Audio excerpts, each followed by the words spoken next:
harum, harum. Don't be hasty, little hobbits. Harum. All right. Here we are. Back in the pocket dimension. Hey, your boy Heavy T. Nice to see you, man. Glad you could make it in.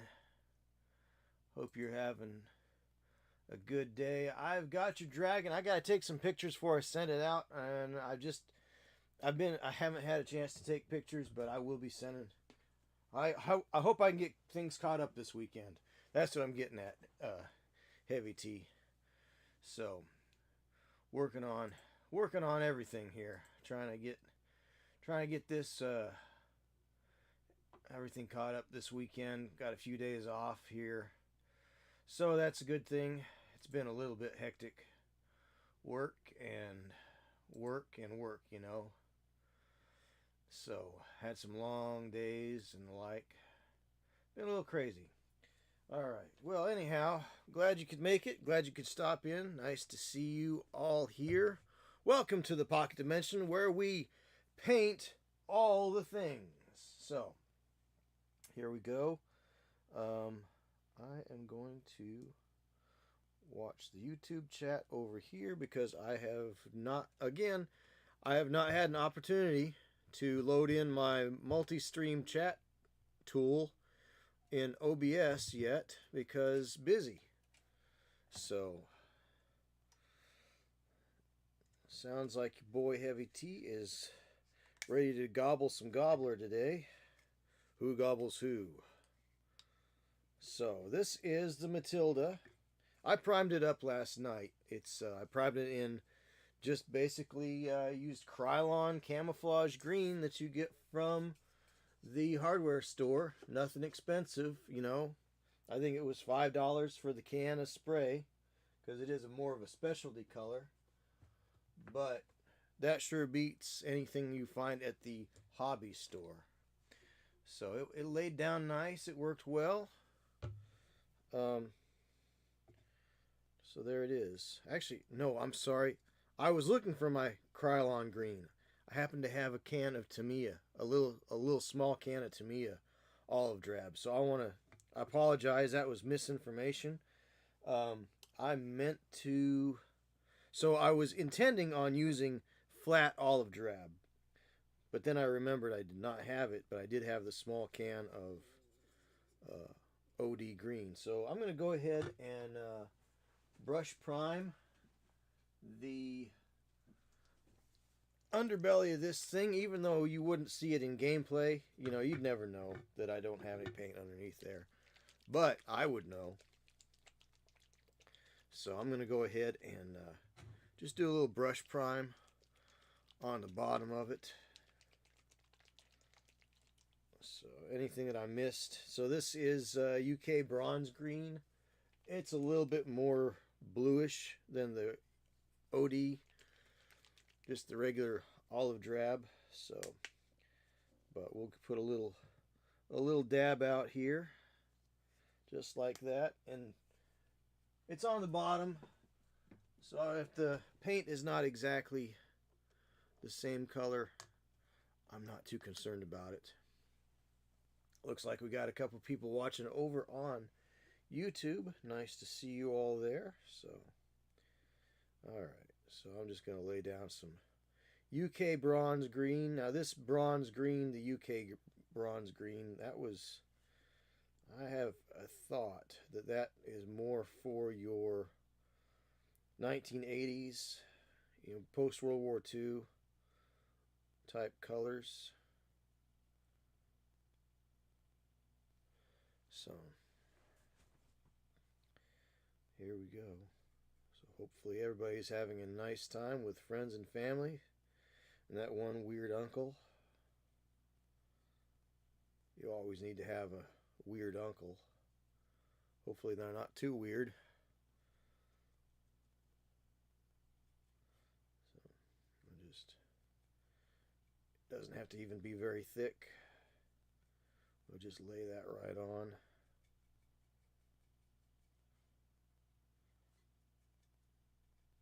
Little Vallejo primer here.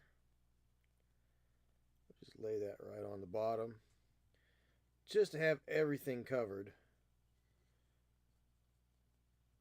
It is a darker color than the OD green too, so it works as a shadow. Inadvertently. But this is, we built this model. I say we. I built the model.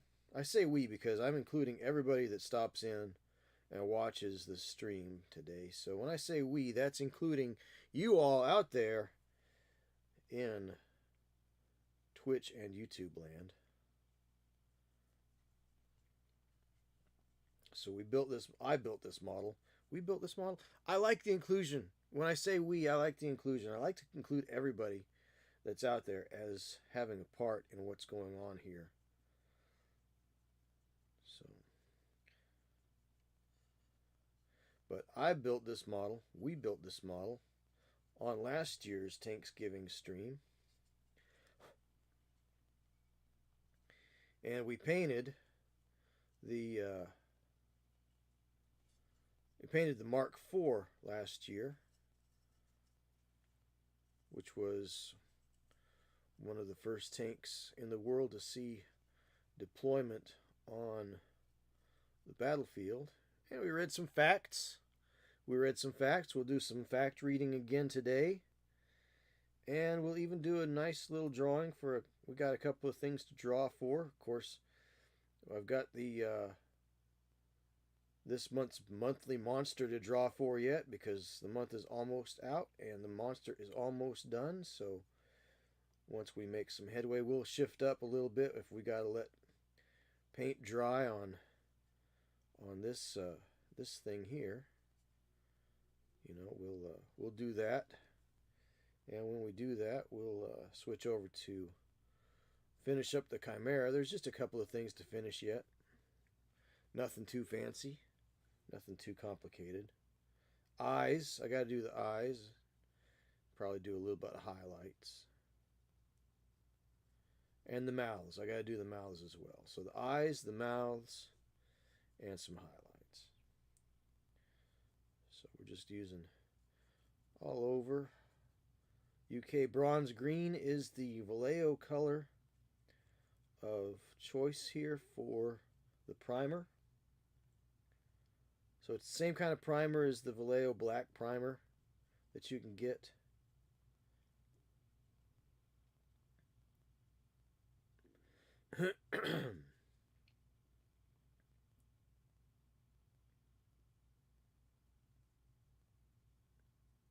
It's a polyurethane primer. Now the directions on the bottle say to let it dry for 24 hours, let it cure up. Vince Venturella says you don't have to. And I sort of agree with him because as you can see it's already gone from shiny to flat. So,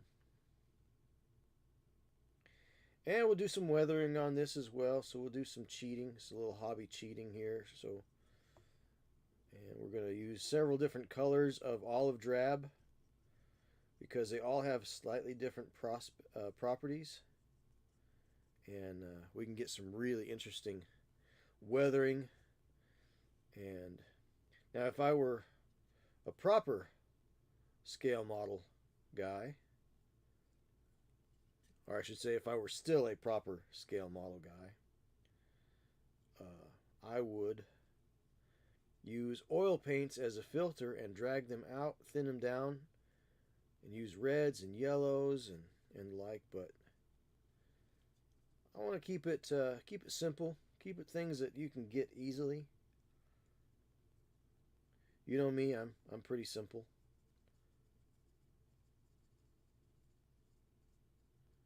Of course, the Matilda was issued to Commonwealth countries in World War II. They had them down in Australia, but Australia also wanted to have its own tank.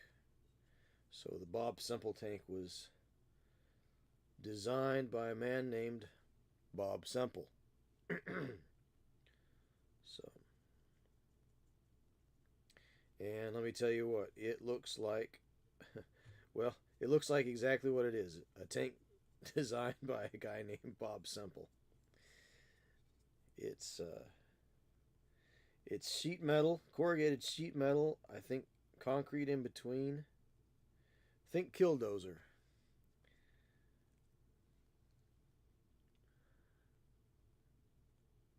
And stuck on top of a tractor chassis. So,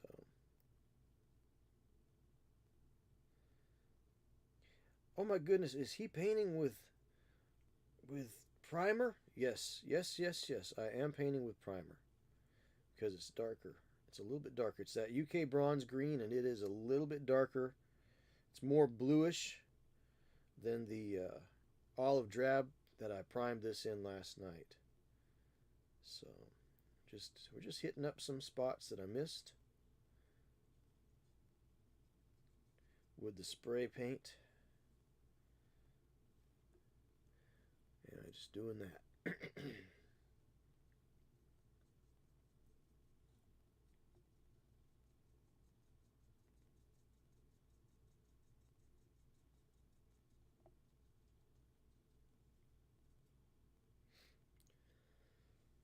All right.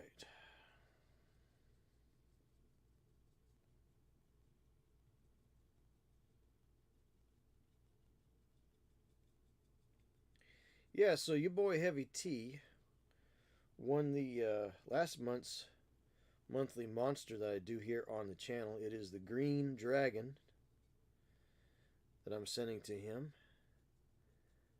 But believe it or not, as small as that figure is, it doesn't fit in my light box very well. And I couldn't get my tablet to get a good shot of it as it is, so I need to do that this weekend, get some pictures of it so I can put the pictures on the Instagram, as you do. Send that out to him when I get the pictures done. And here I am doing this.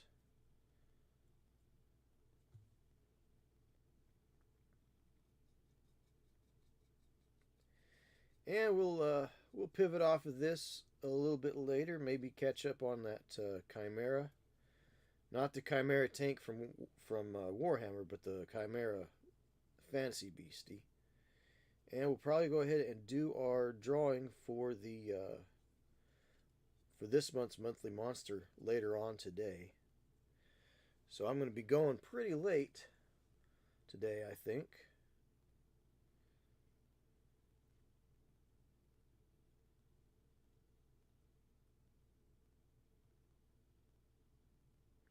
Do a little bit of pre-shading with this dark green here.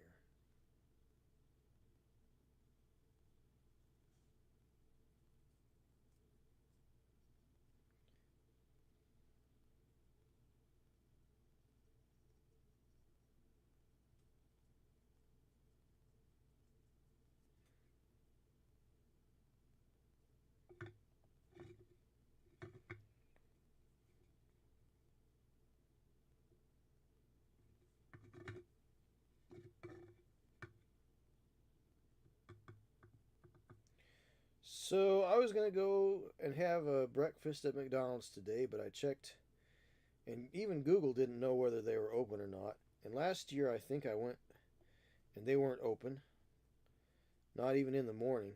I sometimes expect a fast food restaurant will be open in the morning of a holiday because you still want to get something before you go over to Grandma's house. But last year I remember McDonald's being closed, so I was going to go down to Tim Hortons, and I pulled in there, and they were closed. But Bob Evans was open. So I went and had a nice breakfast at Bob Evans this morning. And I got one of their takeaway meals for later on. So that's nice. Got some turkey and some ham, piece of pecan pie. I thought about the pumpkin pie, but pumpkin pie is just a little bit too on the nose for today, you know. You don't always have to do things the way people say you have to do things.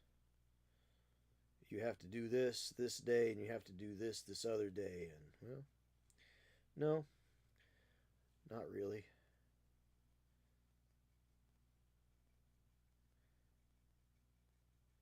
So I thought pumpkin pie would be just a little too on the nose for today. So I stayed away from that.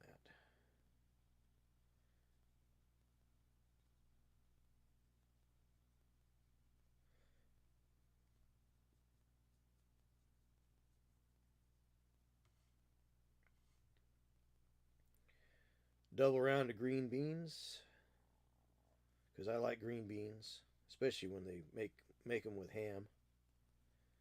And buttercorn, 1 round. Banana nut bread instead of biscuits, which, don't get me wrong, Bob Evans has good biscuits, good rolls. But again, why do the expected, right?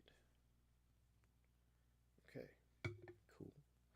And let's see, I missed a couple of spots here on the spray with this, like right here in the on the gun mantlet. I gotta get that in there. That's a nice dark green, little shading going on there with that. That might work to our advantage. It's nice when hobby mistakes, not really hobby mistakes, just imperfections. Let's call them imperfections. It's nice when little imperfections work to our advantage. I can't turn pumpkin into pie. No, I cannot turn pumpkin into pie. Hey Otto, how you doing?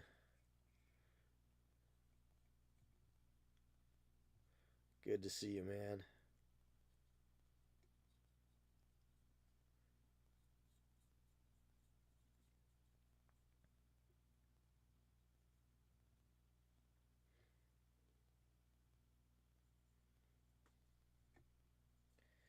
Nope, you cannot turn pumpkin into pie. He just won't handle it. Now, on Tuesday's stream, Pumpkin got in here and got all friendly and took up probably 10 or 15 minutes out of the show.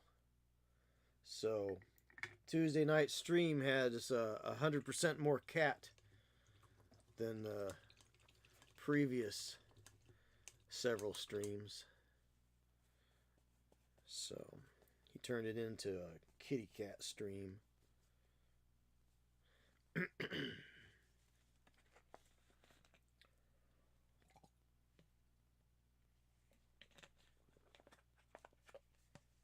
So I opted for pecan pie. I figured while I was there, I might as well get all the food for today and the like. So that's pretty cool. All right, all right, all right. So what are we gonna do here? Let's get a nice big wide brush. Here's a nice big wide brush here, big and soft. All right. So let's get out some of these colors. Actually, before we start on that, again, remember how I always talk about working from the inside out of the model? So what I want to do is, what I think I want to do, this might not work out. So the insides of these hatches needs to be white, because there's not a lot of light inside of a tank, so any light that's in there, they need to enhance. So they paint the insides of tanks white or very light green. Sort of a whitish green, almost a mint green. So it's either a mint green or a white. Now the Matildas happen to be white inside. Sometimes they're slightly more of an off-white. White to like a green, like a creamy mint green almost.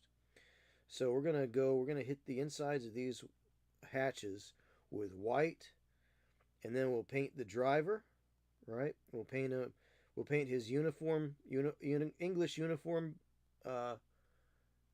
English uniform brown, which is a Flames of War color from Vallejo. I've got that. So we'll paint his uniform, paint his hands, paint his face, paint his equipment, paint his beret. I believe it's going to be a black beret. We'll paint up his face. We'll do a A lot of intricate work right here on his goggles.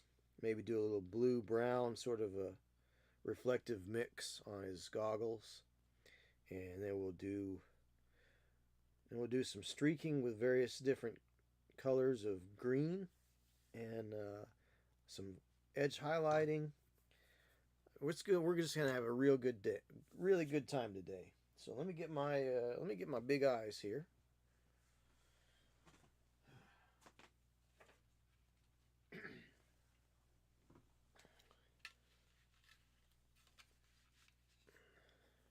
Do my big eyes here, and get a little swig of water.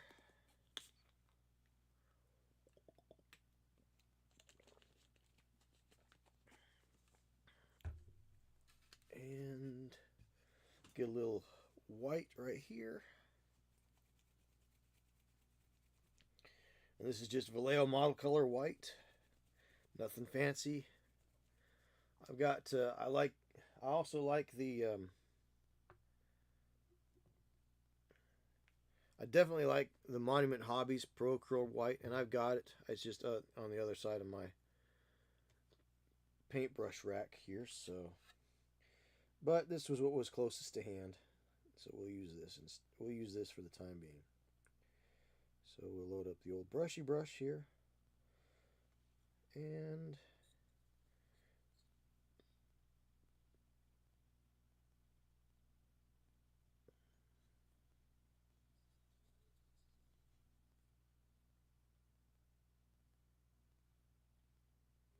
get the inside of this hatch.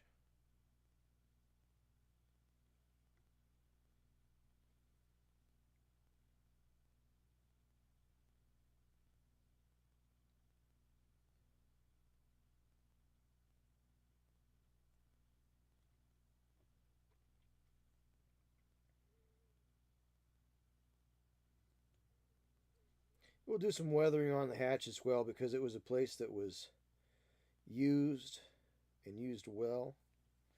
So there was a lot of paint that would get worn off around the edges of it.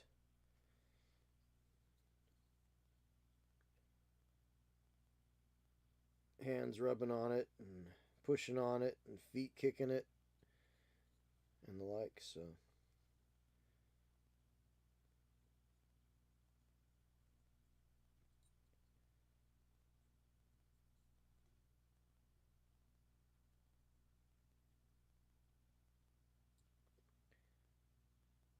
So weathering is a neat little thing you can do in lieu of necessarily clean, super clean highlights.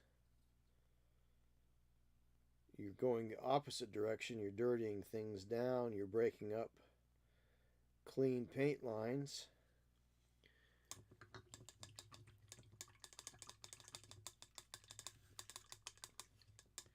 Sometimes I feel like it's easy to go overboard with weathering. So it's something that should be done judiciously. Let's see. Yeah. So let's go ahead and paint the little guy up. English uniform.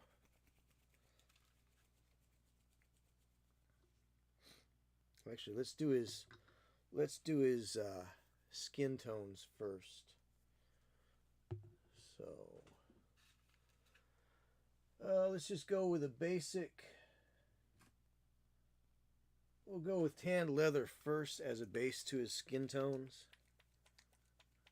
Not gonna do too many layers up. So we'll go tanned leather to fair shadow. I'm going to spend a lot of time on the driver, or the commander. He's the commander, not the driver. Sorry. This will be the tank commander. So we're just going to hit this with this color, and we're going to catch his face. and his hands.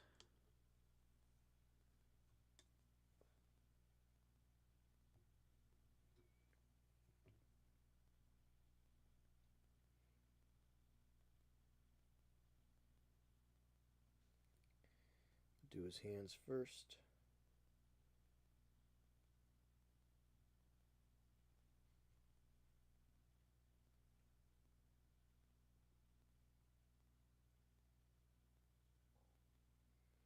Mostly just as something to get a little barrier between his flesh color and the green.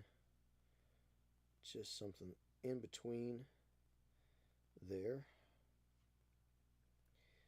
And because I don't want to reach past his cuff there, see, I got a little bit of paint right there on this cuff of his top there. So if I was trying to paint the uniform first, then try to go in and get his hand there, I would have gotten paint everywhere I didn't want it to be.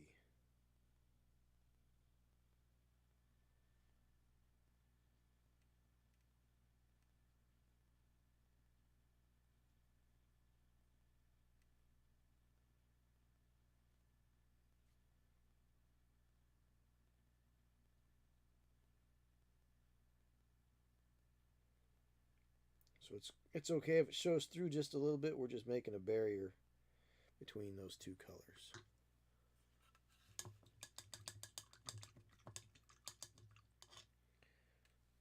Go ahead and let that dry up real quick. And while we do that, let's read a little fact about our friend Waltzing Matilda here.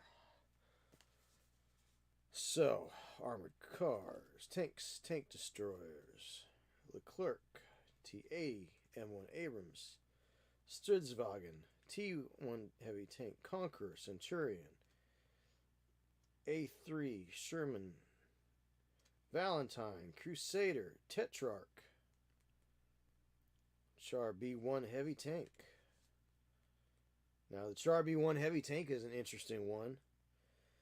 At the beginning of the war, it was actually a fairly superior tank to what the Germans had, but the problem with it is they didn't have good training with it. In fact, the problem was they didn't have radios in the tanks, so they couldn't coordinate their defensive actions very well. It was a superior tank to the Panzers that were available at the early war there, Panzers 1 and 2. But it was just one of those things that was not good. So, all right.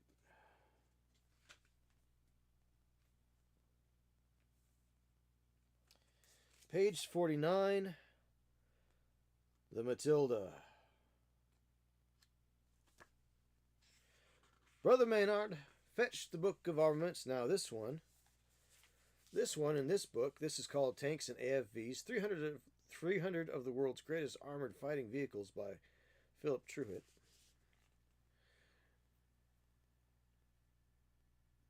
The illustration is of a Matilda tank in what's called contour camouflage. So it's a little bit of more of a complicated scheme than I wanted to do today. I thought about doing it. So, the Mark I Matilda was developed in response to the 1934 requirement for an infantry tank. Well armored for its day, it was small, simple.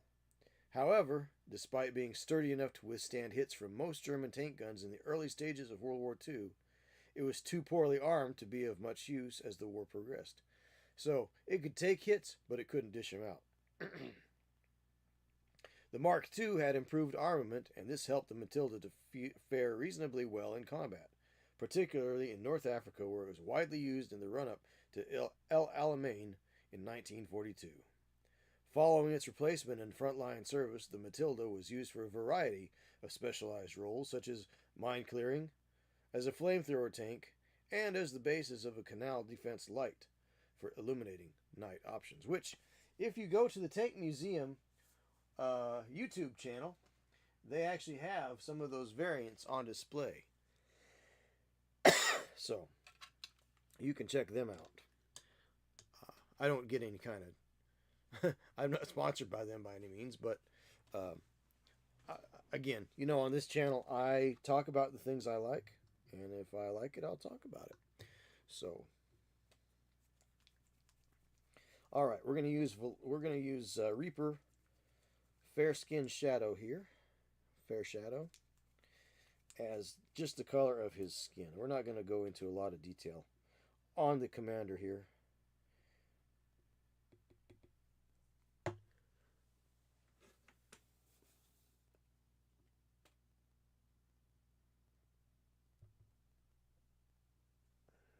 So not getting a whole lot of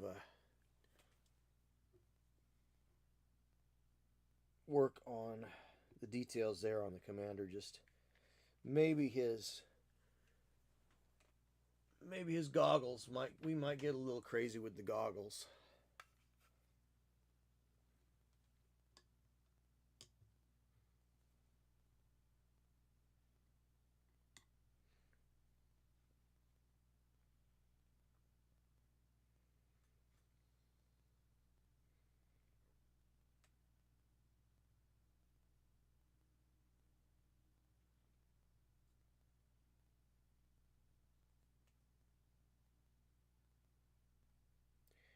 And of course, if we do a wash over the skin tones, that's fine too.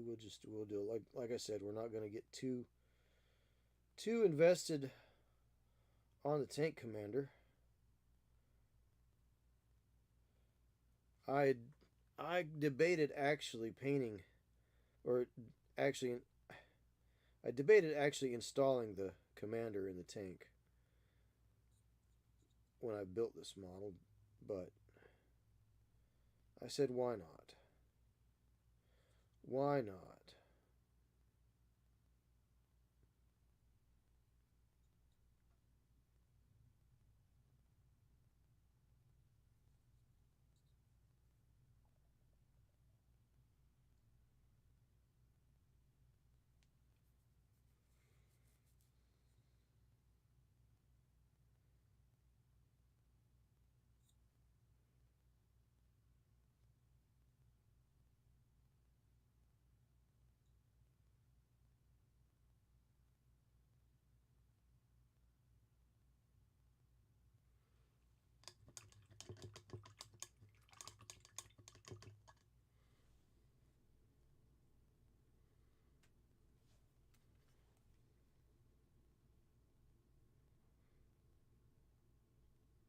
All right. Let's do another little bit of white. Another layer of white on the inside of that hatch.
All right.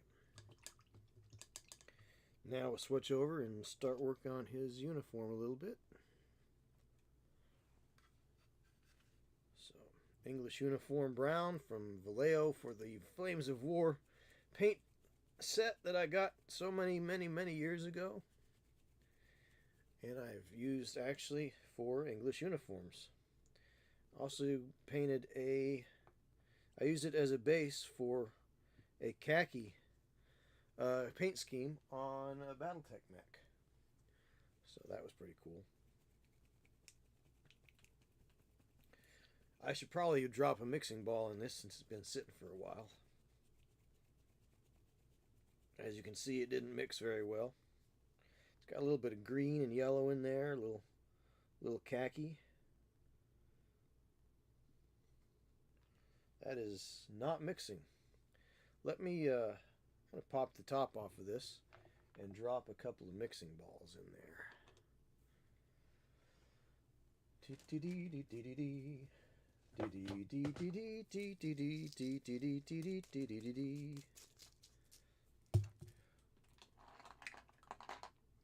Waltz and Matilda.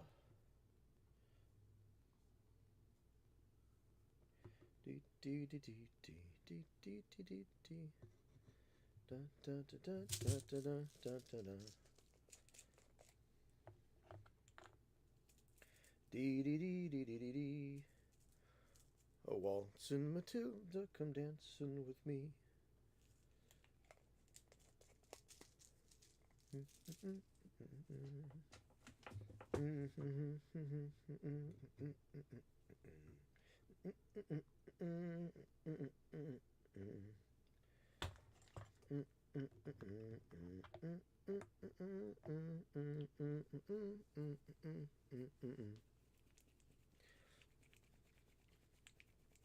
Since it's a traditional song, a folk song, I don't think that YouTube can strike me on that one. So if I sing it and I hum it and everything, YouTube just has no recourse on that one, I think. Ha ha. Songs that are over 100 years old are in the public domain.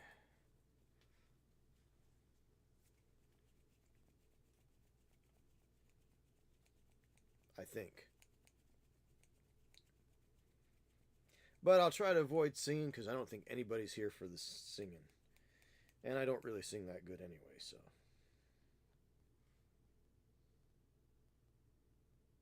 Alright, there we go. There's a good mix.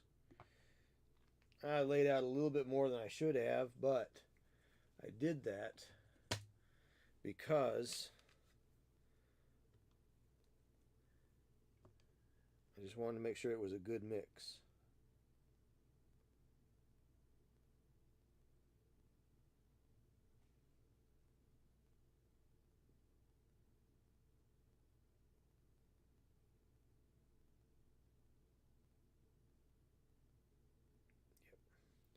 Yeah, that's good.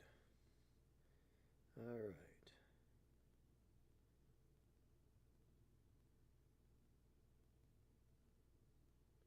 Let's paint his little uniform here.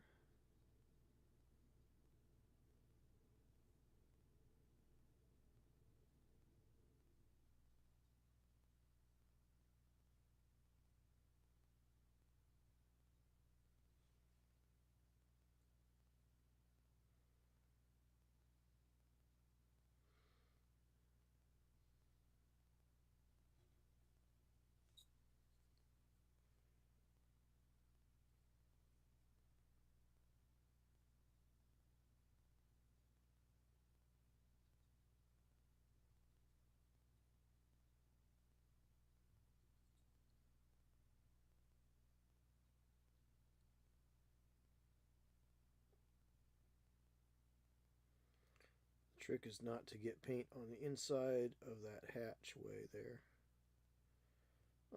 I will though, obviously, of course. I'm sure I will. I did a little bit. That's okay, we'll get it here in a second.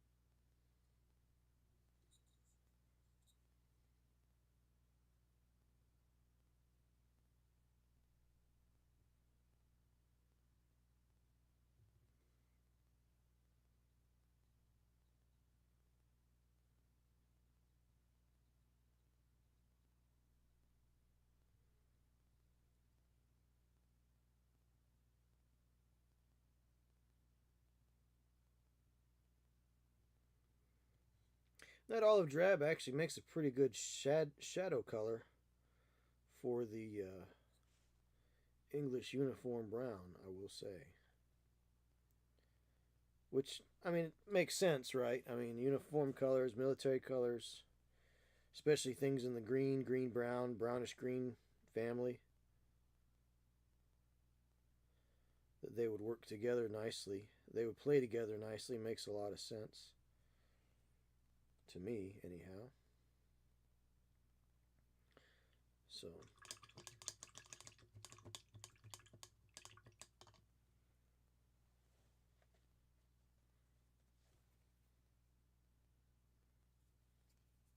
Let's try to clean that up a little bit right there. I don't want that. I don't want that color on the white there.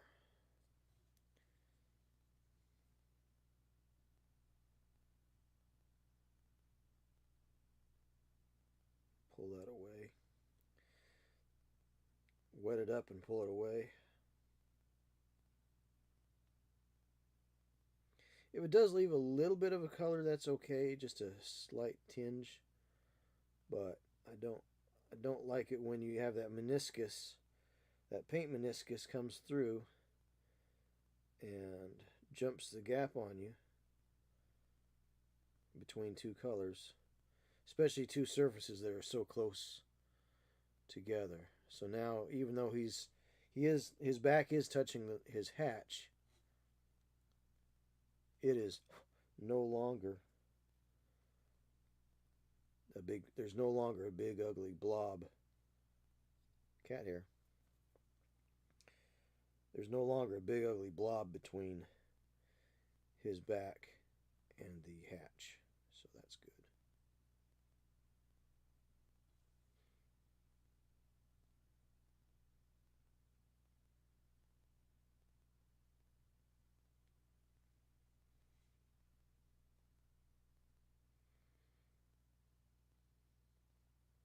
So we'll do another thin coat on his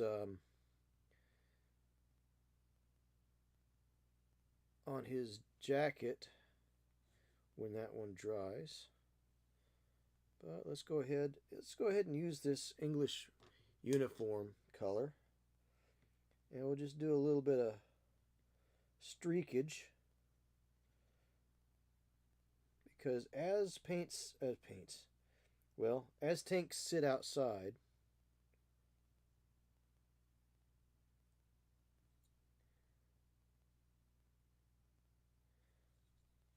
things happen.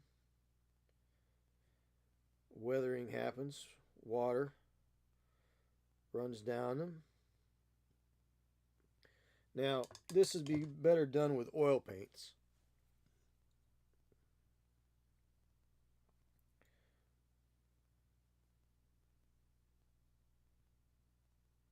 What I'm doing here. And really, it would even be better done with the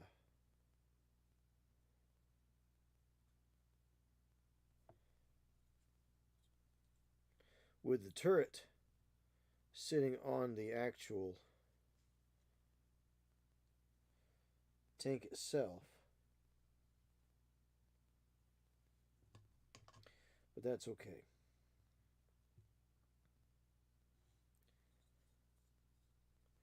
We're doing a little bit of filtering. Not really a wash. Not really. It's sort of a glaze, but we're just kind of changing the colors a little bit with a filter. So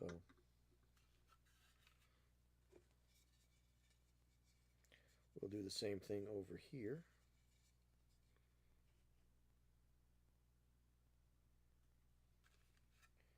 So we'll do just a quick little dab, dab, dab. Just a little bit.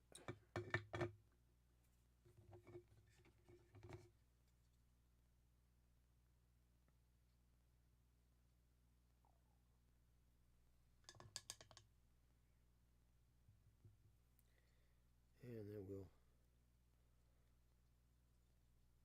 thin those out and drag them down. Just like that.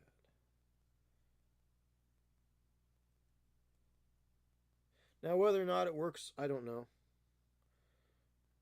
I mean, we want it to look a little bit beaten up, a little bit worn. I don't like putting too much, you know, too much weathering on them. That's a problem.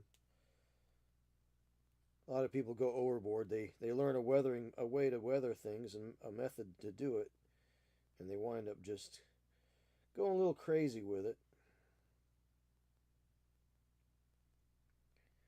And so we wind up with an overly weathered, completely unrealistic approach to the figure or to the model.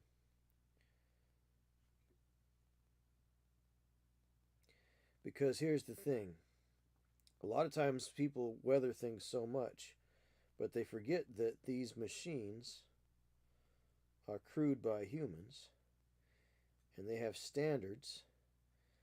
And the point at which a lot of people take the weathering on a tank model is so over the top that no self-respecting tank commander would ever let his ride get into the shape that most people weather them to.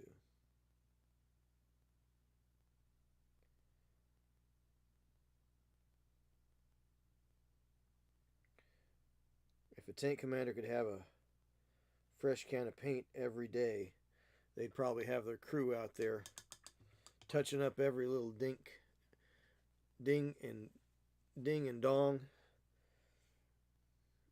And I was trying to say chink in the armor and ding and the like. So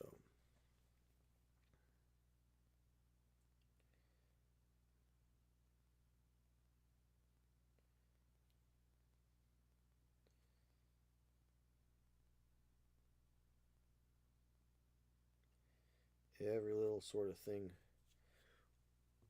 They'd probably have somebody out there with a little can of touch-up paint if they could. You know, they don't like to have their rides looking poorly.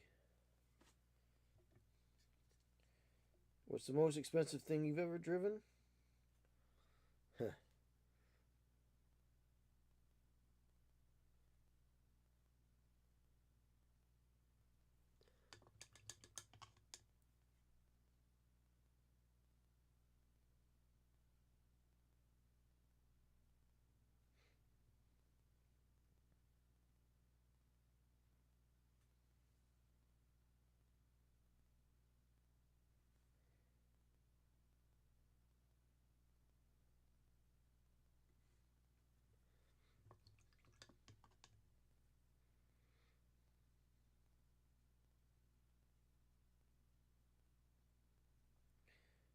You got 18-year-olds out there that couldn't even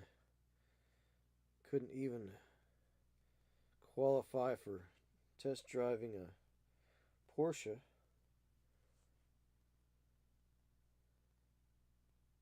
and they're handling a multi-million-dollar piece of armor. That's a lot of trust to put in a young fella.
All right, let's get out the camouflage olive greens here.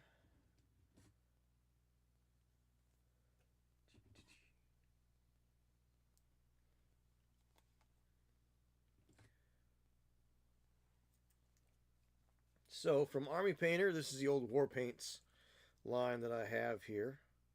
This is Venom Worm, which is kind of a yellowy dark green. It might actually be a very close match to that. Who knows? I've got German Camo dark green, so that'll work in there too.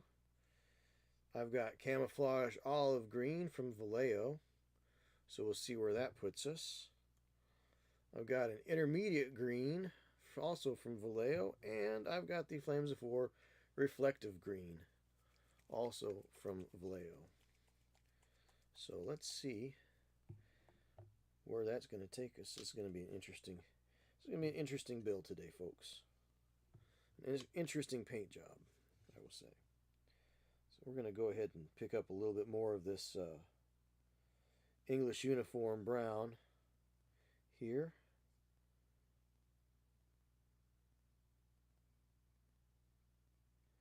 And we're going to utilize it a little bit more. And you're going to filter it out.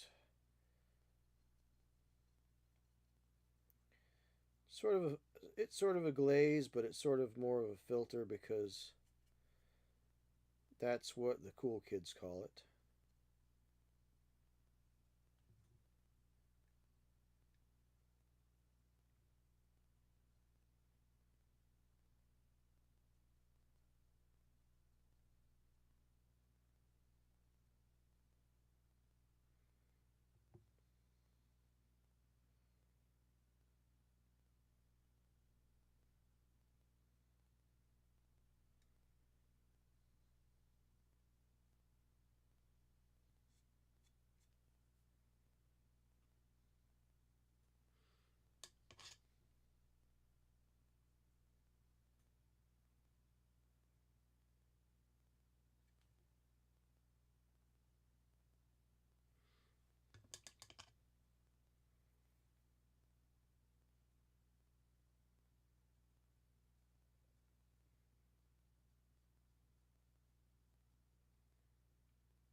Okay. We'll go with that for the time being.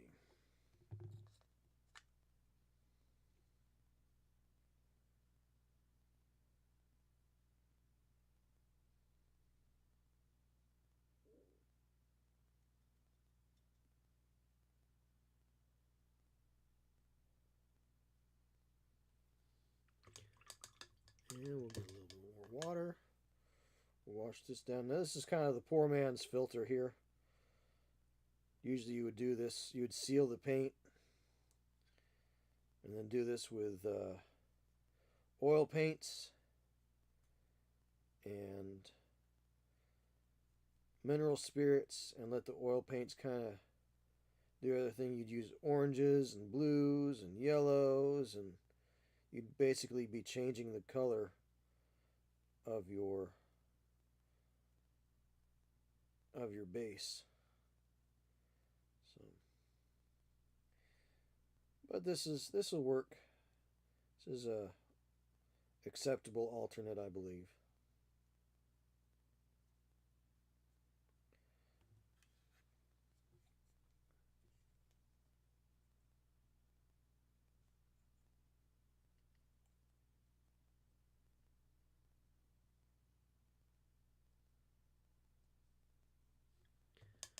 And we're trying to paint more with water than color at the moment.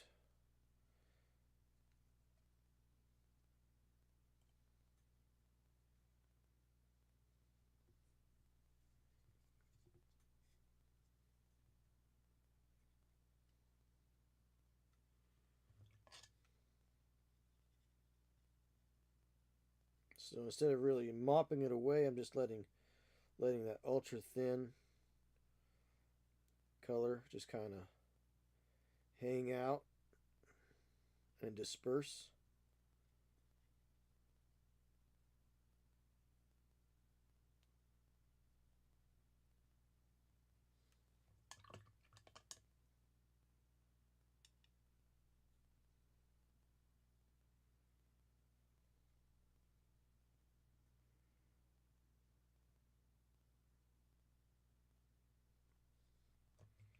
Always drag it down because gravity pulls things down. So water and grime, they like to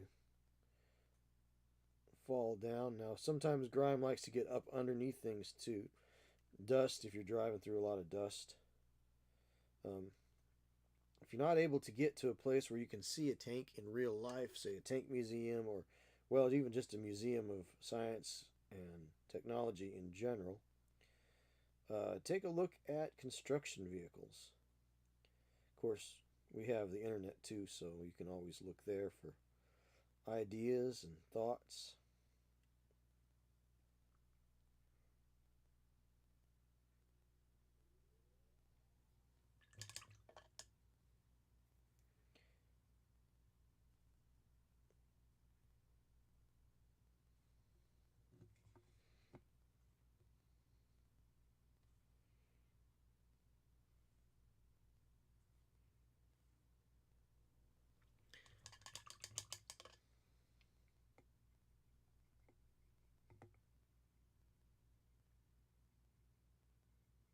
I know it's just he's just painting with water. He's not doing anything. Come on, Ethel. Let's go.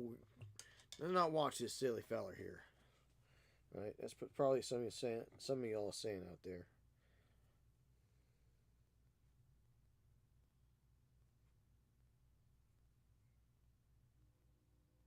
I don't blame you. I don't blame you. I wouldn't either.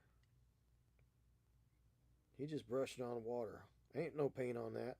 What do you mean paint all the things?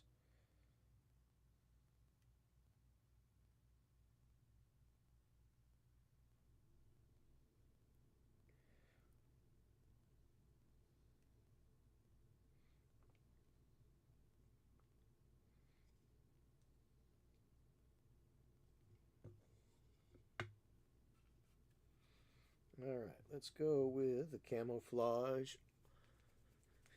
Camouflage olive green. Vallejo camouflage olive green. We'll do that. And you know, if these colors mingle and mix a little bit as we go, that's fine too. That's just kind of how things happen. Color over color. Not a big deal.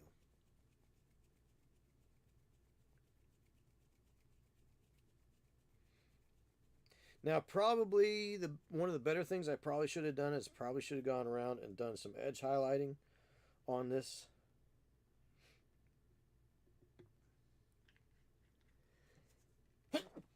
Excuse me. Before I did the weathering, but I don't know if what I'm doing is really, if I'm really, if it's really qualifies as weathering or not. I don't know. I don't know.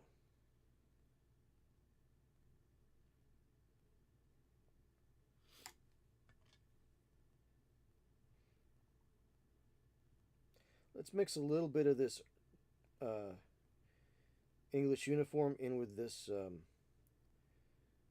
camouflage green olive drab here. We'll get something interesting out of it, I'm sure.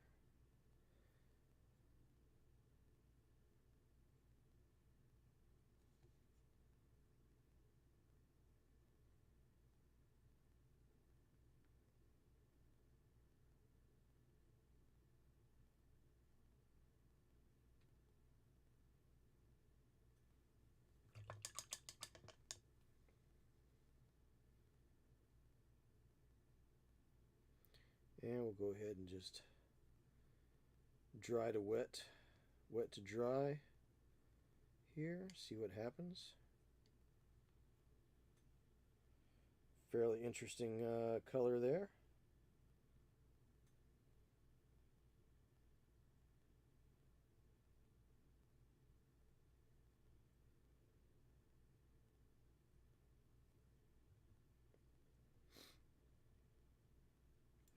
We may go back and that could be a great highlight color later on. I don't know.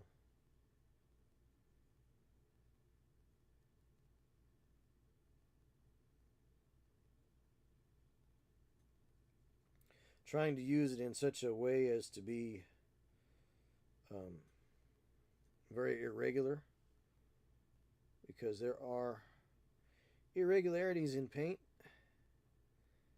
and sun bleaches things out, and imperfections in the paint mixtures sometimes have different properties as far as how they oxidize. So that's what I'm trying to mimic here, is that oxidization.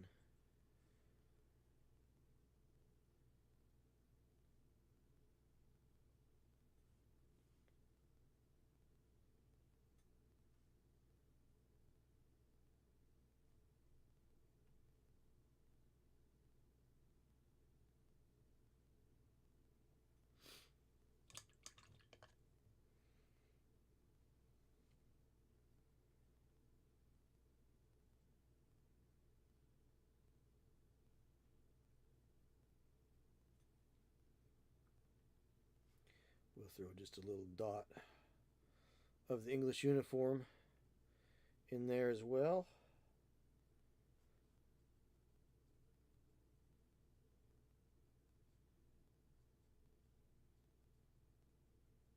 And we'll get a nice streaky, thin but streaky effect there.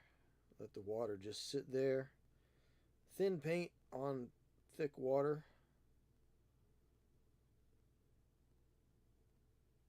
And just let it do its thing there.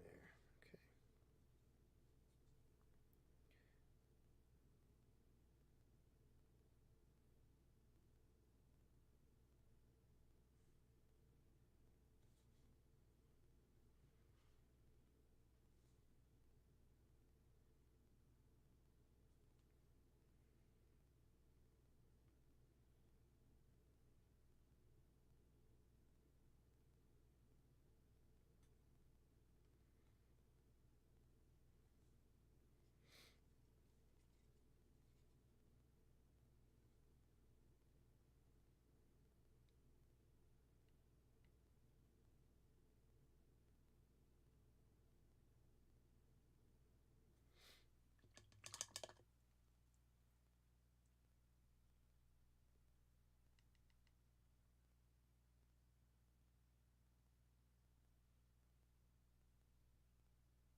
Just play with the paint. I'm not getting too technical here. This is just something fun.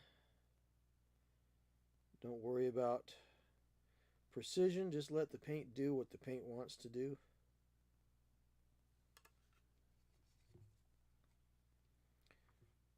And we'll get a lot of splotchiness. Splotchiness and streaks. It's okay because it's all weathering.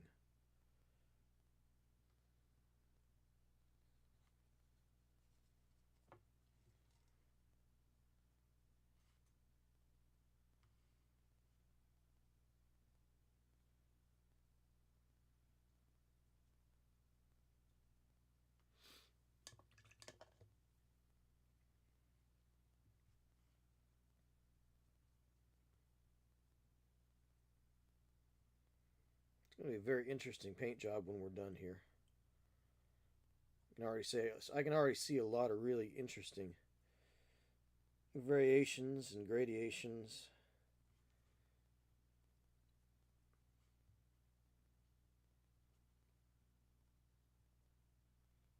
And things that are going on there.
Let it splotch, let it blend. Don't get too frustrated, don't get too crazy with it. Just let the paint do what the paint wants to do here. And as long as it's thin, it'll all work out. Letting that, basically we're letting the undercoat or the prime coat give us kind of the overall idea, informing our overall color.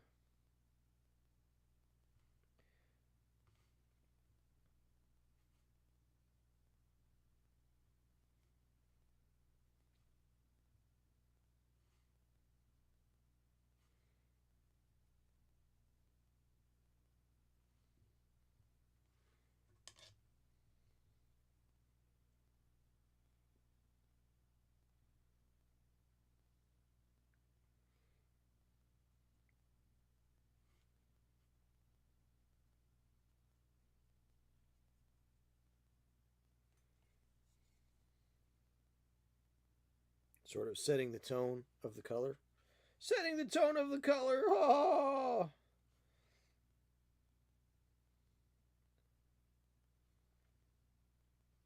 I can't believe you said setting the tone of the color. Yes, I said setting the tone of the color. Is that a pun? Oh, it is most assuredly, sir. It is most assuredly so a pun. Setting the tone of the color.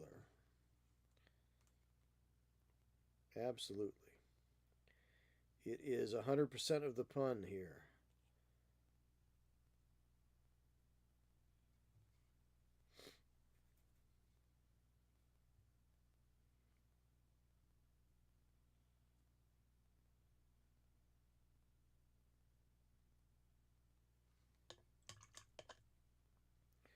Flood that out just a little bit, maybe feather that off. There we go. Thin it out towards the edges. I'm going to let that just dry as it will. And if it tea stains a little bit, that's okay too. We'll do washes. We'll do washes.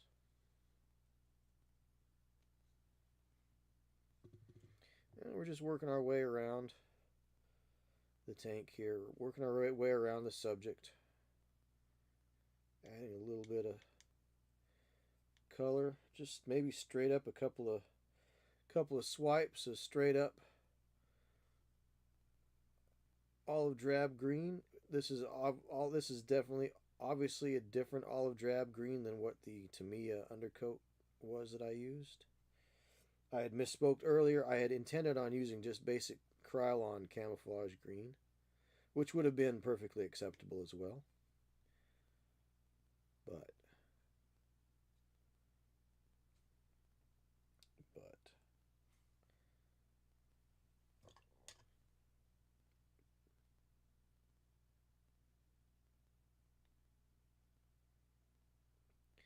I had the Tamiya because I couldn't find the Krylon for whatever reason.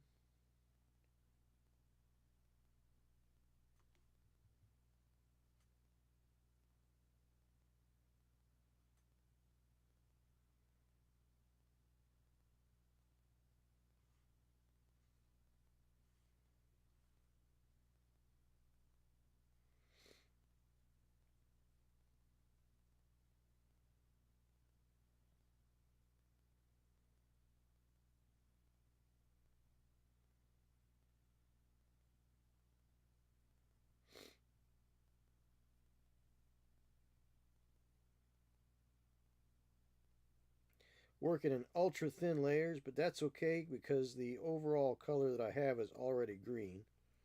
So I'm not really trying to build up any colors.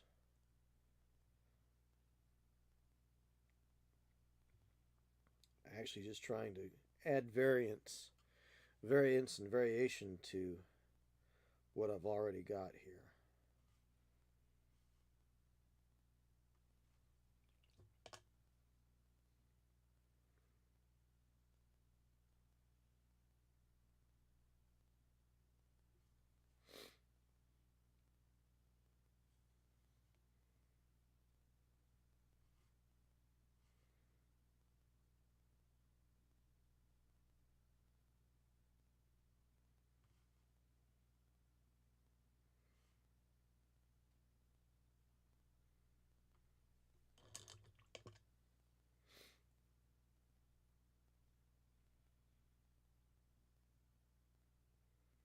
just let the colors play.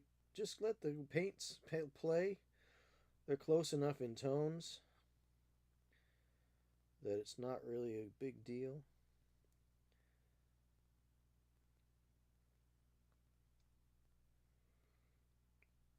And we're looking for some weathering going on here, streaky, blotchy. Let things blend.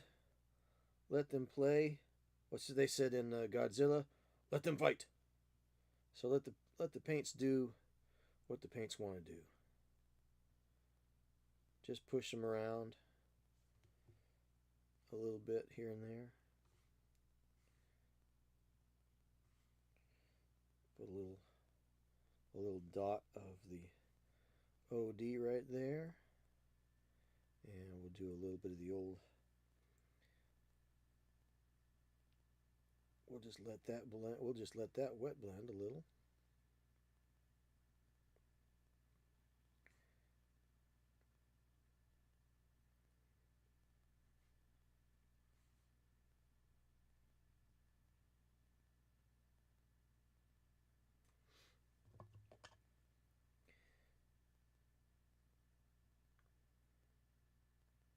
That real thin, almost like glazing.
Yeah, so that.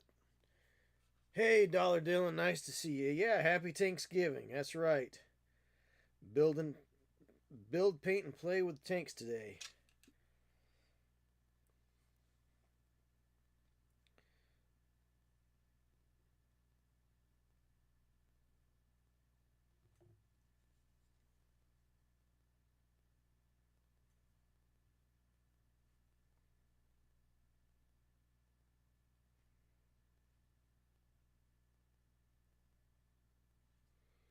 That's right. Thanksgiving.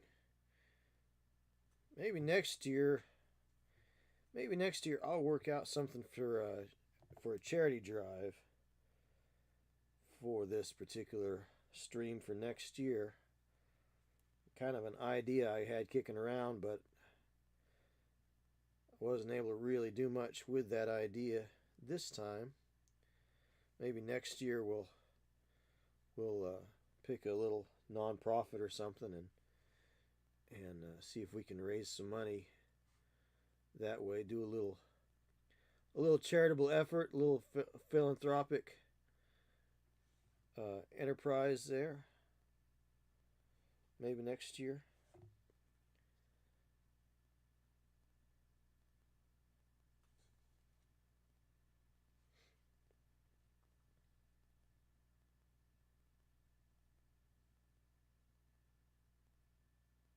So that's a thought. That's definitely a thought in my mind. The local animal shelter here. There's also the zoology zone where we had um, ValleyCon a couple weeks ago, which was which was also the whole point of that particular event was the underlying charity, the nonprofit organization there, Wildlife Rescue there at Zoology Zone in Hurricane, West Virginia. So,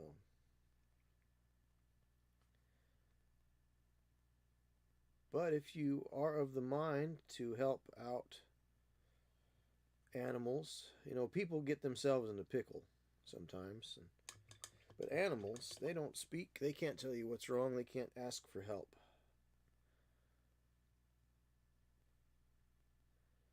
So, our local no-kill shelter, Sierra's Haven, if you look that up on the Goog, there's a place on their website you can make donations. You can make donations to the Zoology Zone as well over at Hurricane, West Virginia. Two local non-profits, I should say, that I really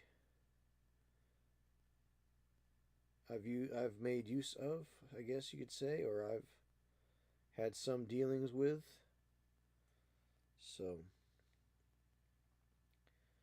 while I don't have anything set up for keeping track of any kind of donations or charitables today, because I'm technologically illiterate,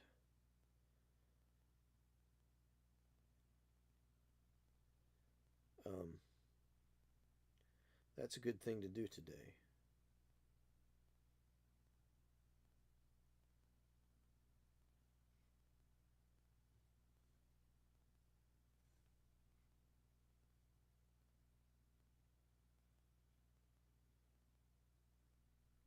Now right here is a little bit of a paint line where it got a little thick as it was just drawing, but I'm not going to worry about it because you know what? These guys actually hand paint this stuff with these tanks from time to time. They would do any kind of painting with a brush. They didn't always have an airbrush or a spray can or a way to paint these with a pneumatic spray gun. So a lot of times they would just use paint brushes. So you would have some really irregular surfaces on these critters. The Wolf Dog Sanctuary in Chesapeake. Yeah, that's a good one too.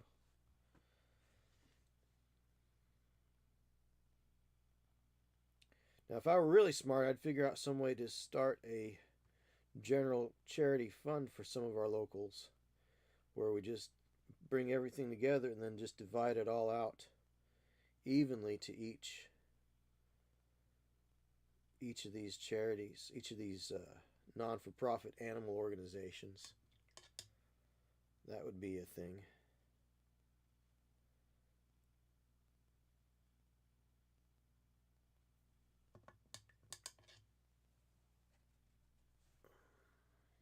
I don't know how you would do that. It'd probably take some CEO, or not CEO, but CPA type record keeping.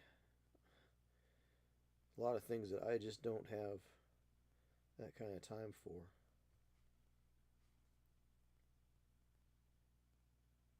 It'd be neat. It'd be really neat. Be one way to do it. That way everybody gets a cut, you know.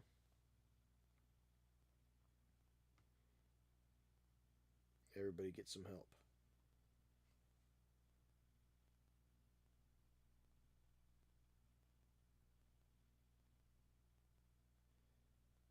So I don't think there's really much in the way of original color left on this model at the moment. By original color, I mean the spray can that I used. Except now up here on the back of the engine deck with the exhaust works, there is some, but overall, watch Fury for Thanksgiving, highly recommend it. Yeah, I know a lot of people like that one. There is another one from Russia. There's a Russian tank movie called White Tiger. I kind of like that one.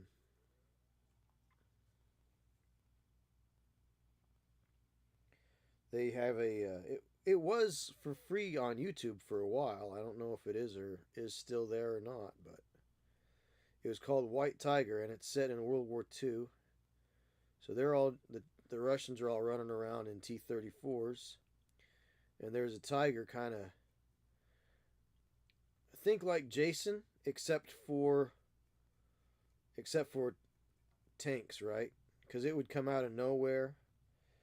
They'd be driving along, they'd stop, and they'd say, "I don't see anything. Where could it have gone?" And then all of a sudden, it shows up right behind them.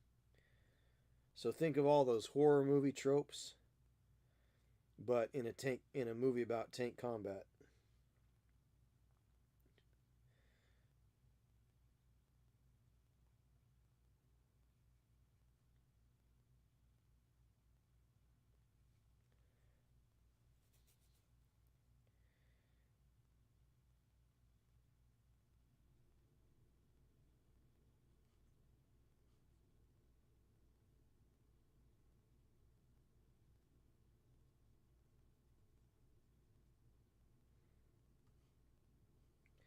So this is the bottom here. Why paint the bottom? I don't know. I don't know. Don't really need to. You're not going to see it, right?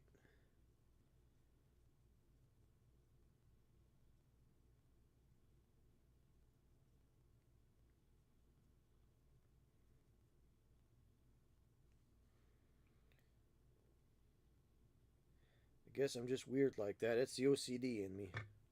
What can I say?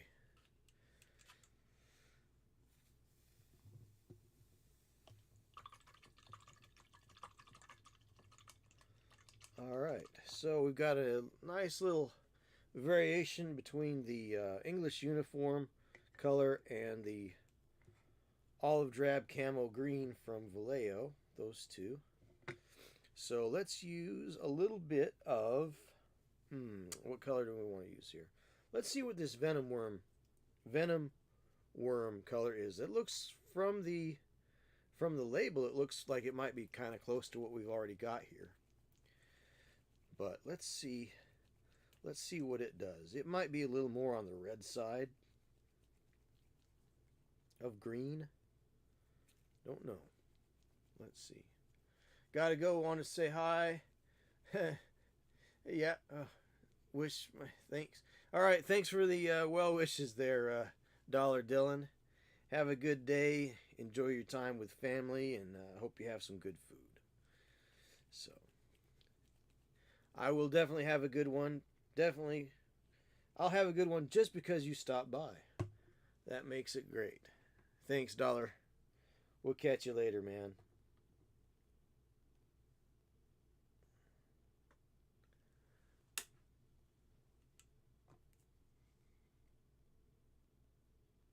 All right. So got a little more yellow in it. So that is actually closer. That venom worm is a little bit closer, sort of an intermediate between the olive drab green there and the English uniform brown yellow. Brown yellow? Brownish yellow. Yellowish brown. Whatever you want to call it. Greenish yellowish brown. So, well, let's just play around with this and see what happens. What do you say?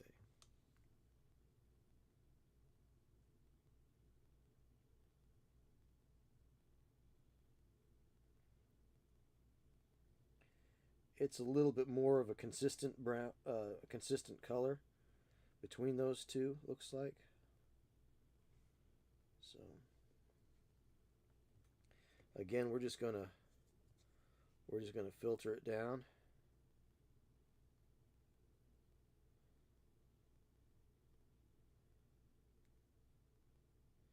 Use it as a glaze. Let's go ahead and just kind of run it along here. Maybe use it for highlights. I don't know.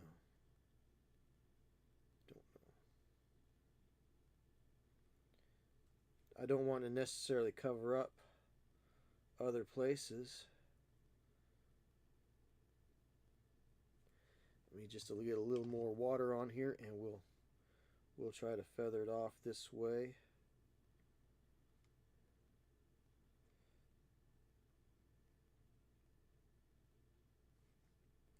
We'll just drag it down here. Since it's a little more yellowy, let's kind of keep that more towards the top. What do you say? Let's try that. And we'll bring it back here.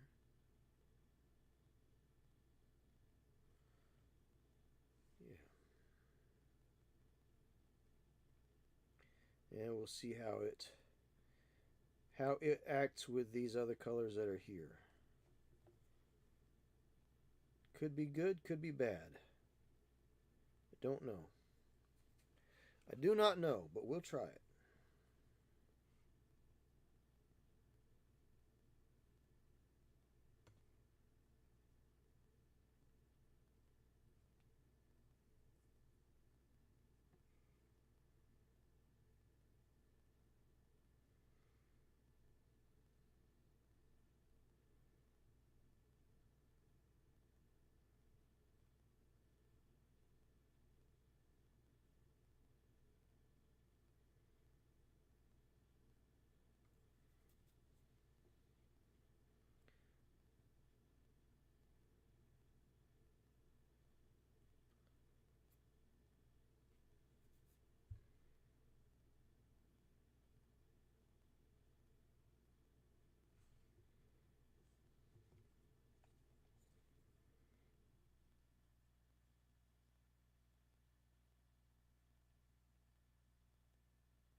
A little more water, and bring that water out on this edge.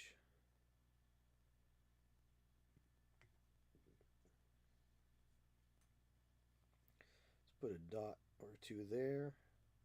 Let's put a dot here, here, and here. Let's do that. Let's do some here, right here in these edges.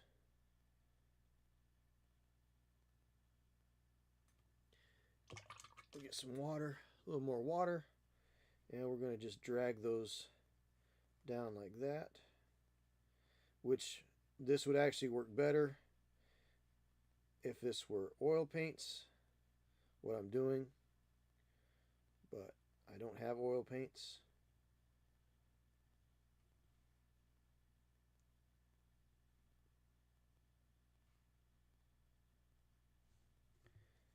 But it has a nice, it does kind of change, and I think the Army Painter is a little bit on the satin side, but that's okay. I mean, when we're done, we can always just hit it with a flat coat, clear coat flat, and but trying to avoid any.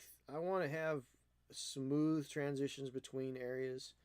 I don't want one color just to kind of suddenly pop up, you know. I want it to all look not uniform, but uniform, you know.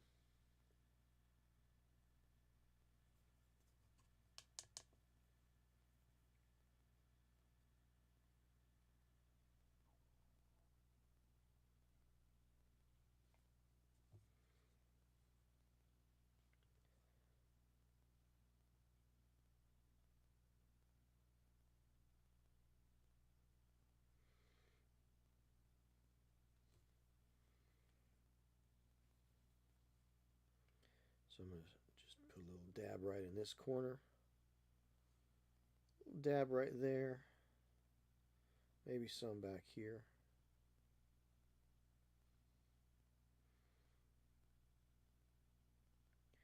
Maybe some right down in this corner. And then we'll just get a little water. And we'll drag that off.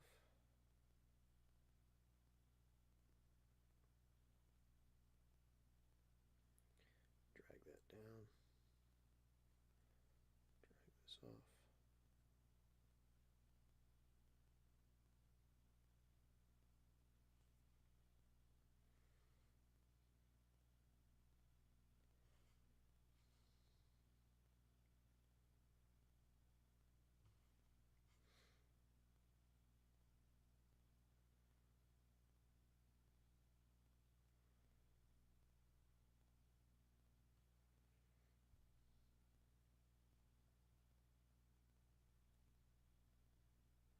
This venom worm seems to have a little bit more yellow to it, whereas the English uniform and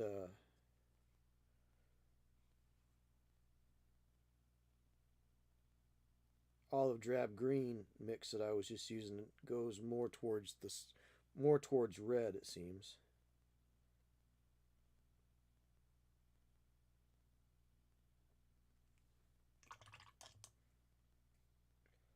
Add a little water, edge those out just a little, edge them off,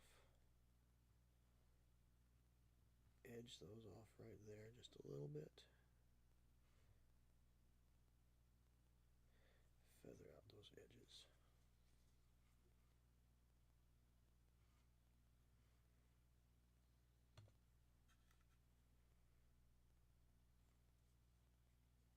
Oh, yep, that's always great.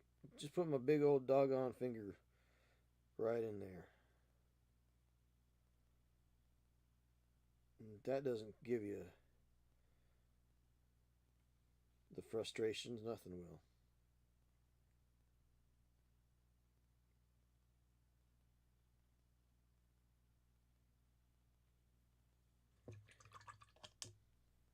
That just caused a tea stain, a little water spot when I pulled my finger away there. That wasn't too fun. Let's add a little bit of this venom worm. We'll mix in a little bit of the olive drab as well. Let's see what that does. Let's put that down here on this lower glacis plate here. And just let it do a thing. We don't know what kind of a thing it's going to do, but we're going to let it do a thing. Yeah, E, how's it going, man? This thing is definitely on.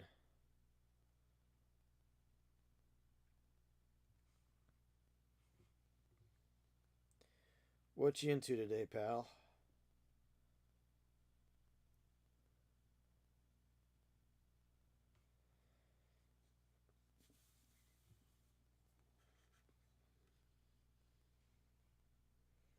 Good to see you. Thanks for stopping in.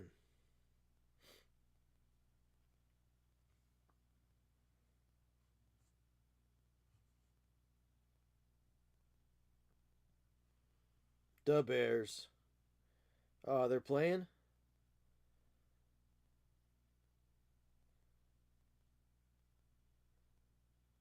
I may have to tune in.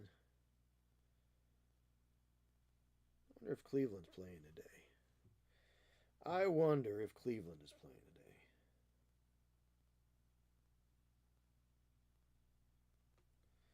All right. So, now that I stuck my finger in the wet paint,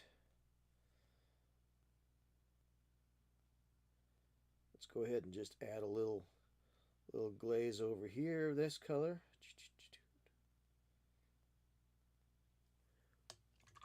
Barely.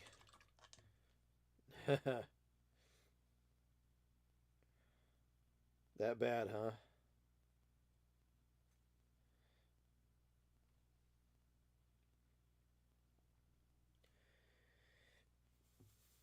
So this is a Matilda tank. It was early tank from Britain, and it had the first iteration of it had more armor than gun. The second one was a little more balanced, but it didn't move very fast.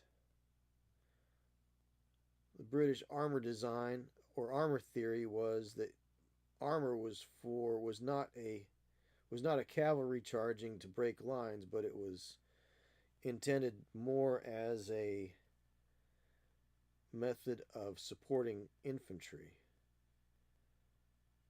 It took them a while to figure it out. They finally came up with their medium tank, which was the Comet, which statistic-wise, it's very much on par with the Shermans.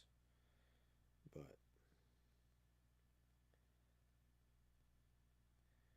it was a little late. So All right.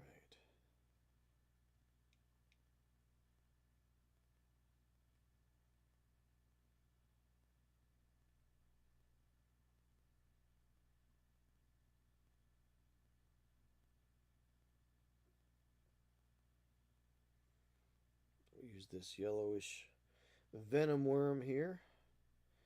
Go over this right here. We'll give a little natural highlighting because it's a little more yellowy. We'll use that just to highlight the top, the flat tops here.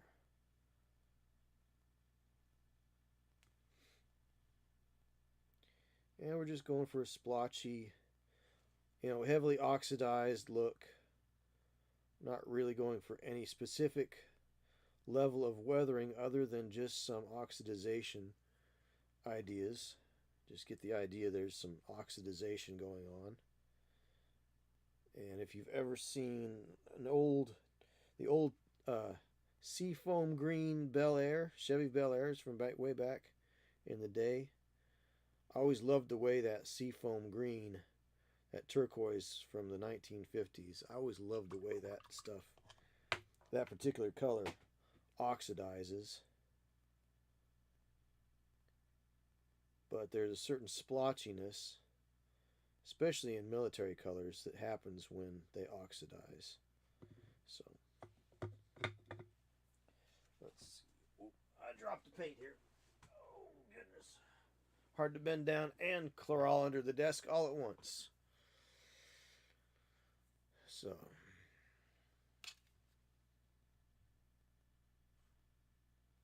we'll just get a little bit of that venom worm here and go along the tops of that.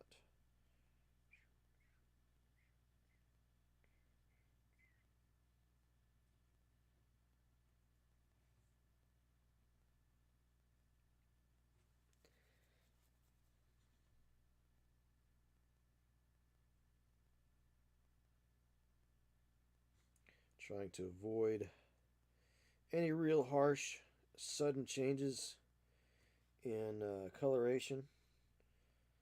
So, trying to feather out the edges on colors. Add a little water, let them flow out to the edges. We're not looking for a lot of strong tones. We're looking for, not really, I don't want to call them glazes, but we're just kind of, I guess you could say we are working in glazes.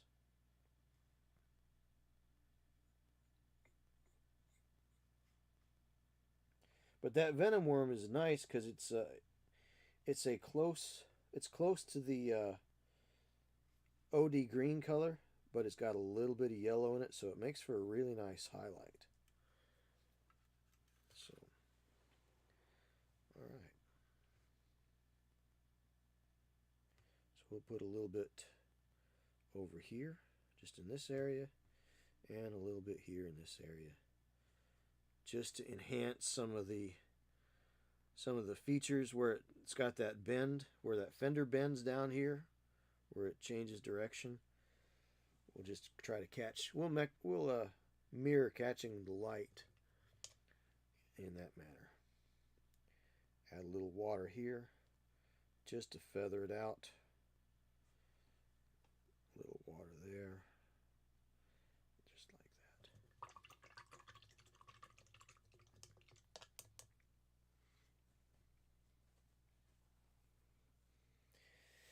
So I think I'm going to have just about every color of olive drab green that I've got in my collection on this particular, well, I've got more colors of green here, but I think this is a good place to have green colors. Let me use a little bit more of that venom worm on the flat spots on the deck here. The deck, of course, being where you would have the majority of weathering happening.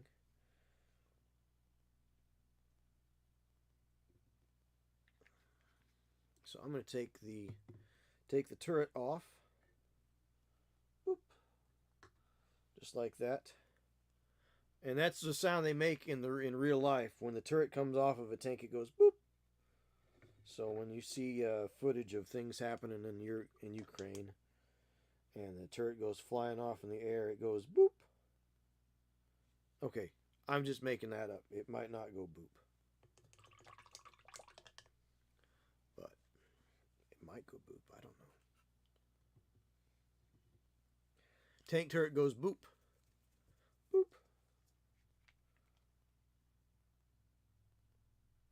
3D printer goes Bert.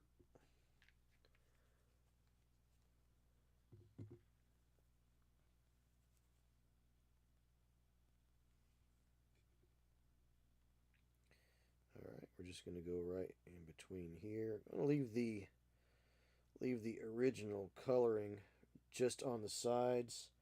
Just want to kind of get a nice evenness here.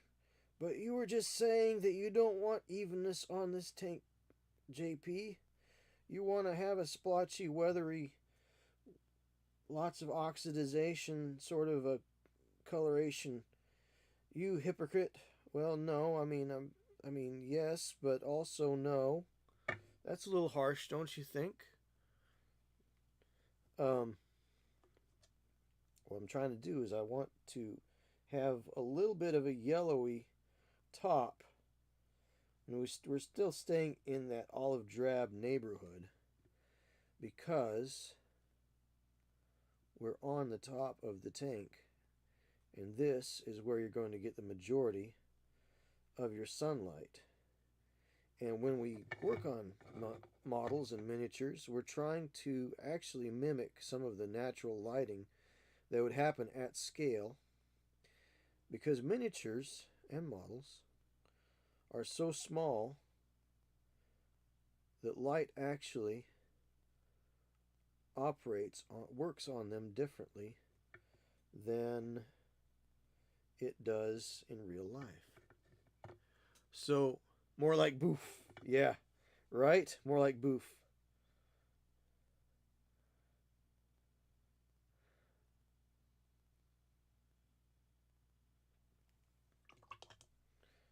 So, again, we're just going over and filtering here especially. Now, back here I put a little bit thick. Not like, runnable. Not, when I say thick, it was not thick, but you know what I mean.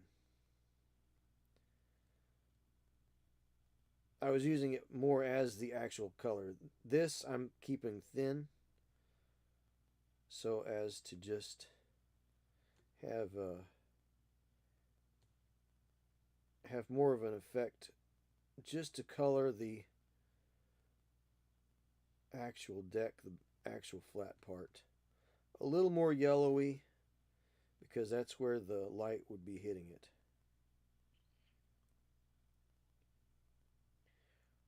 And you can see the pigment actually in the emulsion here where it wants to gather up. So that's what I'm trying to avoid. Now if I had an airbrush, I'd probably be doing a little bit differently.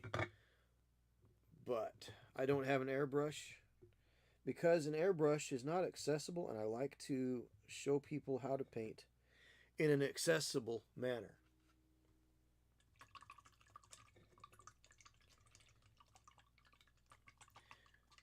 Airbrush is one of those things that is expensive. It's maintenance intensive. I'm not against them. I think they're great. Would I use one if I had one? Probably. Sure, absolutely. But as far as the purposes of what I do here on my channel under the Paint All the Things brand, my brand of Paint All the Things, I think it's good to show people how they can achieve great results with what they have at hand. And not many people have airbrushes right at hand. So,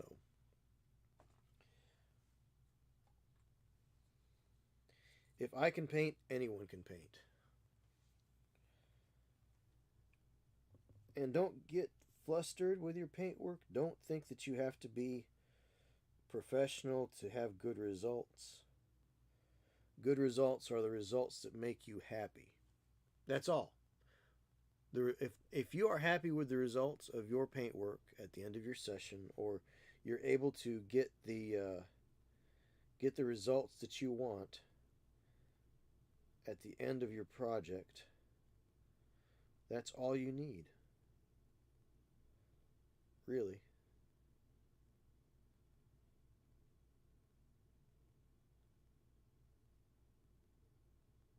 The stuff on box covers and that you see online, a lot of that is very aspirational. Some of it's hard even for professionals to achieve, actually. But the thing about it is, it shows an ideal that some people,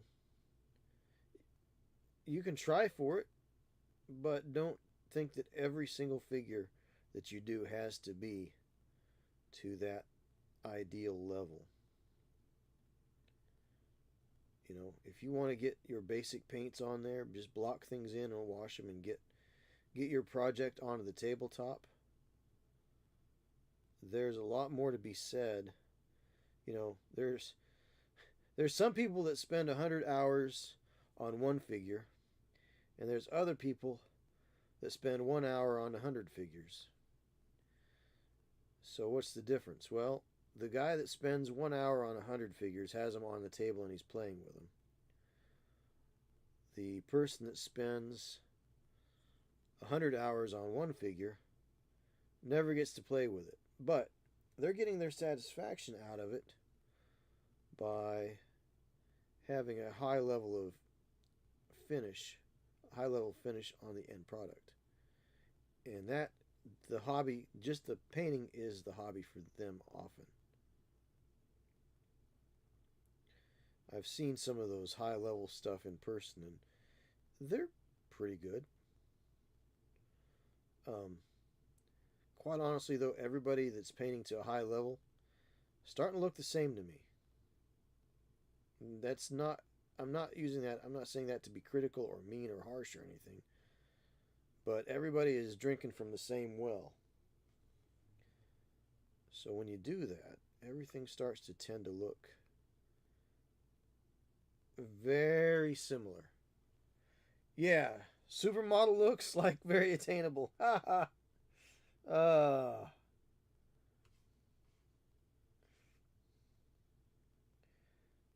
well, my method, the way I paint is actually,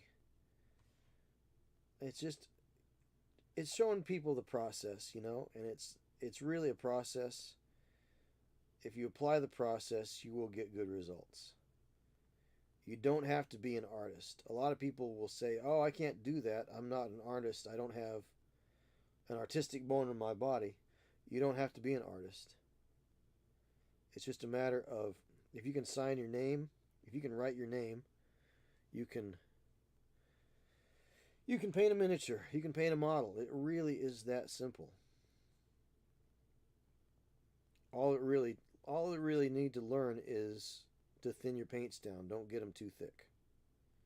You know, and then there's other times that you do want it to be a little too thick. So it's really just learning judiciousness, making judicious use of your tools. But as far as being an artist, no, you do not. You absolutely do not have to be an artist to do this. In fact, I spray painted this tank with just olive drab last night, and it would have been perfectly acceptable on the gaming table. Throw a wash on it and go, you know.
So that's what I could have done, and it's perfectly acceptable. Will look just fine. You could even take a little bit of dry brush, take a little ivory, mix it into your olive drab, and then you would just have you might just have a nice highlight. Just dry brush it, and it'll pick up the edges.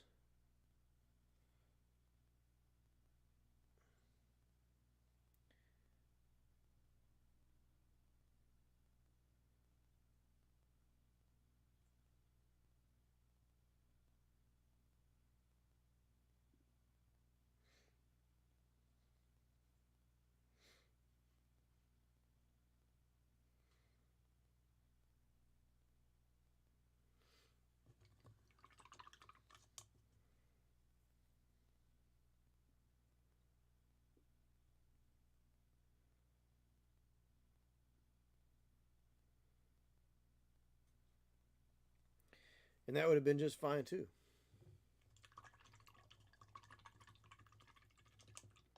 So nothing too fancy. Spray paint it an appropriate color.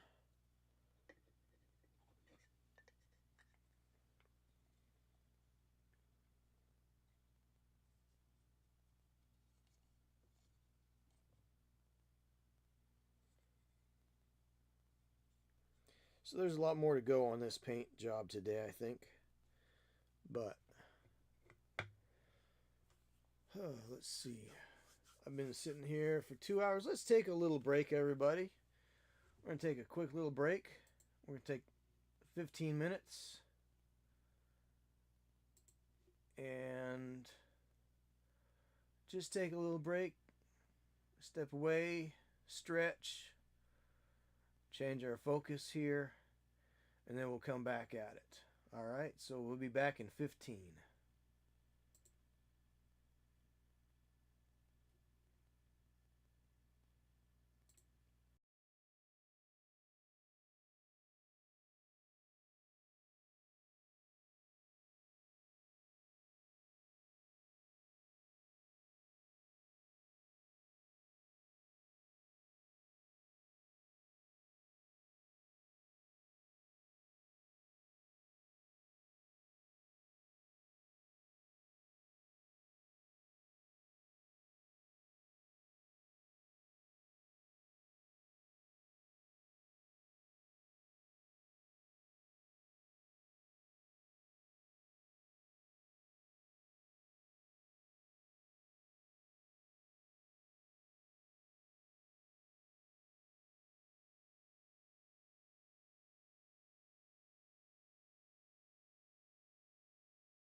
All right, and we are back.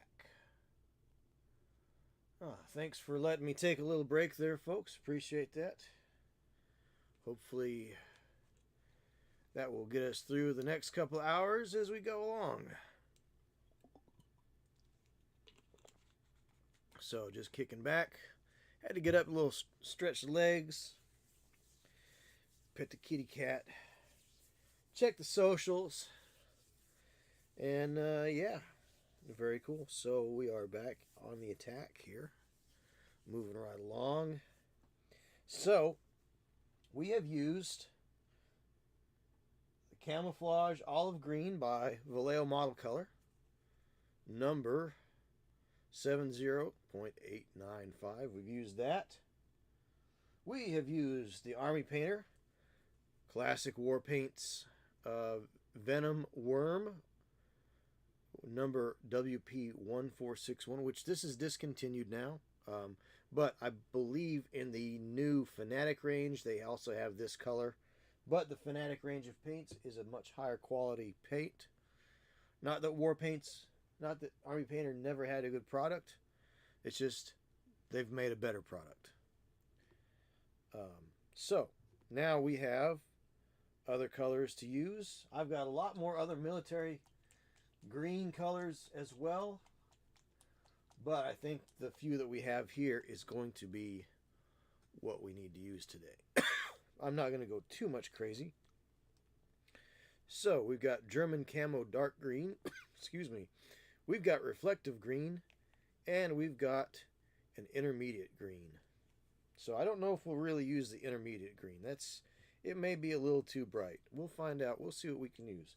Now, I also have... Dun, dun, dun, dun, also have these washes, these quick shades from the Army Painter.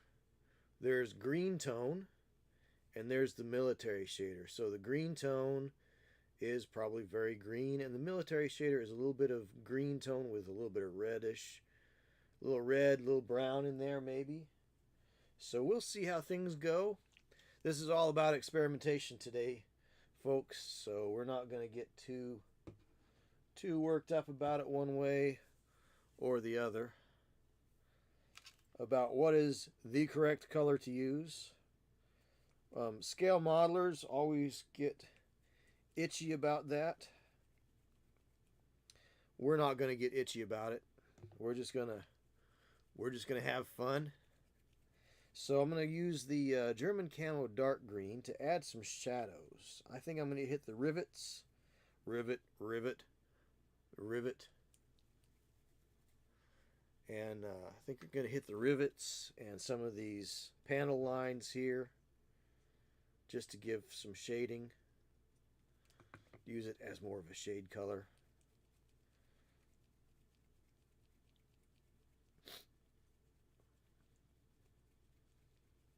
Let's see where it takes us. This color may not be what we want to use, but we'll use it. We'll see where it takes us.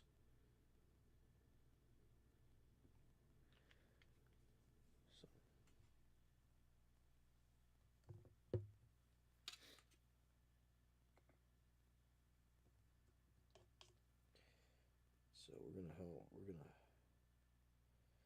thin it up quite a bit. And we're gonna let it just run into some of these panel lines here.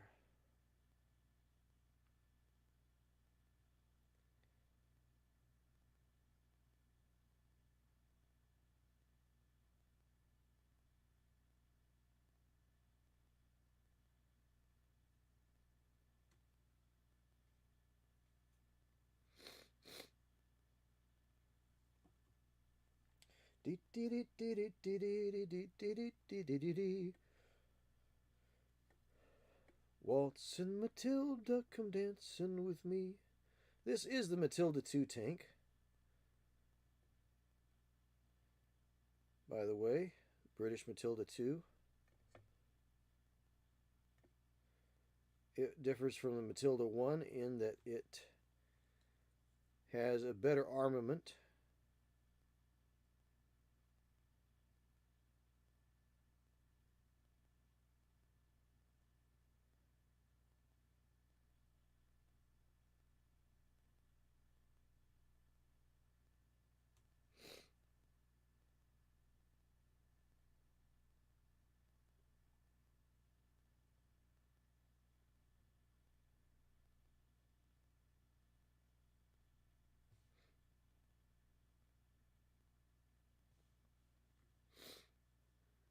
go ahead and let's go ahead. I think I'll just go ahead and use some of this German camo green. We'll just do another filter.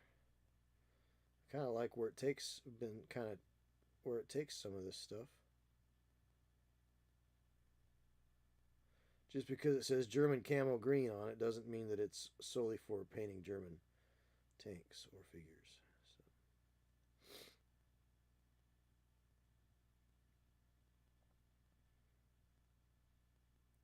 Got a little more of a blue tint to it, looks like.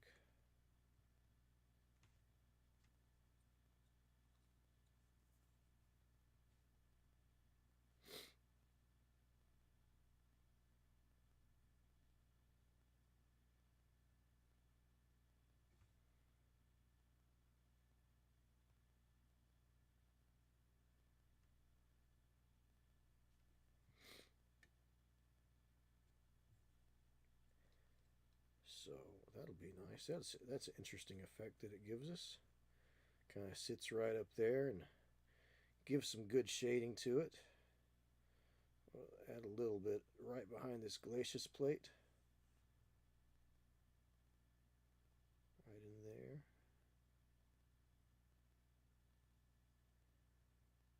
Let's give a little bit right around the commander's cupola here.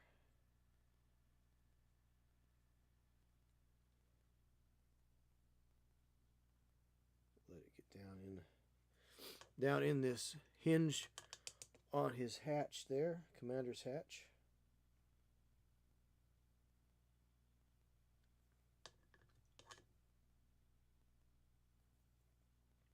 It's kind of taking us back to that original olive drab almost. But I like the variance that this gets here. So now some of you may be familiar with Snarling Badger Game Studios.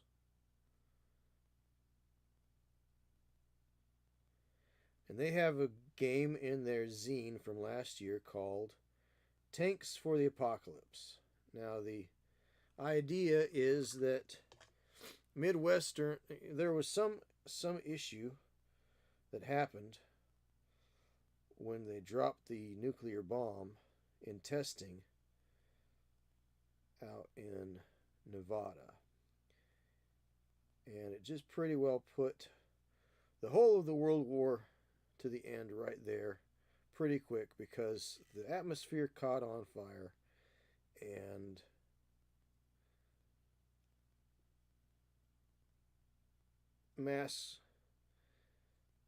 all the mass issues that sort of thing would cause happened, right? Well, the idea is that there's all these Sherman tanks around Lima, Ohio, where they made the Sherman tank. It's sort of the hot spot for that, and it's a sort of Mad Max. The idea is Mad Max with tanks, right? Basically, to make a long story short. Well, here's the thing. So it was written with using the model Shermans that you can get from like Warlord Games. It was written with those tanks in mind. But don't forget, there's a whole other world other than the U.S. Midwest. So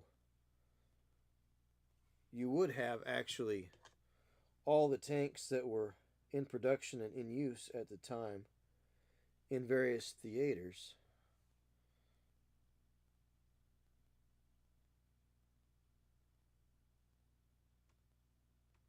Being used throughout the world. So while it was written with the Shermans in mind,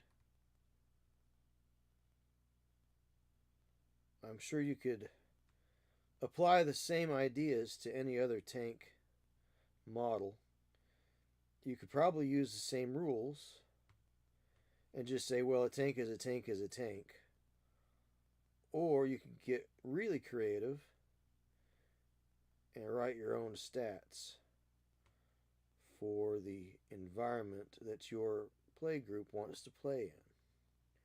So Europe would have different tanks available to it than the United States. North Africa would be different than Europe.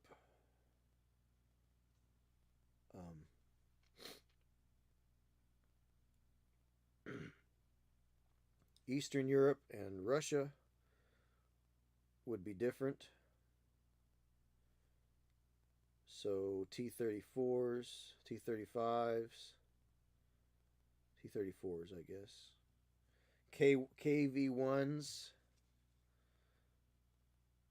KV-2s, Panzer 1, 2, 3s, 4s, Tiger 2, Tiger 1s probably, maybe Tiger 2s, maybe a couple of Mouse, the big honking Mouse tanks.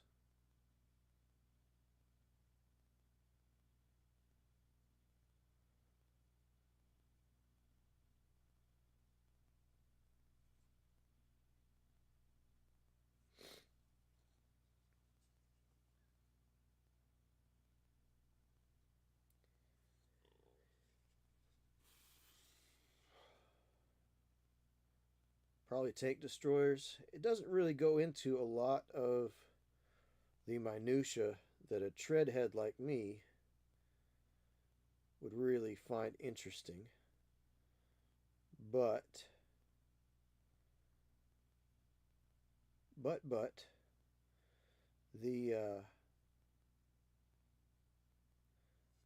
the game is just a couple of pages in the Snarling Badger zine called Snarl from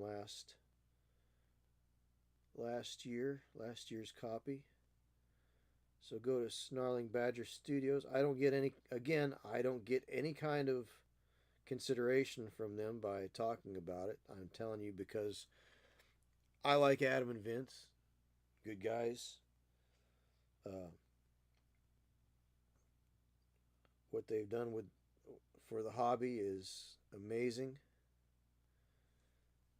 In fact, they're going back to that DIY idea of if somebody doesn't make it yourself. Model agnostic, like it used to be in the old days. Believe it or not, in the old days there was no Games Workshop. You couldn't buy a set of rules and buy the figures generally from the same source. Or if you could buy the figures from the same source, it was a very limited range. They were not, back then, they were not too keen on making everything all at once.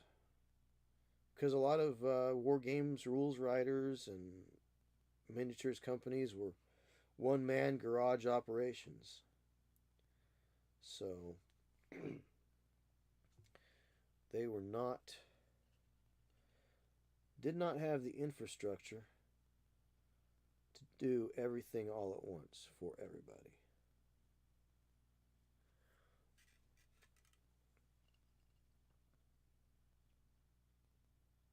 So everybody just kind of had to get their own figures and their own models from whatever source they could find. And so you might have a set of rules that talked about 15 millimeter scale figures, but maybe you couldn't buy them in 15 millimeter scale, so you just had to make do with 1/72 plastic figures. But the rule would tell you how many figures on the base and how big the base would be. So as long as you had the basing correct, the size of the figures wasn't really that important. You could even play with blocks of wood that were sized correctly to the base size. Was it as visually interesting as a miniature? No. Was it utilitarian? Yep. Did you get to play a game? Yep.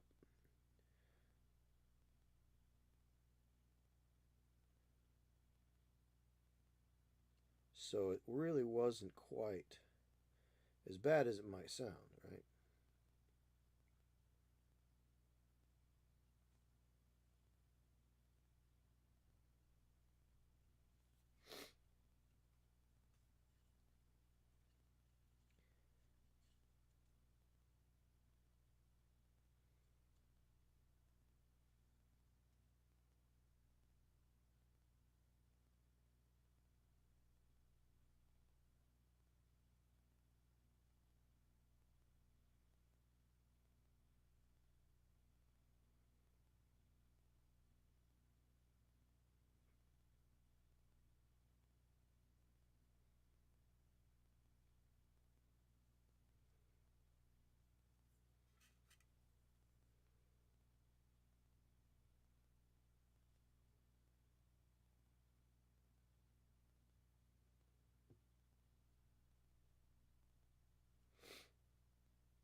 Cool. Looking pretty good. Looking pretty decent, as the kids say.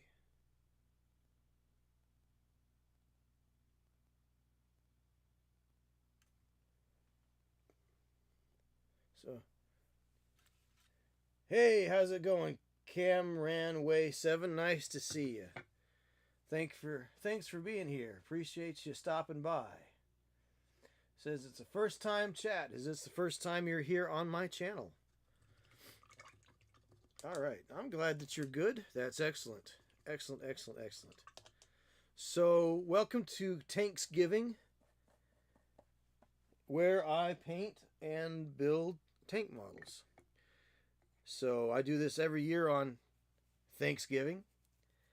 So, today I'm painting a Matilda. I built this last year, and so today I'm painting it, and I'm using many different colors of green as well as English camouflage uniform brown. So working on some weathering here, just sort of filtering out. So I started out just painting this with olive drab, spray painted olive drab, which to get it on the table would have been fine, no problem. But we like to give things a little bit extra zhuzh, right? So I could just, there's different ways to finish this. So I could have just dry brushed and gotten all the edges and everything kind of there, and it would have been table ready. But what I've been doing is I've been working in thin layers, kind of glazing, washing, or filtering, as some would call it. And you can see, I don't know if you can see on here or not, but there are actually lots of variations in the green there. So there's a little bit of yellow in there, a little bit of brown, a little bit of red, a little bit of blue, depending on the green that I've used. And so I'm just trying to give everything some interest. Make it look like it's been sitting out in the weather. It may not be dirty. I don't like to dirty up my tanks and give things too much wear and tear, but I do like to make it look like it's been sitting out in the air. So you're going to have a lot of fading. You're going to have different spots on the tank that the paint will react a little bit differently, because no paint is exactly uniform, especially back in the days that this was made. So you would have weird little additives, or things would weather slightly different, so you get a lot of different patinas on the in the same on you have different qualities of paint on the same tank. So that's kind of what I'm trying to get at. And then of course you've got like where you would have, since it's a metal, this figure's plastic obviously, but since a tank is a metal structure, right, there is condensation in the morning. So it would gather up and it would run down the sides. So even if you didn't have rain, you would have streakiness going down the sides. So that's kind of where we're headed. blacks and reds, or blacks and browns, and brown reds for some streakiness. And then we'll use a little bit of may use a little bit of pencil graphite to do some more weathering, and little sponges and the like. We'll just do a little weathering here and there. Again, weathering is one of those things that people can get overboard on. We'll try to avoid that. Pardon me. Excuse me. So we'll be doing that, and we'll doing some edge highlighting. Probably use a little ivory mixed with green just to get more of a high edge highlight there.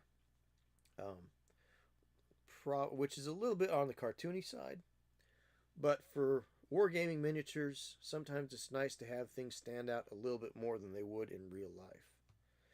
So anyway, that's where we're going. All right, so I threw a little bit of that thin down green on the rivets, some of these areas here.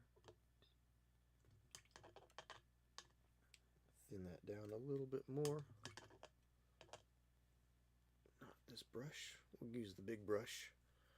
Now you're probably saying, JP, these are miniatures. Why don't you use a little tiny brush? Well, because big brushes have big bellies. You can carry a lot more paint in a big belly. And believe it or not, you can do 80% of your work on just about any miniature with a brush that size. That is a number 3 brush, by the way. That number 3 brush, you can do 80% of a miniature, even just a basic human size, sort of a human size. I say human size, but I mean a scale human size miniature. So don't get into the idea that little tiny figures require little tiny brushes. That is a fallacy. It's a logical fallacy. It makes a lot of sense. Well, it's a little tiny figure. Wouldn't you want to use a little tiny brush? And in some cases, for some things, you do want to use a little tiny brush. But for the most part, you can get a lot done with a number 3 size brush. A lot more than you expect.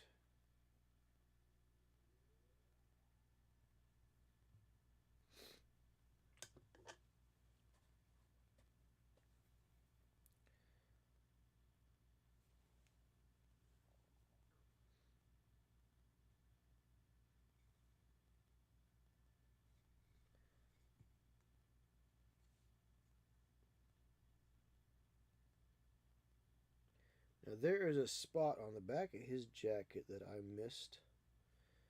So let me just try to get in there and get it. Got it. I think I got it.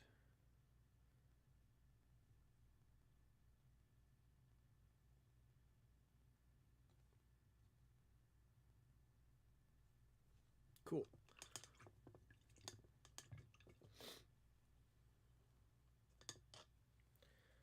All right.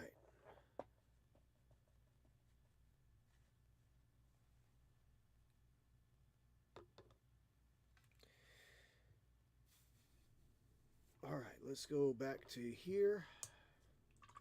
We'll add a little more water into this camo dark green, this German camouflage dark green. It's a nice shading color here, I think. IMHO, if I have to do say so myself.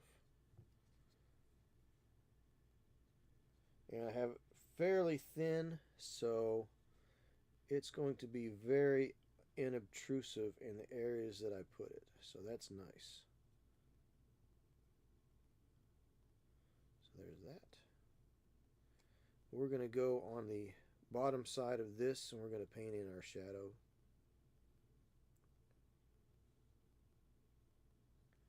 Right there.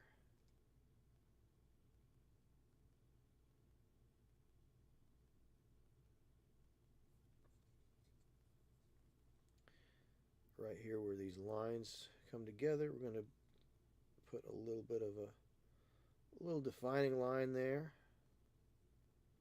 Same thing over here. We've got that there already.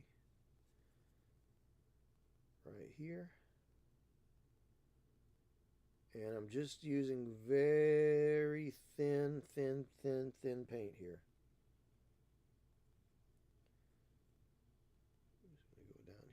here, here. And we're just kind of painting in some shadows. Panel lining, if you will, in the scale model parlance, we'll call it panel lining. Go here. Go here. Let's take this off. And we'll edge out around here. In the old days, we would do this in black on a smaller model. Call it black lining. So basically, I'm just doing black lining here.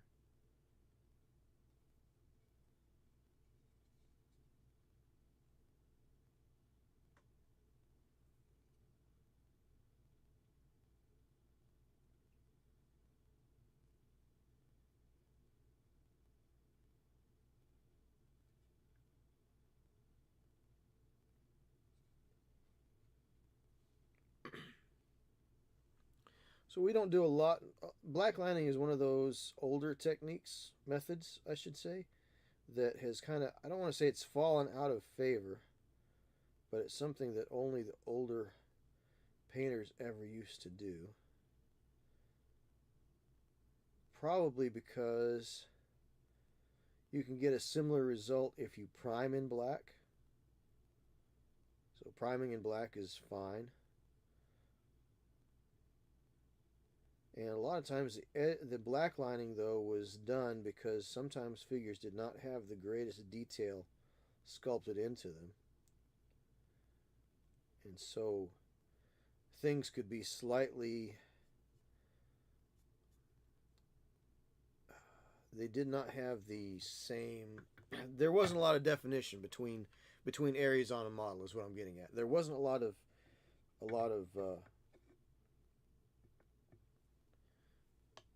definition, so you'd have to paint the definition in or enhance the definition. But as sculptors got more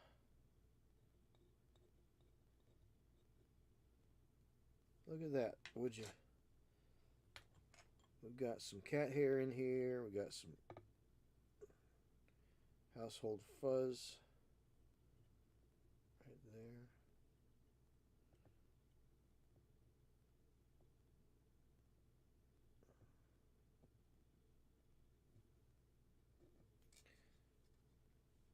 Well, this isn't a competition grade.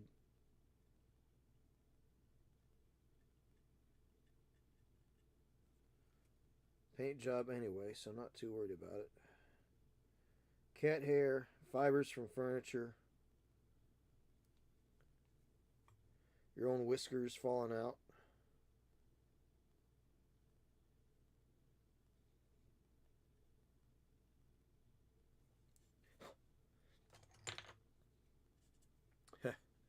There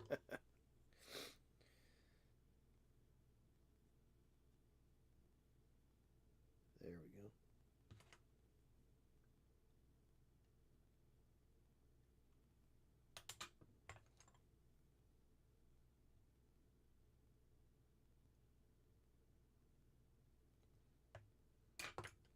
Environmental fuzz, you know, what can you do?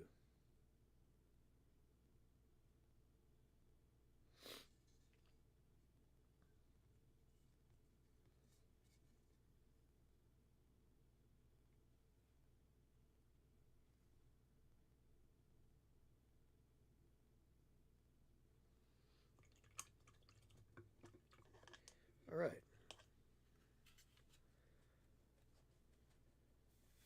Hey, thanks for the follow, Cameron Way.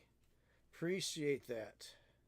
Appreciate that. So if you are following on Twitch, just to let you know, pass on the word that when we get to 400 followers on Twitch, I will be giving away a copy of Warcrow. That comes with 14 figures, a playmat, and terrain, and the rulebook scenario book. So it's not the full rule book, but think of it as a enhanced board game. So it's a miniatures game in a box. It gives you the rules that you need to play the scenarios inside of it. So pass that on to your friends, neighbors, neighborhood dogs, cats. The panhandler down the street. So 14. So when we get to 400 400 followers on Twitch, we'll be doing that. And I've got more cool things when we get to 500 to give away. So I'll have a nice giveaway at 500. But it's funny, I think Twitch tends to clear out followers from time to time, because I'll go up to 332, 333, and then I'll lose back down to 330, 329. It's really weird. But oh well, it is what it is. So, all right, so we used German camouflage dark green. We're going to set that aside. And we're going to use this reflective green. So I don't know what color that's going to give us, but it's called reflective green, which actually this is a really good color for British helmets. That's what this came in. This was actually out of this and the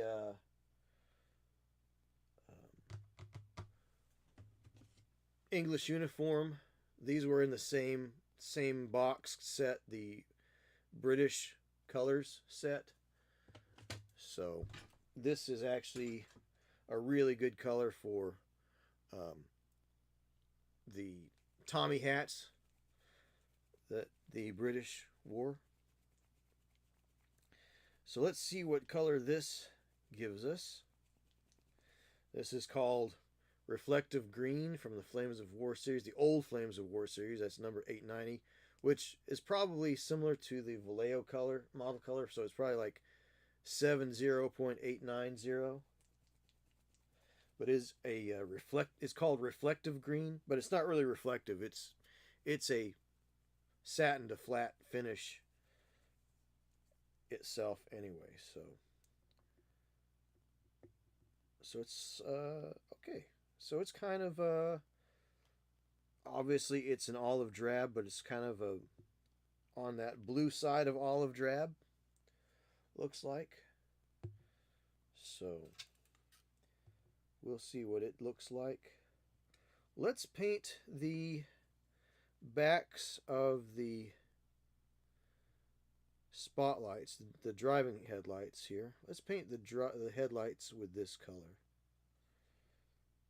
Maybe we'll just pick out a few things with this color. Maybe make it like I don't know. It might be a good highlight color even. We could try that. We could try it as a highlight color. Maybe take this, maybe do some highlighting with this, and then maybe mix in some ivory. Yeah, we could do that. This could be a highlight color, and then, because we're just about to the point for highlighting, if you really want to know my opinion here. And since you're here, I hope you want to hear my opinion. You're more than welcome to not hear my opinion. But if you just don't want to hear my thoughts on painting and colors and the umpteen million variations of olive drab, I mean, that's fine too. Just say so. I'm easy to get along, folks. So I think we'll use this. I think we'll use this green, and we'll just start doing some edge highlighting here. So edge highlighting, it does what it says on the tin. We are highlighting the edges of things. And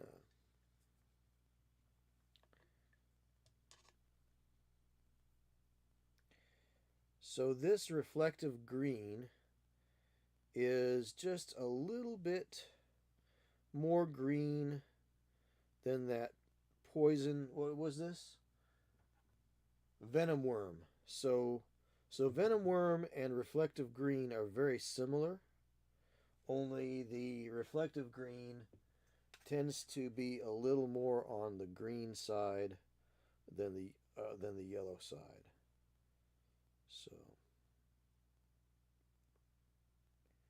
we're just going to go ahead and edge highlight stuff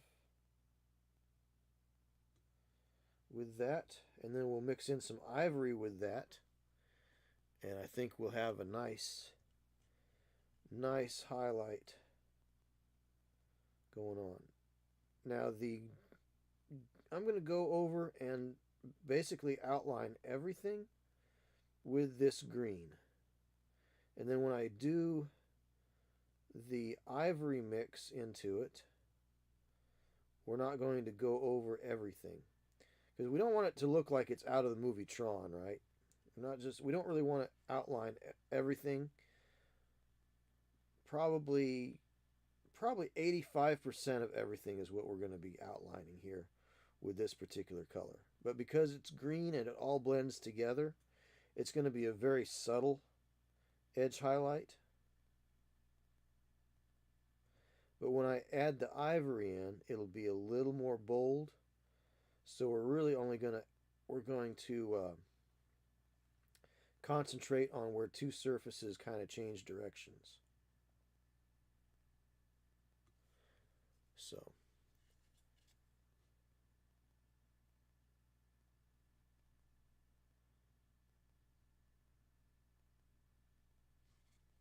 when we get that second level of edge highlighting going on there.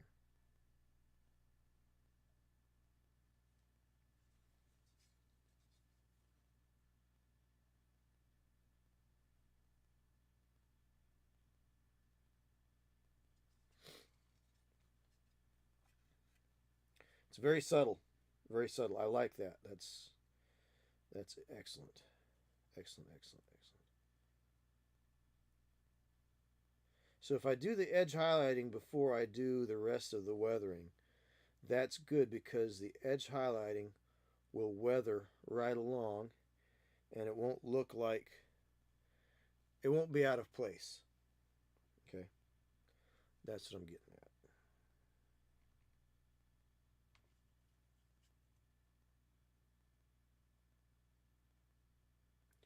So edge highlighting is not just what you're highlighting, but how you're highlighting.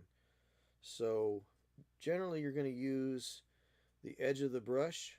So where it comes together, where you have two surfaces mating up, that edge, right? So they made up at, say, a 90-degree edge, or even if they're at a 45-degree, wherever that point is, that's where the edge of the brush is going to go. So you're just going to use the edge of the brush and highlight right along the edge. You don't have to use a lot of pressure. The paint will flow. As long as you got your paint to a good consistency, it'll flow right off your brush and right onto that edge. That's the whole point of edge highlighting. So not only what you're doing, but how you're going to do it. Use the edge of the brush. Add a little water there. Could use some Merlin's Magic Medium, but I think water will be just fine, just to keep it wet. Again, just like any other time, you don't necessarily want to load your brush up too much. If you find that you've got paint sticking out and you can't see the bristles anymore, that's probably a good indicator of having too much paint on your brush.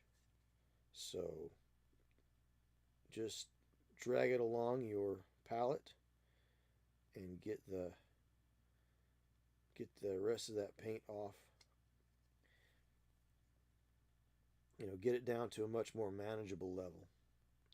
That's what I'm getting at.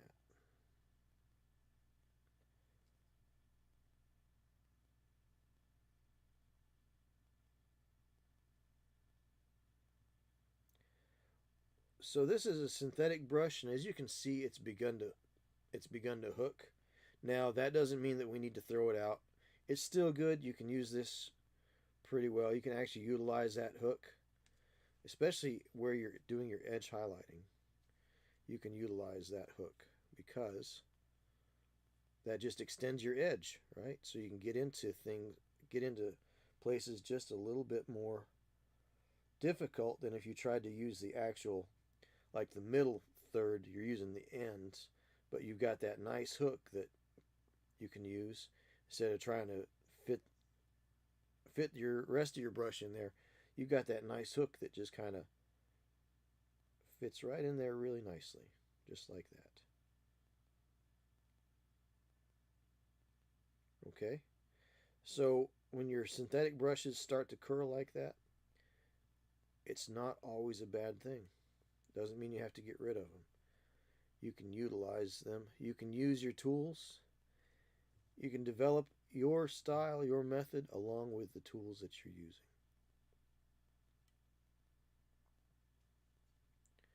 Don't be afraid to use old tools in new ways.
So this is a part where you can just really get lost in the process.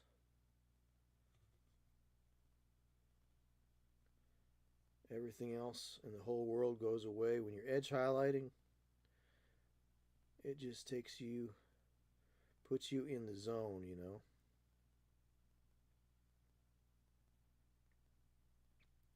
so to speak, as the kids say.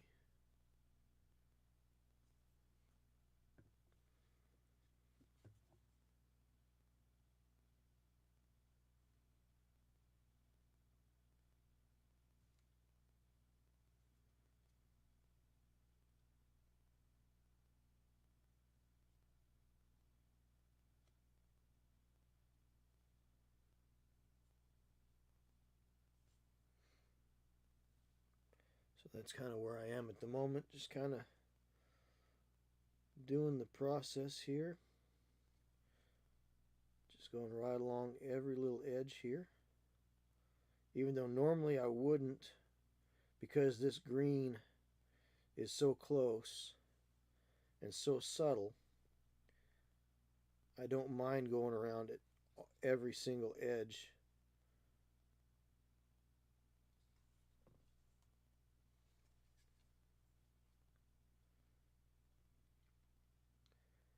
And getting that color in place.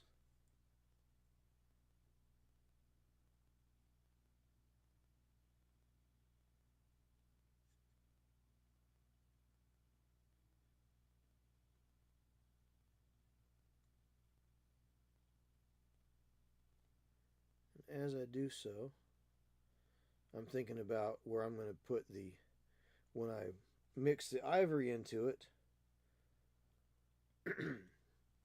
I'm thinking about what parts of that highlight I want to enhance. Usually right at corners, usually where two surfaces change direction, not just where they meet up, but also where they change direction.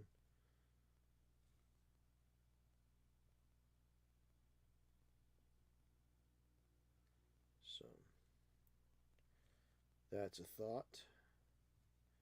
It just kind of goes right along there, right along there.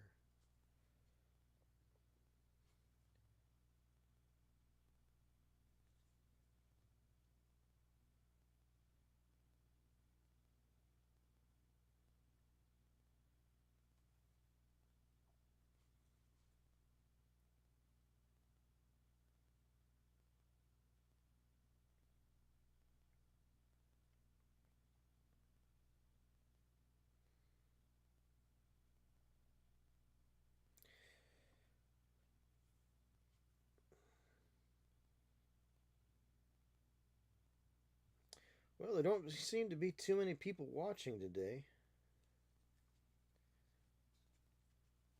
which is okay, that's fine. But they're going to miss out because I've got, whenever I do, if I do out of the ordinary streams, you know old JP has always got something to give away. So I do have a couple of tank related giveaways today. But if nobody's here, they won't get them. Can't do a giveaway if there's nobody to give anything away to.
All right, here we go.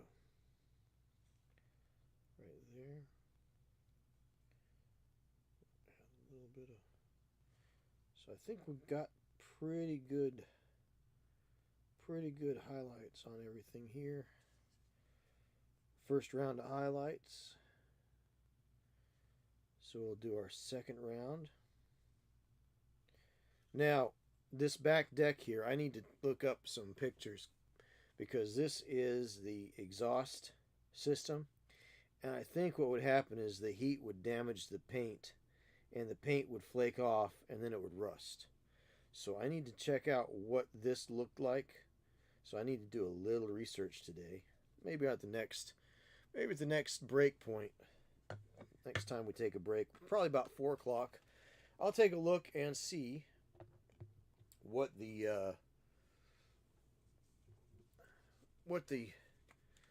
exhaust system would look like after it was in use for a while.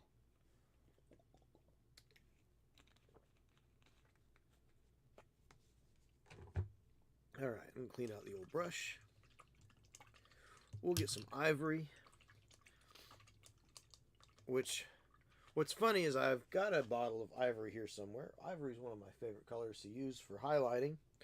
Just naturally, it's good. It's a real cheat. If you don't know the color to highlight something with, just use ivory. All right, we do have ivory. Here we go. This is the ivory that I like. Right here, this is.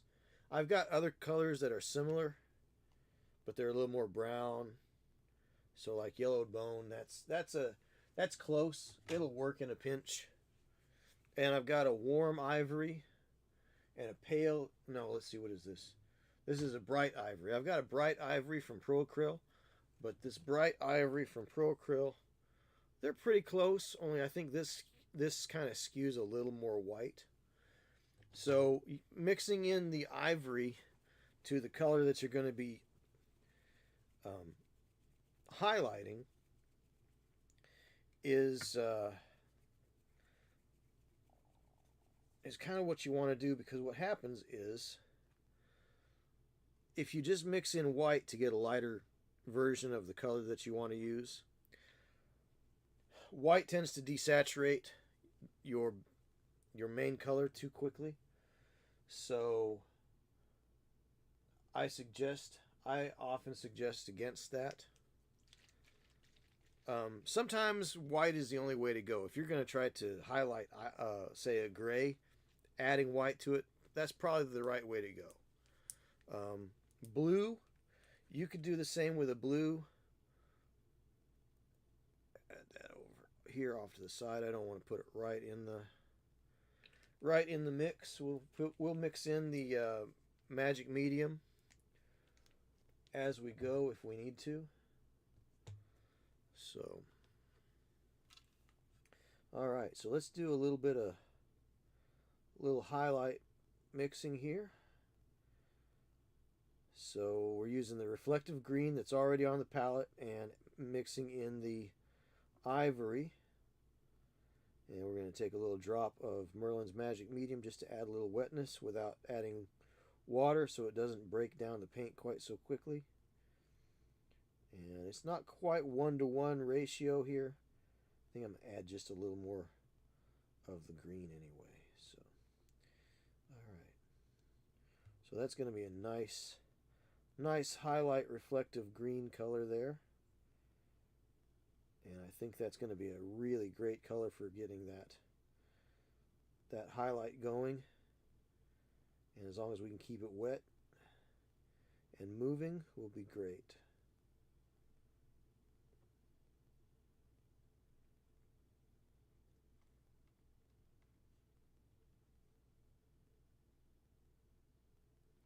All right, so here we go.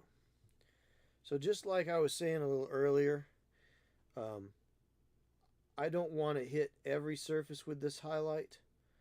So what I want to do is I want to just kind of right here at this corner and this corner, because we're working from the one color already. So it's close, and then we're just going to catch these little rivets here,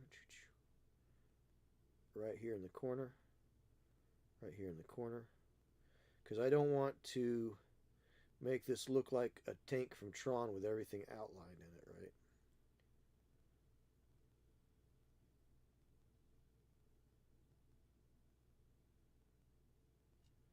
right? And if it gets out of hand, we'll just wipe it away with our while it's wet.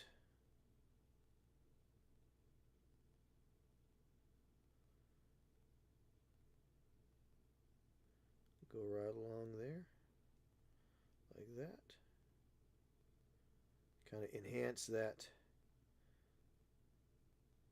overhang because there's a little, I painted darker green inside there as a shade. So yeah, I think that's really nice. I think that's working really good. And then right here, that little area gets a little highlight. This will get a little highlight. Little highlight right here on this. Again, this is a very subtle highlight because it's green. Green on green.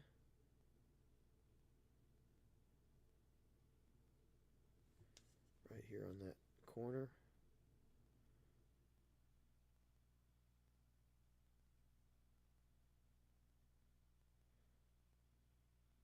Here.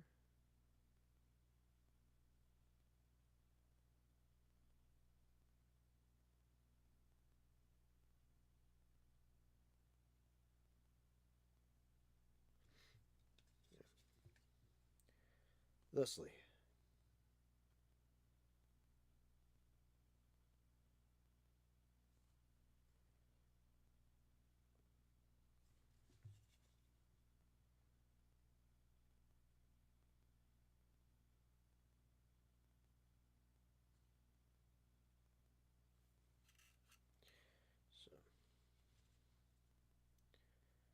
So I just want to catch it right there.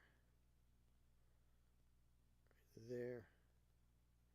I'm going to go right along this bottom edge right here.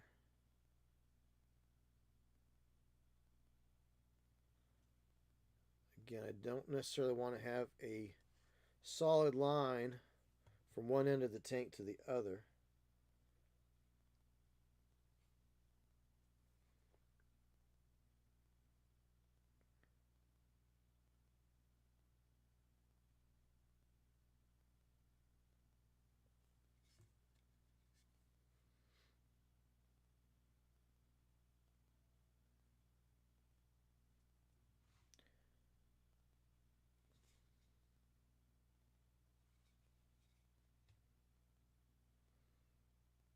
So sometimes you can stop it before you get to an interesting spot.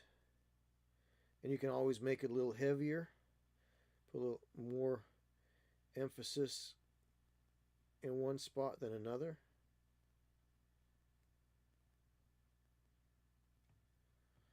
That's a thing.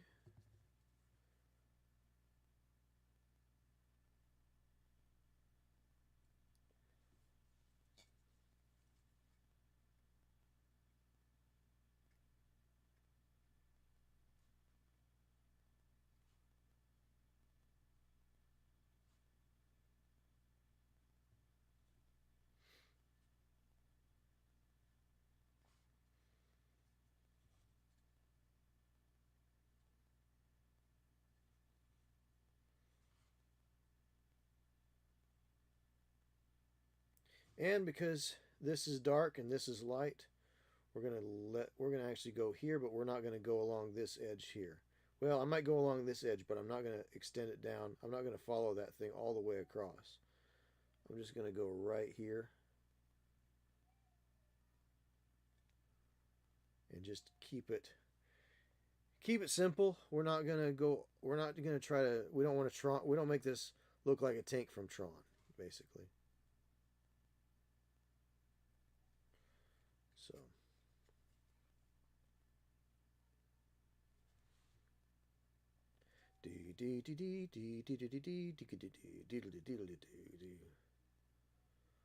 but it's nice to have subtle highlights, and green on green is pretty cool.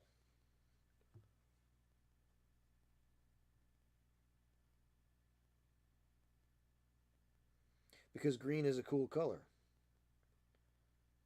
I'm talking physically speaking, not just philosophically. I mean, green is a cool color. I like green. Green's actually my favorite color, quite honestly.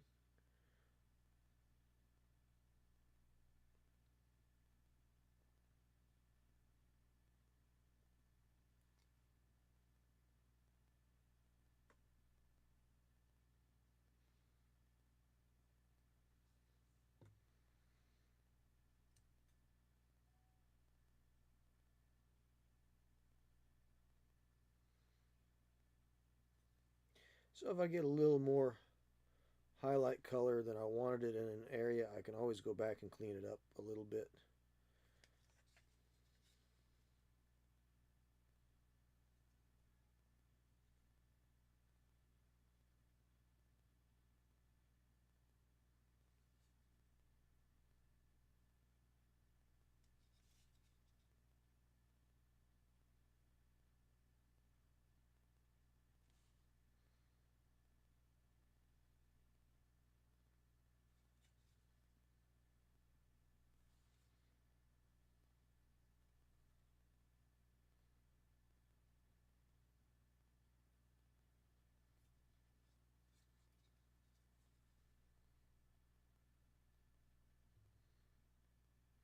Now, if you really want to get right down to it, this method of highlighting is actually really incorrect because it's stylized. And the reason we do it like this is to add interest, but it would actually not be correct because really all your highlighting should be on the upper surfaces, and this is kind of highlighting it and making it look like an overcast day at noon, as Eric Swinson would put it. So I don't have his level of skill at painting things real in a semi-realistic manner with actual consideration given for light direction. That's just not my way of doing things. But he is an amazing artist. You can always tell the people from an art background and people that are mere plebes like myself.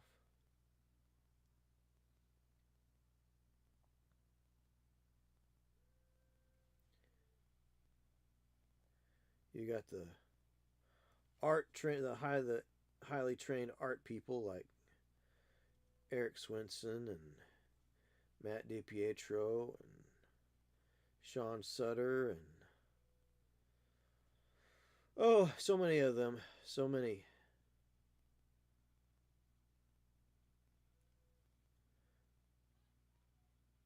Probably Sam Lands is probably an art guy. I think he probably took some classes, I'm sure.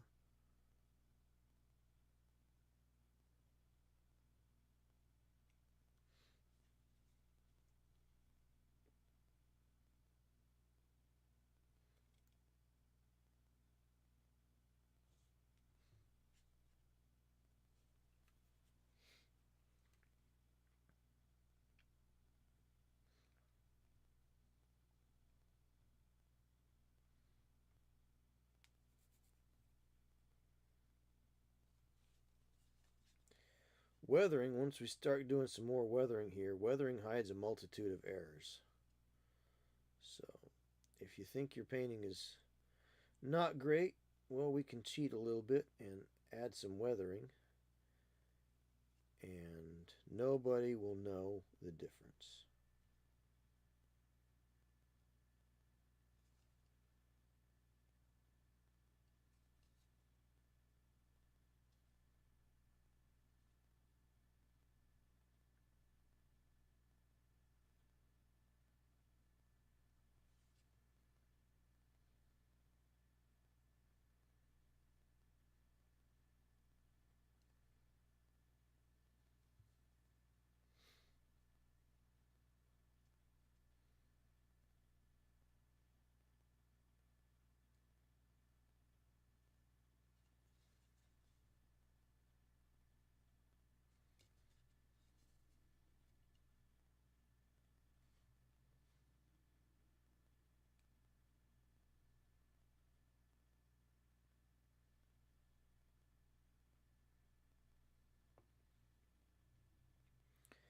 That is all right.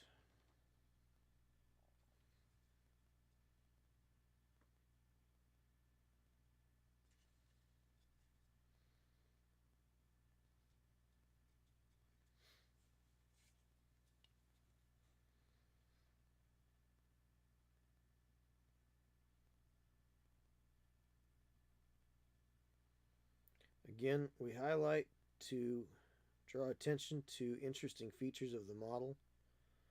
It's not necessarily realistic, more stylistic, but it looks really good.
I think I'll go ahead and go around and hit all these rivets too. I think that won't be a bad idea. 10 hours later.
Of course, this is going to get mud down this way, so I don't know why I'm highlighting this, but I guess if you start everything out at point zero,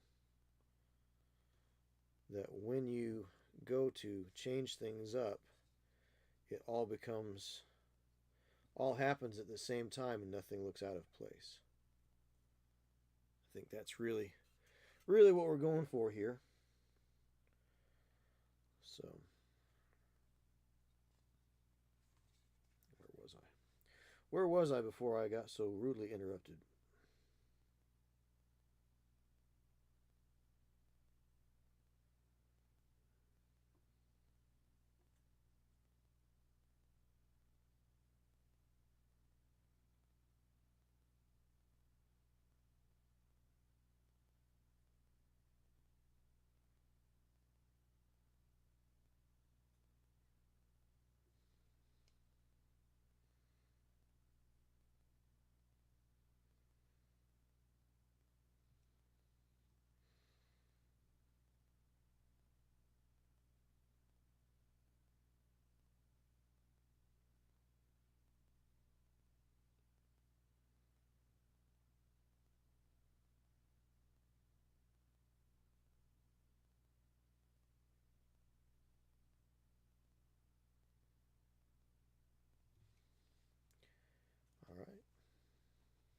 So I can go back and clean those rivets up a little bit. No big deal. But not going to get too flustered about it.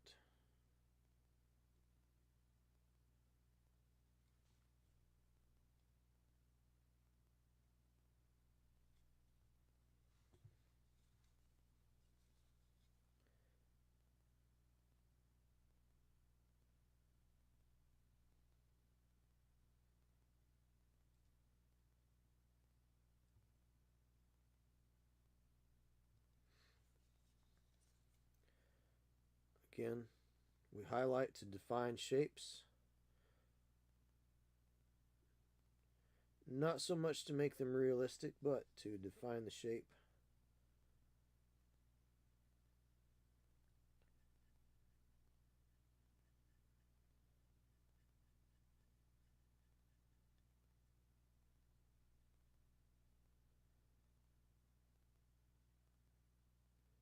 Which just helps to make a nice, clean, crisp looking model altogether. And we'll just let the eye fill in the details in some of these places. Again, we don't want to trace all the way around. Box it in. We're not trying to make it look like it's glowing in on the grid. The game grid. Just kind of let the paint do what it wants to do. Just hit those areas. Just like that. Okay.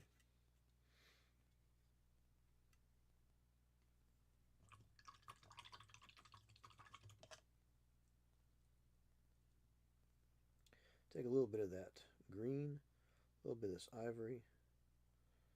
I wanted to go more towards the green side. And I'm going to highlight this part of that deck, whatever that is. I could be completely incorrect here, but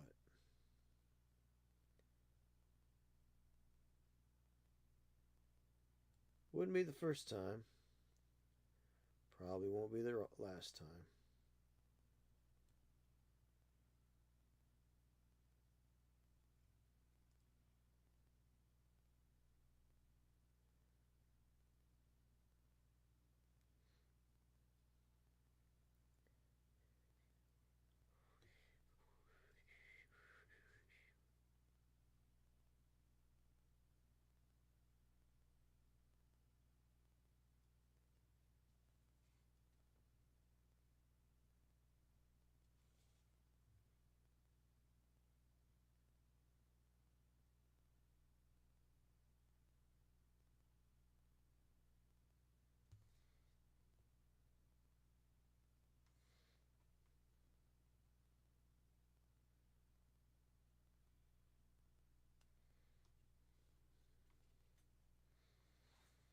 Okay, so I'm going to flip this over and we'll brighten up some of this highlights here a little bit and catch these rivets as well. So right there, right there.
Painting right along. Little rivets. Little rivets.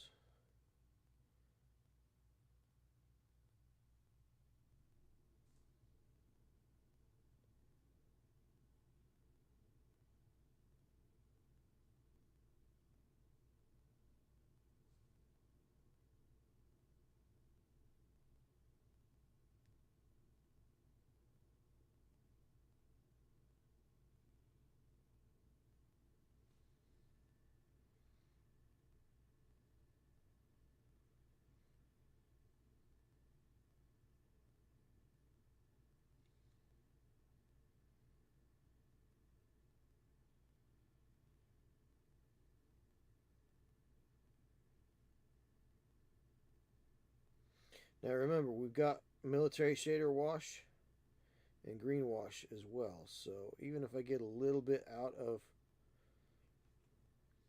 line with some of these little highlights here, it's okay. We can correct it as we hit it with the wash. So no big deal. Not a big deal.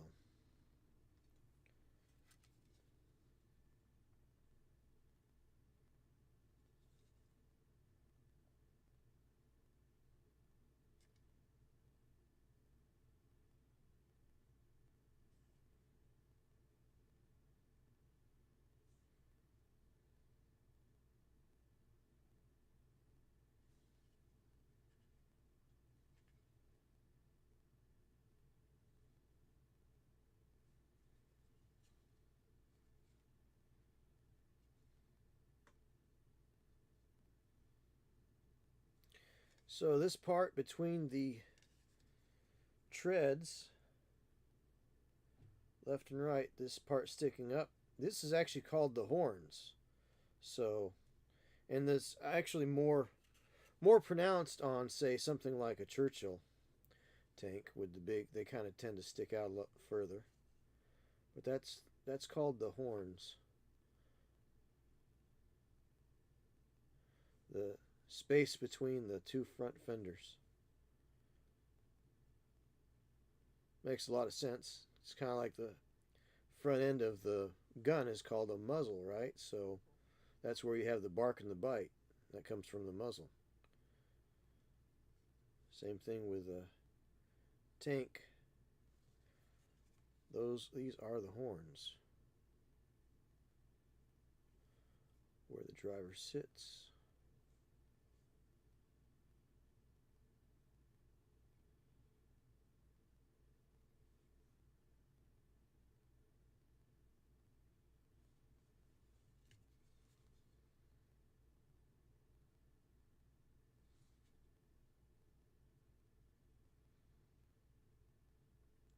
Just picking up this little area of texture right here.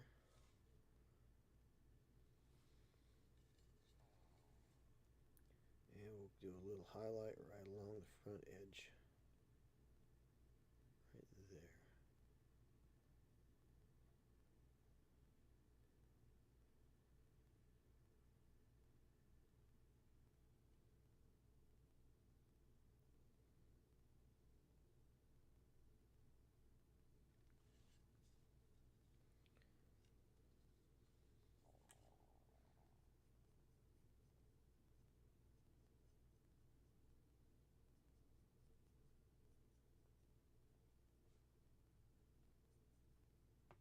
Okay.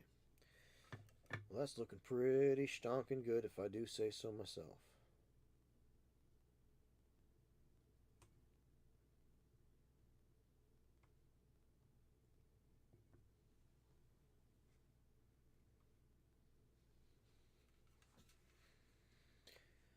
All right. Whew. Got to do the turret next. So I need to do highlights on the turret. But it's coming along quite nicely, I gotta say. Oh, not too shabby. Now the only bad thing is I don't have the correct decals for this. There would be unit markings. There would be numbers on it. There would be a weight medallion painted on one of the fenders. It says how much it weighs. So, unfortunately, I don't have any of that. But I think we'll be taking a break here in just a few minutes here. And, yeah, be taking a break here in a few minutes, and I'll look all that information up. Maybe there's some kind of hand scroll that we can do. Oh, need a stretch. Oh, excuse me. Oh, stretchy stretch. Nobody's hit the number for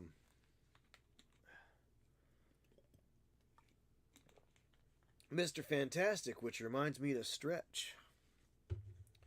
So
let's get that squared up just a little bit right there. Clean that up.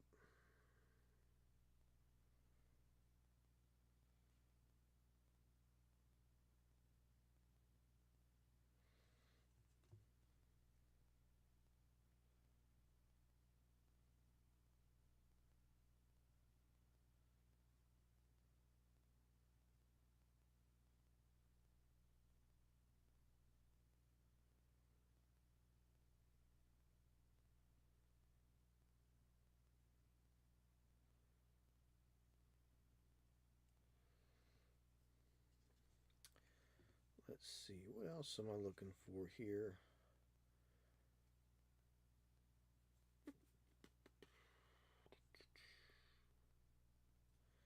All right, set that aside.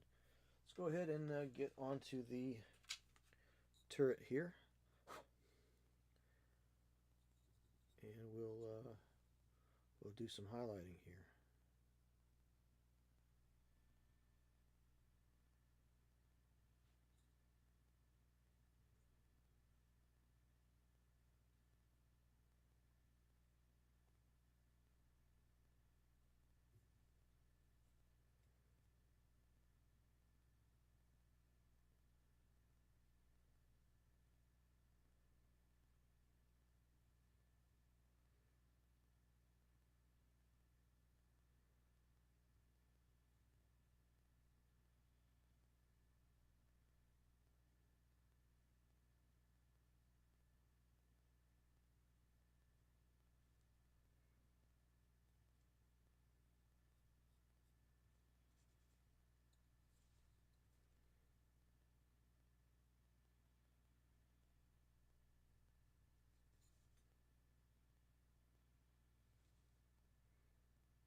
So I'm just doing the edge around here. Some highlights going.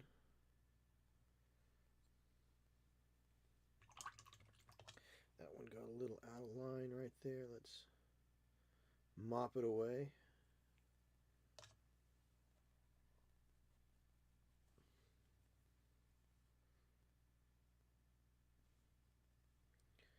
All right. And we'll get along that edge right there.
All right.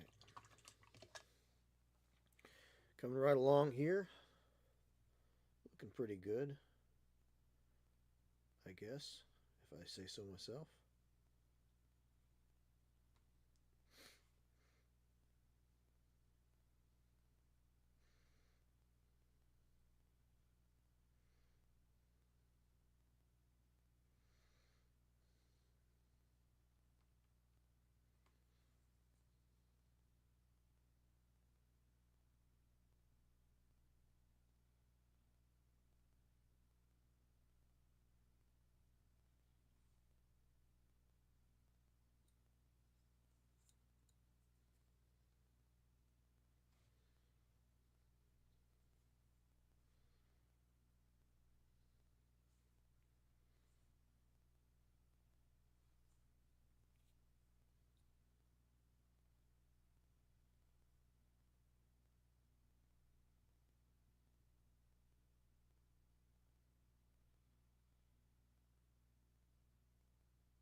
All right, very cool.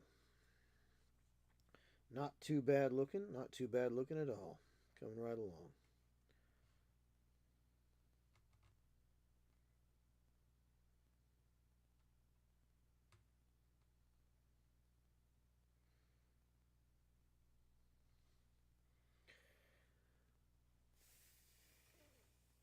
Hey, Savage Brewski, nice to see you. How's it going? Yep, absolutely. Happy Thanksgiving. We are doing the Thanksgiving stream here. So,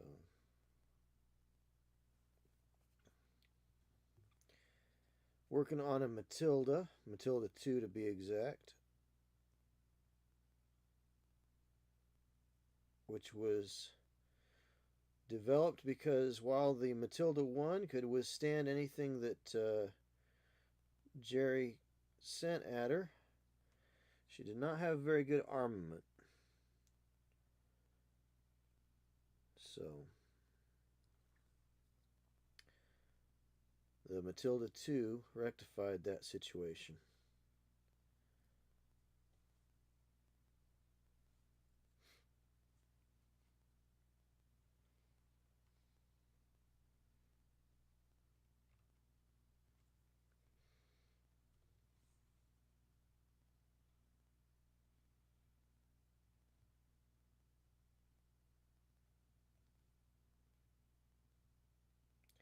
Folks, if you want a treat, you should probably check out Savage Brewski's channel over there on YouTube.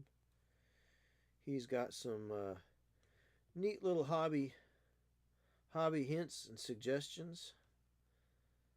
So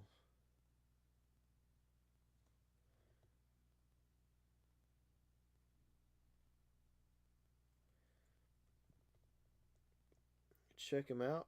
Give him a subscription. Give him a subscribe over there on the YouTube. And check out what he's doing hobby wise. He shows a few simple things that you can do at home. Talks about 3D printing a little bit too. And yeah, check his channel out. Give him a look.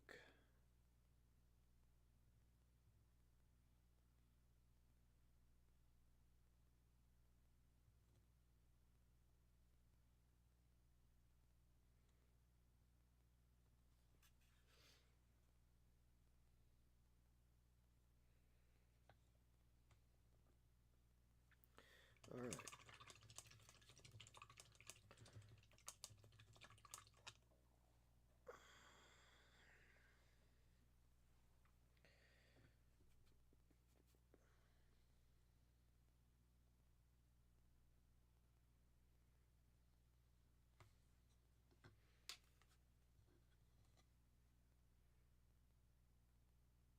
This lifting ring I'm going to give a little highlight to.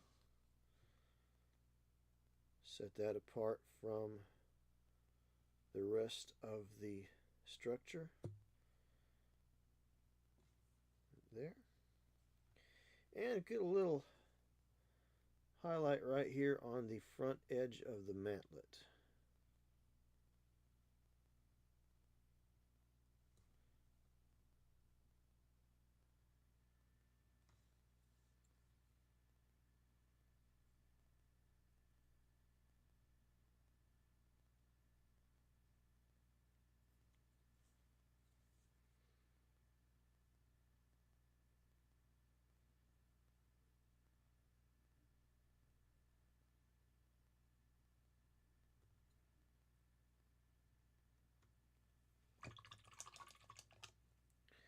Clean off some of that paint just a little bit. Square that up. Yep. Good deal.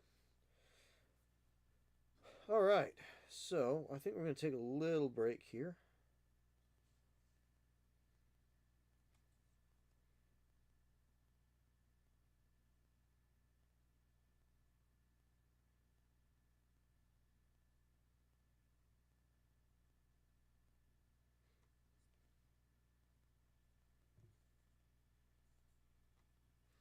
Well, it'll be a moment, just one more moment here. So let's go ahead and pick up a little bit more. I'd like to do a little highlight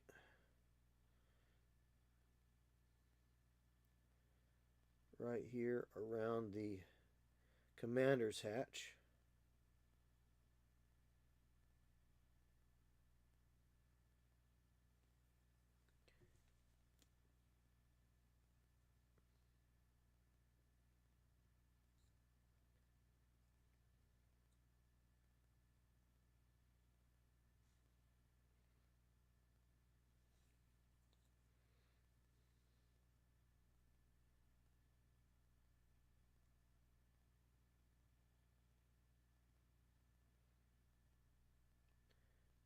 I'm going to do a little highlight on the hinges as well. And if it's a little too bright, that's okay. We're going to go back over and give everything a wash with the military shader. So how's Savage Brewski doing today?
All right. Let's see. 4:01. Let's take a little break here. Stretch, get some water. And we'll go for another couple hours. Then we'll take a dinner break, a supper break. We'll break for supper. And about 6 o'clock. So we'll do another 2 hours. We'll clean up some of the mistakes on the turret, and then we'll hit this Chimera and finish that up for the monthly monster, and then we'll build the elephant at the end of the stream, and we'll also have a drawing for. We're also going to have a drawing for this World of Tanks pre-primed set of UK tank platoon for the World of Tanks tabletop game.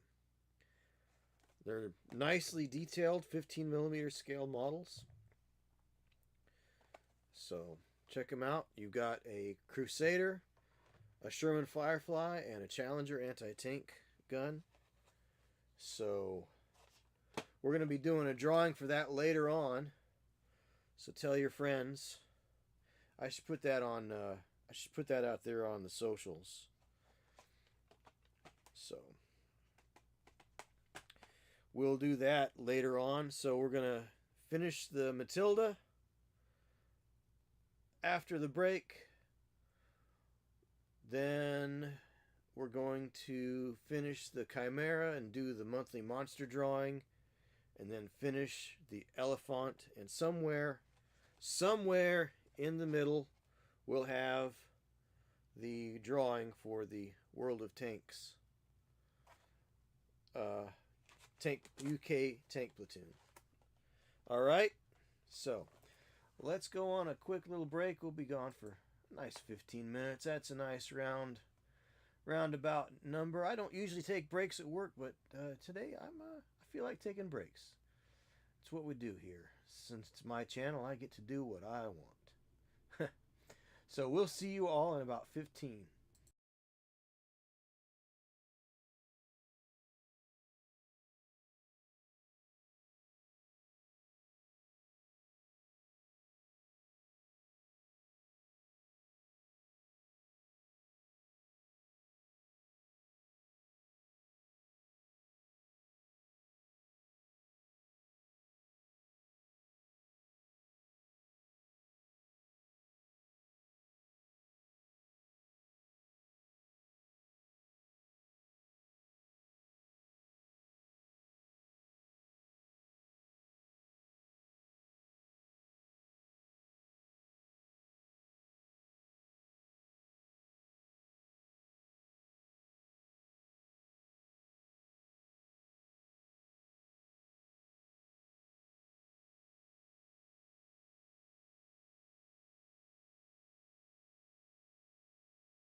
All right. Sorry, I ran a little overtime. A couple of minutes. Apologize there. So we are back. Back, back, back. Back, back, back. All right. So here we go. Yes. So, all right. I need to clean up a little bit of that right there. And I'm going to use the reflective green, I think. Use the reflective green to kind of clean up that line just a little bit.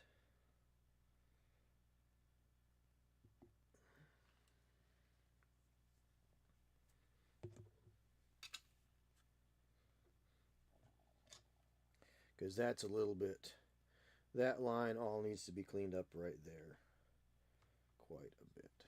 So we'll just reduce it, clean that corner up. Then I think if we do a wash with the military shader, I'm going to see which one I like better, whether I like the green wash or the military shader wash. I'm not sure which one. I say we, even though I know it's just me painting. You know, I do consider that everybody here that's tuned in and spending time with me today, you all are doing the hobby with me as I'm right here, even though you may not be doing the hobby where you are. I say we because I'm including you. Nobody can say that my channel isn't inclusive, because I include everybody. That's why I say we, because I'm glad that you're here. Kind of the I hate to say like Mr. Rogers style of talking out there to people that are in the audience. And of course, I do have one thing that Mr. Rogers doesn't have. I've got the chat. So you can chat with me if you want. Out there, I'm not just talking to a camera. I know there's people out there, I can hear you breathing.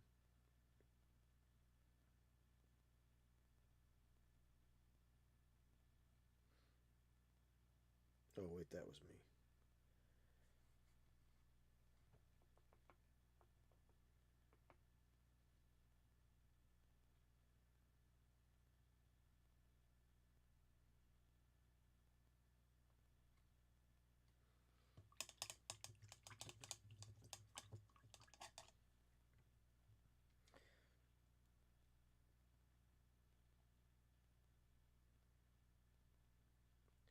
So we'll do a wash. We'll finish up the driver. Or sorry, not the driver, the commander. Tank commander.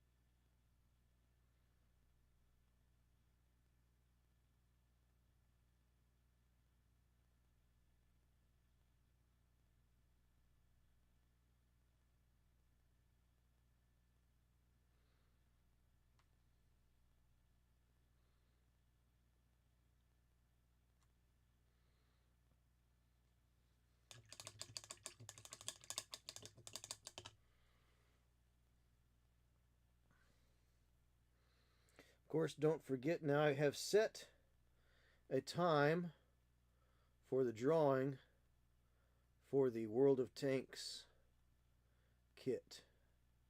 That will be at 8:30 tonight. So hop in the chat and remind me if I'm painting and if I'm jammering away and painting, help me remember to stop and do the drawing for the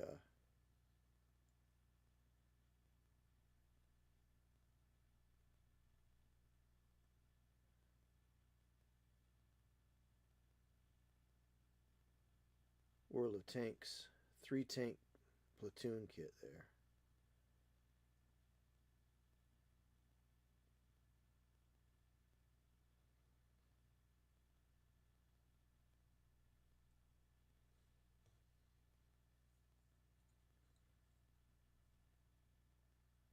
Oh, I meant to look. Oh, I've got my tablet right here. I can take a look and see the things that I wanted to see. Whether or not, yes, there are things I need to check on to see whether or not, just to see how to paint them.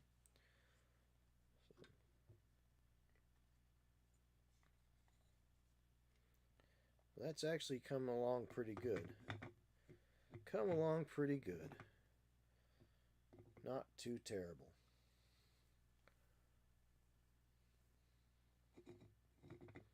Not bad at all. Alright, so I wanted to see what color I wanted to see what it would look like. This is, let's see, exhaust system. Matilda tank.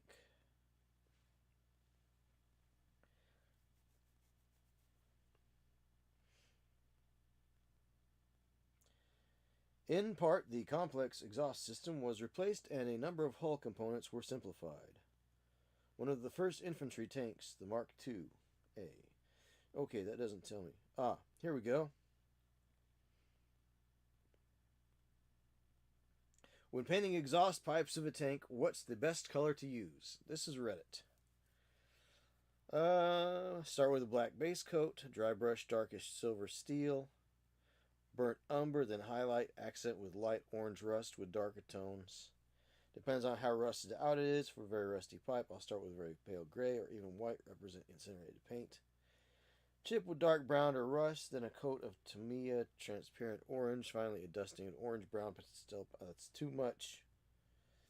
So, I guess we're going to take a look and see what part of it is actually the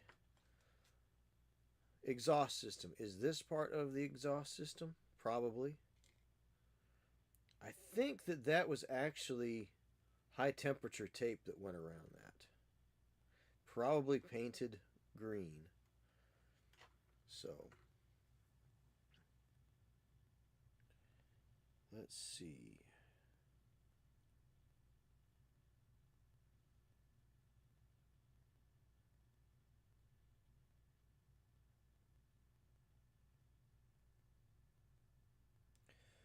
So it looks like the deck portion, this part, was probably painted pretty well. It's hard to tell. Black and white pictures, you know. Oh, let's see. I bet somebody has... Here we go. Here we go. So yeah, this would be piping right here, exhaust piping. This is painted. That's the engine deck. Some of them have looks like a fuel canister up at the top here. But the actual mufflers, this bit right here, which is what I'm talking about, looks like coming from the factory, they were black. But there's nothing wrong with painting them in rust colors either. So,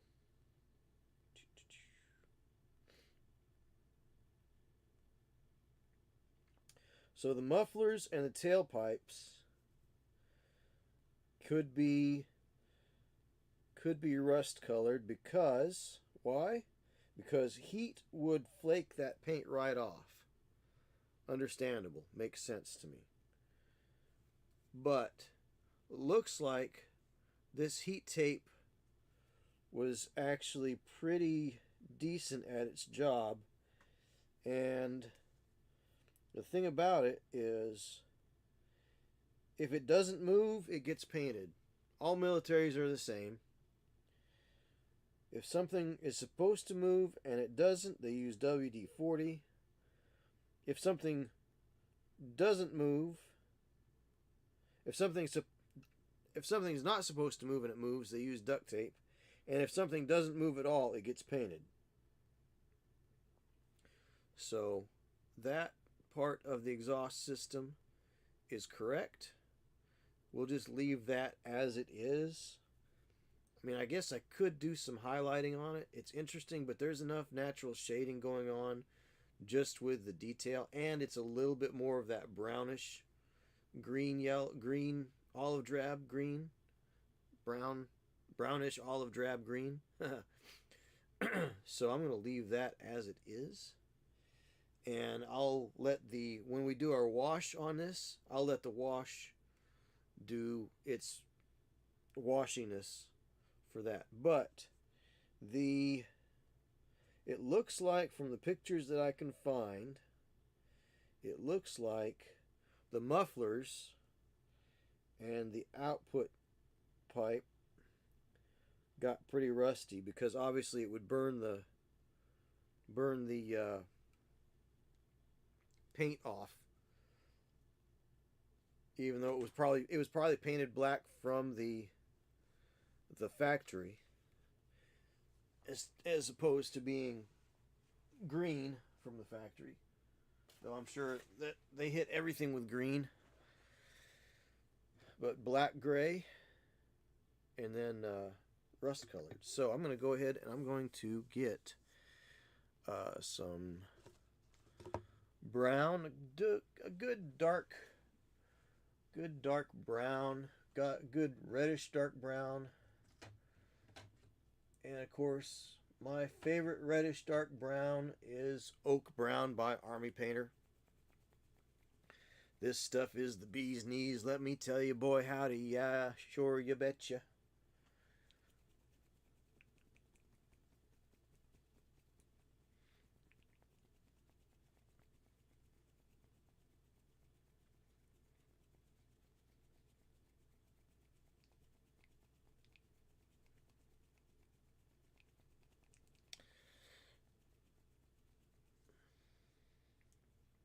So we'll use Oak Brown.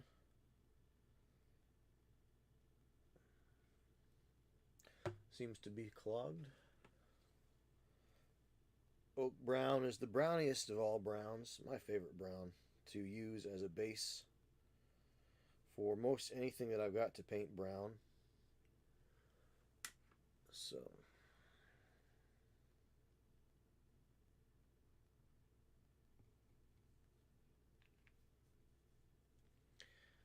very much my favorite brown of any color, of any paint line.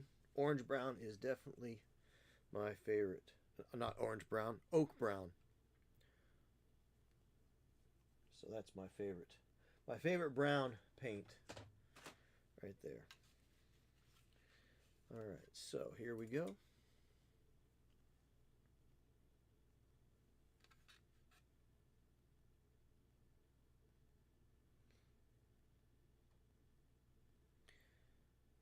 So we'll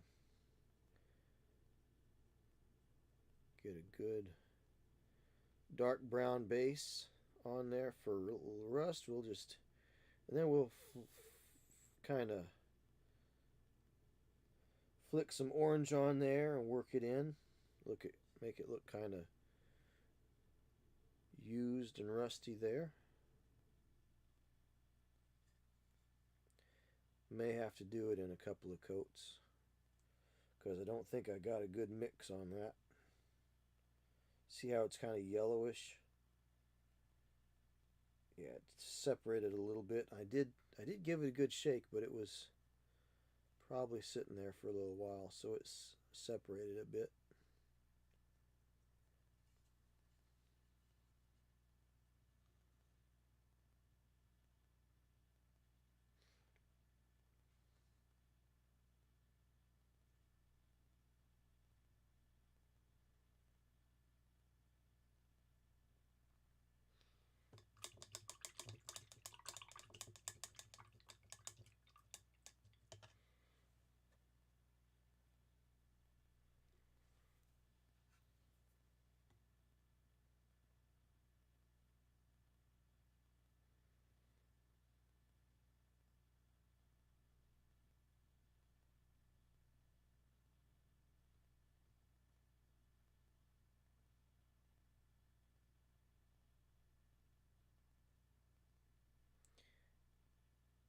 And if I have a little bit thicker paint on this, it's okay. This particular area, because if it's kind of chunky looking and gross, that's okay. I can use it to my advantage. Because why? It's rust. Rust has texture. We can make texture with it. So a little bit thicker is okay. Get a little bit of that torn effect if you put on acrylic paint over acrylic paint while the previous layer is still drying. Sometimes you can actually cause some tearing. It's not so much, it'll get that orange peel look.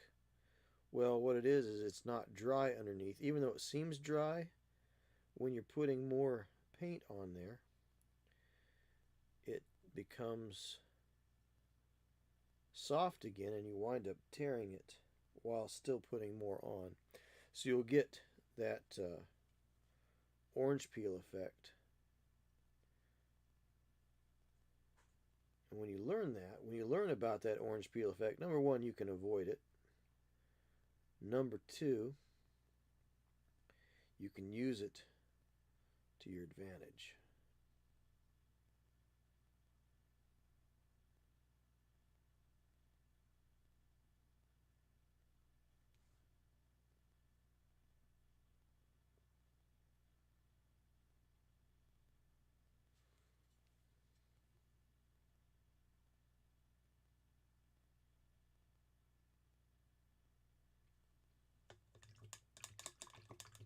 So while we've got the brown out, we're going to go ahead and base coat the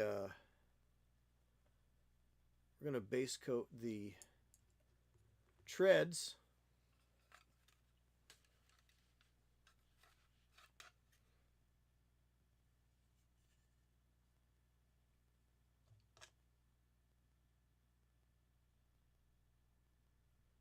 With this brown.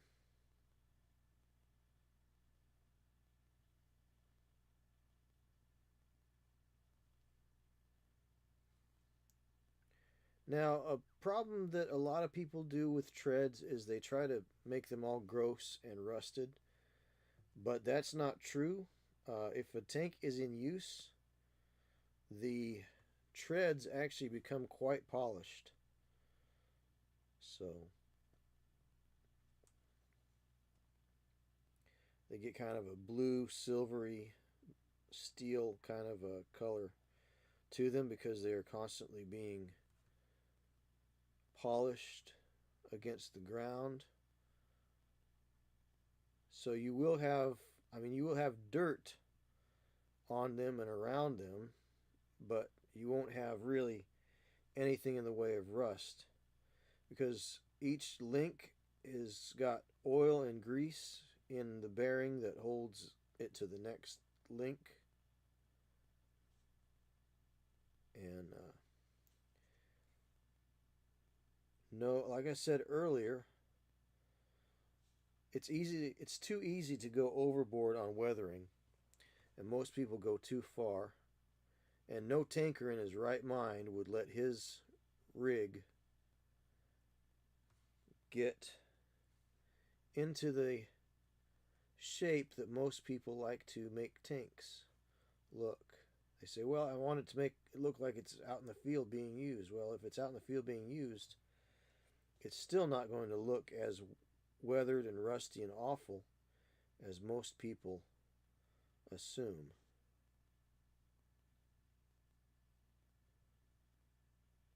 In fact, they paint the tank treads at the factory.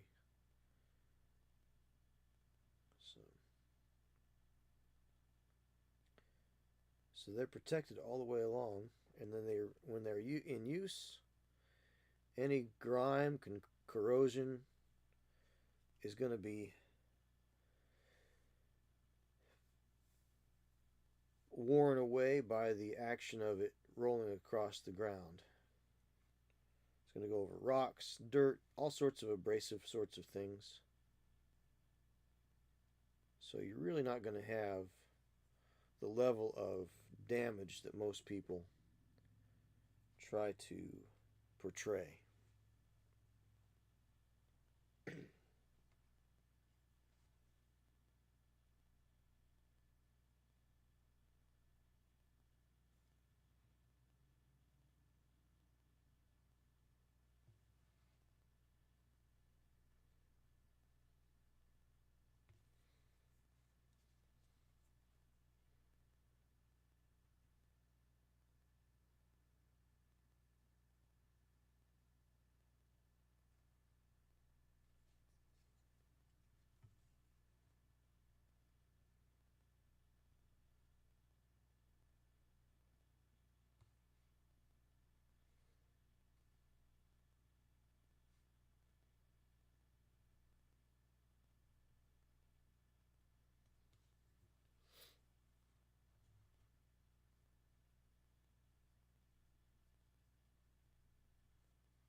Mm-hmm. Oh, I put that away already.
All right, there we go.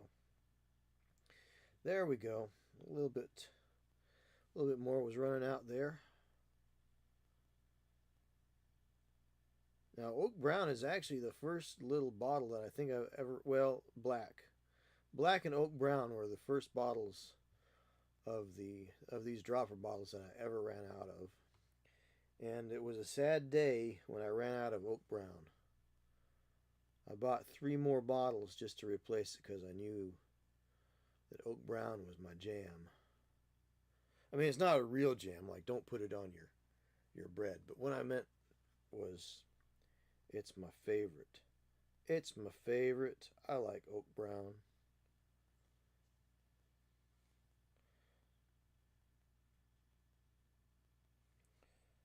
Buy the Army Painter.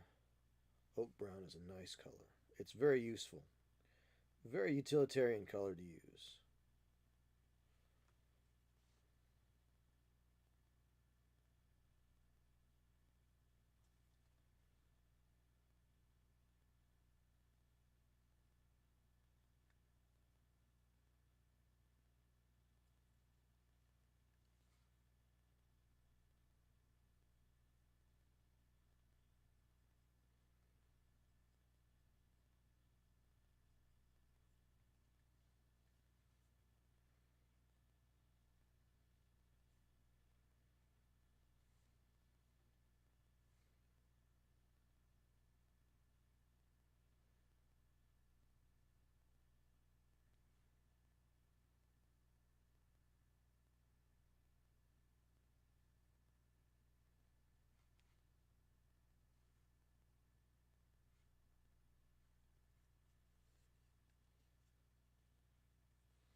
So I'm sorry I'm not really narrating what I'm doing. It should be pretty evident if you're watching here. I'm painting the treads on this. Now, there are two ways to do the treads on the Warlord Games um, model kits. This one, they just kind of came as a solid piece and you just stuck them on. They also have where you can stick them together. They're not individual, but they are semi separated. I don't know where the sprue is for this because there's leftover stuff on the sprue. So I'm not sure exactly where it might have gotten to.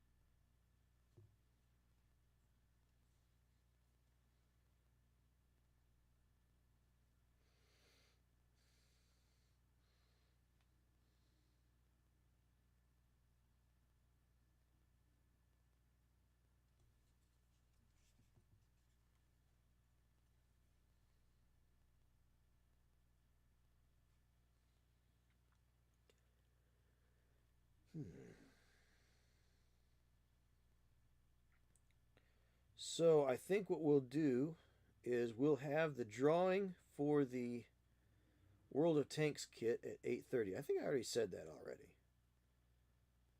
So that'll give everybody a chance to maybe have a bite to eat, relax, and maybe they'll tune in and I can send something cool out to them.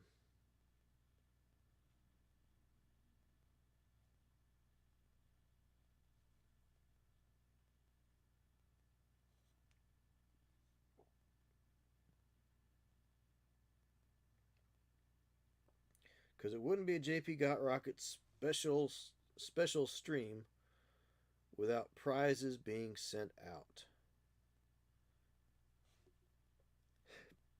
So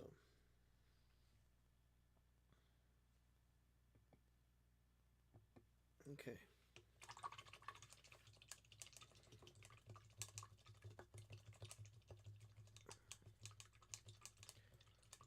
Of course, in January, I'll be having my streamiversary. It'll be 3 years, and I have got some really nifty things planned for giving away there.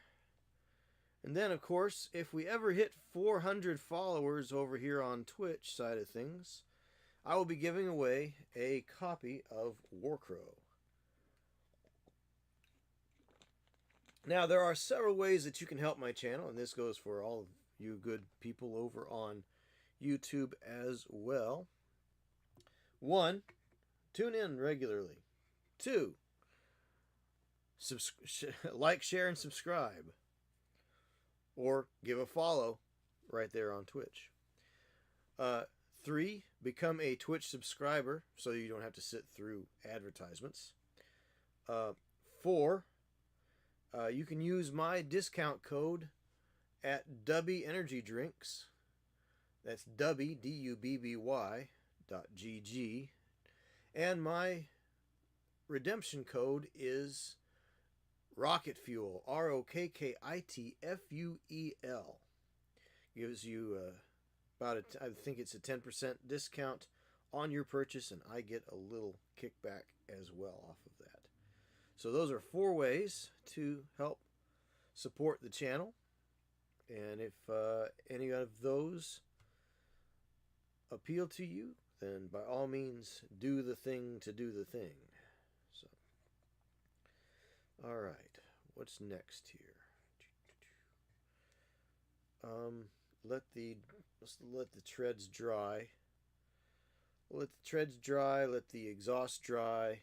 Get those all nice and get that level all ready to go.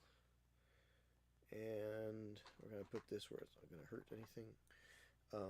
Yes, so we'll do that, and then we'll get some orange, and we'll stipple some orange on the exhaust manifold, or the mufflers there. let's see, what else have we got here? So we're waiting on those to dry. Let's go ahead and work on the driver a little bit here. So let me get some matte black out here.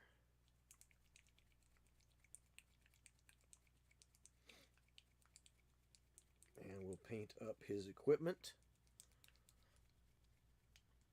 Use a smaller brush, I think.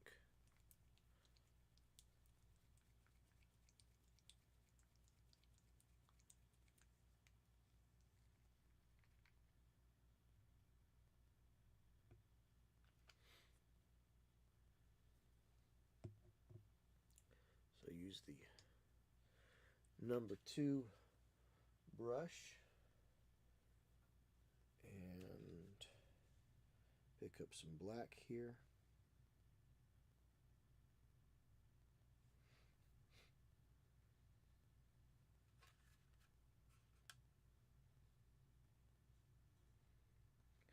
So here's his radio handset.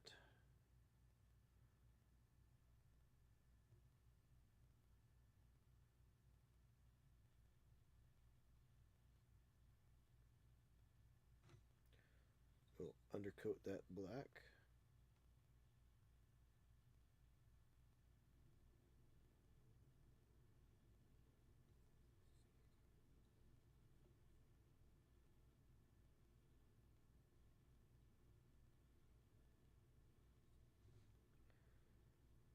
And he's got goggles on, so we'll paint the frame of his goggles here. And his earphones.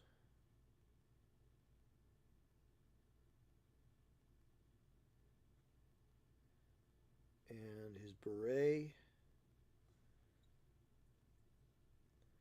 I believe the tanker berets were black, if I remember correctly. I'll have to look that up. It could be the same color as the uniform, though, too. I don't remember, but I do believe they were black.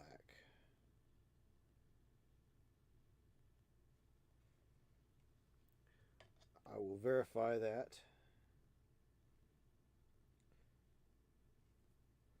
Because I wouldn't want a button counter to, you know, grief me out about that online, on the internet. Hey, he's supposed to have a raspberry colored beret.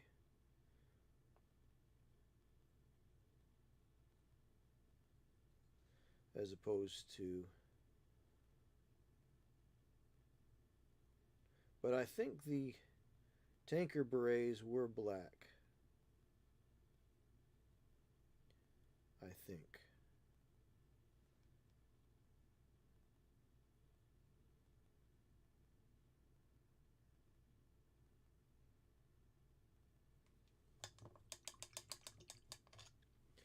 Wick a little bit of that away. Got a little bit of black down on his cheek right here.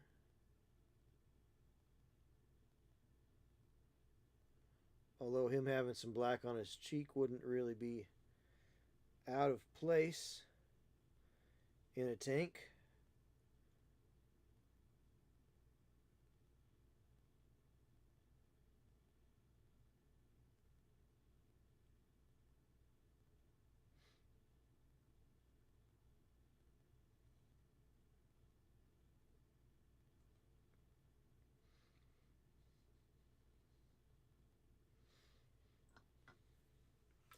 So we're going to get some medium gray. Actually, I think we're going to use some Necromancer's Cloak. Necromancer's Cloak dark gray from Army Painter.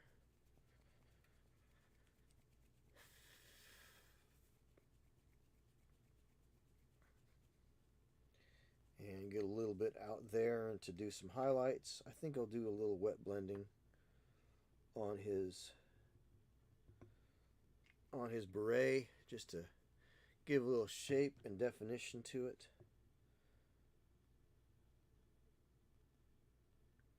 if it's still wet there. I do believe that it is.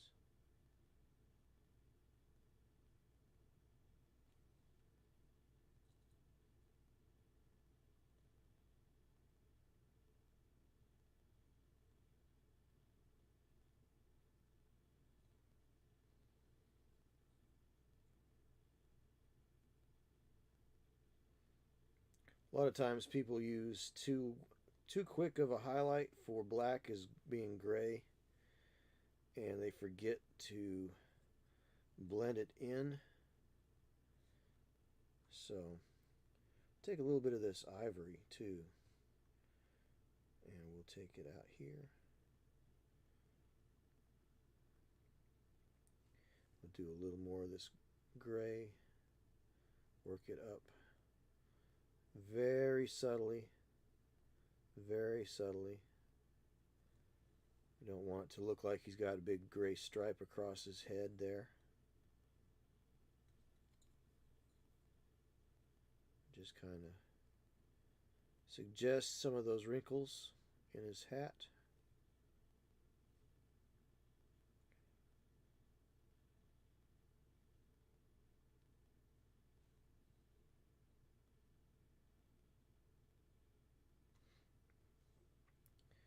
And then we'll get a little white, a little dot of white.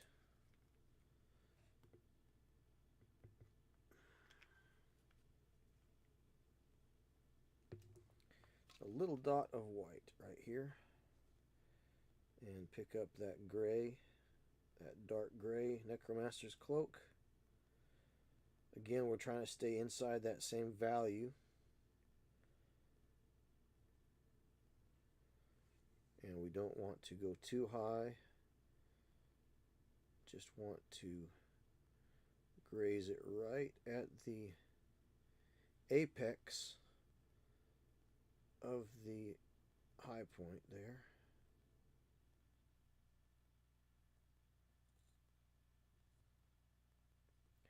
Dee dee dee dee dee dee dee.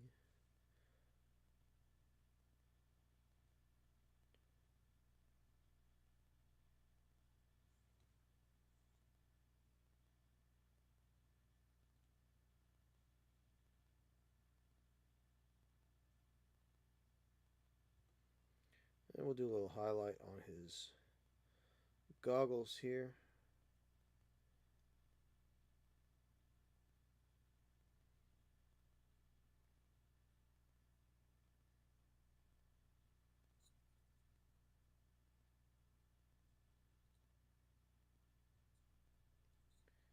And a little bit on his, take a little white, lighten that gray up quite a bit.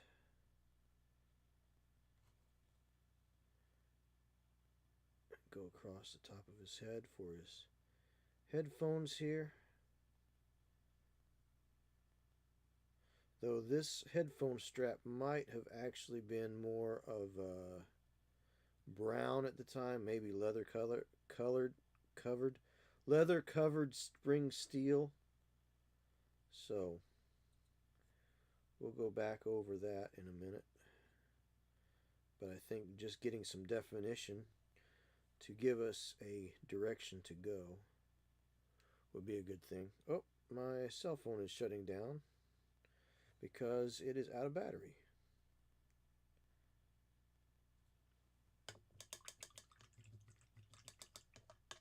All right, let's get a little bit of this beige brown, and I will use that for his head, his head, the thing, the headband on the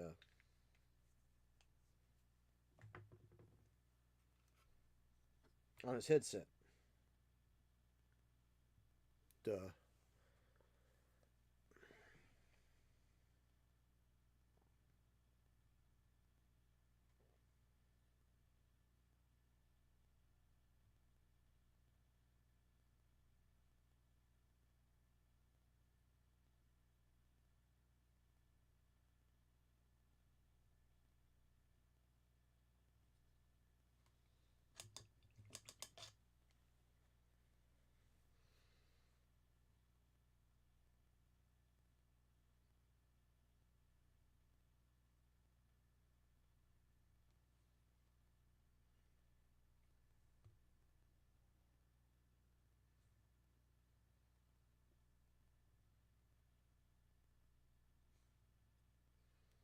So we'll take a little bit of this ivory. It's starting to polymerize here. That's not good. But we don't need a whole lot. We'll mix it into this beige brown. And we'll do a little highlight on that headband between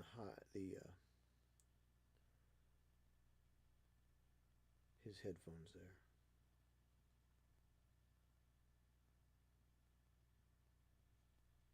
Maybe a little bit higher. One more higher level there.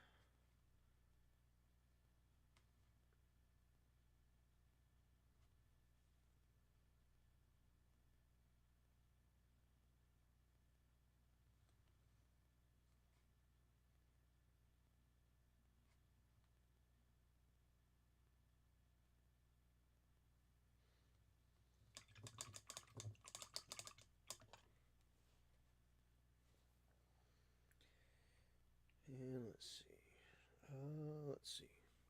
That's not what I want to do. We will go back onto his beret with a little bit of black here.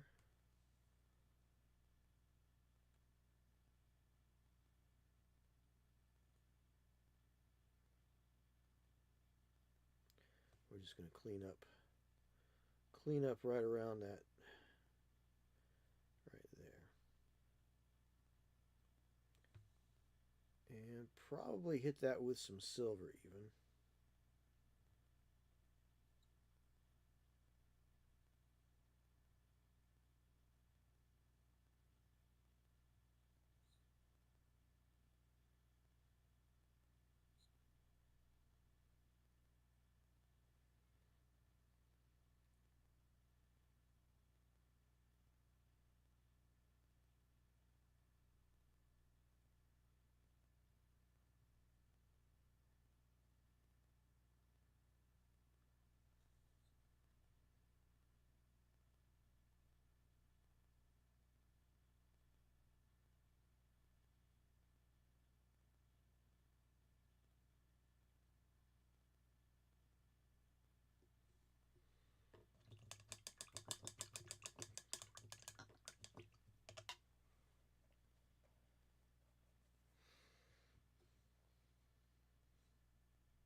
All right. Let's take a little bit of blue. We're going to use, let's use some of this ultramarine blue from the Rogue Hobbies set of Pro Acryl. This is the Louise Sugden set, and it is a very vibrant blue. We're going to put that in on his goggle lenses. And maybe even put that on the lenses of the... There's a periscope right here. So we'll put some blue right there. Though it's a little thin, so the green tends to come through a bit. And that lens is not really well defined.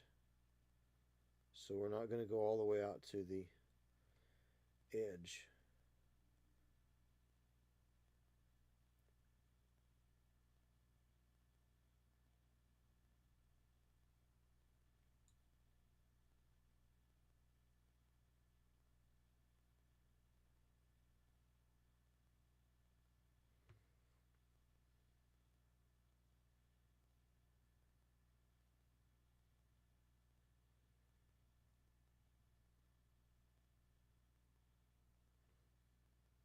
All right, so we got a little bit of the blue going on there on his lenses for his eyes there. Now, part of me wants to try to get the lens on the periscope that's on his hatch, but again, it's in a spot that you're not really going to see it. It's facing down. It's very, very, very difficult to get. But there is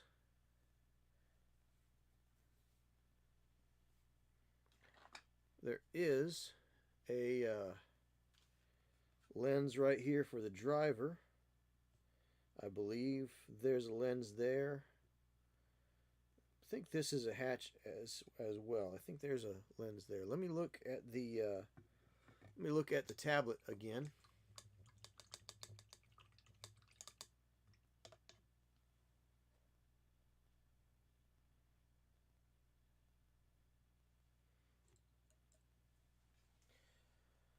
Oh, let's see. What is the front of a Matilda tank looks like? Matilda tank. Periscopes.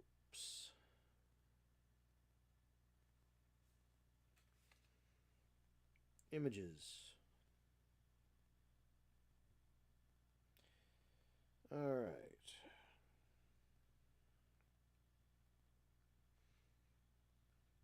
So the only periscope here on the front is right in the center.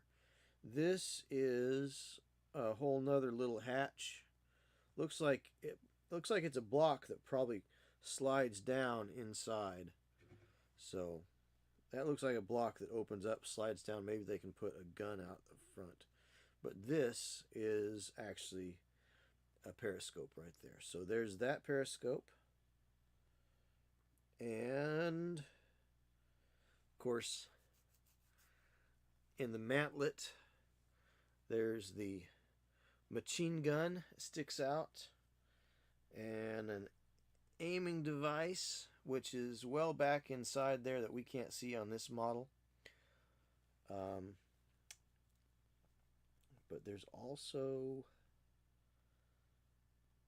yeah. So I think those are the only two that we can really see on this particular model.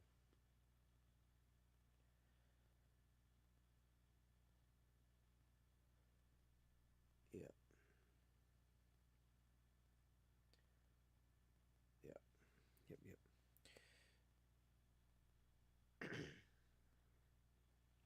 So that is the driver's hatch. Or that's the driver's periscope right there. So, hey, oh, for crying out loud. Yeah, well, you're a bot, dude, so we're going to clear you out there.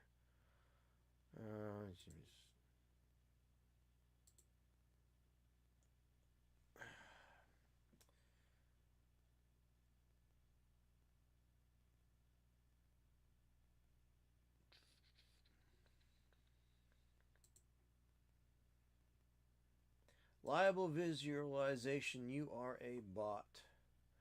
Bot, bot, bot. Bot, bot, bot. Bot, bot, bot. Here we go. Spam, scams, and bots. Bot.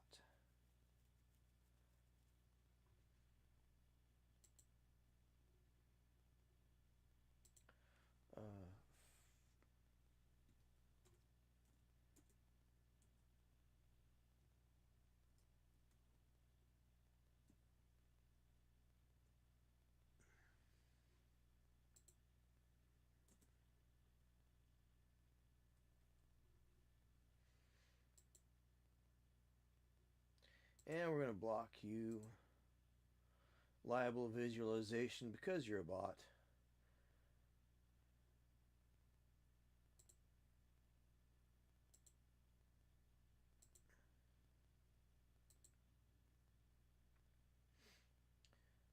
So.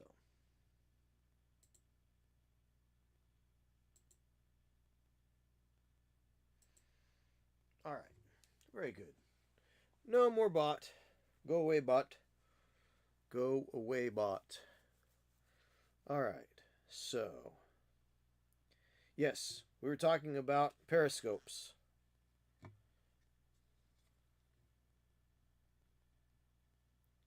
So we'll put this here as a periscope. Again, it's a little soft on detail right there, but as long as we don't get too close to the outside edge, we can fake it. We can fake it, folks. And then we'll add a little white. A little white.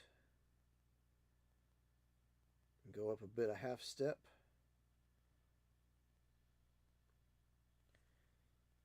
And do this.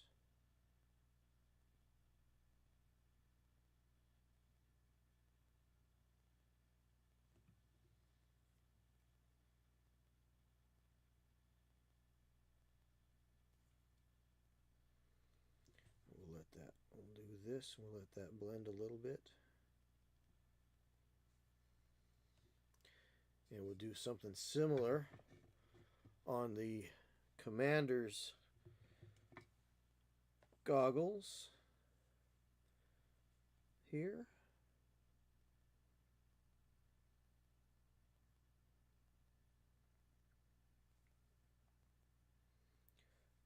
Though I think I should probably use something a little bit smaller. Like I said, I can do about 80% of the work with a number three or a number 2 size brush. But it's good to go down to a smaller one when you need to. And this is where we're kind of needing to with the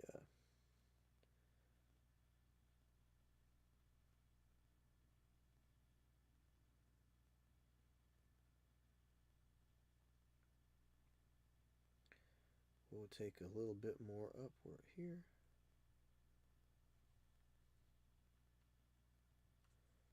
And we'll just do a little there.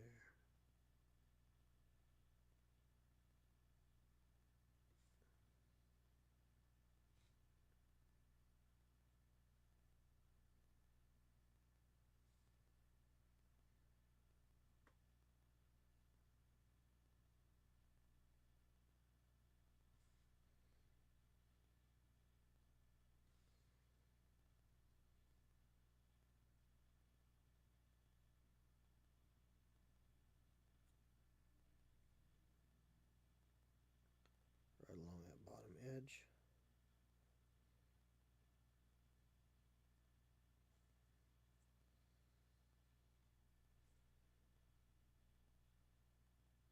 See if we can wick some of that away. There's a little much right there. Let's just wick it away.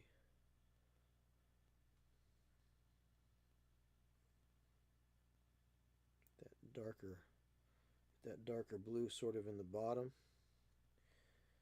And then maybe a little bit of brown down towards the bottom of the goggles.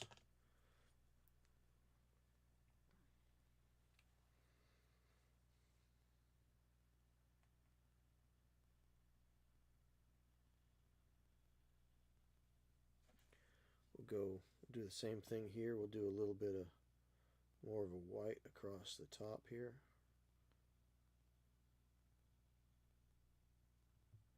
Right there. Yep. Same thing with this lens here. Get a little bit of that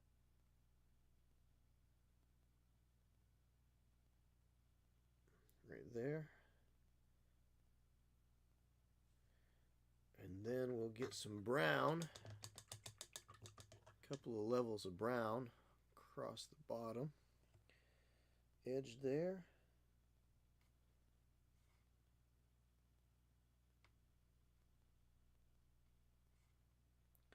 Pick up a little bit of the Merlin's Magic Medium, which I asked for a Merlin's Magic Large. Unfortunately, all they had was the medium. And I'm going to go a little bit of brown at the bottom.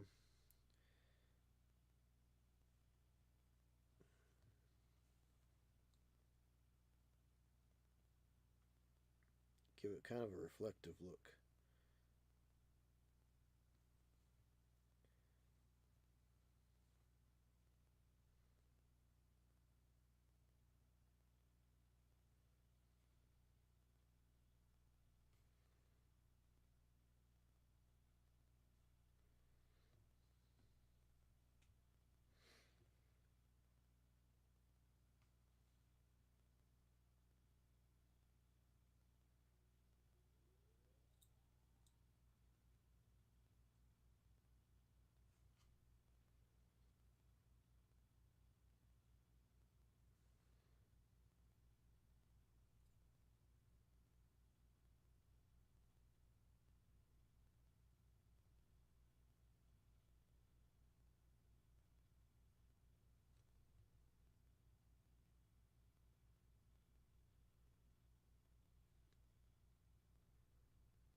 Alright, so I'm going to have to go down to a super teeny tiny brush for this.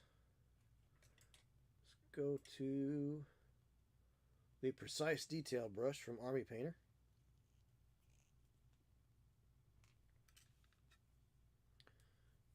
Get some water on it.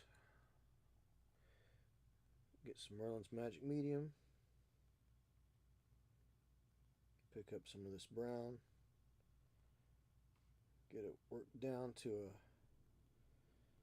a manageable tip again. Go just a little bit right along the very bottom here.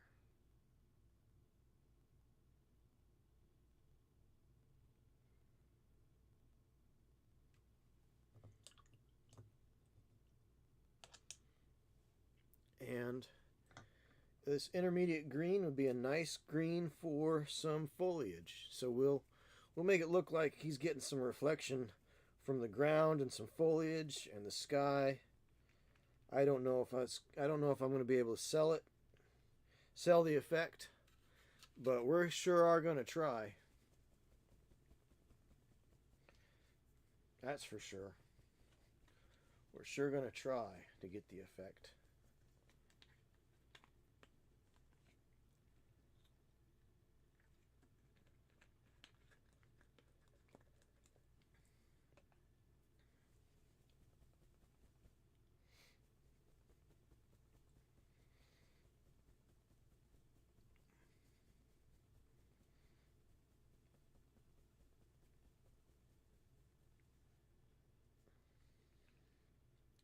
See if this intermediate green comes out okay. It looks like it needs some more mixing.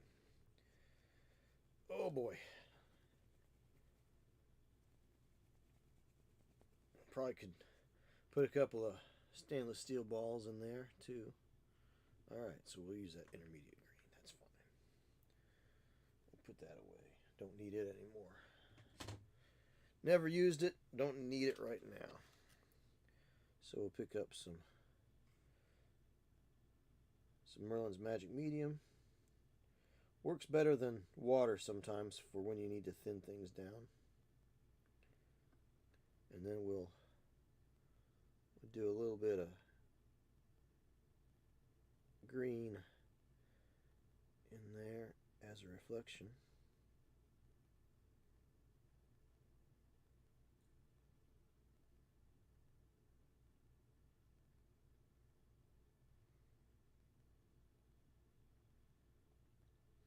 Maybe needs dark green to sit that out.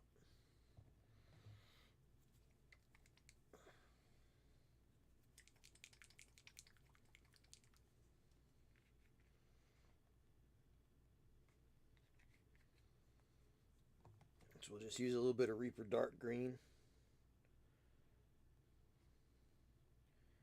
Yeah, we'll put that in there.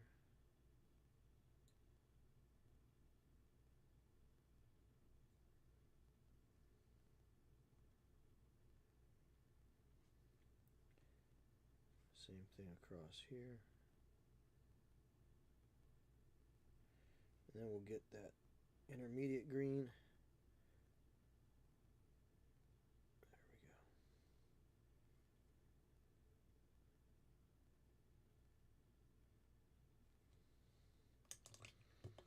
Trying to make it look like there's reflection from the ground and the sky both in those lenses. So we'll do the same thing here. And we'll get a little bit of the dark green.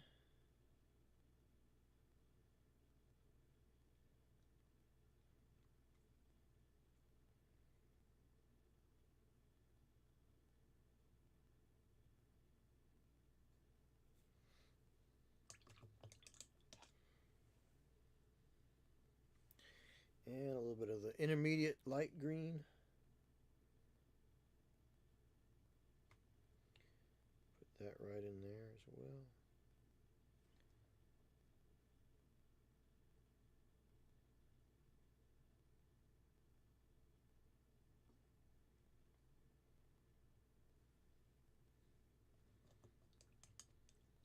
Hopefully it looks like trees If somebody looked really closely, it kind of gives the idea. That's the plan anyhow.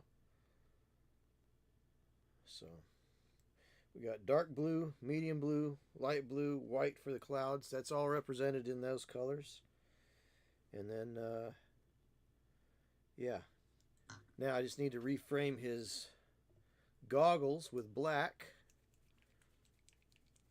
And we'll reframe his goggles with black and maybe use a little bit of gray just to give some highlight to the outside edges there.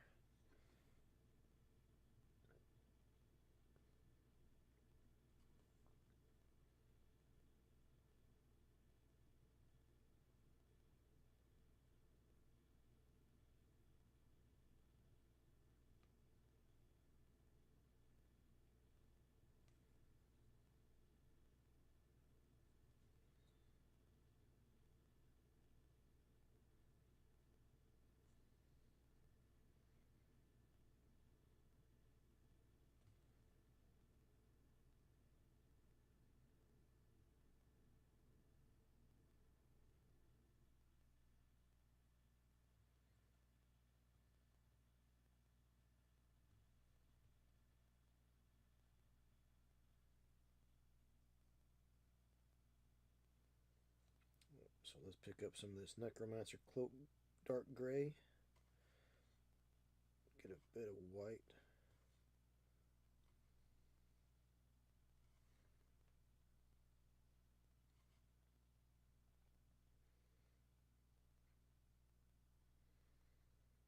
Then I just want to do this in such a way as to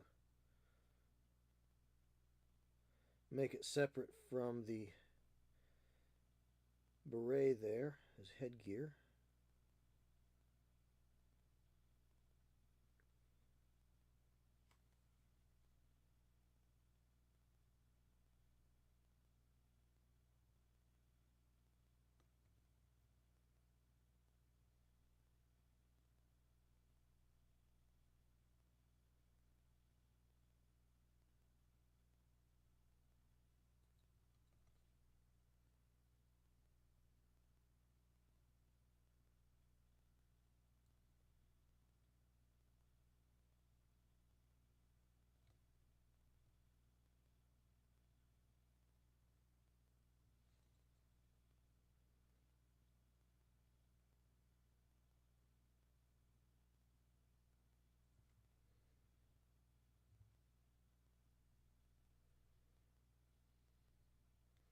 We'll just do a little highlight right on the top of his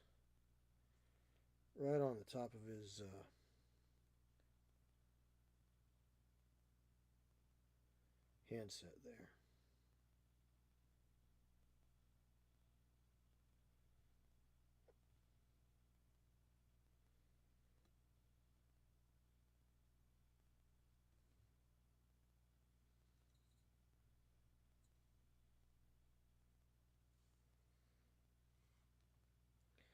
Get a little bit of that white again. Mix that in. And we'll highlight the yolks on his headset.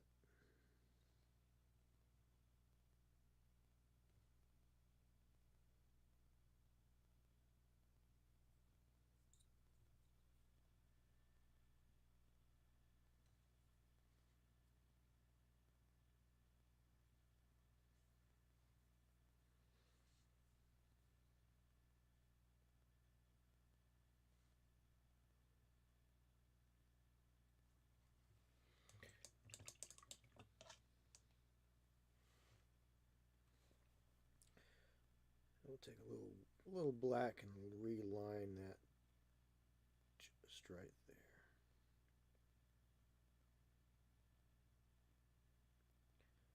Remember what I was saying about black lining a little earlier? Well, sometimes on plastic models, we still have to black line, or it helps. It's an old method, but it works in a pinch.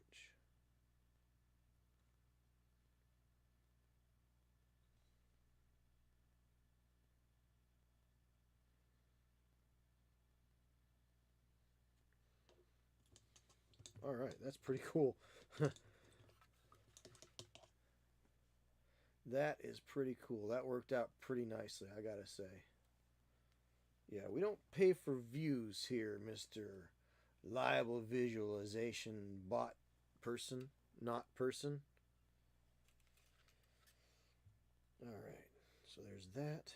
Let's see. So we want to do some wash on this guy. Oh, here's the cable for his headset here. Need to get that, some paint on that.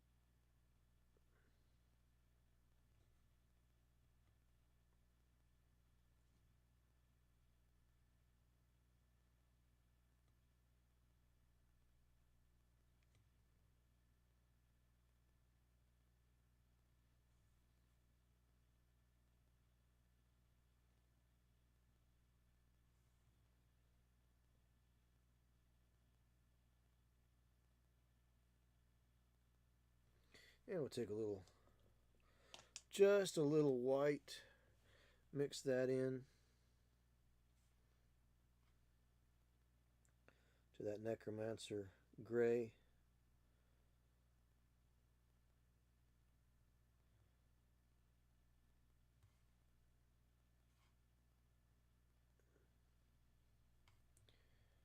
And just a dab right there.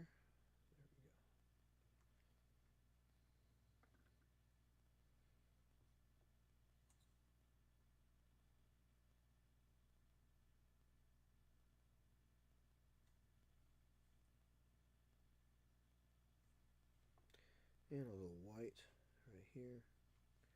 A little more white just to kind of give a little high spot, just a highlight.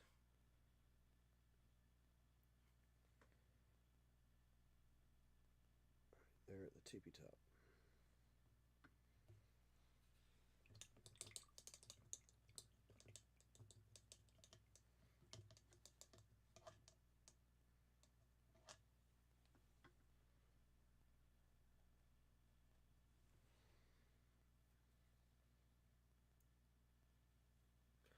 All right.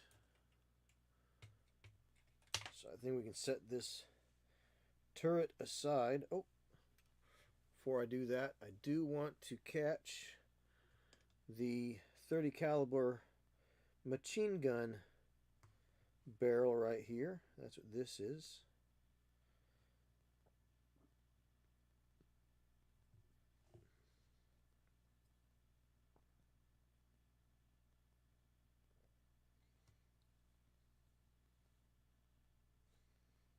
And we'll catch a little that dark gray and just do a little quick little highlight on the top. Gotta catch some white here. Do a little highlight right along the top there.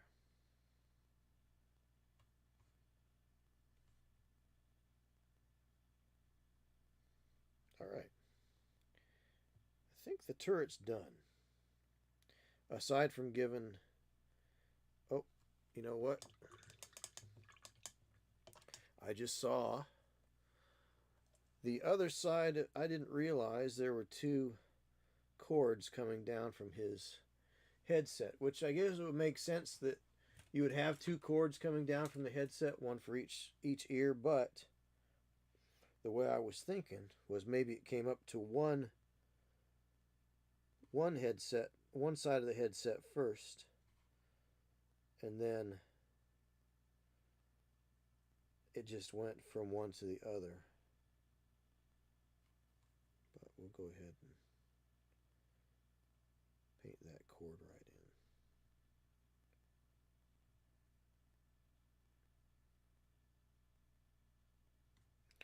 in. And we'll get a little white there. White.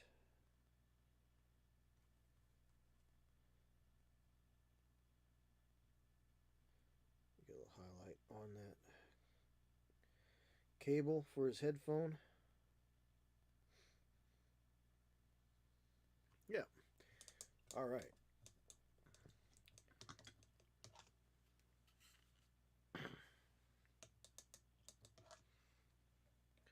Then we'll use a little strong tone on his uniform, I think. We'll do a little wash on his uniform.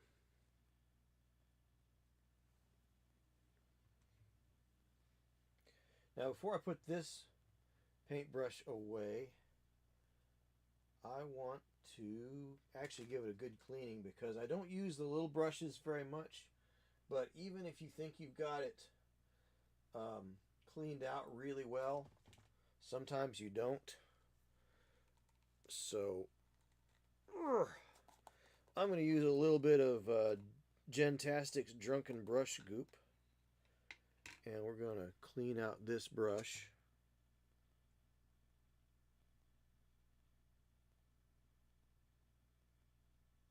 Load that up with Drunken Brush Goop.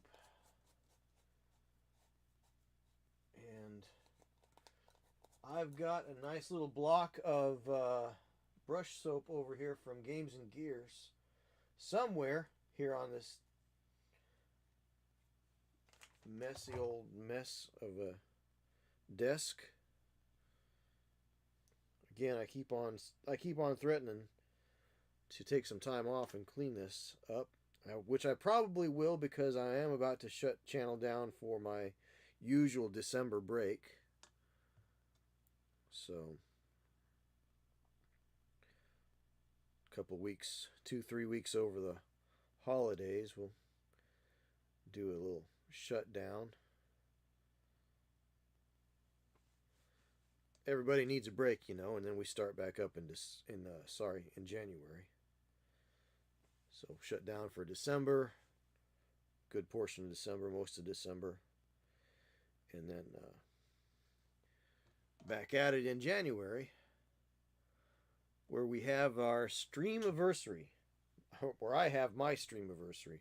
Well, again, you know why I like to use the word we, because you're here too. So we'll have the stream-iversary in January, and I have good things to give away, as usual. 3 really nice giveaways. And so come on by there. And of course, at 8:30 tonight, we will be giving away the World of Tanks British tank platoon, which I believe is also suitable for the, well, it says includes English, French, German, and Polish cards. So I assume those are just the languages they're written in. I thought that the French and the Polish might be able to use these in an allied platoon, but those are the British tanks. Even though there was, lending and leasing all over the place, I don't really know how that worked between Britain and Poland. But Poland got exile and stayed in Britain for the majority of the war, and their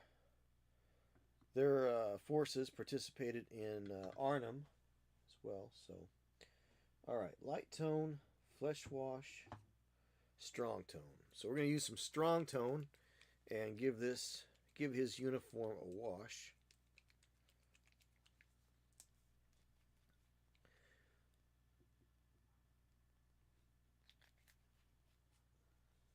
And it's kind of a black-brown.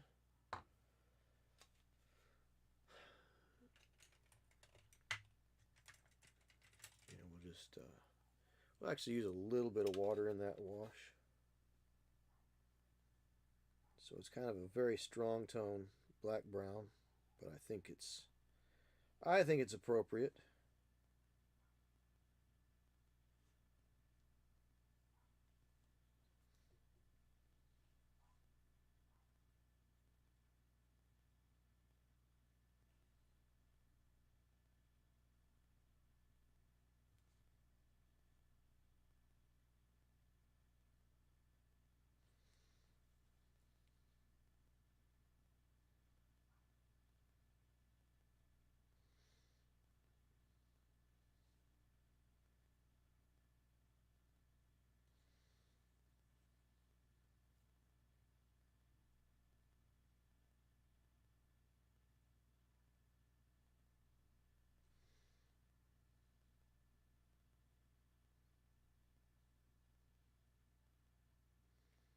So we'll let that dry up. I think that's good. We can set him aside.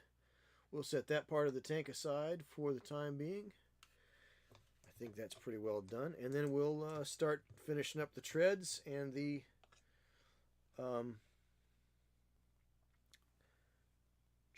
exhaust.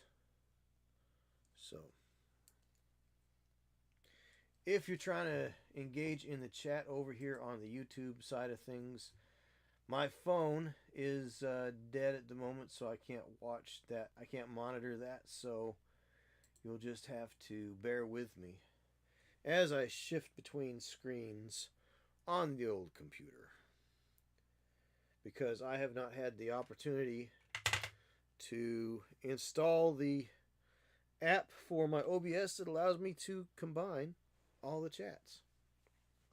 So, all right. Here we go. Now, what do I want to use? I want to use... Oh, do I have Tinny Tin over here? I believe I do. Tinny Tin. Gunmetal Gray, that's good. Black.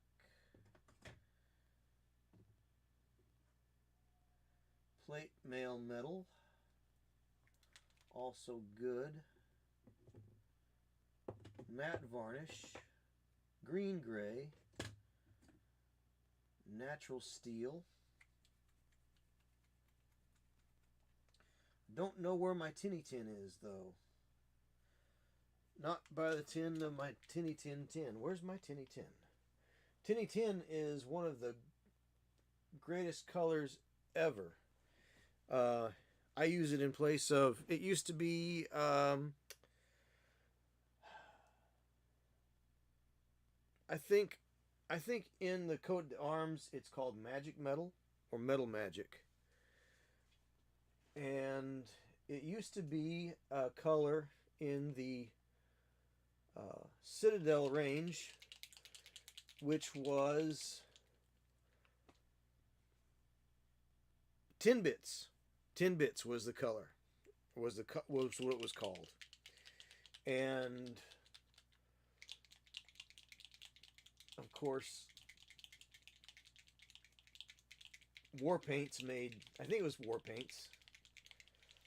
All these things kind of fold together in my head. I can't remember if it was Vallejo Game Color. It may have been Vallejo Game Color that had the Tinny Tin, as opposed to it was either Vallejo Game Color or the Army Painter, and I believe it was Vallejo Game Color that has Tinny Tin.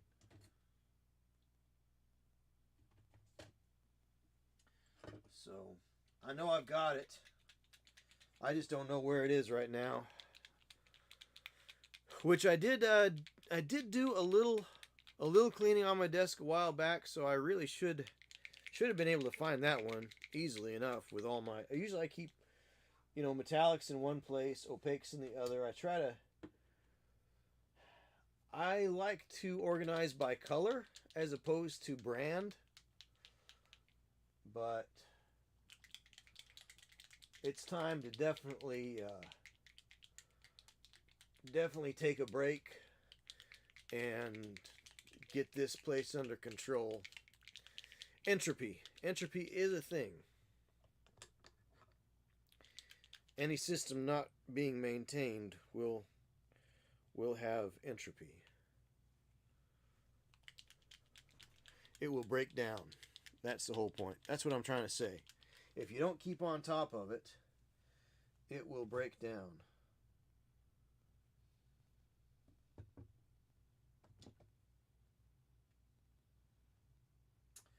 Wish I knew where the Tinny Tin was.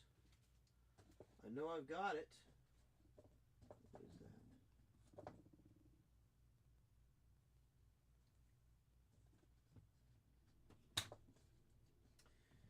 Wish I knew where it was.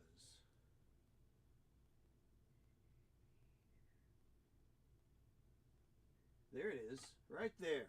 Tinny Tin. Right there. Folks, this color is worth its weight in gold. Vallejo Game Color Tinny Tin. Absolutely. Absolutely terrific color. If you buy one, buy three, because when you run out of it, you will be heartbroken. It's just like Oak Brown. Oak Brown and Tinny Tin, I think, are probably two of the most useful colors you can have in your collection. So, if you ever get a chance at it.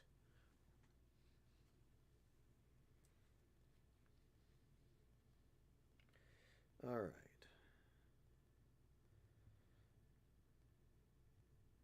That should do it. There's quite a bit in there, and it's a little thick.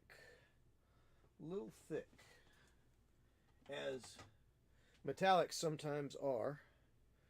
And we'll get a little bit of Cuttlefish Colors, a little Merlin's Magic Medium over here. We'll put a few drops out on the palette so we can use it and reinvigorate the Tinny Tin. Man, I love Tinny Tin. It's a great color. So it will go nicely over the brown that we've undercoated our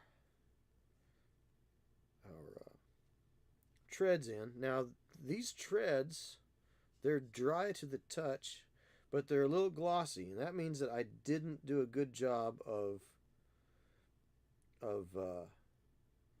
mixing my oak brown. So I need to drop a couple of stainless steel balls in there and rectify that situation.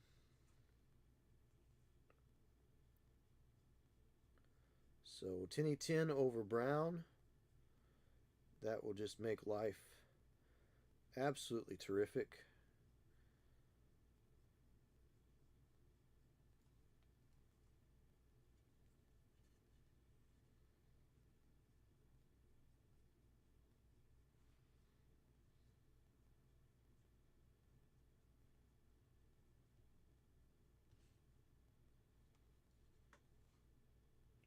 Now I'm not putting Tinny Tin on the exhaust. No point in it because this is going to be bright metal.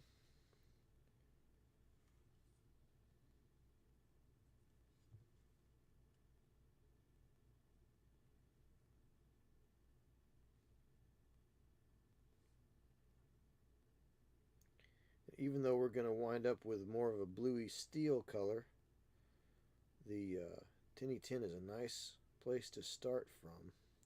Even though it's more brown than the blue that we're going to go for from the actual steel colors. It's also a great way to lay down some damage if you wanted to put damage. Paint black, then paint Tinny Tin over the black. Don't cover it all the way, just leave it peeking out the edges, and then you can go back over that with your steel color, silver or dark silver color, and you'll have a nice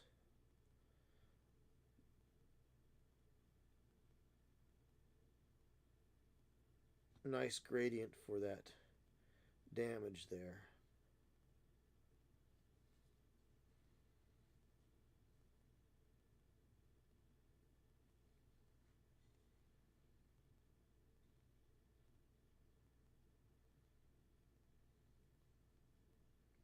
Of course, I'm getting my hand all in the paint, so I'm getting more paint on my hands than I am on the model here.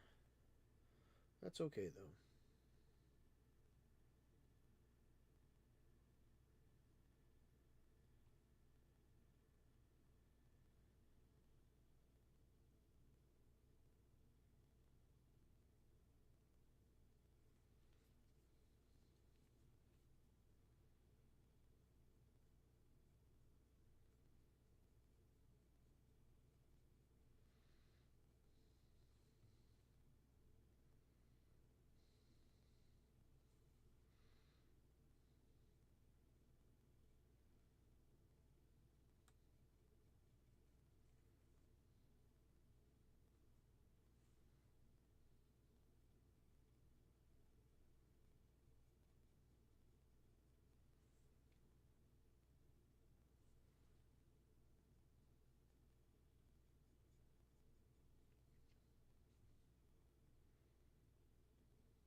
Tinny tin is also a nice base for working up to coppers and golds. Coppers and golds always look better if you lay them over brown as opposed to just black. Now it's a common practice for people to use black undercoat wherever they're going to paint metallic paints, and that's okay. But I would suggest using a dark brown for gold, copper, that warmer color paint family, metallic families, right? Anything that's yellowish colored, yellow or red colored, copper, gold, brass, bronze. Use brown as your undercoat. Use a dark brown. And if you are painting silver or steel colors, undercoat that area with black. Why? Well, here's why. Because metallic paints are very thin as far as pigment goes. They don't have a lot of pigment. They've got some color from an ink, and they've got their aluminum powder or mica. I believe Army Painter uses aluminum powder.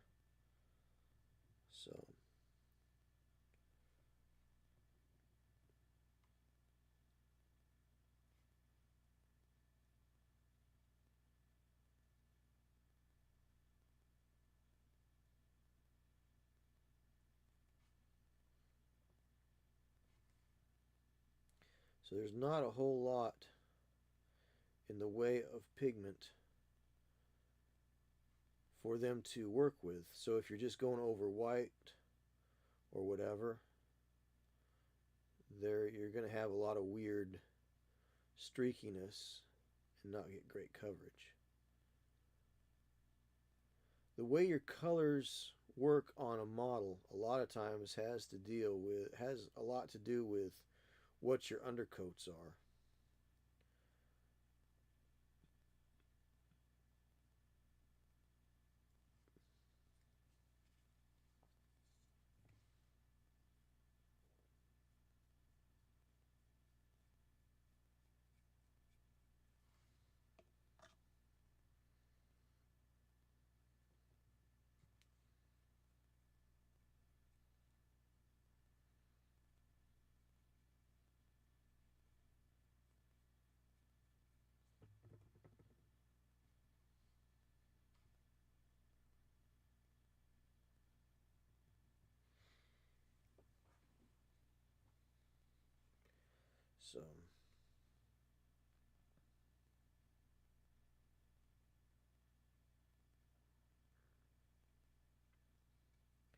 So your good undercoats for yellow for your warmer colors are browns, tans, pinks.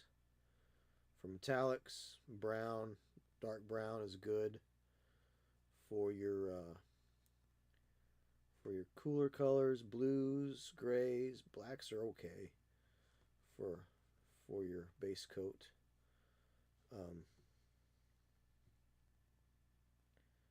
So that's a good thing.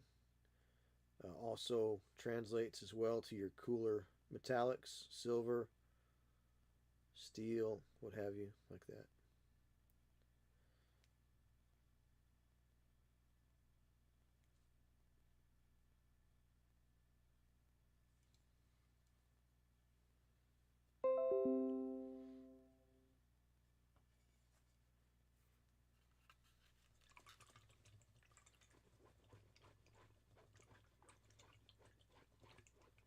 But I like to put a layer of tin bits down if I'm going to be doing any kind of metal, even the cooler colored metals are also good over that particular base. I like them that way as well. So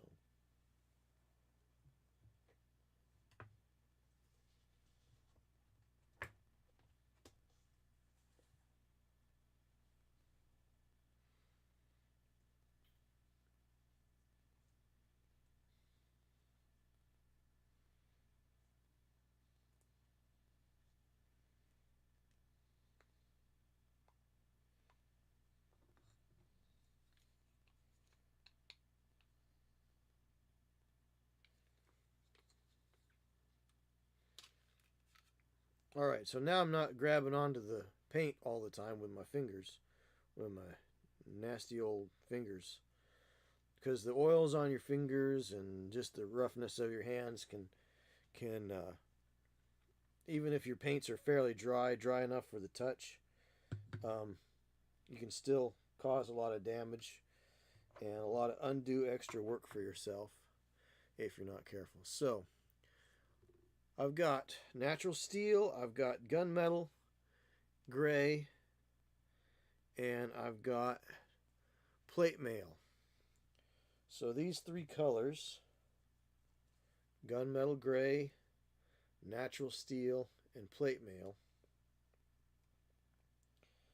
So the natural steel is the brightest out of all of them. So I'm going to start out with gunmetal. And yeah, do up these treads. Hey Blades81, how you doing tonight? Good to see you. Thanks for stopping in. How was your day? I saw your boy Heavy T earlier. He was on here when I got going this afternoon, around noon. So that was really cool.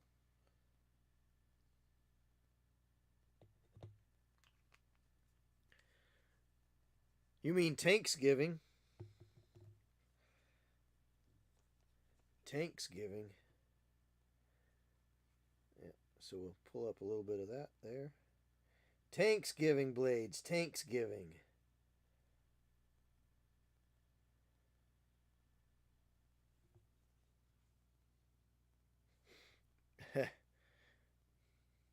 Day was, yeah, because you are in the Canada, you are in the Great White North, so day was busy, had to work, sure, understandable. So that's usually how work is, unfortunately. It tends to be busy. Tomorrow will be even busier for some people, I think.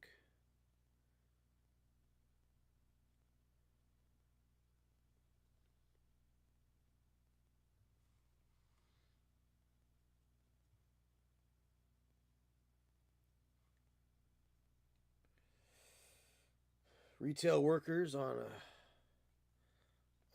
Black Friday. Whew. Brave, brave people, I gotta tell you. Put them right up there with soldiers and sailors. That is a position that is most difficult indeed.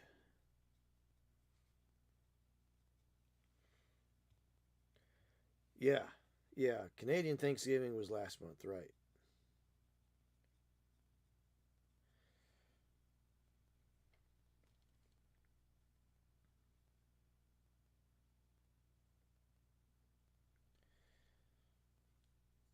I wasn't sure if you had made a trek down to the Southlands for this uniquely, this particular day.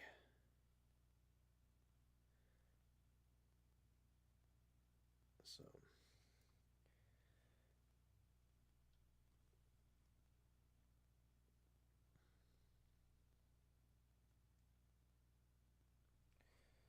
but we're going to finish this up, then we're going to shift over and start on the Chimera, and then at 8:30 we're going to be doing a drawing for the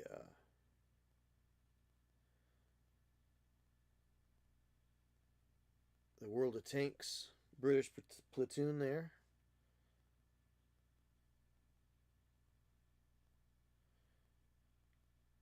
So what was funny is I was going to try to give that away last year, but I had set it aside, and I couldn't find it. Weirdest thing ever, you know. Oops. Clean that off.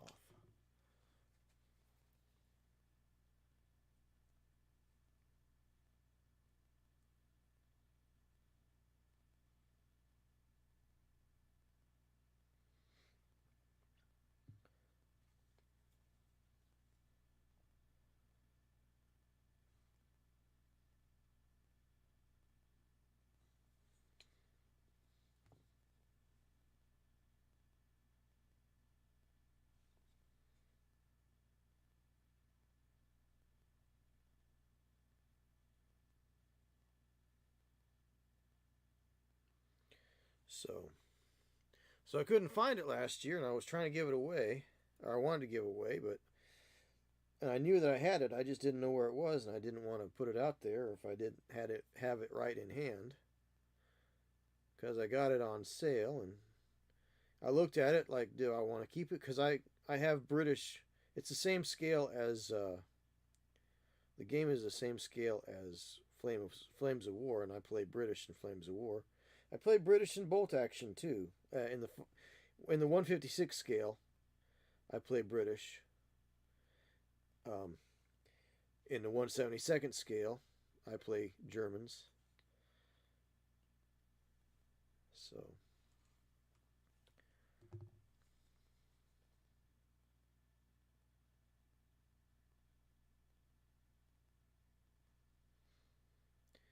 So we'll finish up the Chimera tonight as well. I don't have too much longer to go on that one. And that's the monthly monster. The only thing that's kept me from sending out last month's to your boy Heavy T was that I haven't had it's too big to fit in my light box, so I've got to take pictures of it. I've got to get things set up to. I got to have an alternate photo shoot spot, and I just haven't had the time to really get that set up. But I'm going to send that out as soon as I get the pictures of it. Same thing with the Chimera. We'll take pictures of it, but I'll send out everything out at the same time because I'll be taking all the photos. Because I like to have photos out there of all those projects anyway, as it is. So, you know how we do, Blades. Yeah, he did. He won the. Here, let me show it to you. Yeah, your luck's rubbing off on the boy.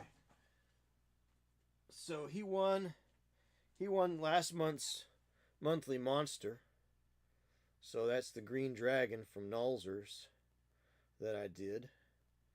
So it's too big for my light box. So like I said, I have to come up with an alternate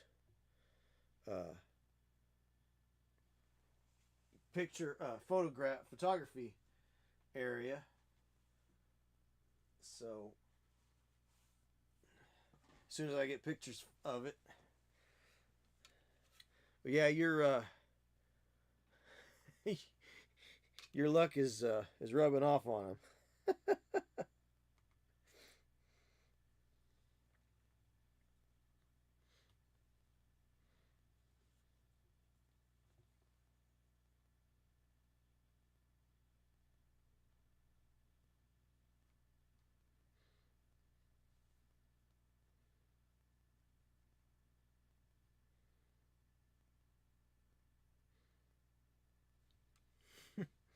So that was kind of funny.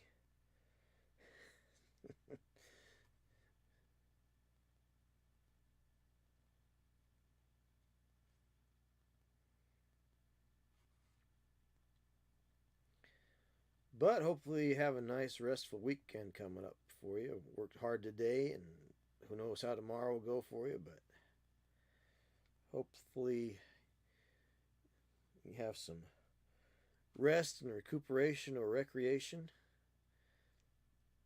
And always remember, Cooper is a perfect gentleman. He absolutely is.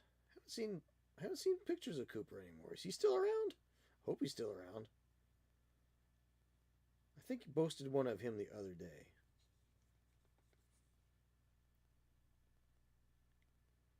So Tuesday, Pumpkin barged in here, and he actually behaved himself pretty well, but then he got up on my lap and interrupted the whole thing. He's too big to be on my lap while I paint, unfortunately. So, oh yeah. Not every weekend is busy. Oh, sorry.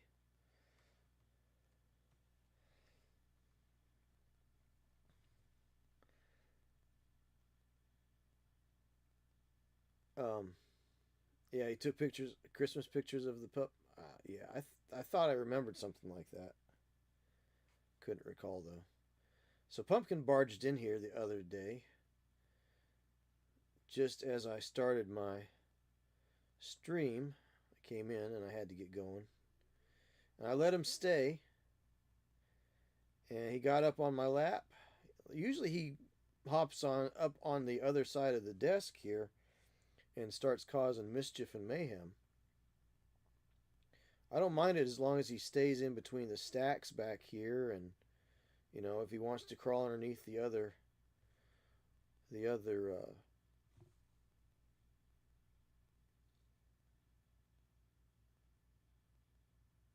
shelf unit, I don't mind him going there, but him climbing up on the desk back here where I have things in prep stages or works in progress and starts knocking things around, that's not a good thing, you know. So usually if he comes in here, I try to shoo him out as quick as I can, but he was being a good boy. And he hopped up on my lap like he'd never seen me in 18 years, you know. And so we had a kitty cat stream this last Tuesday. 100% more kitty cats in that stream than most streams that I've had. But I had to eventually stop petting him and get back to painting, because that's what the people want to see. Well, the people really want to see the cat, and the cat knows it. But I needed to paint because there's people that support the channel, and they do it so they get a shot at the monthly monster. Well, the monthly monster is a way for me to give back something to the channel supporters. If you subscribe, you get a shot at it. I mean, I wish I could paint one for everybody that subscribed. That'd be great. I just don't have that kind of time. So the only way I can fairly give it away is by doing a drawing. So everybody gets the same chance, you know. Except for Blades. The universe likes her so much that it just gives her extra chances somehow. But she's more than welcome if she subscribes. She's definitely more than welcome to be in the drawing. And of course, I'll rest when I'm dead. Yeah, just send it to me. And of course, Blades, next month is the streamiversary. And I have got some great things as giveaways. I say prizes. They're not really prizes because nobody really does anything to win them. They're just giveaways. So I got some nice giveaways. I've got a set of Game Envy exemplar brushes. I've got some paints on their way. I've got a workstation, a portable workstation where you can stack up all your paints and your project and take it out and sit in front of the TV while you snuggle up with your significant other, you know, or whatever. Or if you've got guests that you want to hang out with but you also want to paint, pick it up and, you know, take it out. So I've got some nice things to give away. I think I've got some figures. Oh, I got a couple of things. I got a couple of models to give away as well, too. So I think I've got 5 things to give away. 5 things to give away on the 3rd streamiversary in January. How do I win the tanks? Well, just be in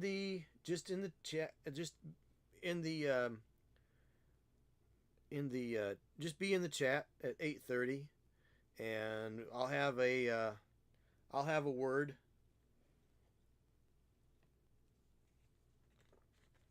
I'll have a word similar to most others. So 8:30, that is it. How do you win the tank? See, that's the thing. Blades can say that because what time is it here? It's 6:11, 6:12 now. So yeah, you're in the Eastern time zone because you're in the same time zone I am. So gunmetal gray. So I've used gunmetal gray. So now I'm going to use natural steel. Vallejo natural steel, and we're going to do some highlights on these treads.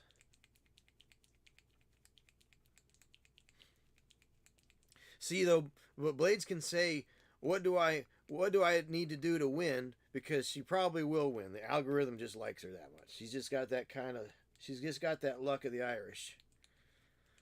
So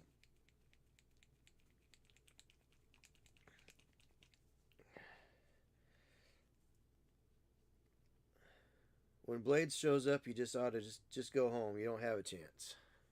I'll play fair though and say the word. Right? Right, Blades? Exactly. Oh, I will never forget that one week, man. You were on everybody's giveaway streams. I mean, because it's just people that you follow anyway, you know. But wow, everybody, you were just you were just stacking up the bodies, you know, just stacking them up like cordwood. Oh, Blades won. Oh, Blades won. Oh, Blades won. Oh, Blades 81. Blades won. Blades 81 won. Oh, Blades 81 won again. Blades. Okay, this one's for Blades. Blades, you know, it was just funny. It was like a whole week of Blades being the most winningest person on Twitch. So.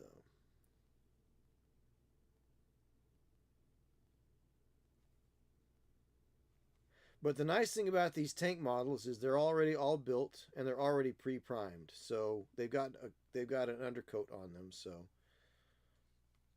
they're ready to go.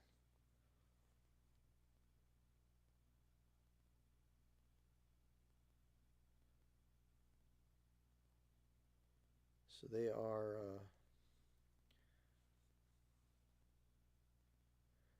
You can see them. There's a picture of them on my Instagram, on the stories, I believe, and there is a picture of them I think on my Facebook, and there's a picture of them on my Twitter. Yes, it's still Twitter. It is not X. I refuse to call it X.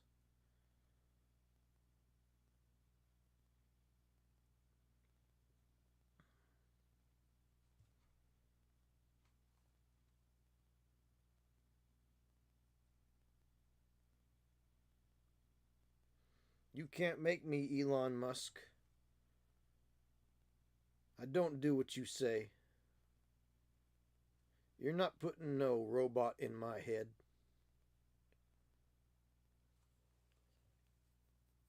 Stopped entering for a while to get other shits. Yeah, I remember.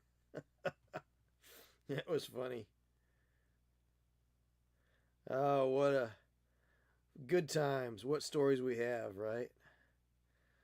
Folks, this is the kind of things you can get in. This is the kind of fun we have over on Twitch.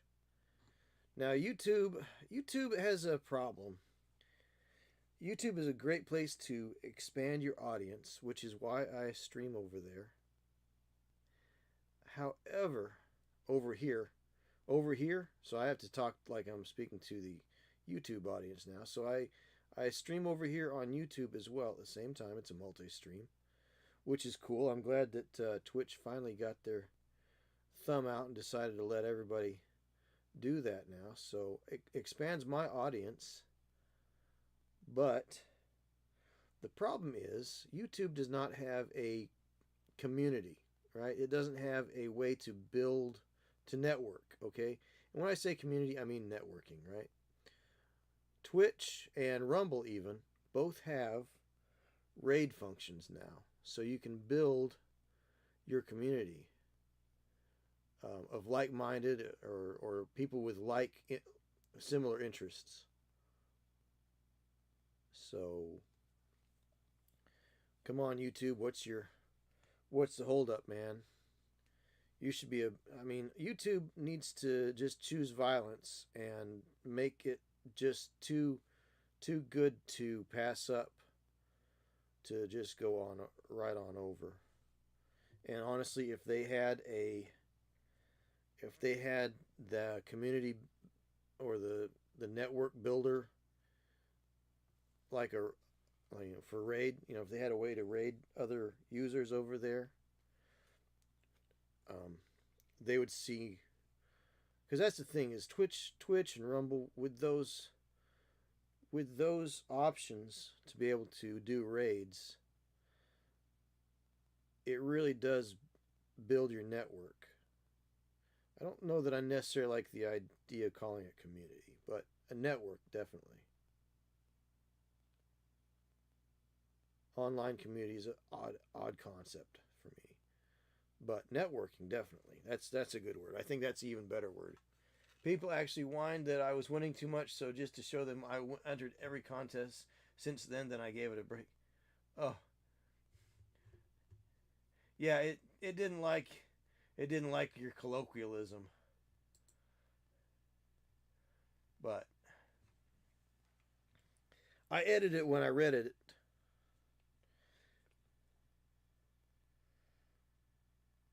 But that wasn't too bad. That's not too bad of a word.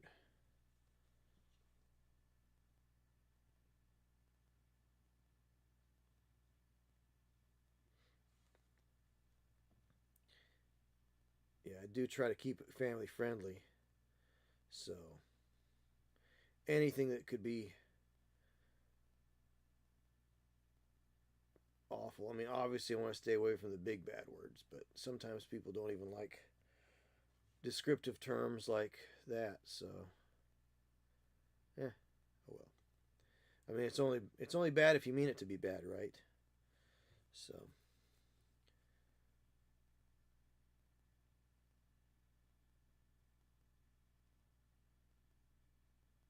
but I did. I read it. I saw it. I read it out loud. I edited it for people with sensitivities as well. So that was good. That was fine, Blades. Get with it, Twitch. Yeah.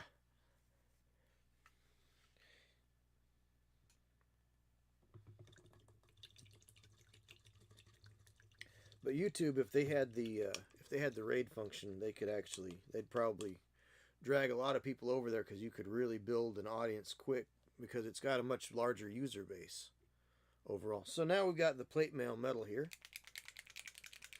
So we're going to use plate mail metal and get a final high polished look to these treads here.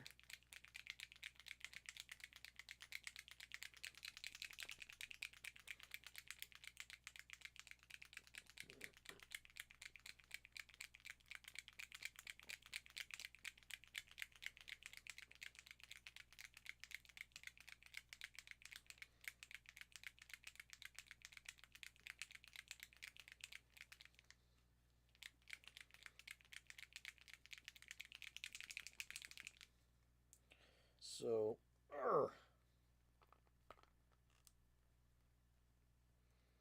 so plate mail metal, a much lighter color metallic here. So get that going, and yeah. So plate mail metal, our final highlight on our treads here.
So that's very cool.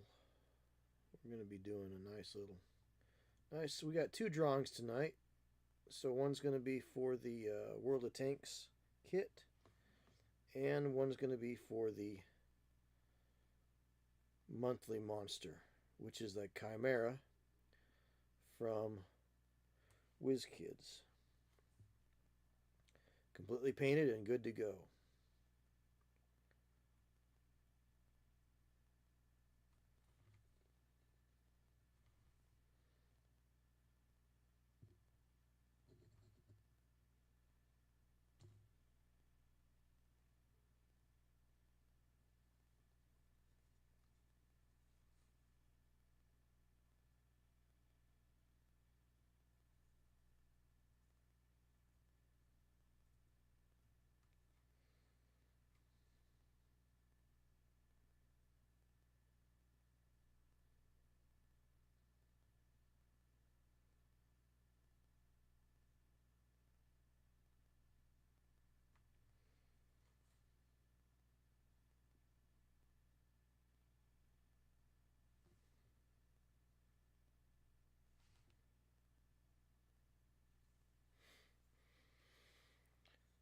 And then I think around 7 o'clock, I think we should stop and have some food.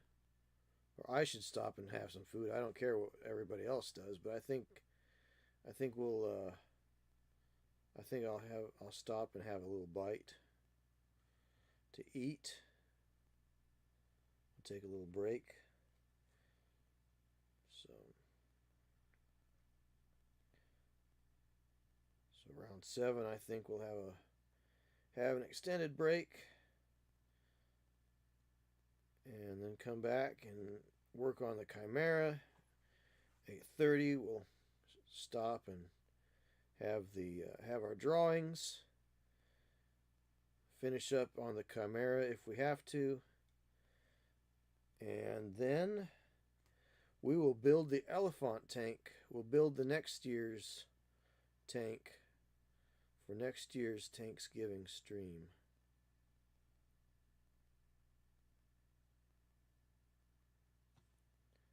That's the plan.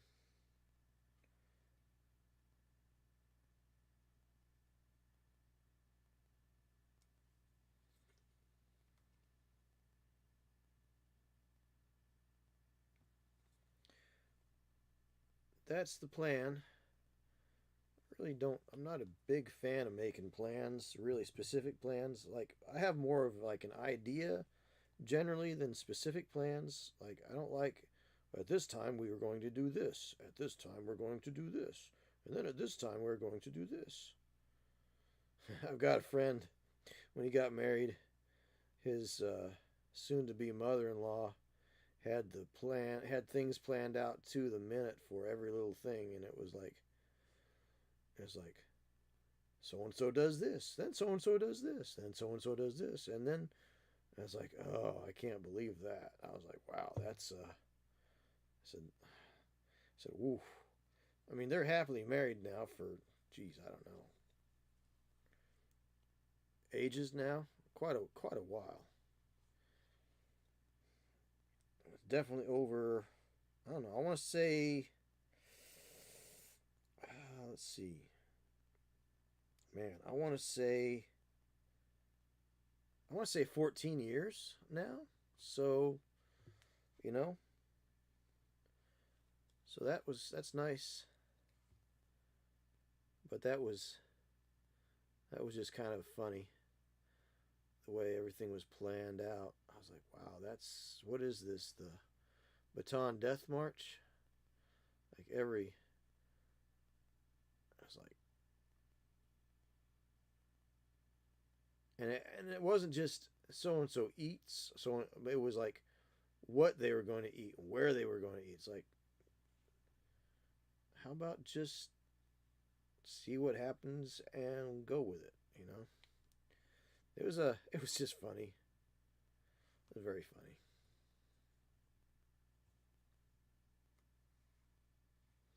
All right. There's that.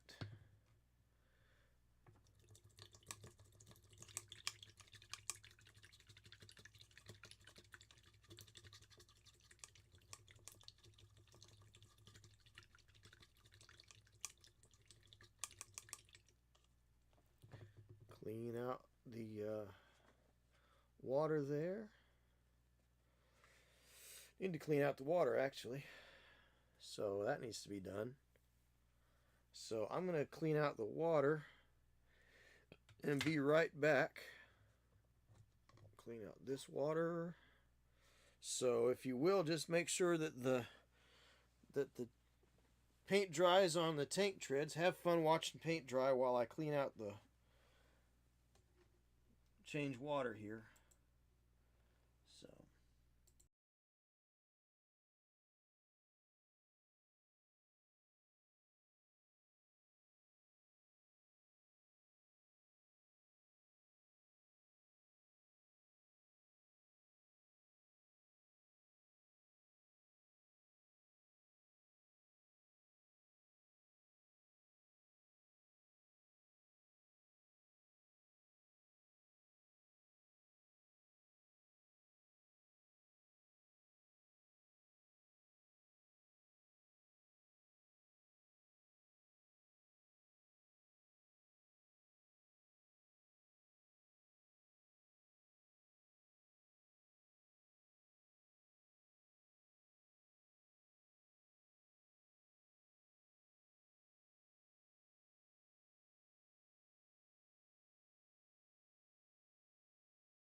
All right, and we're back. Thank you for waiting. Sorry I had to step away for a moment. Needed clean water. And you know what I said about spontaneous things, right? So had to take care of something else spontaneously. Did not expect that. All right. So we got that. We got that. Let's get a little orange out here. So I've got I've got some right here. So I got this brand new bottle of Proacryl Nova Orange. I got 2 bottles of this stuff. Actually, I got 3 bottles. I sent one out to another content creator, a friend of mine. And I changed out, see, so Proacryl has these little ketchup bottle tops, you know, kind of like school glue bottle tops. I don't like these. I'm not a fan of them. I like the flip tops. Well, I was changing them out, and Butterfingers me, this went on the floor, all over my pants. So probably spilt nearly 2/3 of this bottle all over the floor and all over my pants. That was not fun.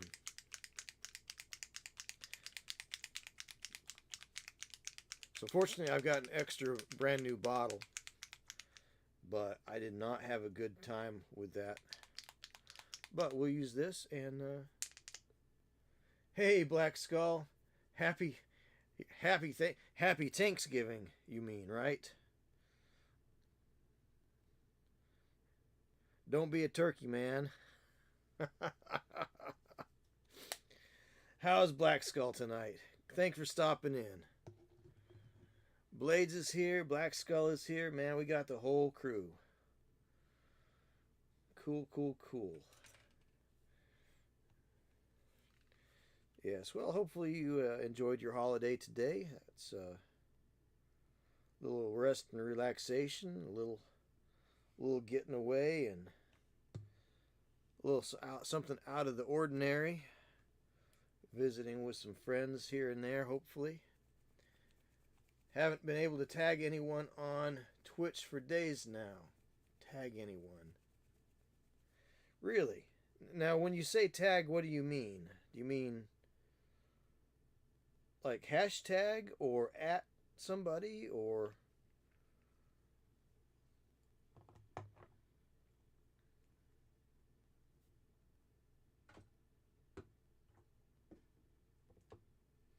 A little oak brown here. Do the at thing.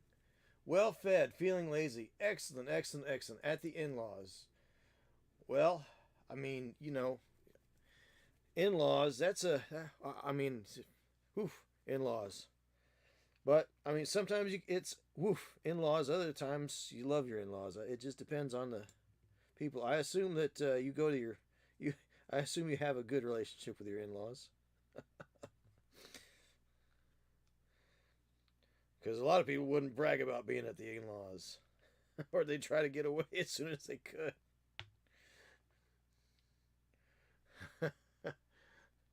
Did some Black Friday shopping to increase my pile of shame? Absolutely.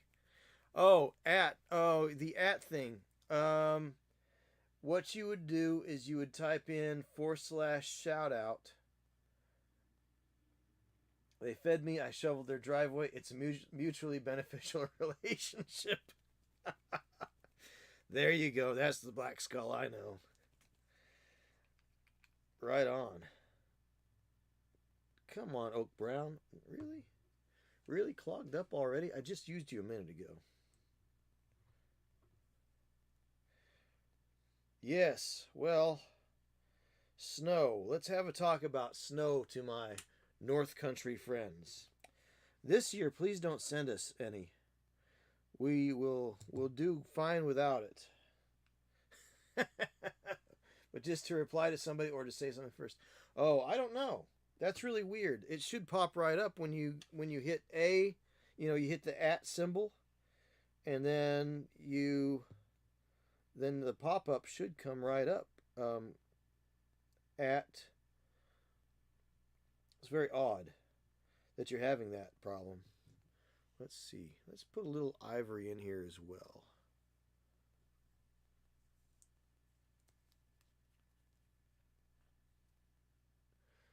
Mother-in-law gave me some of those big round chocolates you're eating on Facebook. She made me a makeshift advent calendar. They are part of my treat. Oh, well, that sounds nice. Big round chocolates. Fascinating.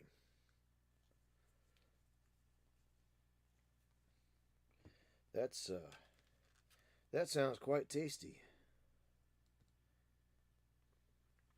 So I think in about 20 minutes. Oh, Lindorf's. Okay, north of us is getting hammered, but we don't have anything yet. Truffles. Yeah, truffles. Right. Yep. Sure. All right, so let's stipple some rust onto this brown here.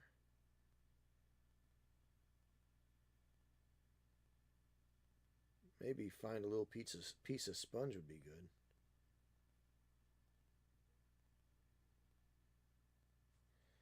We'll add in a little bit of this ivory here.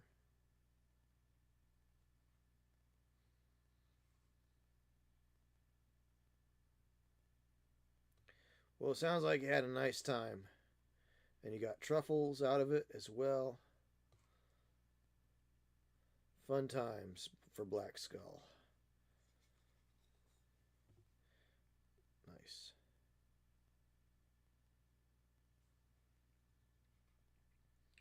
Well, and it sounds like you have a nice relationship with your in-laws too. That's always it's one of those things that's kind of a joke with people is in-laws, you know. But I wonder how much of it is just made up old stories out of the old days, or you know, because most of the people that I know have always had really well-functioning relationships with their in-laws. Mostly. Maybe it's just the quality of people I know. I don't know. You know, hard to say. We are heading home on Saturday, so I have the rest of that day and Sunday to rest up before I go back to work. I have to get started on my Alice Assassin for Resin Beast. Otherwise, I will start to panic. Right? I hear you. I've got something I want to work on for the Worthy next year. But I also have a commission coming in. So, money or fame, you know? I think I'll take the money.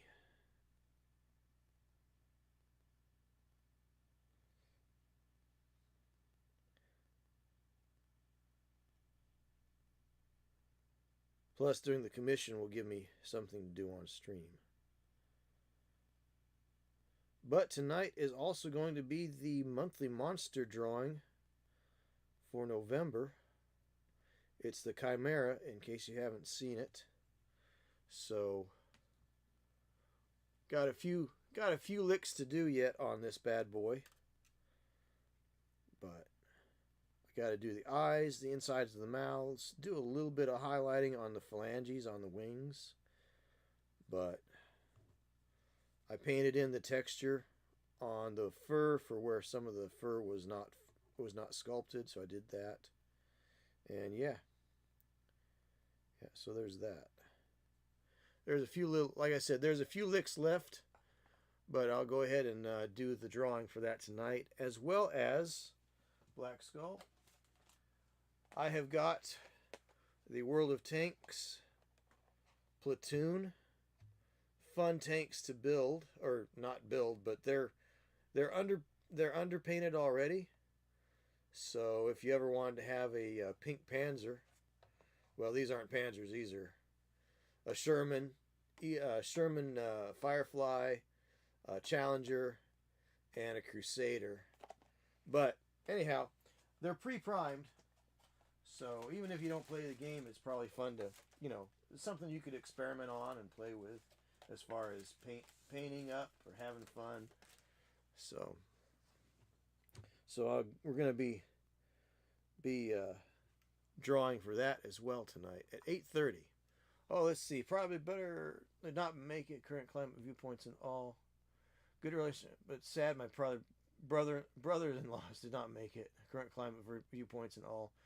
Plus more olives and mashed potatoes for yours truly. Well, you know, I mean, it's got to be all about the olives and mashed potatoes, man. I tell you what, there is. I don't know if you've ever heard of.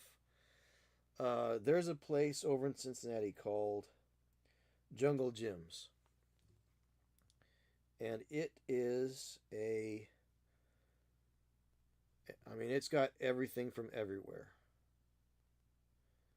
and they have got an olive bar that would make you just drop your mouth. You would just look at it and go, wow. You know, analysis paralysis, it's a thing when you. I both love and hate going to jungle gyms because of analysis paralysis. I go there, I look and see what there is, and I get absolutely overwhelmed.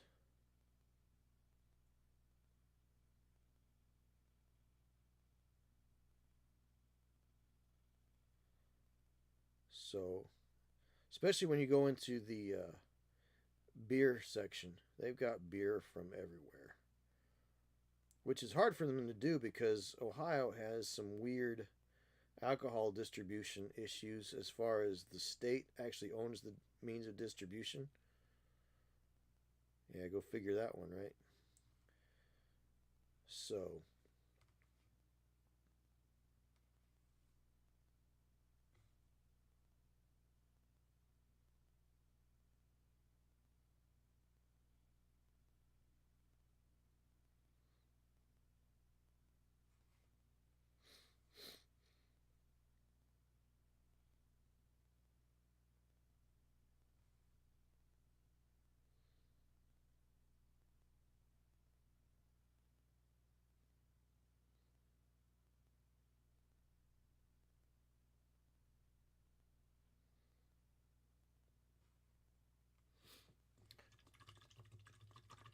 probably like the olive bar at Whole Foods. Yeah, probably. Your idea of heaven, nice.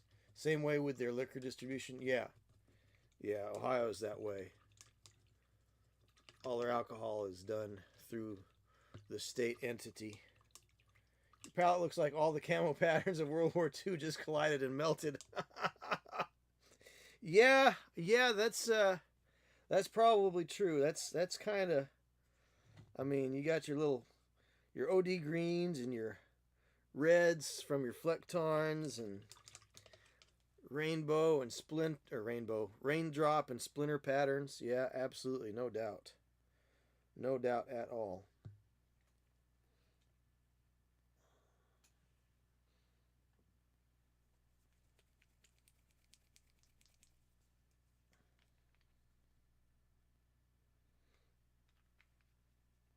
I've often thought about would it, so there are some painters, and you know who I'm talking about. Those of you who are in the know, that I wonder if they actually started taking their wet palette paper out after they're done with a project. Throw a couple of extra licks on there, maybe.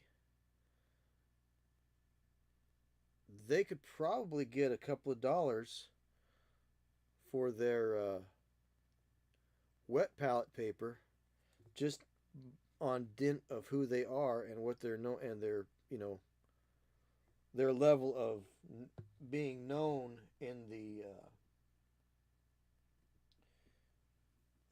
um, in the hobby, So, I mean, it's a thought, right? The man at JP surrendered his paints and brushes. His reply was one word: nuts. Right? Well, actually, it wasn't nuts. But do you want your grandkids actually reading that? What was he said? Do you want the folks back home to actually read that? So the word we got was nuts.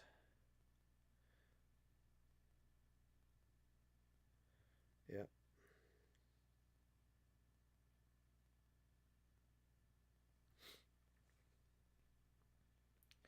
All right, so that's good there. That's good there. That's good there. I think we'll throw a wash of military shader on here. Treads are a little tacky still, but I think I can set it down with no ill effects. Let's see, I'm going to go back over his uniform. I gave his uniform a brown wash, so I'm going to go ahead and retouch up his uniform here. So we'll set this aside and touch up his uniform with some Flames of War English uniform, brown, number 921. Probably 70.921 because it is a Vallejo. Vallejo? If I wanted to get real fancy and start pronouncing things in their native pronunciations, I mean, I could get fancy like that, but this is not a fancy stream. We call it the way we see it here. So we're just going to go ahead and call it Vallejo, like every other uneducated redneck here, you know.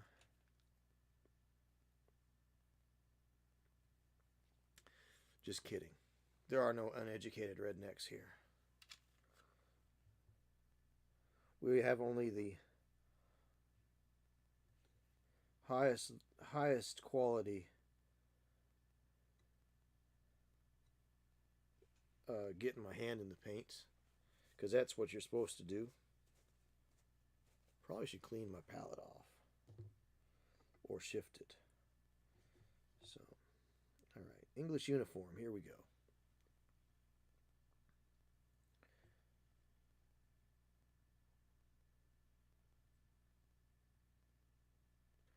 So just getting re-highlighting here because of the brown wash.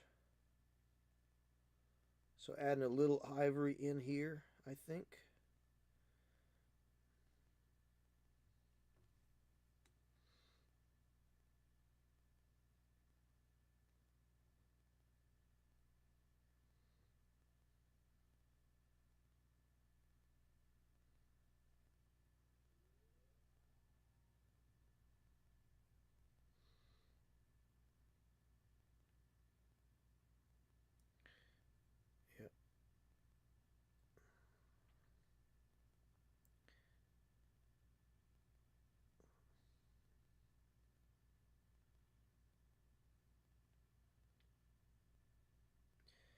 Yeah, that's good. That is good. Good, good, good.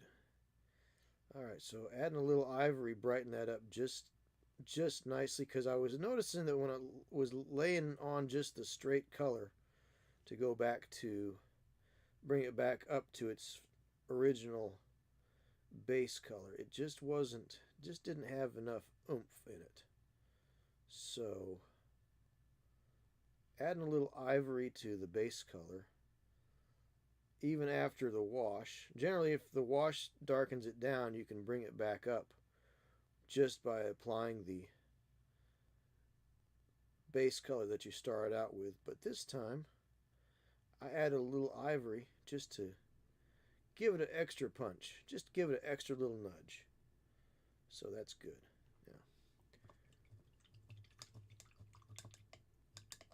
Get a little white, because I don't know if I'm catching that soon enough. Yeah, that's already polymerized and dried out right there. So yeah, let's see. Let me get a little white, and we'll fix that spot. But yeah, that's great seeing you, Black Skull. Thanks for stopping by.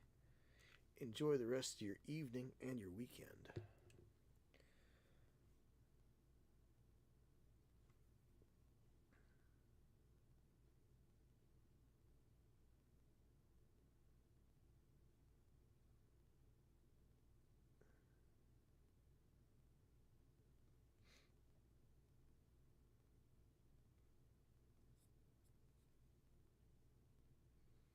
All right.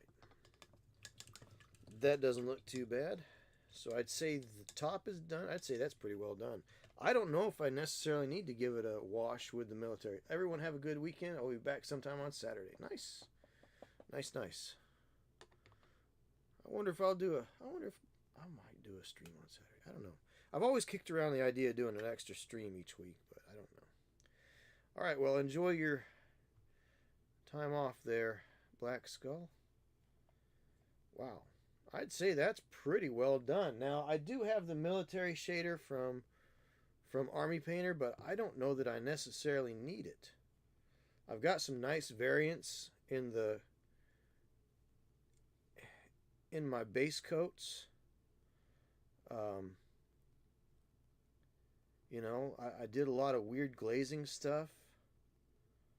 I don't know that I necessarily need. I've got a nice amount of rust going on the muffler back there. That's looking good.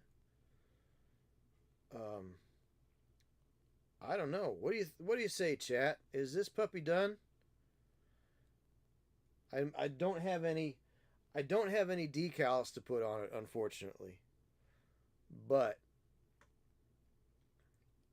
I mean, that's the thing. That's the thing about military stuff. It's all one color.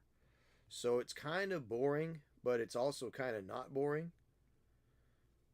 So what do you think, chat? Are we done with this? Or do we want to see how far we can push it? Because I don't really know that I can push it that much further.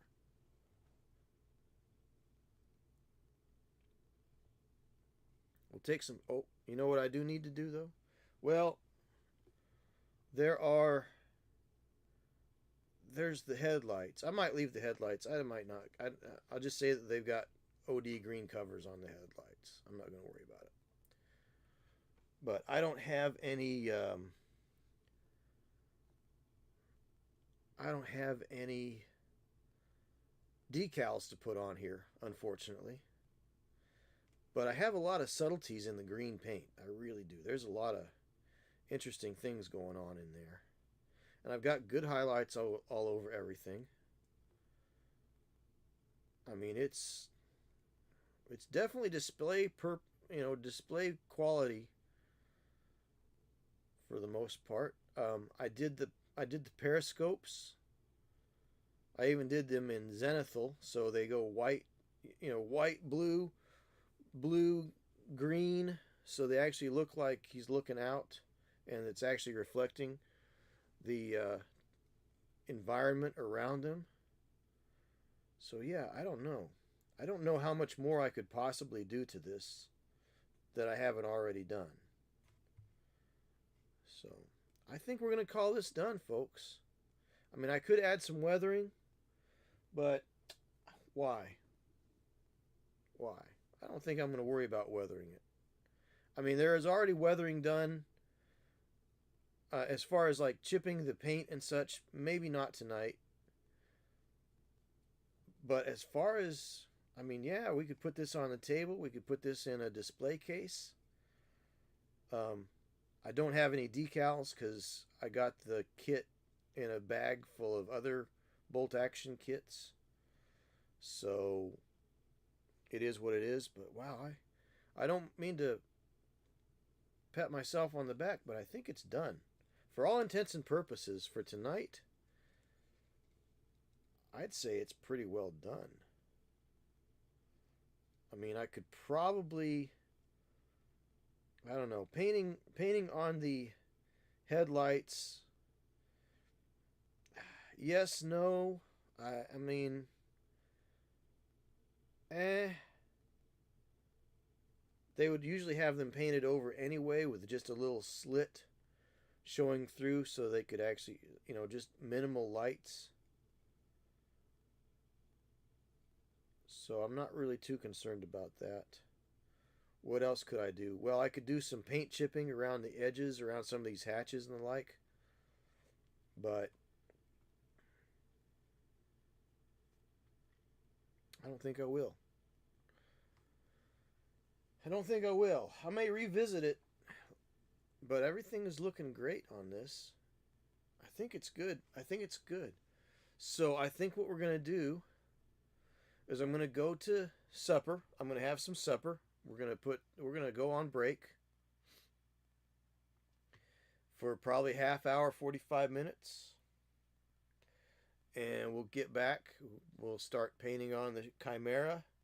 And at 8:30, we'll have our monthly monster drawing and drawing for the what you call it, the tank platoon. So yeah, I think that's going to be it for tonight. I think at least on this model. There's more show to go, folks. Definitely more show to go. So stay tuned and come on back at 8:30. Come on back in 45 minutes after supper, and we will finish painting the Chimera here. We'll finish this bad boy up. Got to do the mouths, the eyes, a few little highlights on these phalanges, and then we'll do our drawing for everything at 8:30. So we're gonna take a break now. It's 6:58. So supper time, feeding time at the zoo here, folks. So here we go. Be back in half hour 45.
Alrighty.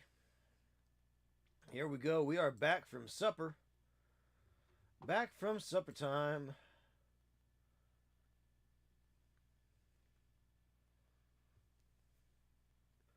Back from supper time. So, here we go. Let's go ahead and paint.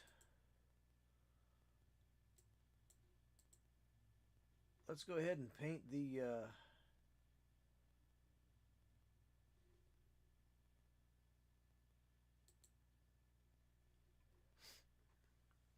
finish up this Chimera. See where that takes us. And yeah. So let's go ahead and do this up. Oh, let's see. Forgot my visor out here. I wore it out of the pocket dimension.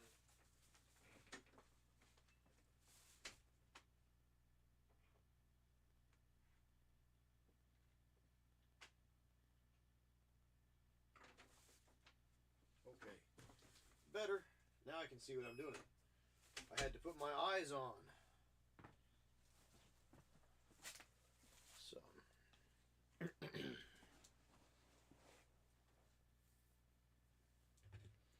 Okay, let's see what we got here. What is going on?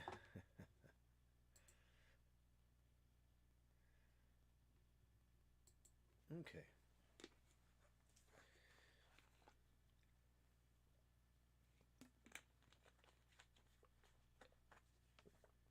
Here we are. Okay.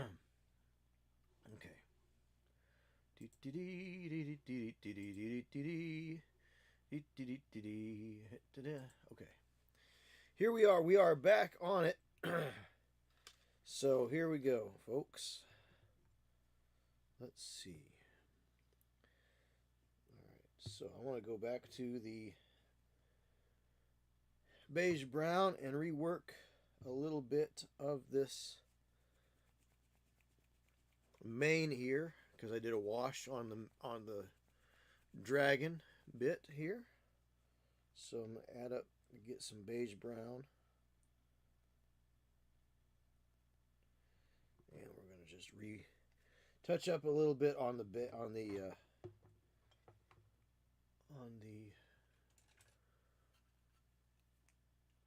old fella here.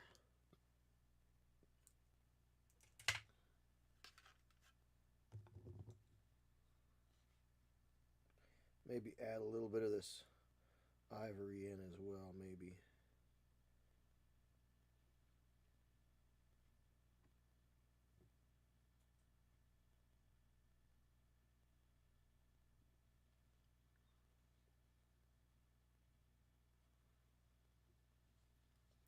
So we did a little wash on there. So let's go ahead and just add a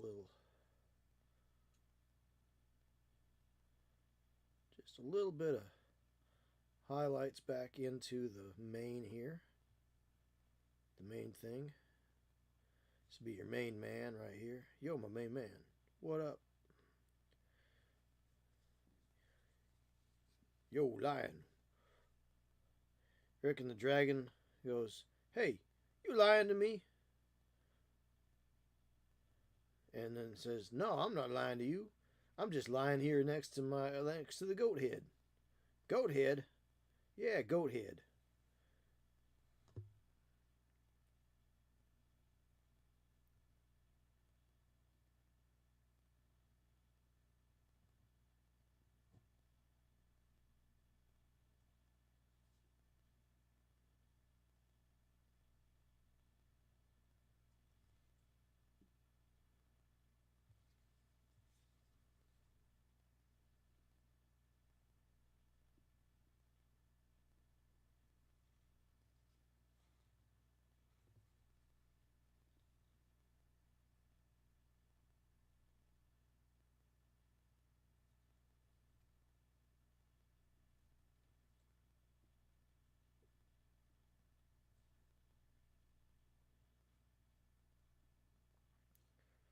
So that's a Chimera joke. Go ahead. All right.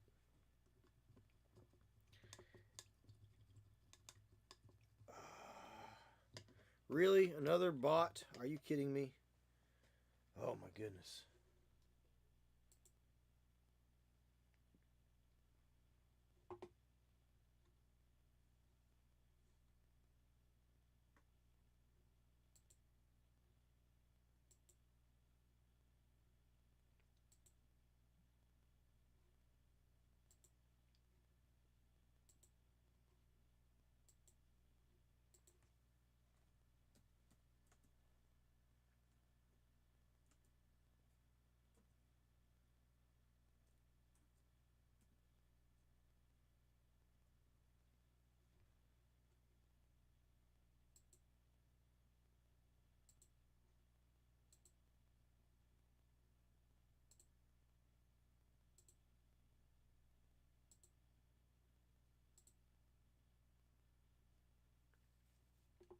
All right.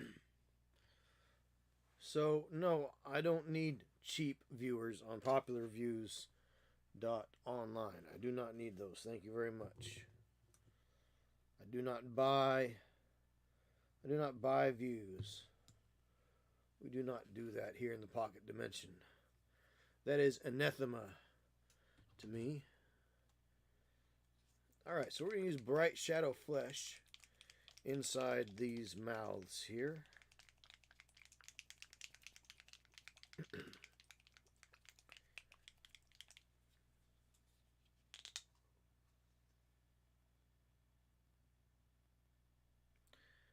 Use that, and we'll use some light pink.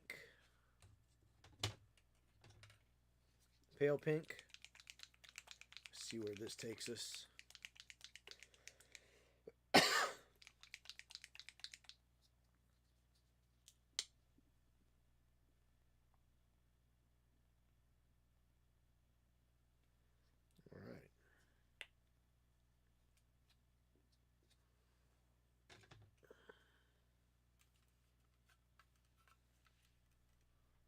Let me get something a little bit more skinny. Here we go. We'll go with a skinnier paintbrush here.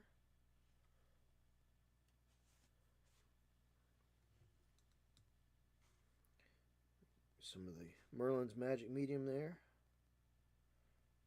And here we go. Get a little more flow going to it.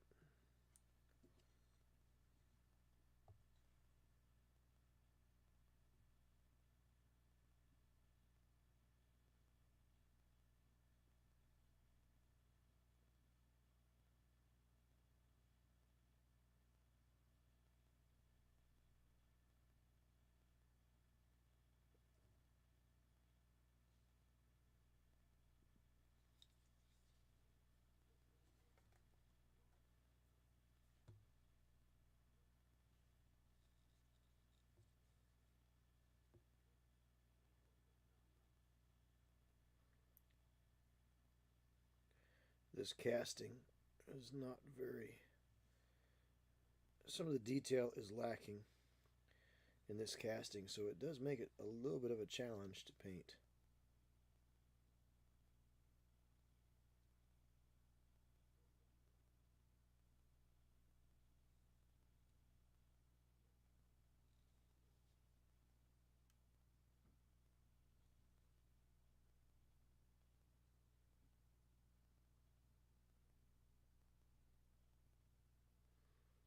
I don't know. This one may not be one of my better ones, unfortunately. Put all my effort into it. Give whoever's going to wind up with it my best effort, of course, as usual. But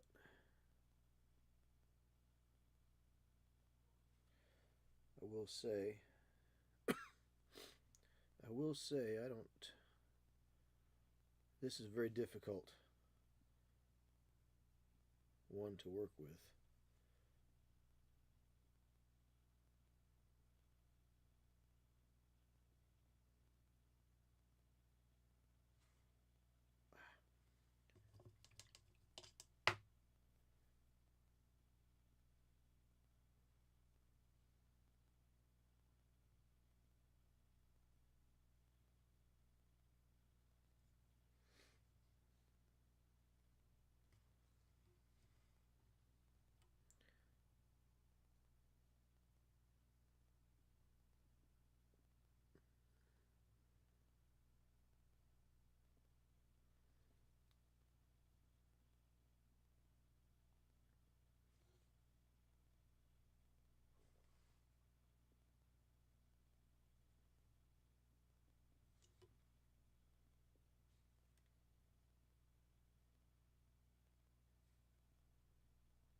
get some of that paint right off of there. Don't really want that on there, so we'll use a little bit of Sigvald Burgundy to do a little bit of work on those tongues a little more.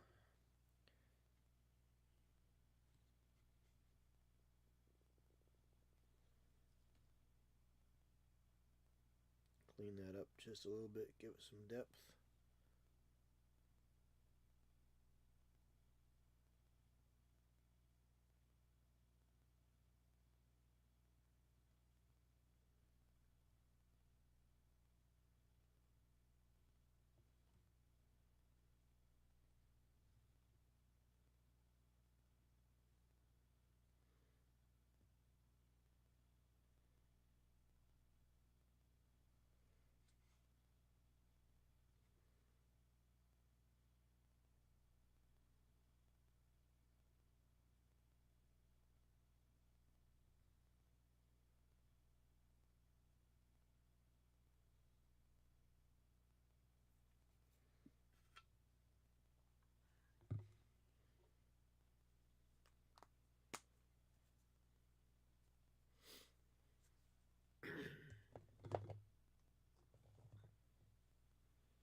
The teeth on the dragon head are very small, very difficult to find, so we're just going to pretend that they're there.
Let's see, we got a little bit of gray here. We'll use some gray.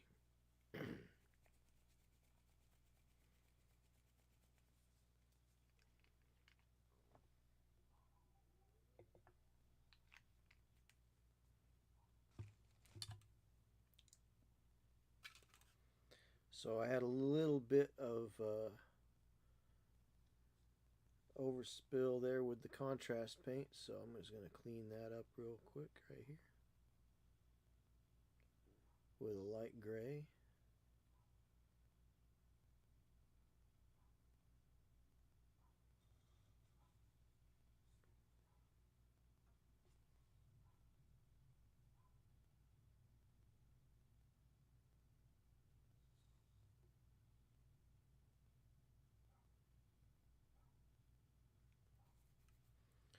Very cool.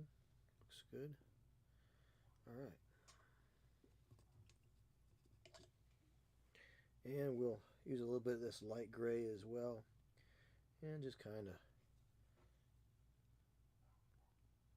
pick out some of the bits right here on these dragon's horns here.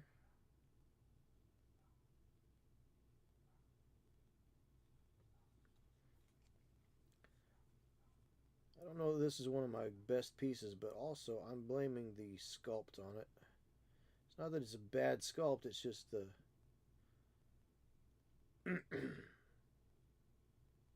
I'm sure the sculpt is fine. It's just the overall execution of manufacturing the figure, I think, has got some issues.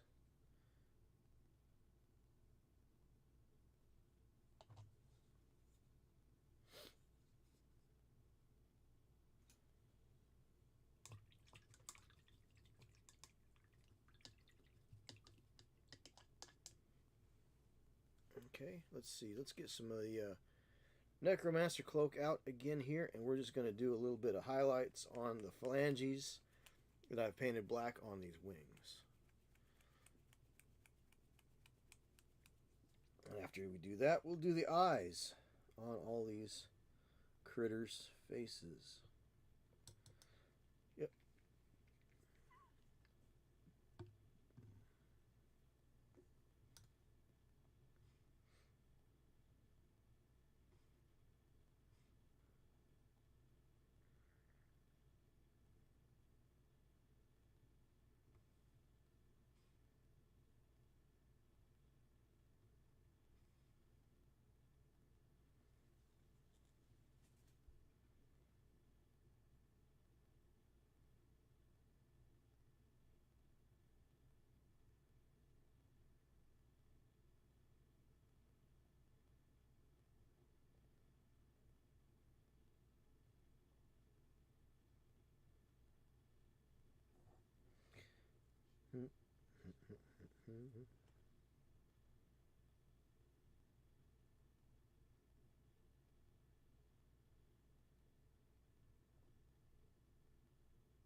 So just doing a little highlight on the flanges here. Just dark gray.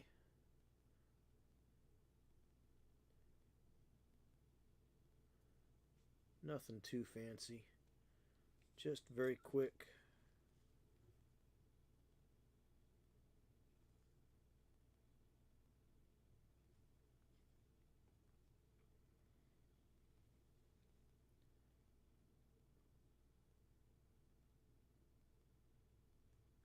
Basically, I'm just following the light that I see reflected on the figure itself. So, just following that line. Not really doing anything too fancy.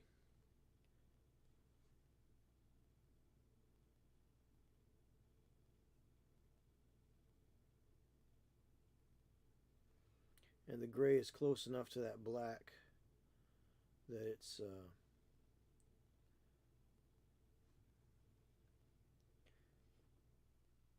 what would you call it?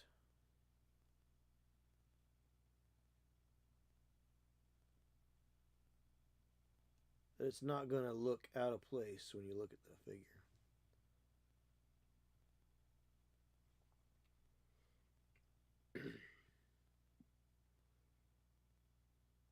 It's very close in value, I think.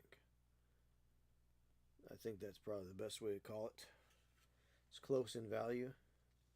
I don't think I'm going to worry about the underside since that's more the shadowy side anyhow. So, alright, that looks good. Looks pretty stonking good. Let's do some eyes here. So, let's do some blue eyes for the dragon and the goat. I don't know, maybe yellow eyes on the goat. Maybe red eyes. A goat with red eyes? That's kind of creepy. But a red dragon with blue eyes. Blue eyes, red dragon. Wasn't that from a card game? Oh, there's blue eyes, white dragon, wasn't it? Alright. Anyhow, that's what we're going to do. So, we're going to take a little bit of this blue right here. The dark blue. And we're going to put it right here in this guy's eye. It's hard to tell where this guy's eye is at, but I assume it's right about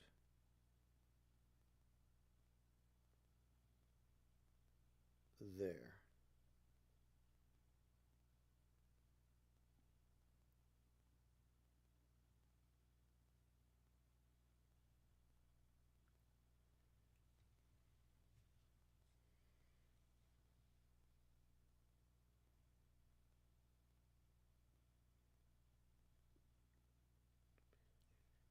And we'll do the same thing over here. And it's right about there.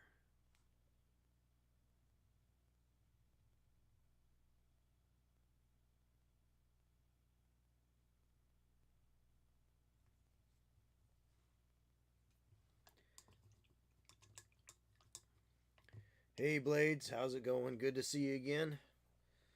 And then we'll take a little bit of this white, there's a light blue. And try to catch it right in the middle where his eye would be. Maybe that blue is a little bit of a glowy effect. Yeah, so that's going to be a nice little bit right there. So, can't do much more than that, really. That's about as good as that one's going to get, I'm afraid. So,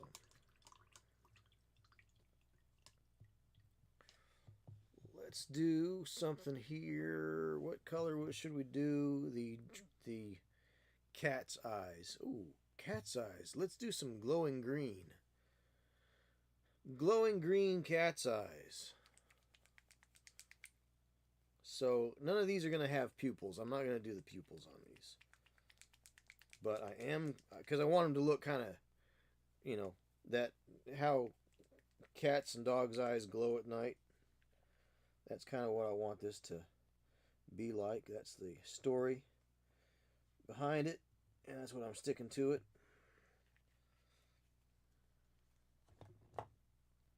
So I'm going to get a little bit of this green color here. And we're going to see if I can get that onto his eye right there. His eye right there.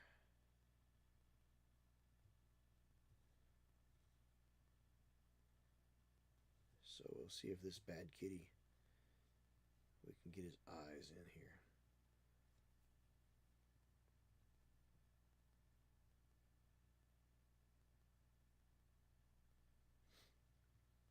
While we're waiting for that to dry, let's go ahead and do the eyes on the goat head.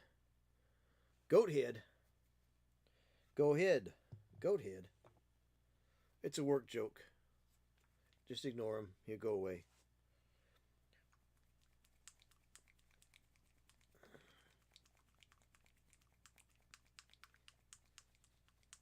Well, it could be worse. It could be not going. So at least it's going. That's progress, right, Blades? Could be worse. If it weren't going, it wouldn't be moving.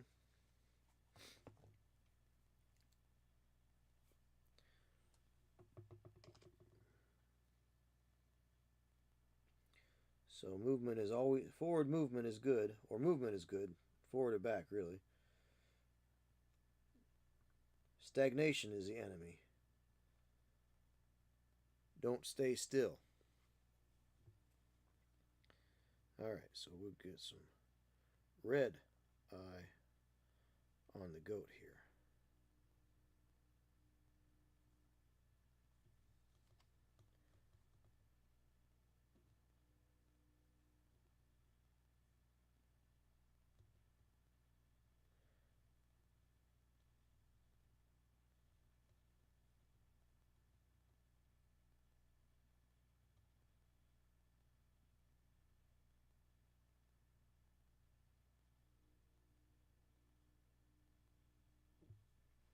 Cool. Alright, so let's go on back to the green eyes, or the green eyes on the lion head.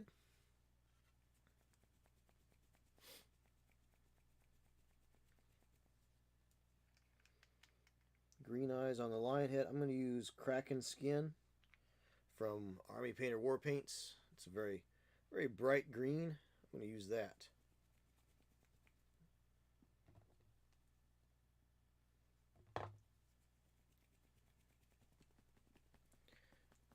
It's been sitting around, so it needs a good shake.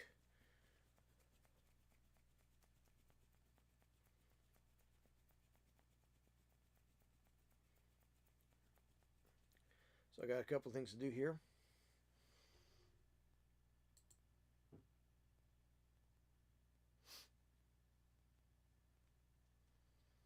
Let's see.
we go.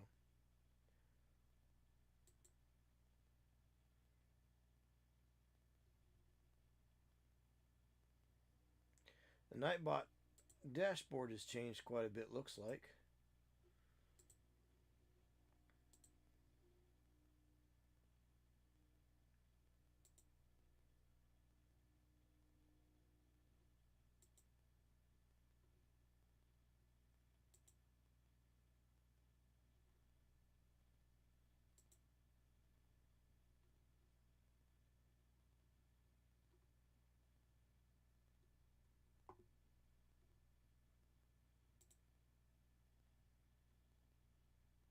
I don't have any VIPs. I don't have any moderators, subscribers, regulars, viewers. Yes.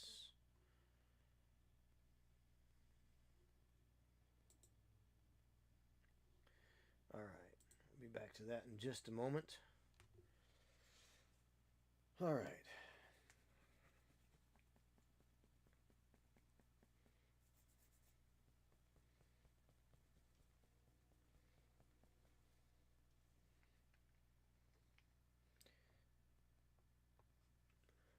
Pokey tool.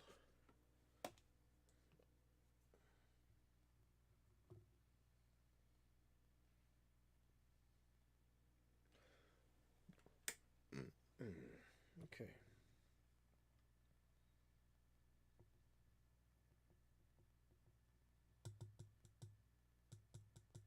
Won't need too much anyway, so that's fine. Just a little dab will do you. So we're going to be doing the eyes on the lion here. Dun, dun, dun, dun. You got the eyes of the lion. Oh, eyes of the tiger, I guess that's what it was.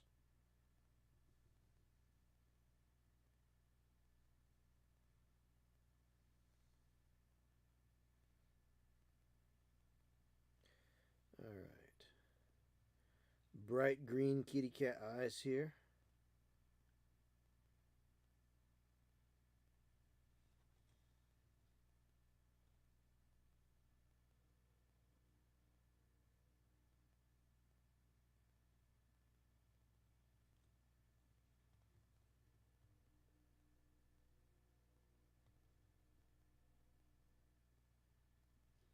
Cool.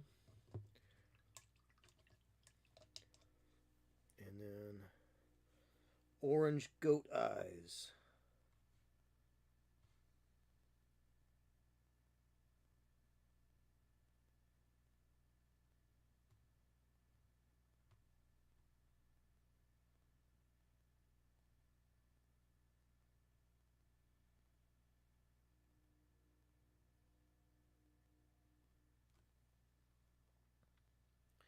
Just right there. Just a little bit. There we are. I guess.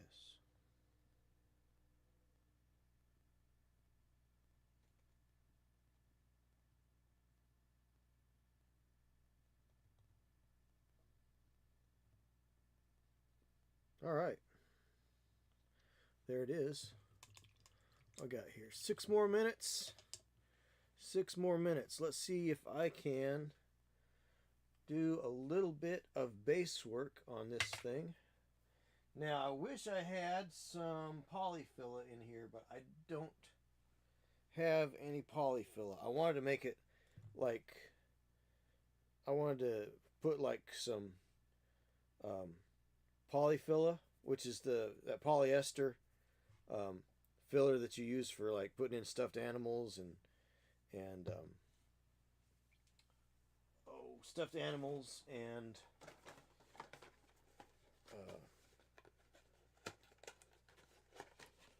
pillows. Duh. Polyfilla. Yeah. Stuffed animals and pillows.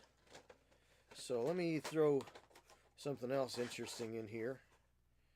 So let me grab a skull here off of the skull sprue.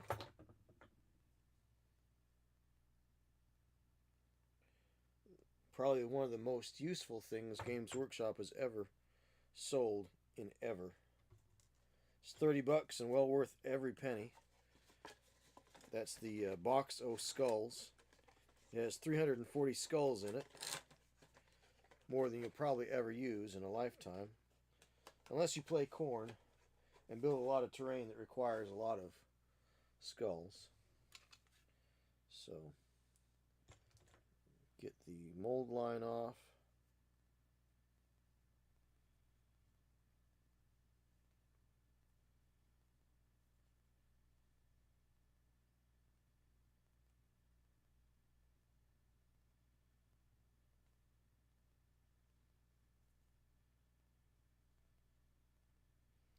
So this is going to be interesting.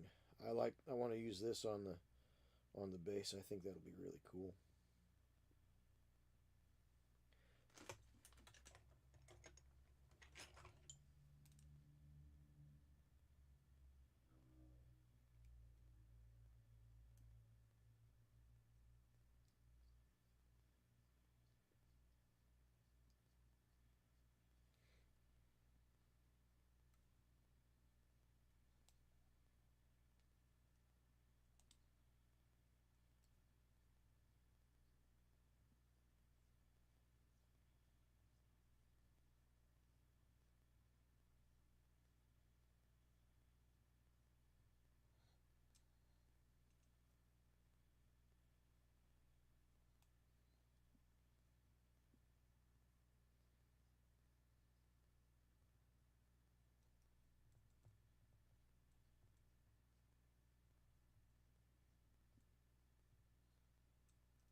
Alright, so let's get a little dab of primer out. We'll prime that bad boy up.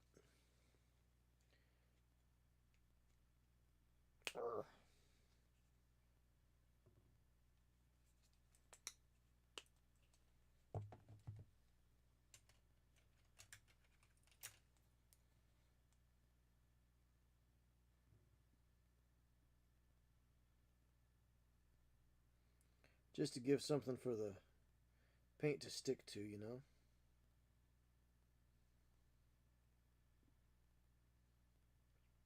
What it is this polyurethane primer actually shrinks down, kind of like gesso, shrinks down around the plastic. And it's less, unlike solvent primer, like out of a spray can, this shrinks down and holds on to it that way. Whereas primer, with solvent primer, actually melts into the plastic a little bit.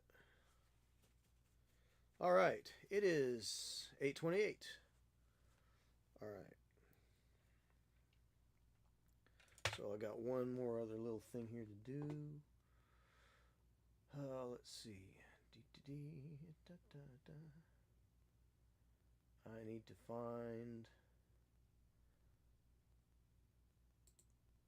that part.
Alright, here we go.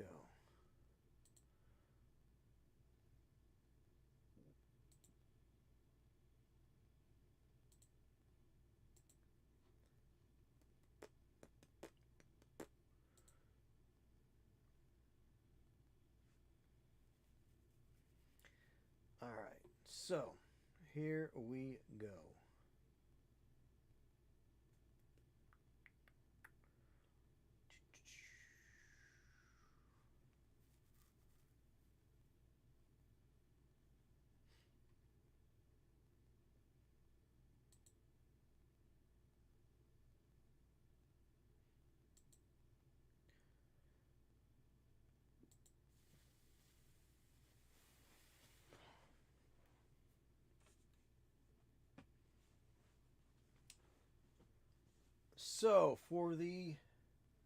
So let's see. Give everybody a few minutes more to get in here. We're here at 8:30. We got 3 viewers, and let me get the keyword here. The keyword is going to be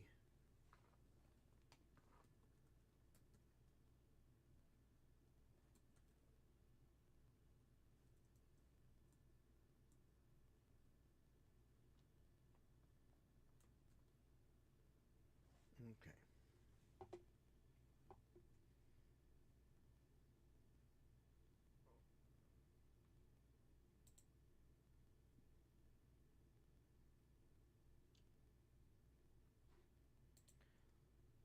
All right, so we're going to do the World of Tanks British Tank Platoon first.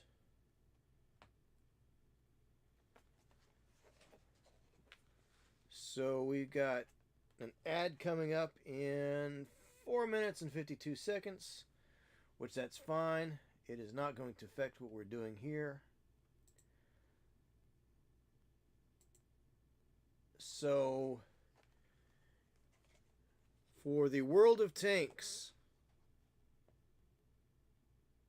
Tank Platoon set of models, the word is, you're going to want an exclamation point this. So exclamation point, treadhead. One word, treadhead.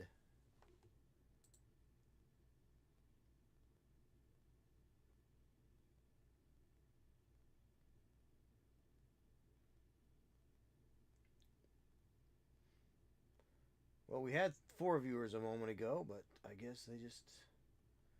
So if you're on Twitch, if you're watching Twitch, the word is treadhead.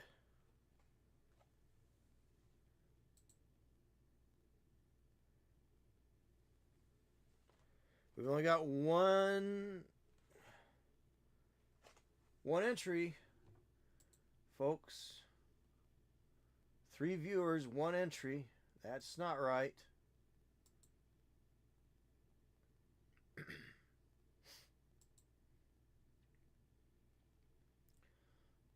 Don't let blades be the only option here. I mean, she'd probably win anyway, but at least give y'all self a fighting chance. You have 30 seconds.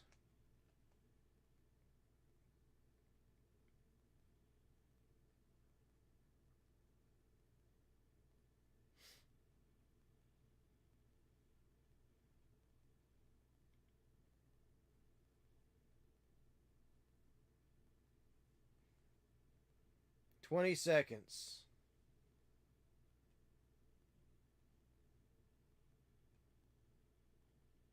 10 seconds. 4, 3, 2, 1. Well, it's gonna be blades. So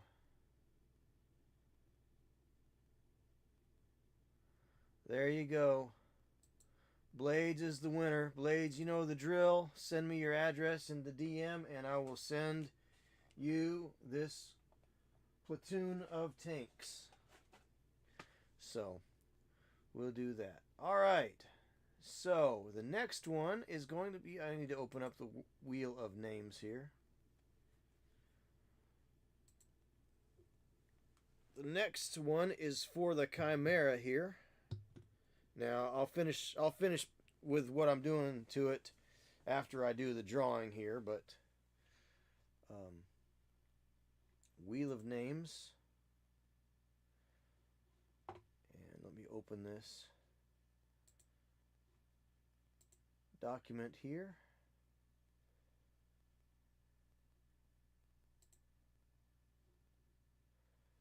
All right.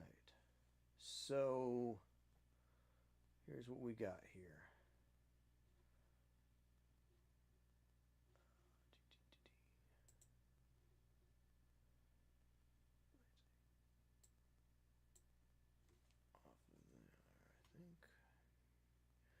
Your boy Heavy T is sitting this one out because he already won. He won last month. You can't win twice in a row, 2 months in a row.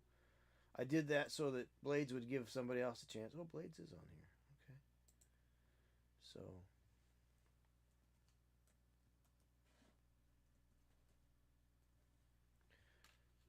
Alright, Blades 81. We got Miar Ajnable. Dollar Dylan. Put Dollar Dylan up here.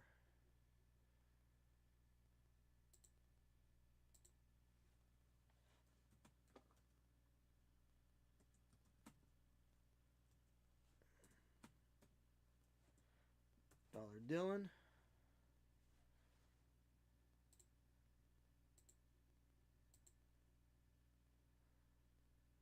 And let's see, who else we got here? We have got Blades 81, and I'm 40. So we got 1, 2, 3, 4.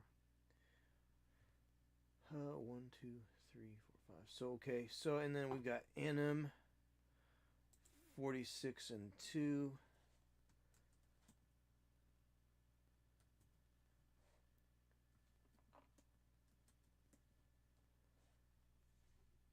Over there. Alright, so I have Miar Ajnable, Blades 81, NM 46 and 2, Dollar Dylan, and Rescued Ruckus. So those are the subscribers who are in for today's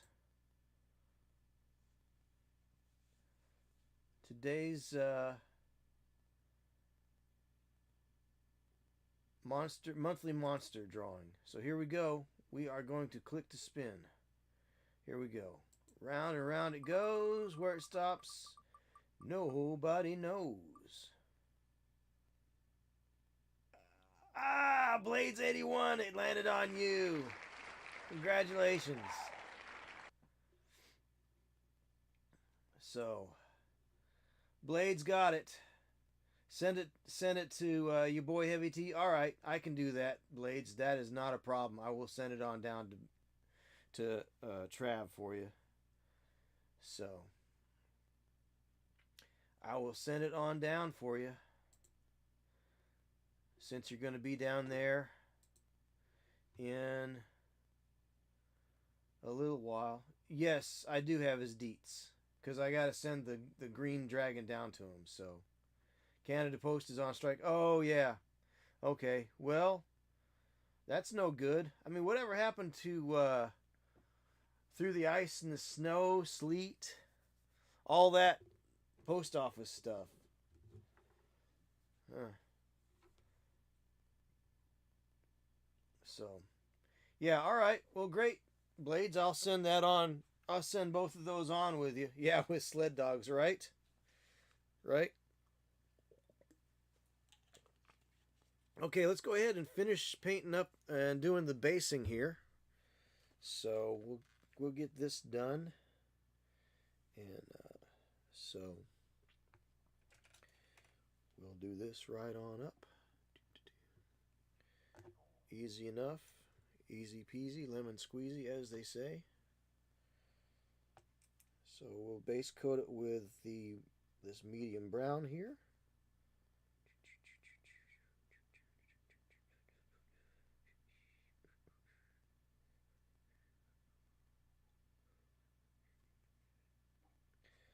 So that'll be cool.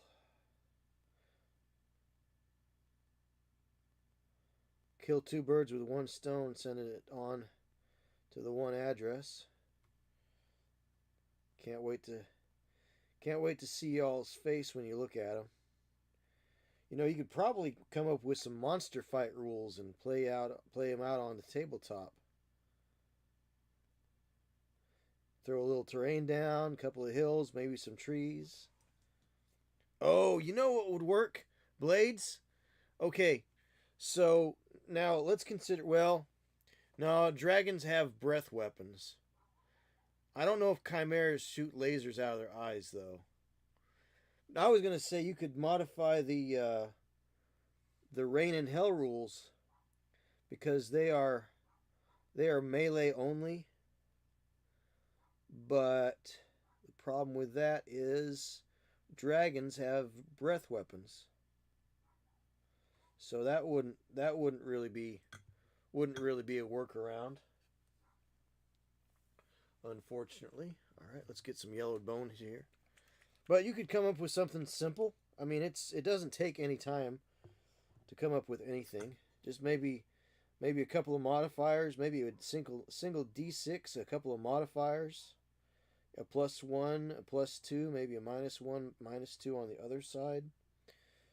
A hill, some trees, maybe just a little 2 foot by 2 foot. You know, so -2 for shooting through trees, -1 for shooting into trees. You know, maybe a +1 for a charge. I mean, there's all sorts of little things you could come up with on the fly, you know. I think you and your boy Heavy T will have a good time playing with your toys when you come down, when you meet up.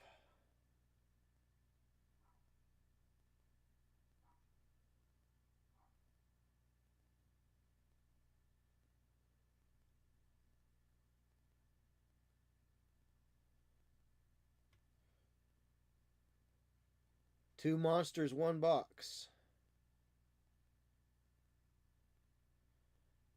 I don't know if I've got a box that can withhold that kind of magnificence.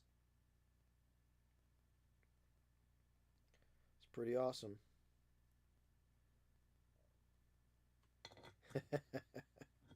Well, we knew the jig was up when Blades showed up.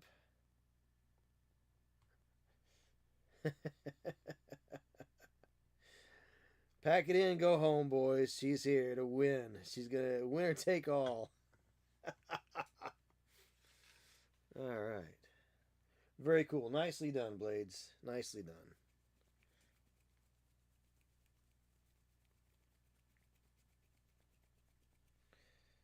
So you're going to get everything. Blades gets the tanks. Gets the Chimera. I'd forgotten you were a subscriber, but I'm glad you are. Of course, you'll have a chance for the monster in January again, so not in December. Heavy T will have opportunity to win it in December, and I will announce what the monster will be here in just a little bit here. So I've already got it picked out. It is a wintertime appropriate monster, for sure.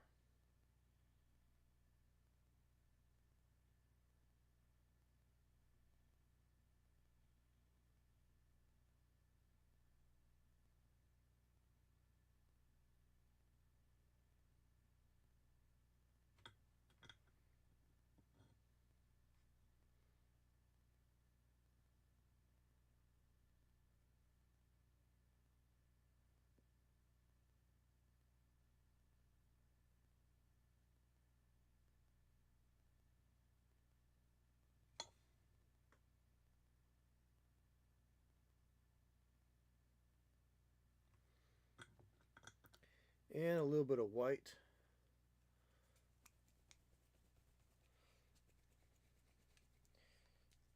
I'd like to have an abominable snowman or a Yeti for December, but I don't. I couldn't find one at the store. So I've got something though that'll work.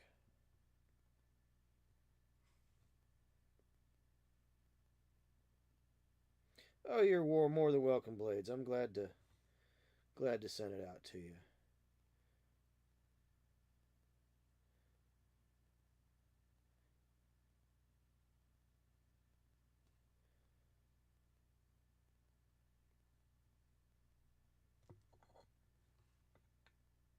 And it's nice that two people that care very deeply for one another will each have one of my creations.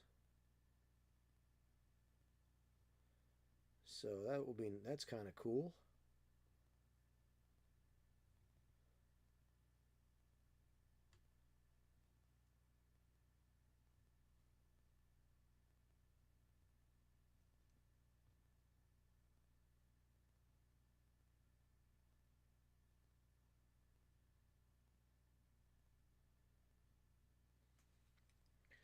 So, all right.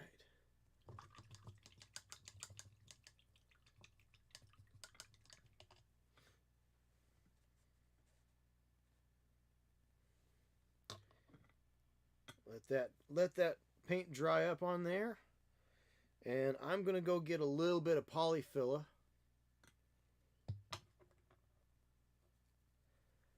I've got some upstairs. I could have swore I had polyfill down here. Because I had built some terrain and I used it building the terrain, but I may have taken it upstairs where I've got some other hobby supplies. Oh, no, guess what? Ah, ha, ha, ha. Ah, ha, ha, ha. I do have it right here. Crafter's Choice Polyfill. Yoo-hoo! Hey. All right. So, that's pretty cool. I knew I had stuff. See, I know where I've got stuff. I just didn't remember where I had stuff. So this is polyfill. This is the same stuff you put in teddy bears and pillows, you know. And it's polyester. But it does a pretty nice job of making like wispy sort of clouds and fog and the like.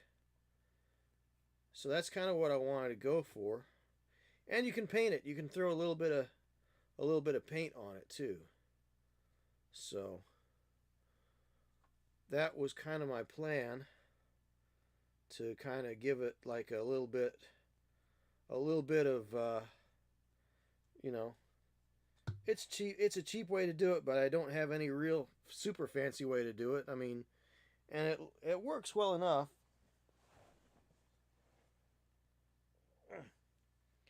It works well enough. So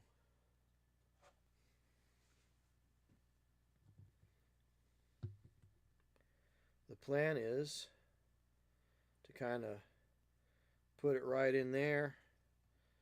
Kind of, maybe this is high altitude. Maybe this is up in the mountains, you know, and just so maybe there's some low hanging clouds. I mean, obviously, well, that's what fog is anyway, right? Low hanging clouds. But as opposed to, say, a swamp, it's like swamp fog. Like, so the base for the Green Dragon, Blades, and your boy Heavy T, if you're out there watching, the base on the Green Dragon is supposed to represent a swamp, okay? But the way I'm doing the base on this, I wanted it to represent kind of like a high mountain area.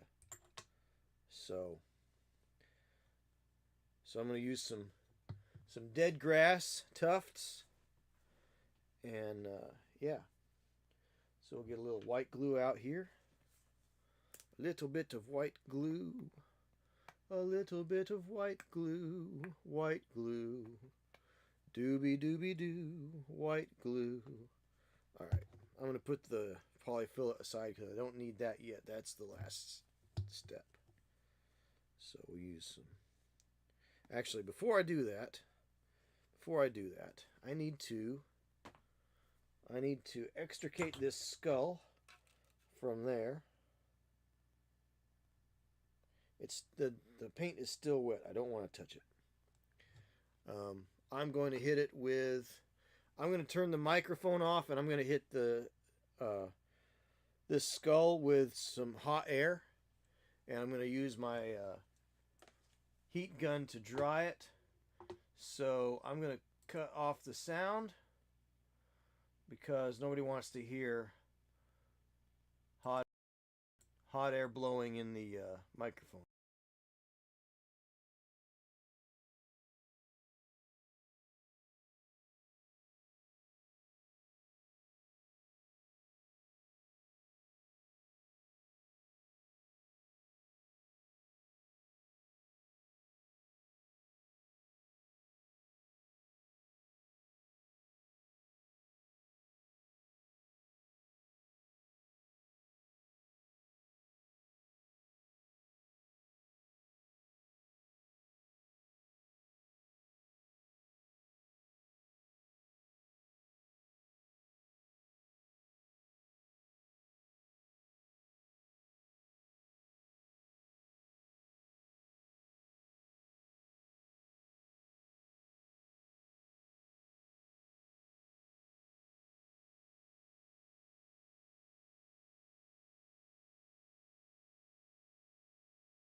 Hot air blowing in the microphone. Ha ha ha. Ha ha ha ha. That's a pun. That's an unintended pun. So, all right. Anyhow, so here we go. Here we go. So that's good. See if I've got a little bit of wire here. I have a little bit of wire. A little bit of wire. Wire. See if I've got something a little bit skinnier as far as the wire goes. Let's see, I've got this right here. That one's a little bit more narrow. Let's cut a little piece off. A little piece of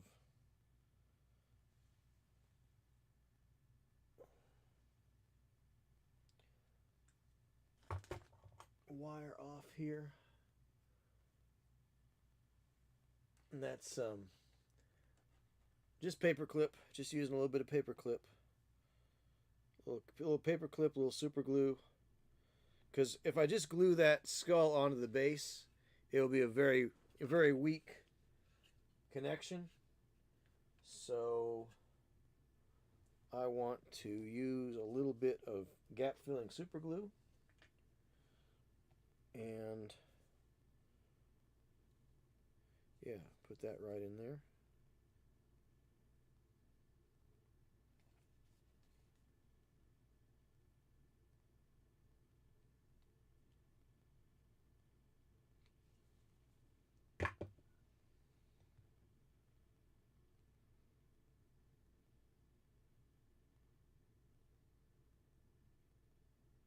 Get in there, clumsy.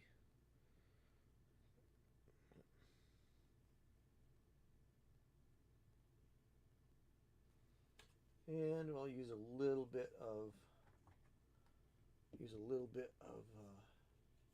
setting solution, zip kicker.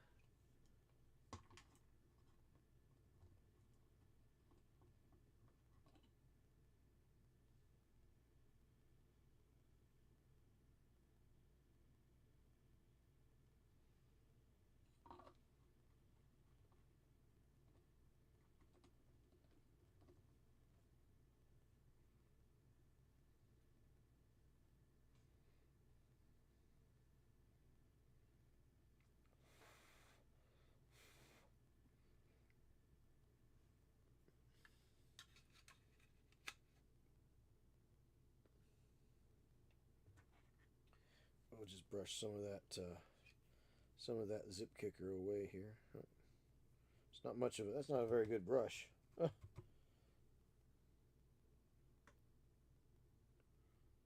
a nylon bristle brush. That's an old tester's model brush. Horrible, awful. No absorption at all.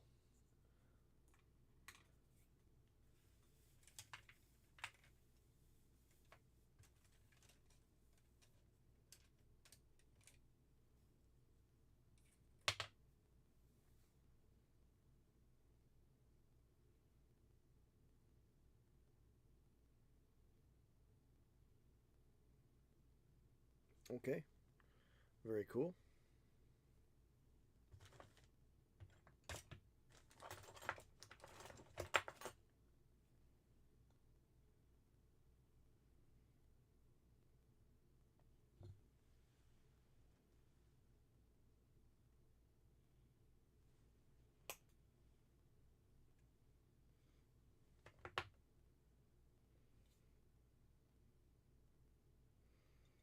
All right. And let's see.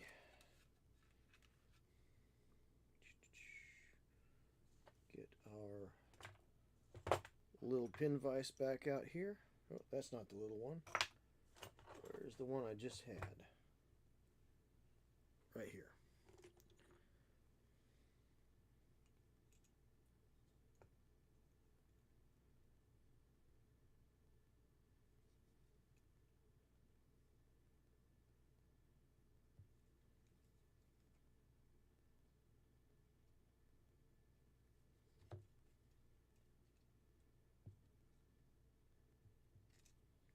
Not exactly where I want it. Let's put it right. There's a good spot right there, I think.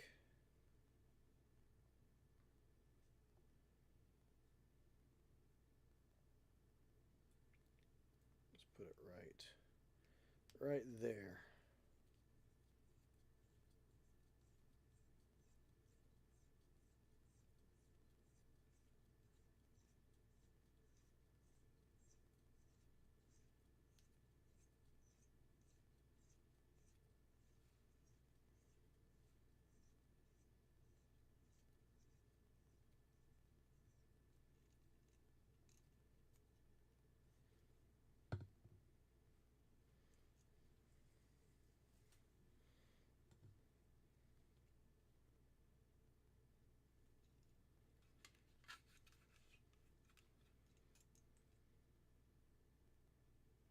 Okay.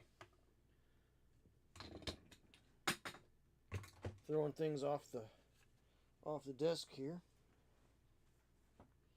Taking my lessons from Pumpkin. There it is. All right.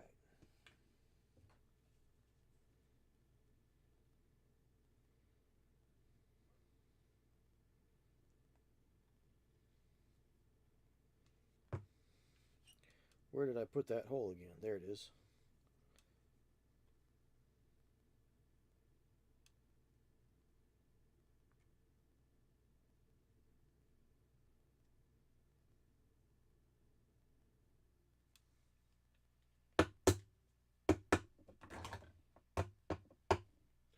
I am becoming a Butterfingers, that's for sure.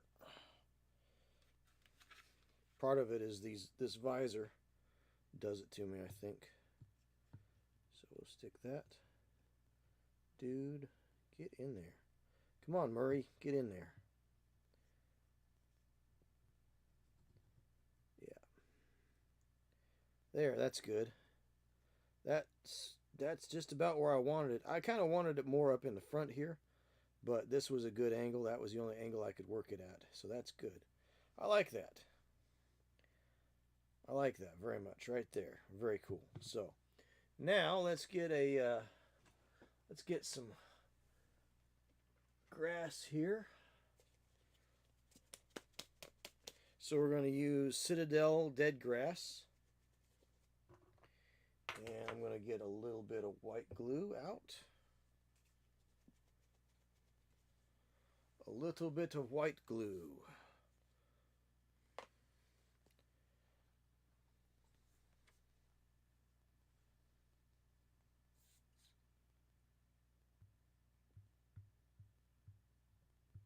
A little white glue. And a little bit of water.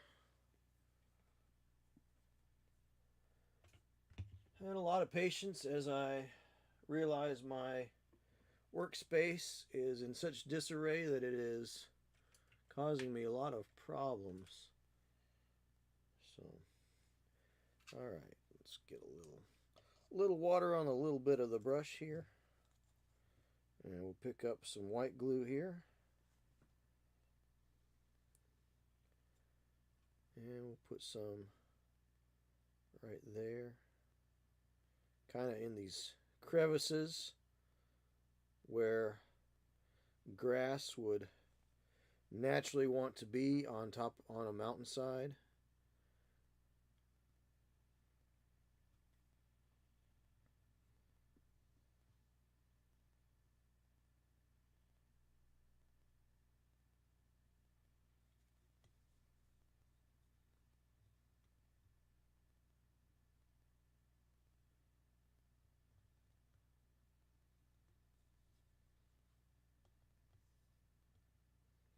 Notice I don't want to cover the whole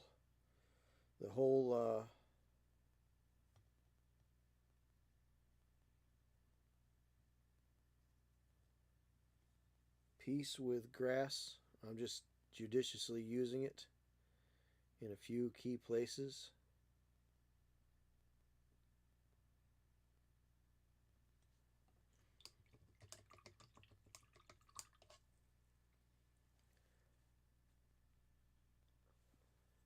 So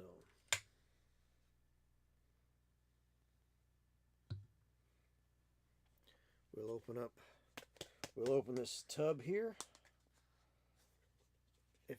If you don't mind, folks, I'm going to get this thing out of here because it is just needs to go away for a little while there.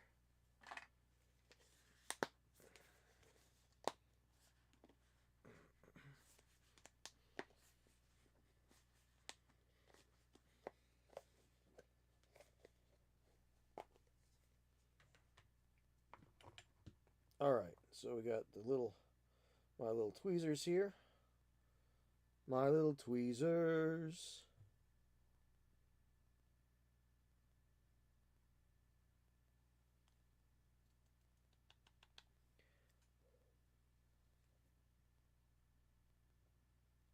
So Murray the Skull has got a nice resting his head on a nice little bed of dried grass there.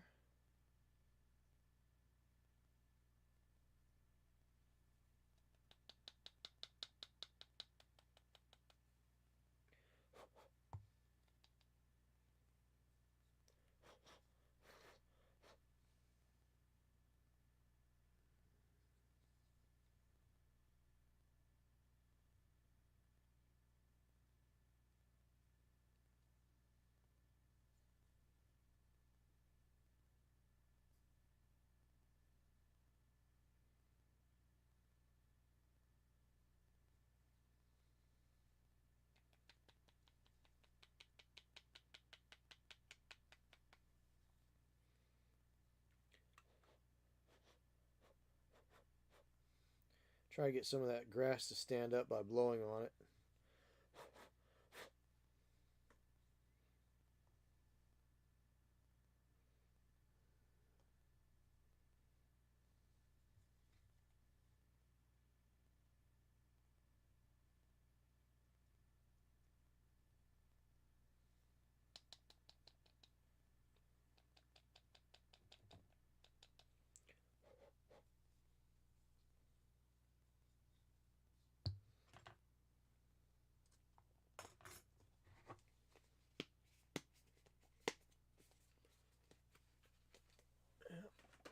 Up there. And now we'll get a little bit more of the white glue and we will affix the Hey Heretic Scott, how you doing? Good to see you tonight. How's everything in the land of my ancestors?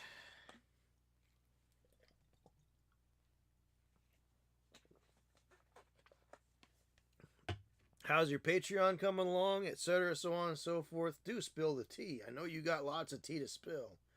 Doing go, the land is cold and harsh right now. Just the way. So the land is cold and harsh, so it's pleasant Scottish weather then, I take it. Pleasant Scottish weather.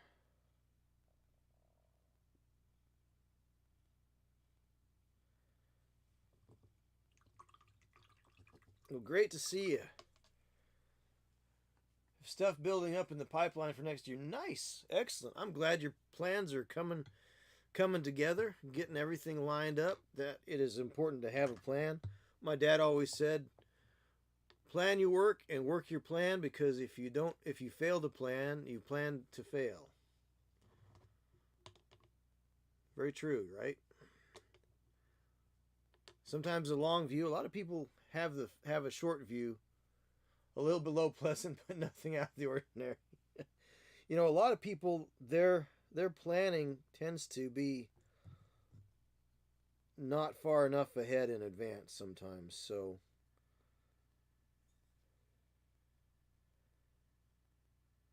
that's so planning things out a year ahead is quite a long view. So may you have oodles. Now, oodles is a scientific, highly scientific and precise measurement. May you have oodles of success when everything comes together, amigo.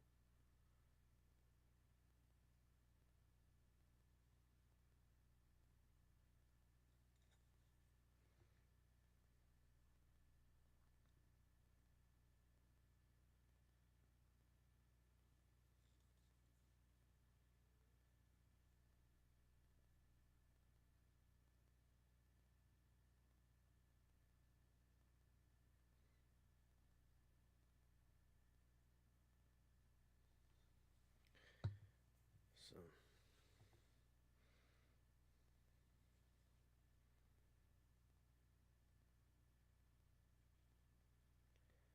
so that is great, Heretic Scott. I'm glad that you got your plans in motion. As long as there is motion in your plans. See, it's funny because you can turn those all around like that, and they still make sense, and they make the point. When while as cheesy as it may seem, platitudinous, you know, they do get a good point across. You know, as homespun and old timey fashiony as they might seem. Got some festive shopping with the other day with Miss Heretic. Tripped and fell and bought some hobby stuff along the way. I don't know what happened, honey. It was just in my pocket. It just showed up in the shopping cart. I don't know. I have no. Sorry, dear. I don't know what happened. It just showed up in the shopping cart.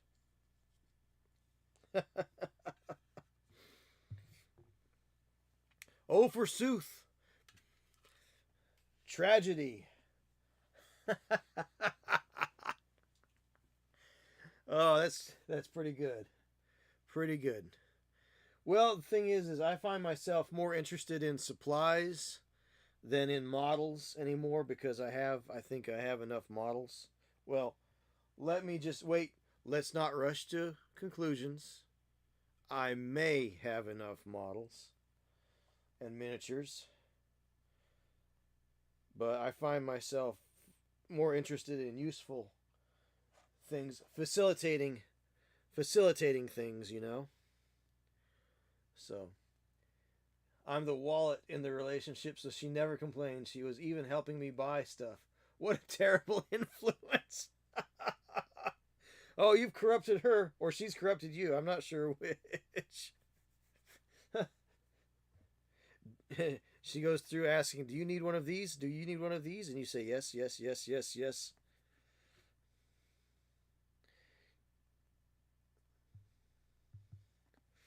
Oh, that's nice. That's fun. That's great. Probably a bit of both, right? Well, if you can't be codependent with codependent, how you can't be codependent at all, right? No, I mean that's healthiness. I mean there's a certain healthy level of I need you and you need me, and I don't know the exact psychological term for all of that. I'm sure there is one, but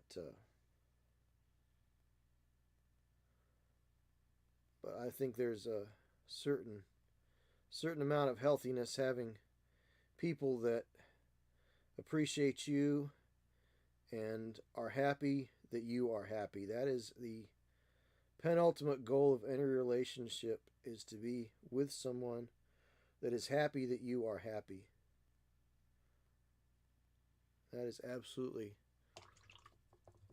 self-sacrificing and unconditional.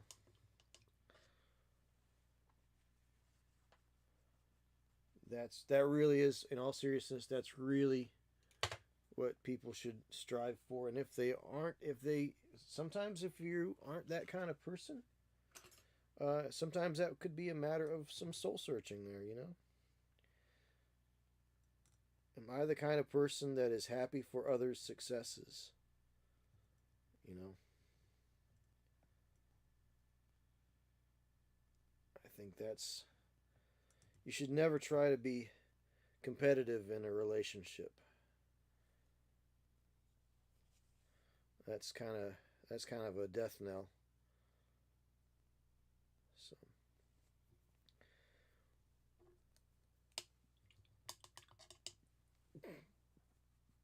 but that's terrific. What do we got here? All right, so I'm going to water down this white glue. She's competitive, but only in Monopoly. Well, that's good. Monopoly is one of those games. I know people that refuse to play Monopoly ever. They had enough. It actually lends itself to, a board game. I think it's okay to be competitive because that's the whole point. I mean, if you're playing a game and you're competitive, that's absolutely right. But in real life, there's too many other things going on to try to compete with someone that you don't need to compete with in the normal parts of life, you know. So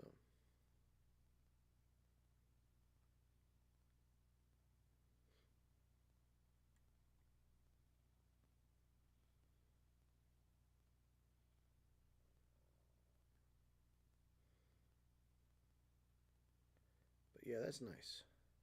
But yeah, definitely be competitive in Monopoly for sure. Any tabletop game like that, if you're both running a 5K marathon, that's one thing to be competitive in. There are some things that are by nature they're meant to be competitive, but when you're trying to compete for someone's attention or affection, or there's some things that are just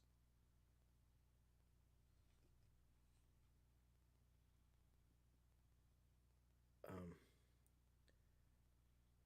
there. Fortunately, white glue does dry clear, so that's good.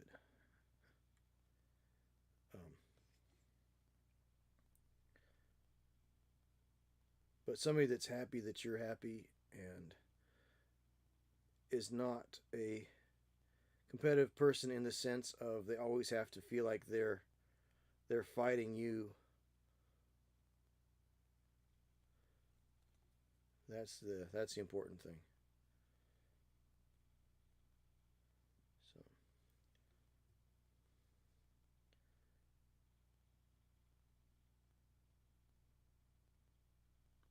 competitive in the sense of board games, Monopoly, sporting activities, and that's the nature.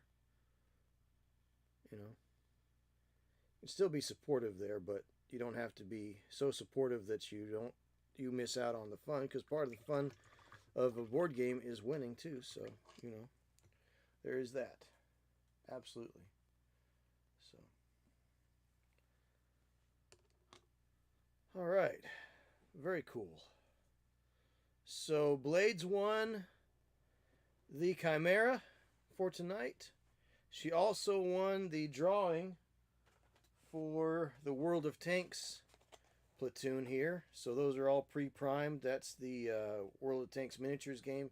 These are just repackaged, but they're pre-built, which is nice. They're pre-built models that they had from Flames of War. But that's a nice way to get people into World War II gaming. And this is a pretty cool little game too. Now, it's just the platoon, the tanks, and the cards that go with them. The base game, I think you can get the base game fairly cheaply for like $45, 45 or $50, you know. So I think it comes with a Sherman or a Grant, I think, and a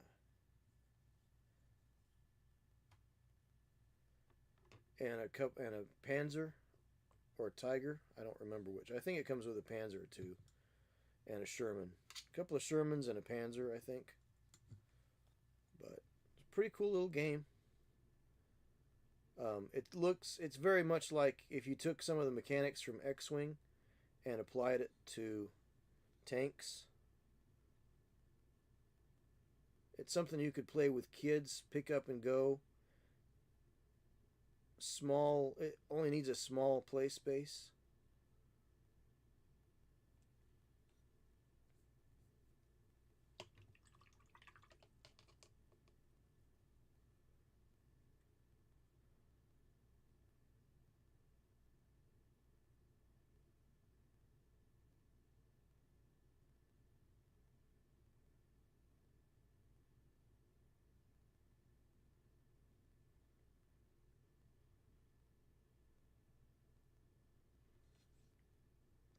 All right, well, hopefully that polyfill stays on there.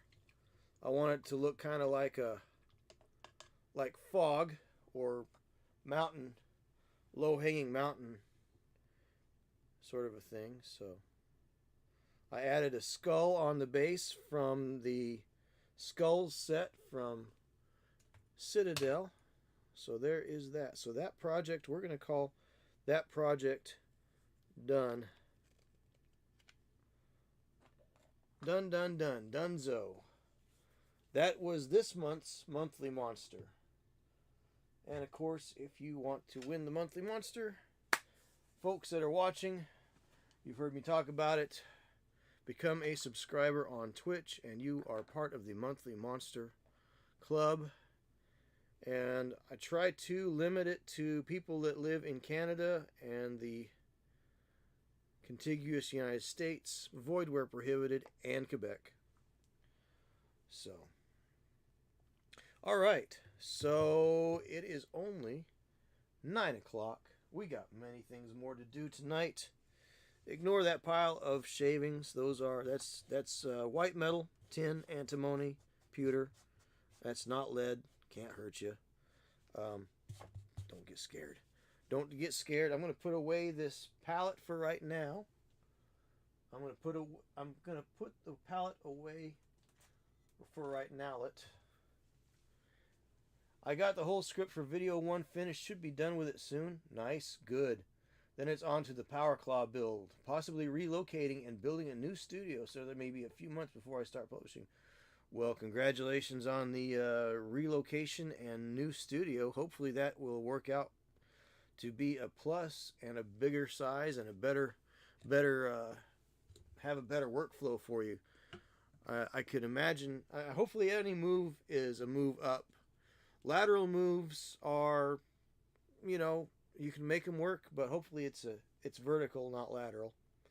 So that's great news. But you got the script done. That's a lot. I've got so much footage shot. I need to write scripts for it. I just haven't been able to sit down and do that part. It'll be its own room. Excellent. Rather than it sitting in my bedroom. So yes, a big step up. Excellent. That is always a plus. I mean, having your own room separate from everything else in the house where you can feel free to make a mess. Close the door when you have guests that don't understand what you're doing. If you got pets, a good way to keep them out. But that's good. That is definitely... So that sounds like things are looking up for you, my man. Excellent, excellent, excellent.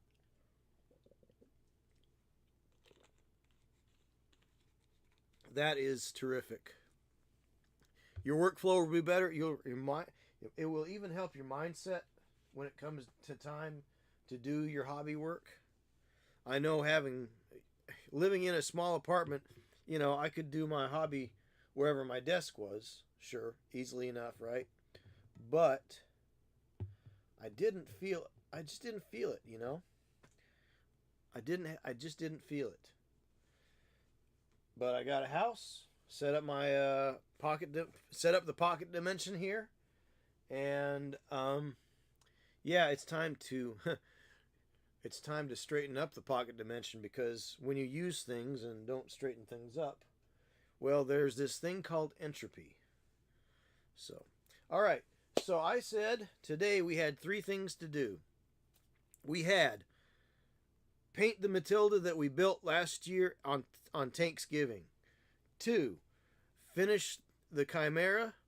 3, build an elephant. So now this is the elephant. We've been waltzing with Matilda. Just a moment. Because we built the Matilda today, or we painted the Matilda today, we need to do this. Let me get the Matilda. The 3D printer especially, excellent. Selling it before I set off. Oh, okay, with the intention of buying a newer model. Excellent, good idea. With you on the motivation thing. When I'm done hobbying for the day, it's all out in my hair. Right, exactly. When I want to start, I walk over to the office. Absolutely. I say office because it's a highly productive zone. Yes, very true. Very true. So, I don't know if you were tuned in at all earlier, but I will show you the Matilda.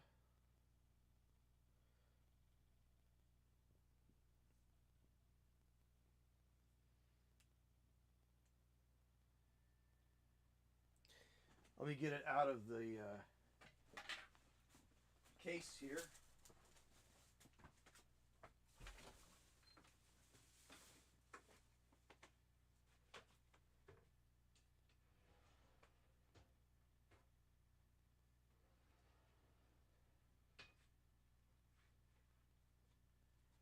Once a jolly swagman camped by a billabong under the shade of a coolabah tree, and he sang as he watched and he waited till his billy boiled.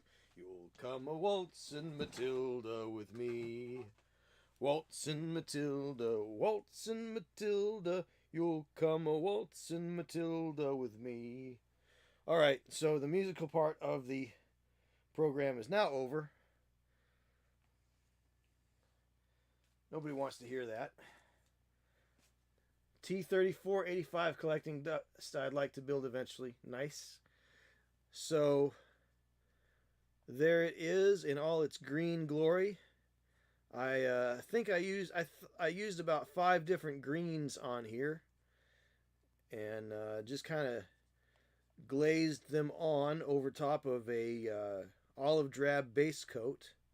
So obviously I could have just sprayed it olive drab and then just done a dry brush. Bob's your uncle, put it on the table ready to go. But you know me, I can't leave well enough alone. So because I don't have oil paints, I couldn't do oil filters, you know, with like reds and yellows and blues and the like. So I just mixed up various combinations of ochres and greens and various intermediate colors between various greens, and I don't know that you can really see it on here, but in hand you can definitely see there's some color modulations going on where greens kind of shift a little bit more towards the yellow or the red, and some are more towards the gray or the brown or the blue. So yeah, now is there more I could do? Oh, absolutely. That's Russian green. All right, I did use Russian green, but I used UK bronze green as well. So there's a lot of green in there. And the Russian green is actually right in here. So there's a few little streaky bits of it where I could actually show you the Russian green. But it is very olive drabby. And I wanted it to look, you know, weathered but not beaten up. So a lot of times it's easy to go overboard with weathering. So I wanted to have those levels of oxidization in the paint. That's kind of what I was going for, because the levels of oxidization in the paint are where you get your real interest. So anybody can do chipping and, you know, exposed metal, but really getting those fades between greens, getting that oxidized look to it without necessarily just being dry brush and the like. So, but yeah, I mean, olive drab the world over, from Russian olive drab green to American olive drab green, you know, is just kind of, they're all about the same, but some are a little more yellow, some are a little more red. Uh, so some of them have a little bit more of a sheen, some of them are a little more flat. But anyhow, yeah. So there it is. Now I don't have any stickers. I just got this loose on the sprue when I got it. But there it is. There's the Matilda 2. So I mixed a little bit of the English uniform gray in it, and so you can see a little bit of the ochre streaks in there.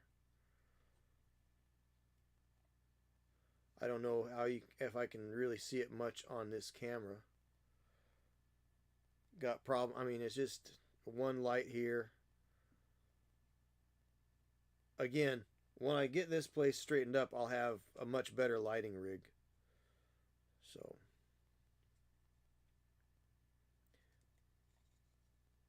but I got his goggles and all the periscopes. I did green, blue, like a terrain reflection on. So blue towards the top for the sky and green towards the bottom for ground. So if you look really closely at some of them, it almost, if you could zoom in really close, it almost looks like little trees almost, because I did a dark green to light green transition in there. I had a lot of fun with that. Is it competition grade? I don't know. That's one thing that would keep it out of competition. That seam right there. No decals. Needs decals. Probably needs some actual chipping too to really drive it all home. But like they always say, art is never finished, it's only abandoned. So I'm going to call this abandoned for right now. I also need to paint I need to do the headlights here. So, but yeah, that's just your good old Matilda 2. One of my favorite tanks to play in World of Tanks, actually. So, but there it is. So I'll put that back in here, and we will start building the elephant.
Let's see.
So that is what we're going to be working on next.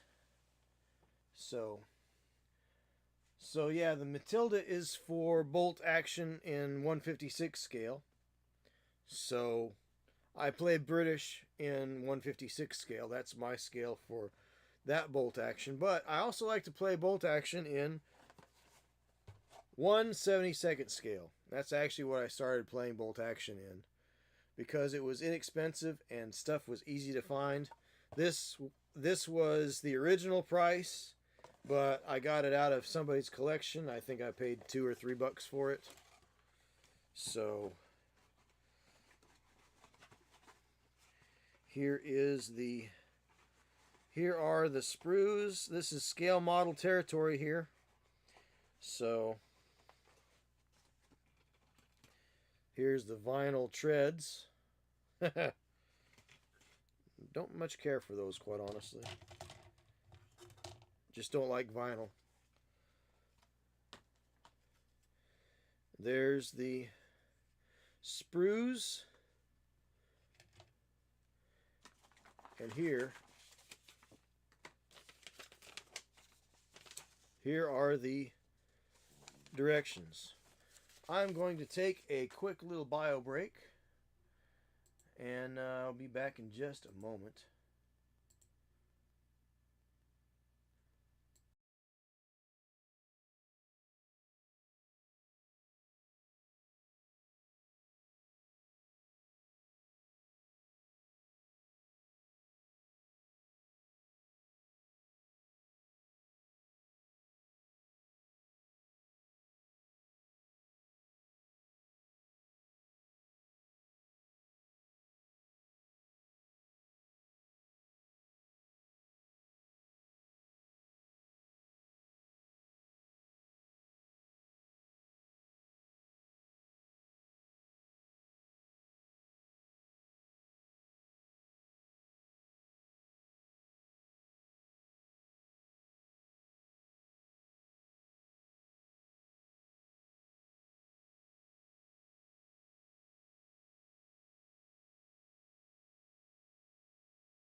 All right, and now I am back.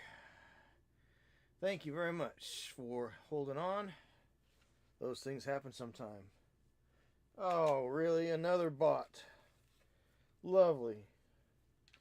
Cheap viewers. Well, I don't want cheap viewers. Let's see. We are going to report the bot. Report the bot. Report the bot. Report the bot. Spam, scams, or bots. Bots. Bot. I've been getting hit by all the bots tonight. 9. 35.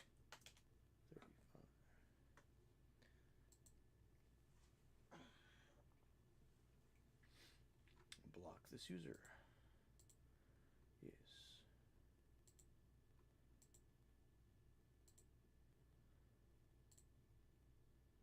All right. Excuse me, I am not cheap. I spend way too much on hobby doodads to be cheap. Exactly. I want premium. I want premium viewers. And if they want you to buy views, well then I think you should want to buy the best viewers. All right. So, here we go. Got my God hand clippers, which are not that much different, really, than the ones that I got at the electrical supply house.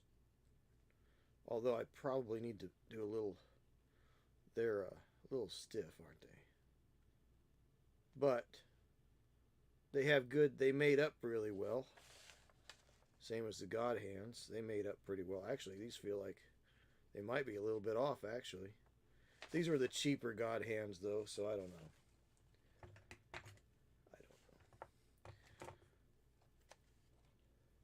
Probably want to ban it too, right?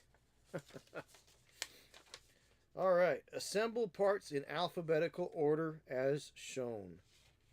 Wow, these are great old. What year was this made? So this is an Ertl tank. This is Ertl, E-R-T-L. This from the Esky, and it says here. Here's a little tag inside the box.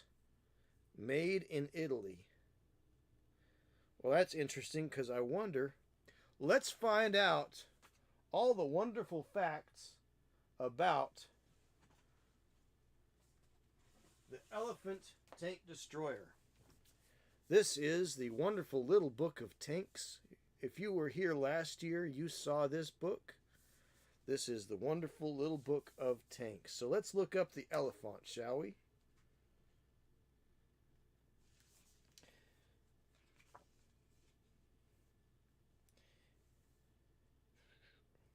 Elephant. Elephant. Elephant. I don't see, there is it. There it is. Page 112. Brother Maynard, fetch the Book of Armaments. Elephant, tank destroyer. Right there it is. And I was going to say this, but I wasn't 100% sure. I was like 98% sure. So I thought it was kind of ironic that this model kit was made in Italy by the Esky Corporation, distributed here in the States by ERTL, or as we call it, Ertl. This is funny, and this is where I was going to make a joke about this, but I said this. Keep in mind, this model kit was made in Italy. The Elephant stemmed from the Porsche design for the Panzerkampfwagen 6 Tiger. Henschel was awarded the contract for the new tank, but it was decided to use the Porsche design as a tank destroyer. Hitler demanded that the new vehicle be ready for the 1943 offensive on the Russian front. so development was rather hurried. As a result, many broke down in their first action at the Battle of Kursk, just like a Porsche to break down. Hey Otto, how's it going? Good to see you. And the lack of proper armor and ponderous mobility made them easy targets for Soviet gunners in the battle. In addition, the lack of machine guns meant there was no defense against Soviet troops, disabling them with explosive charges in close quarter combat. The survivors were withdrawn to Italy, where unreliability and lack of spares ensured their continued ineffectiveness. Just like a Porsche. So the armament was an 88 millimeter Pak 43-2 anti-tank gun because it was a tank destroyer. Had a Porsche, was a Porsche design, had two Maybach engines, but they always broke down evidently. So 143,000 pounds. That's a lot of tonnage. What is that? 71 tons? That's ridiculous. So anyway, that's what we're building tonight on our third and final phase of Tanksgiving. How's Otto tonight? Good to see you, man. How was your day? Did you work today? Or did you have the day off? All right. So, again, I don't see a date on this, a date of manufacture. But I would have to say this was probably the 1970s, either the late 70s or early 80s here. Here's the decal sheet. I think I can show this on YouTube. There's not really, there's not a swastika, but there is one little SS symbol here, so I'll just block that out. But there's the decal sheet, but the decal sheet doesn't have a printing date on it.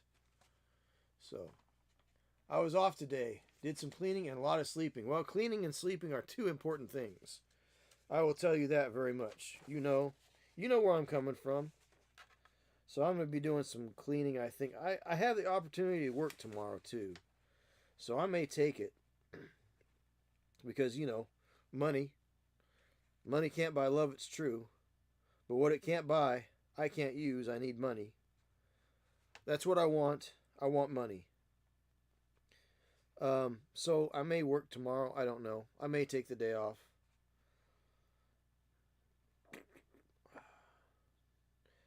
I guess it just depends on how I wake up.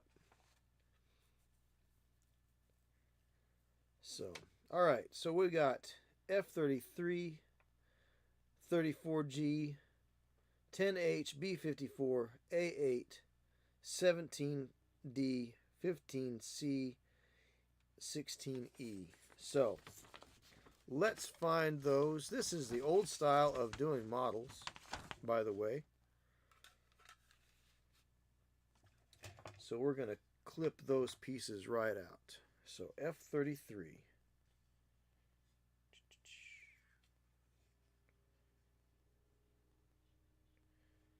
Oh, so the process is to follow them A, B, C. So A, so I need to find piece number 8. So piece number 8. So all of the numbers are here. So 8 looks like a foot plate.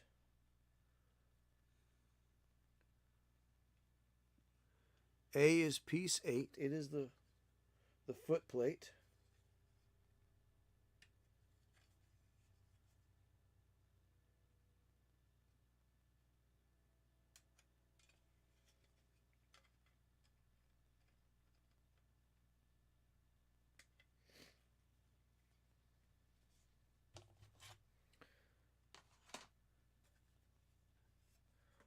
If I actually, it would be. Actually, it would be Otto. The parts I needed to finish that job came in yesterday. So yes, it would be in the boonies of West Virginia.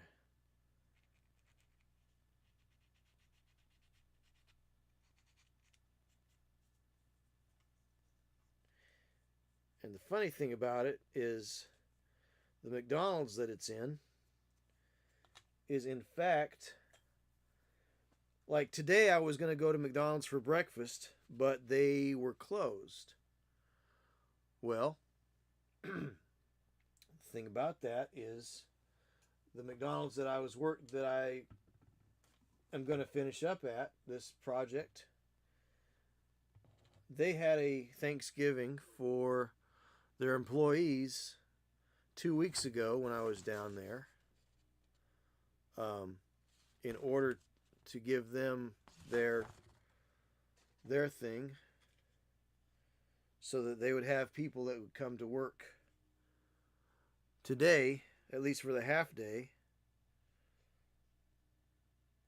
because there's people that still travel, and McDonald's is a cheap and easy place to get a quick breakfast when you're traveling. So here's piece number 54. So A and B. B is the foot plate.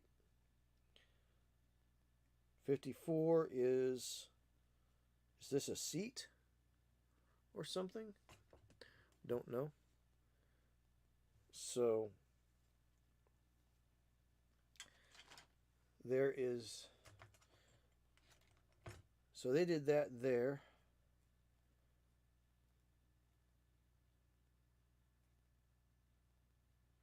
So I could go down there tomorrow and do the last little bit.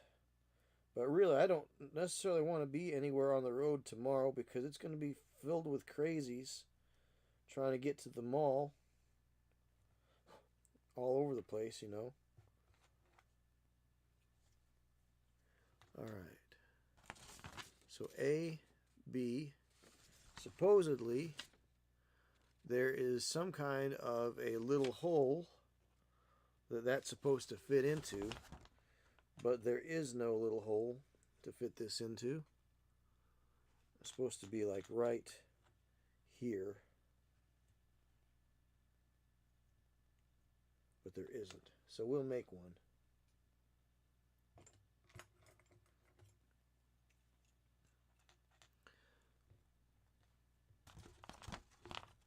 A, B, C is the bottom of the chassis. We did the sensible thing of shopping early on before the manic Christmas rush was very quiet in most stores, no doubt. No doubt, heretic. No doubt. Well, the road that I have to travel to get to that faraway, awful place goes right past a major holiday destination. Yes, a major holiday destination. A very big mall. One of the most popular malls in the area. And there's road construction beside it already. There's like almost always road construction. And it's where they always have the absolute worst wrecks. Especially around this time of year. And on Black Friday, absolutely. So I really don't want to be up in that area.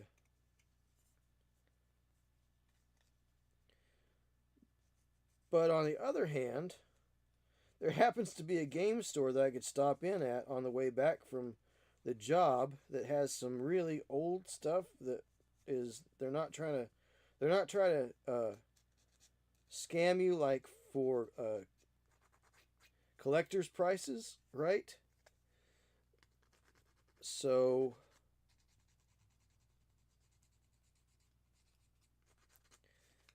there's a couple of things that I saw that I know they're there, so I could stop in and get those for myself.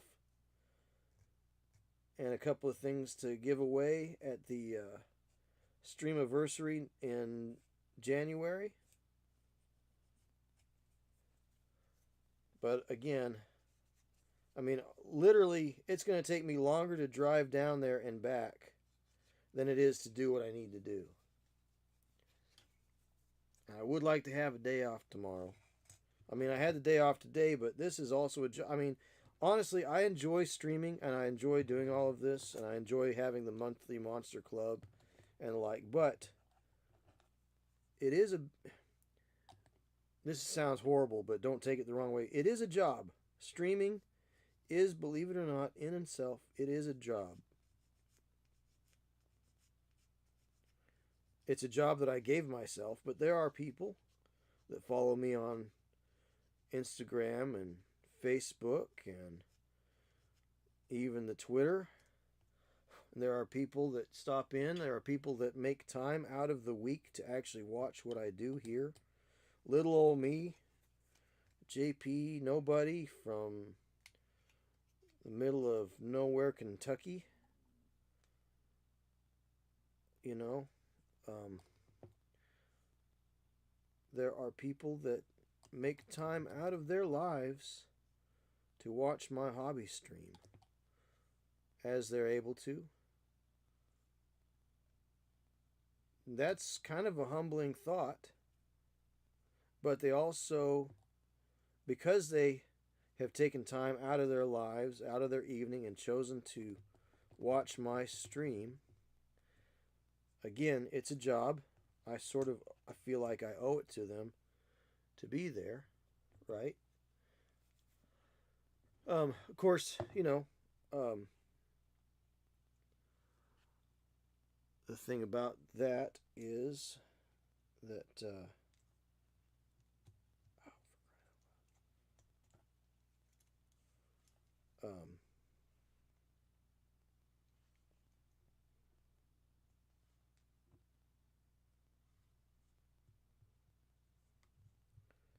they're excited to see what I'm doing, and that is really cool. But again, people expect you to be in a certain place at a certain time, because they've taken time out of their lives to enjoy your content. So it is a job. Doesn't pay anything, but it is a job. Could it lead to bigger things like commission painting? Maybe, to some extent. Could I make enough commission painting to support myself? Don't know.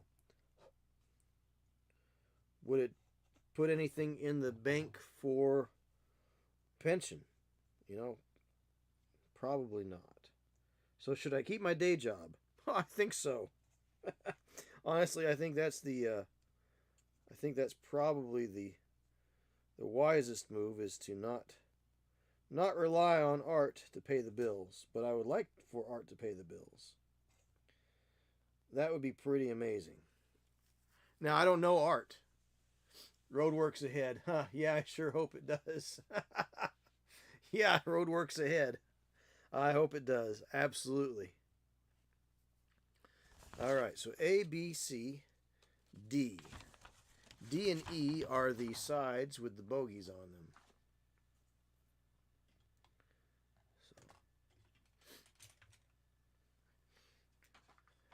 them.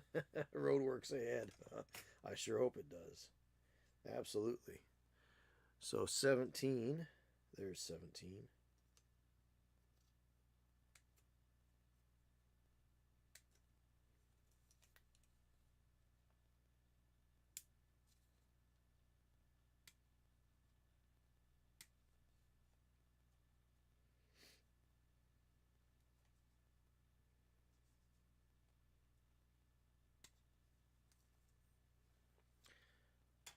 One can always change their day job. True. True. But at the same time, can you get as good a deal as I've got? I'm a union electrician, so I've got good wage. I've got retirement. I've got health benefits. So, you know, if I quit and if I had art to pay the bills, I would really need to pay. I would really need it to. I mean, it would have to really pay off in order to be worth it to change up to it, you know. Pipe dream, I guess.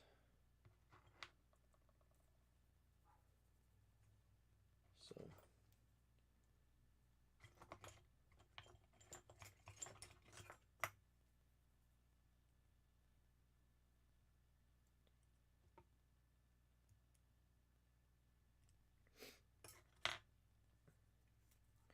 Pipe dream. It's a nice dream.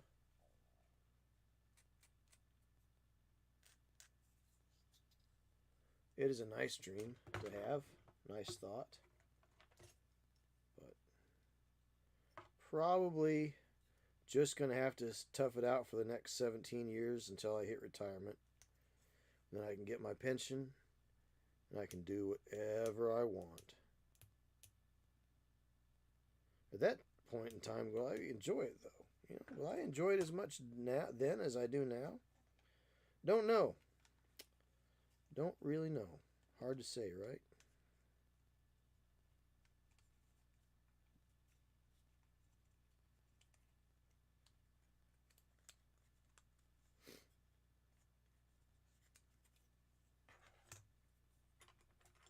Will my eyes work well enough to enjoy it?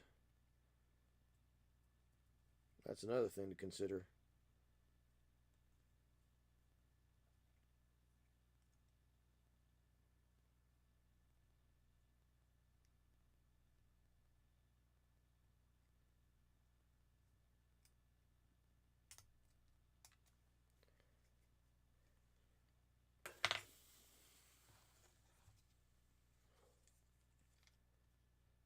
Honestly, though, I mean, McDonald's has.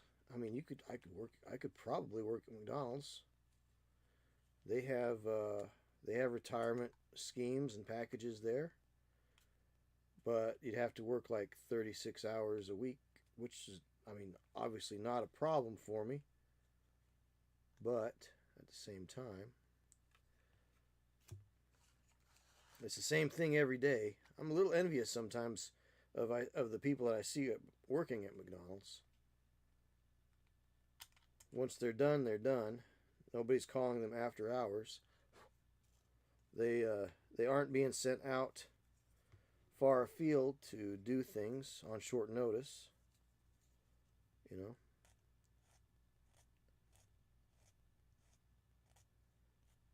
I went to a supply house the other day and you know, they seem pretty happy there doing what they do.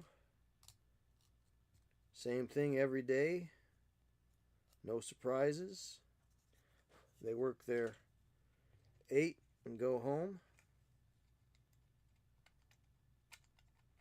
Me, I get up at 4:30 in the morning and on the road and come back late and work late and get sent out of town on short notice. Those things just happen. I mean, it's part of life. How much can you really complain about it? I don't know.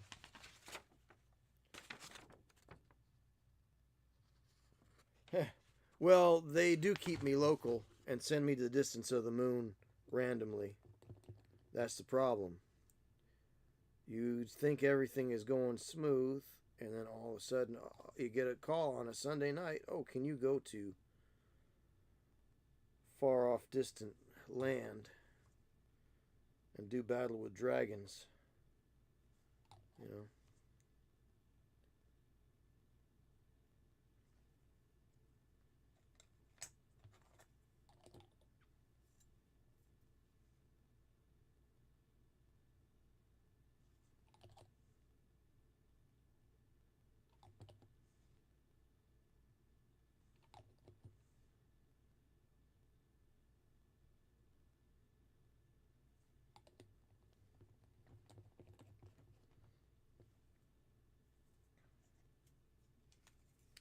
So yeah, they do send me off to places the distance of the moon randomly.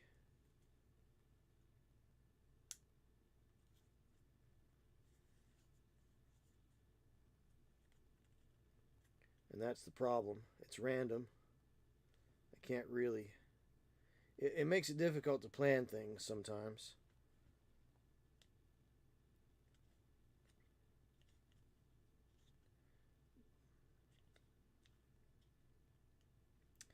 Oh well.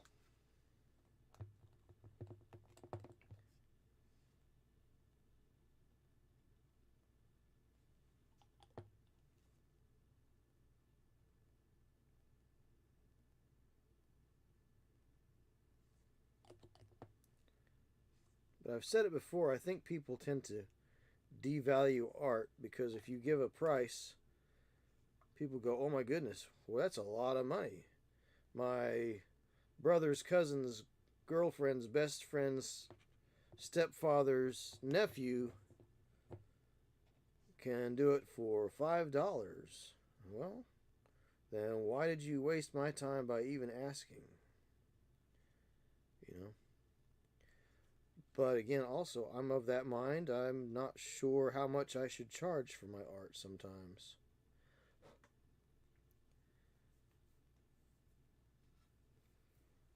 I have an idea, but whether it's a fair price or not, I don't know. EFE. So we'll cut this one off. So I don't know. We'll see how that goes. Do I want to work tomorrow? No. Is it a holiday with holiday pay? No. Do I need to do things around my place? Yes.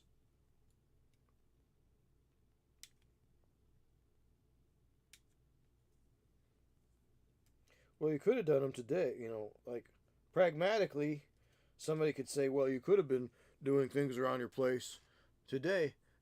Roll a 20-sided die to determine the price. Multiply by 500, right?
So I may just take advantage of tomorrow.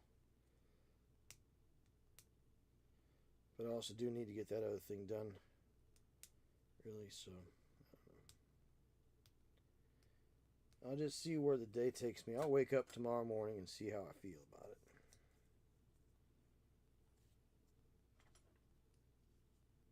Because tomorrow is technically a work day, which is exactly why they put Thanksgiving on a Thursday. Blame the temperance union. Well, the Thanksgiving should be a day of temperance and sobriety, so therefore we're going to do it on Thursday so people don't party too hard because they have to go back to work on Friday. Man, it's just a dumb day to have a holiday. It is. It's the dumbest day in the world to ever have a holiday because it's just, you have a break. You have a break, you stop, everything stops. And then what? Then you got to go, then you got to wind back up and go get back into work mode, you know. I said skip play hooky tomorrow. Pumpkin doesn't have thumbs, so he can't build a palace for himself. I say play hooky. Yeah.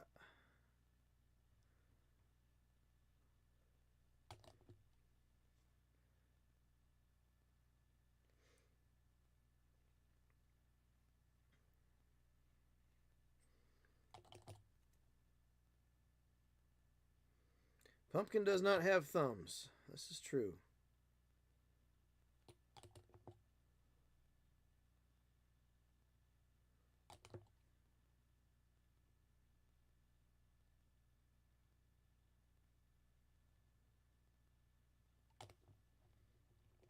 He came in here on the Tuesday night show and was just about the sweetest little guy you could ever want. He was just all cuddly and friendly. Usually he gets over here on the other side of the desk and starts knocking things off, but he cuddled up on my lap and made it impossible for me to paint. So, there was that.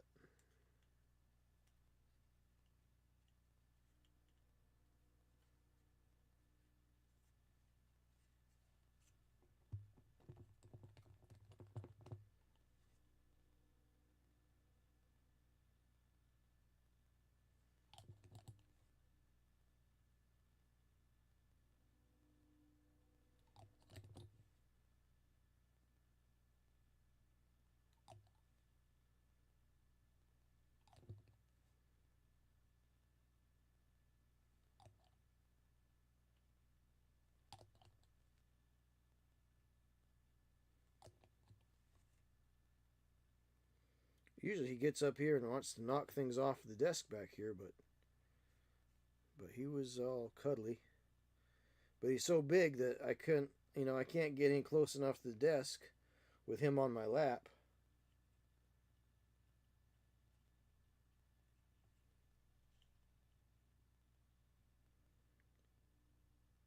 So that's a bit of a non-starter.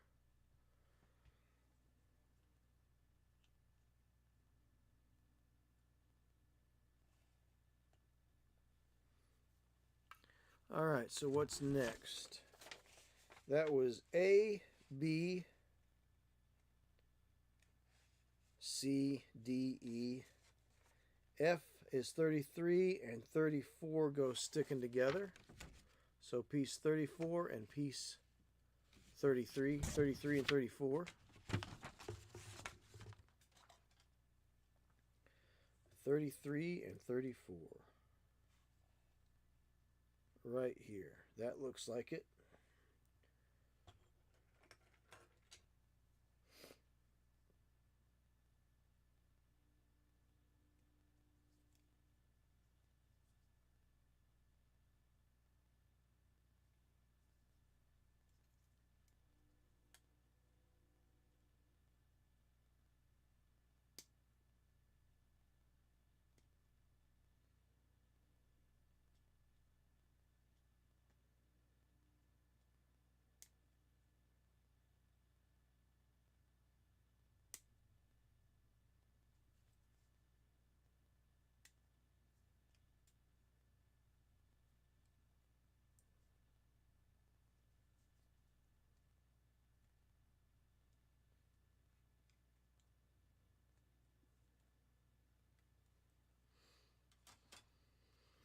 There we go.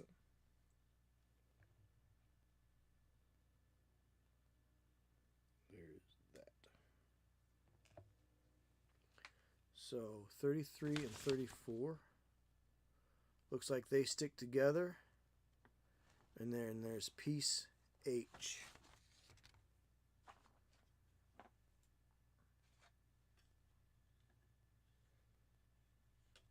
No, sorry, not H. 10. Piece number 10. 10, right here.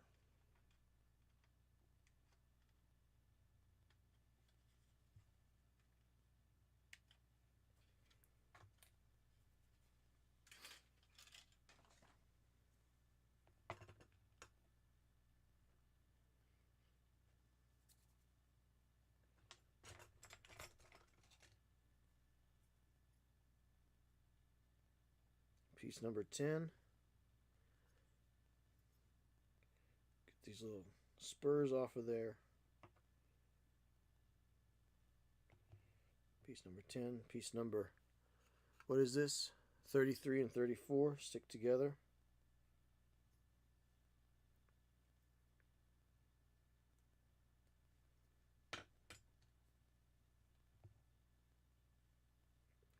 Exactly how do they stick together?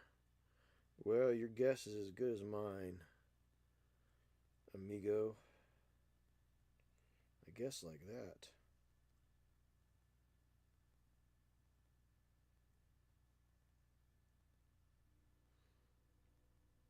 Or is it optional?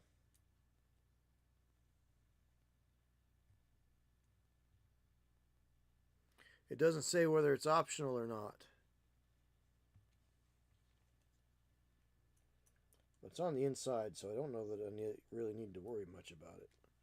Unless it sticks on there like this, and it sits back, and these are supposed to be like the pipes, the conduits for the electronics, because that's obviously where that sits.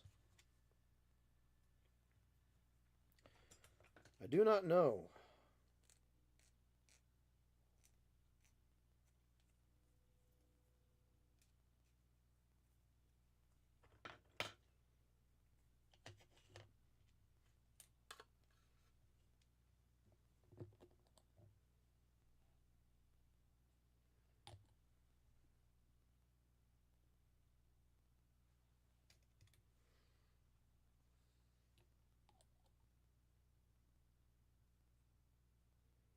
Well, it really does look to me all the world like it's supposed to just use one side or the other. I don't think this is really supposed to stick together.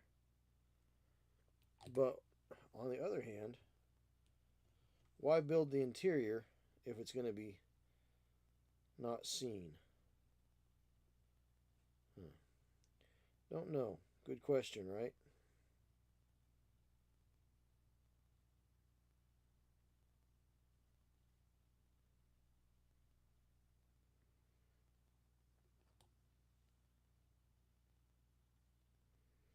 I think probably some of these models were designed by parents that just wanted to figure out a way to keep their kids quiet for an extended period of time, so they decided that they should probably overly detail things that you'll never see once you're once you've got the model built.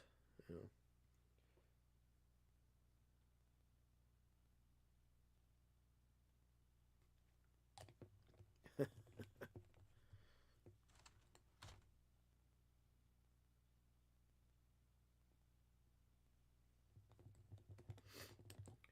It was less about accuracy of the model and more about self-preservation as a parent.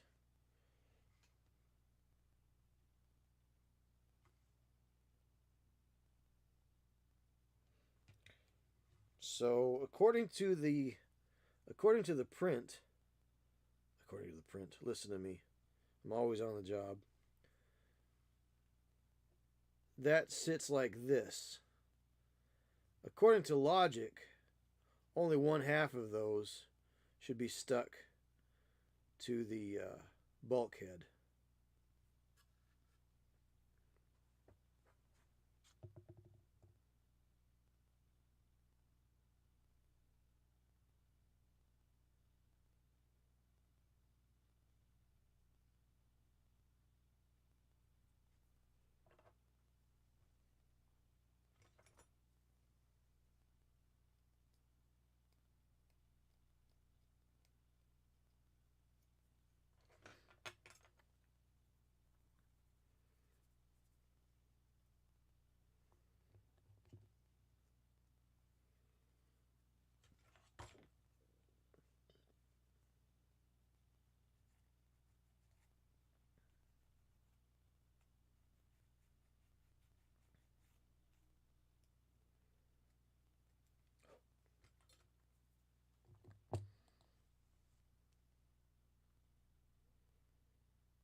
So this is supposed to sit in there like this.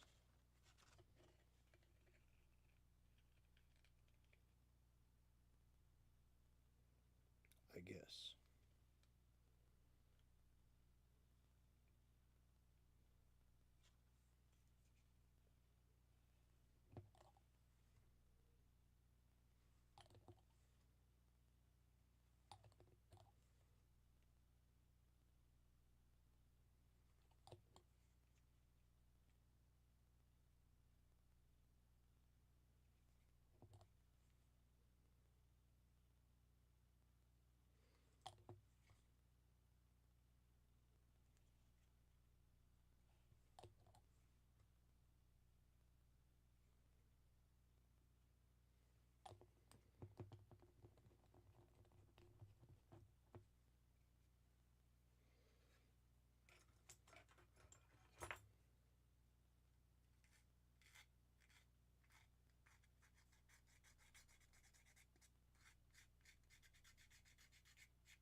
All right, so that is step 1 is complete.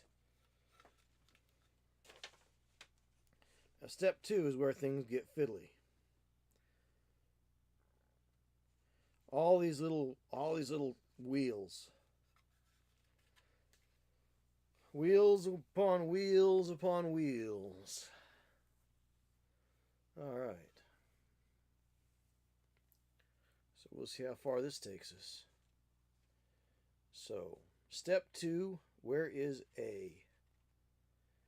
A is the rear fender, looks like. And that is piece number 4.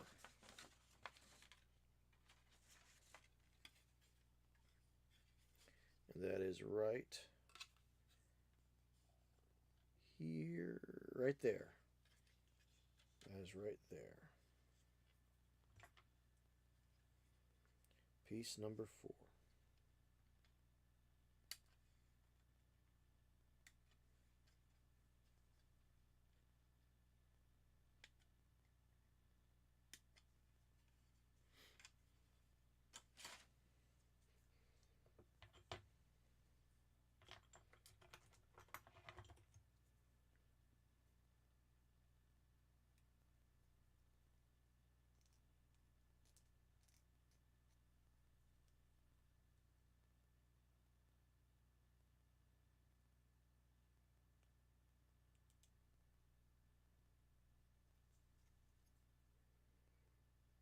These nubs off here.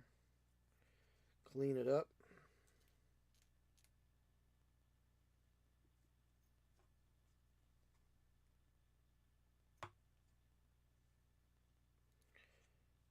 Not sure what that is all about.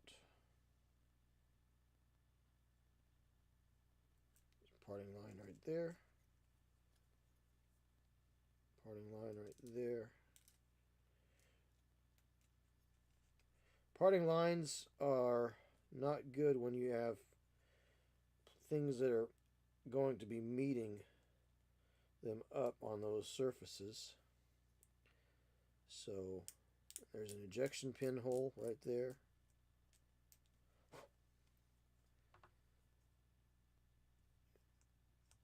'60s tech, 1950s tech, 60s, 70s for a 70s model. It's probably the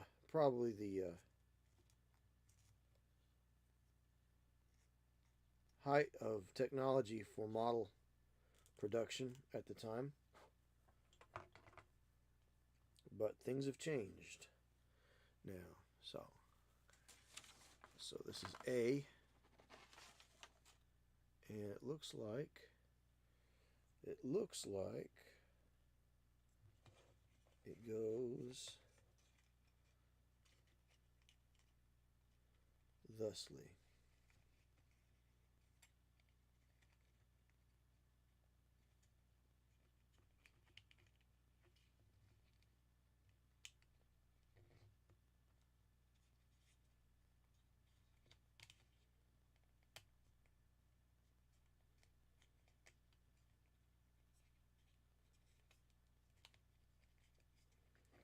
is something of a gap there.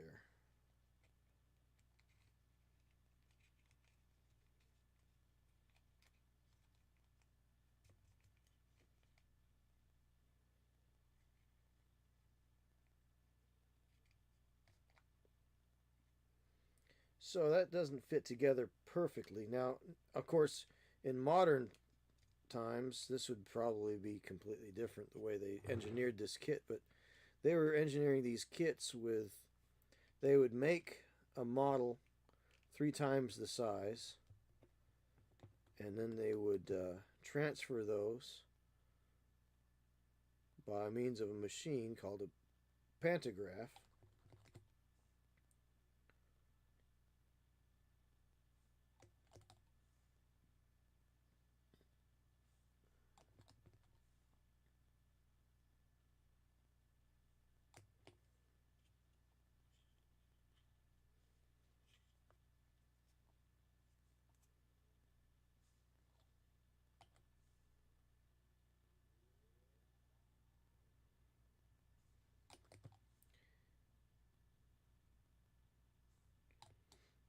So these old models have their charm, but they also have their challenges.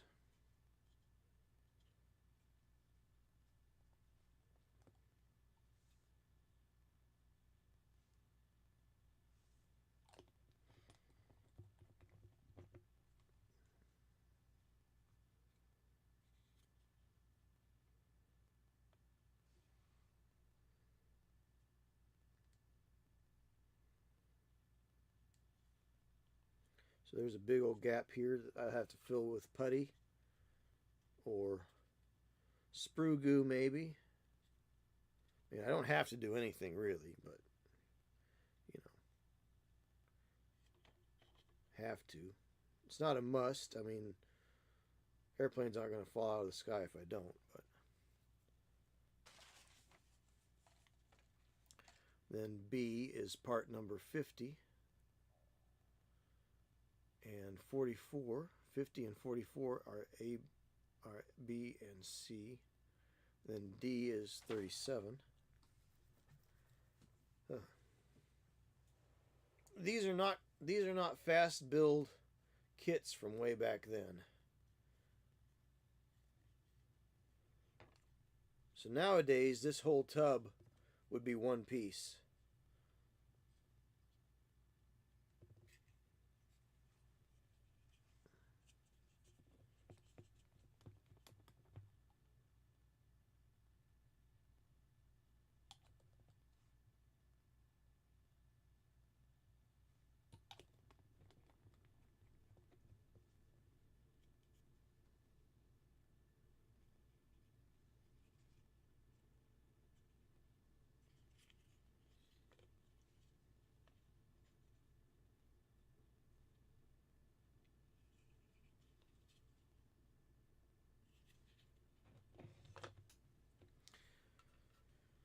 All right. Oh, my knees. Sitting here all day. So B and C are 50 and 44. Piece 50 and 44.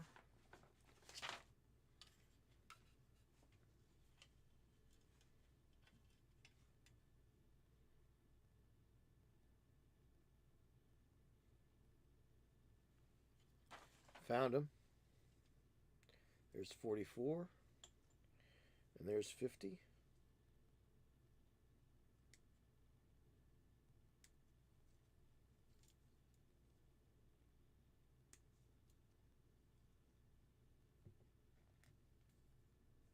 This looks like a transmission.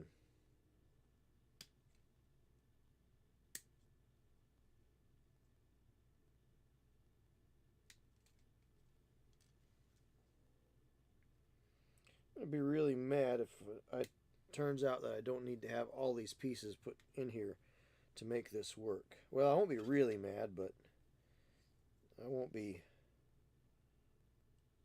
terribly thrilled either. Because I really only need the outside stuff to look like what it is.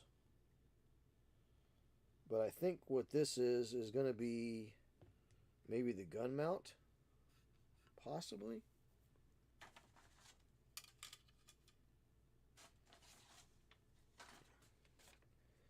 So 50 and 44 are B and C. So we'll stick those together. We'll clean them up and stick those together.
Okay, I see.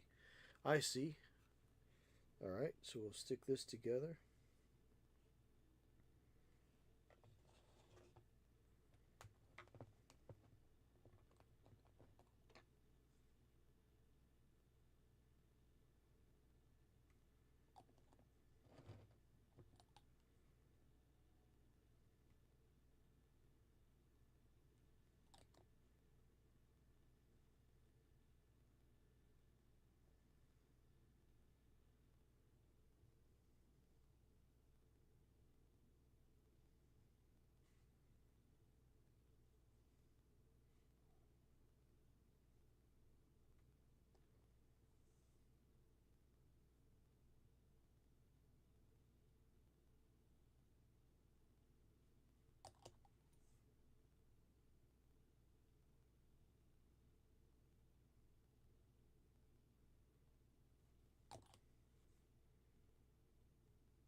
All right.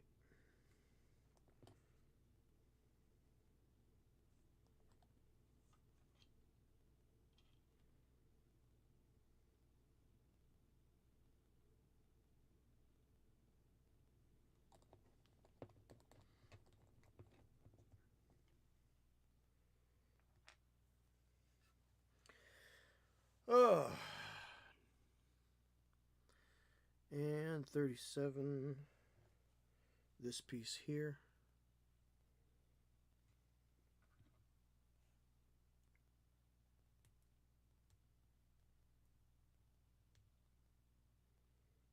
I have a feeling I'm building a gun mount inside this that is never going to be seen.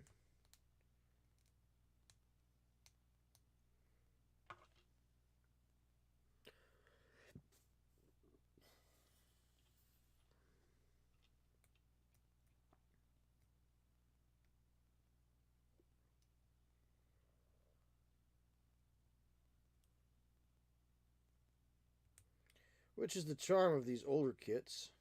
But like I said, I think they were designed by a parent that was going to Herculean efforts to make sure their kids stayed occupied for a few hours. On the other hand, it was probably people that wanted to have the most detailed kits ever, the most parts. But why model something with parts that you're not going to see? Well, we do that with 124 cars, but you can model them with their hoods open so you can see the engine. So that is a bit of the difference. So that really is the main difference there.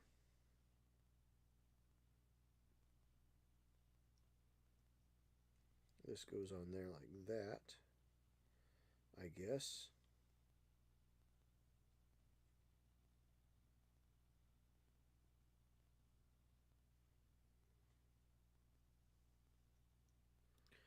But is it the long side front or the short side front?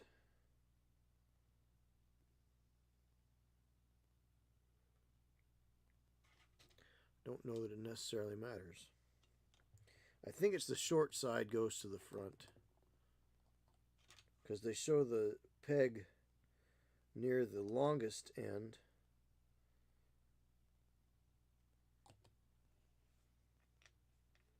going like, so the illustration goes boop like this, and the peg going near the long end is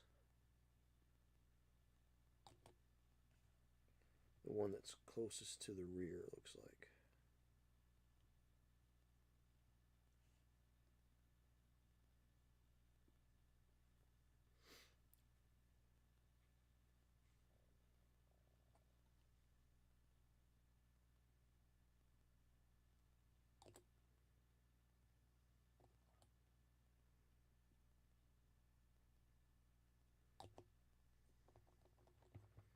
That's what this is. This is the gun mount. They're making you build it to be able to place the gun.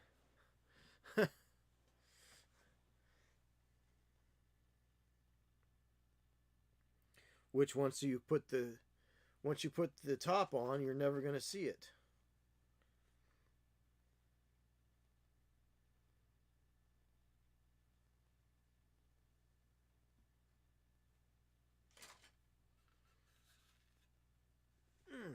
But we'll work with the program.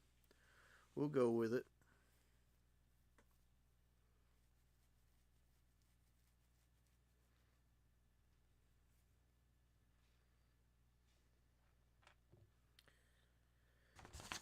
Yep, and then part number. So A, B, C, D, E, and F. E and F are 32 and 43. 32 and 43.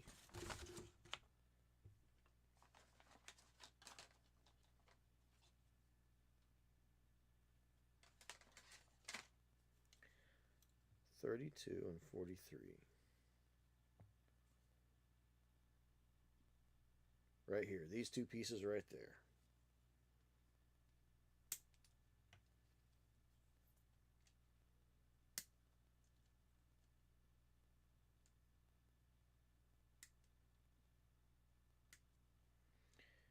And they nestle in part number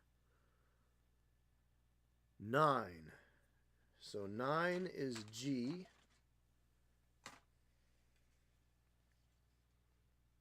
That is part number 9 right there.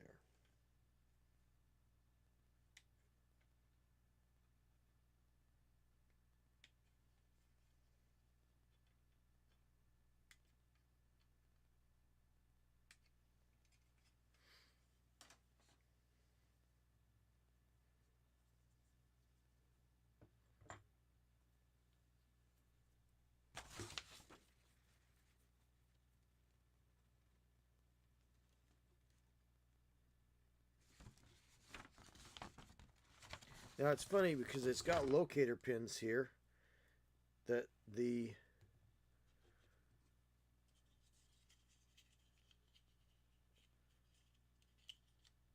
oh, okay. So those do have a reason. So that goes right there like that. Okay. Well, that's cool. So let's go ahead and get some of the flash off of this stuff. I don't think I'm going to try to put the road wheels on this tonight. I think if I get the interior pretty well done, and quite honestly, I could put the shroud, if I built the gun mount and put the shroud on.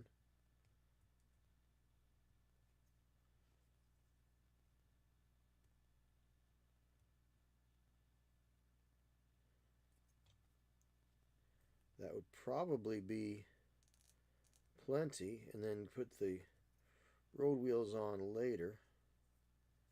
Maybe this weekend a little bit later.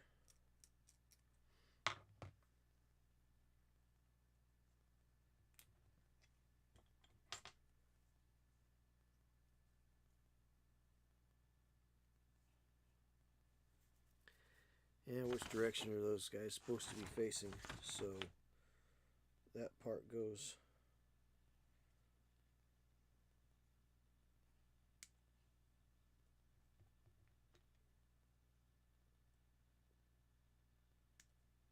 right there, like that.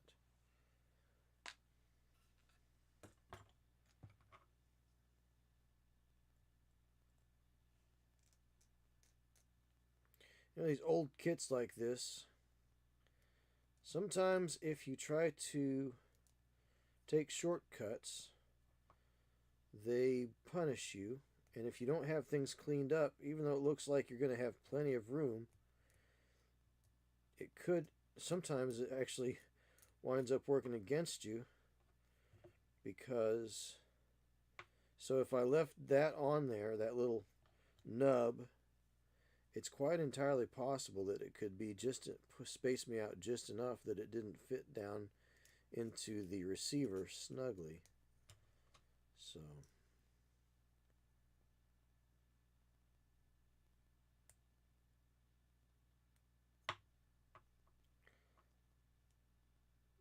these old kits will just, some of them went together wonderfully, others of them can be challenging. I got a Learjet one year from my aunt. A model, not a real one. I mean, that would have been pretty cool. But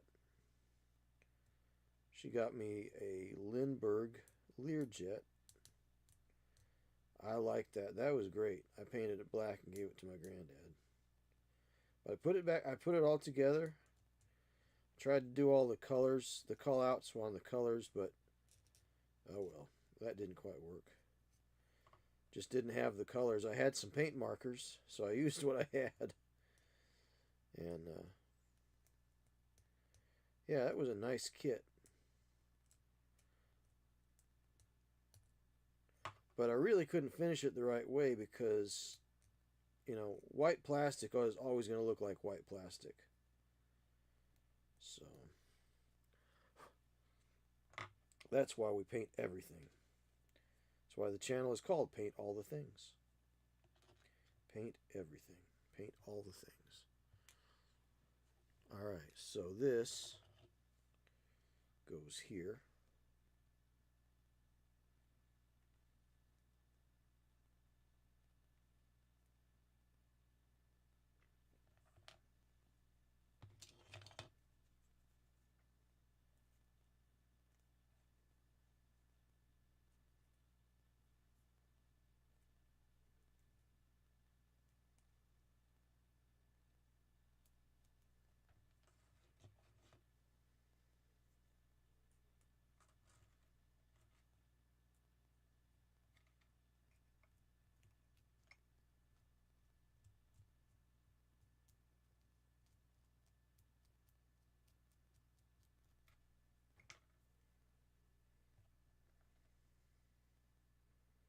So that hydraulic bit goes on top. Here's the pivot. Pivot fits in here like that. And of course it doesn't fit because the hole is not the right size. So we'll need to open it up a little bit.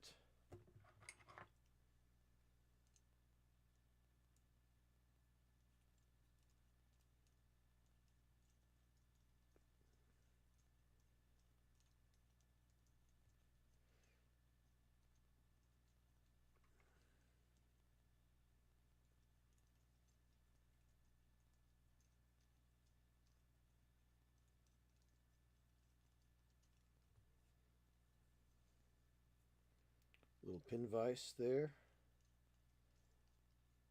Pin advice for you, get pin vise for you. I like to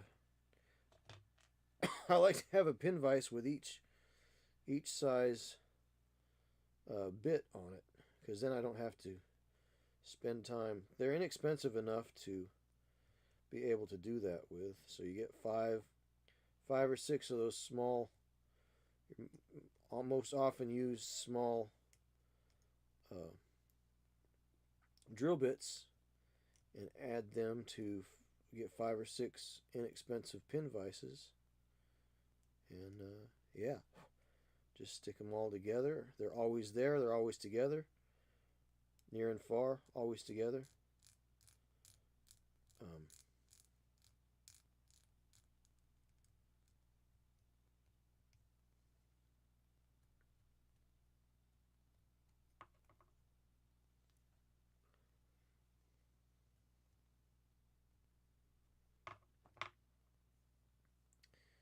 So you just grab it and go right at it.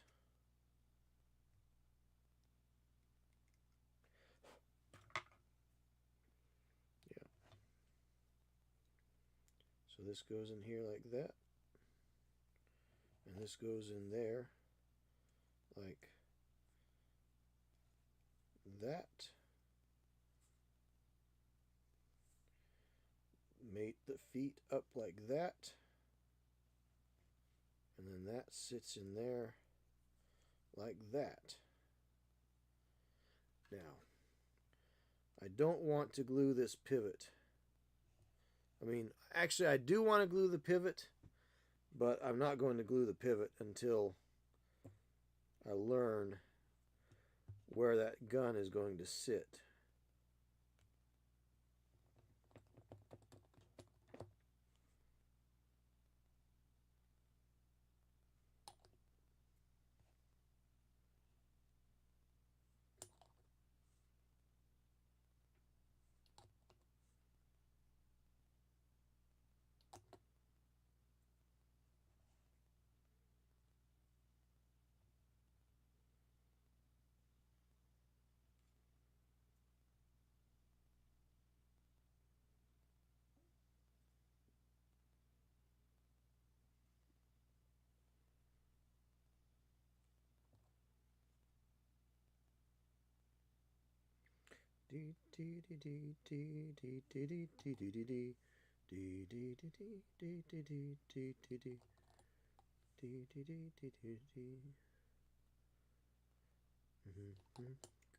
Waltzing Matilda, come dancing with me.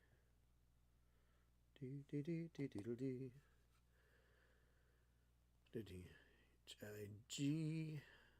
So we can go ahead, according to the print, I can go ahead and lay this in here like that.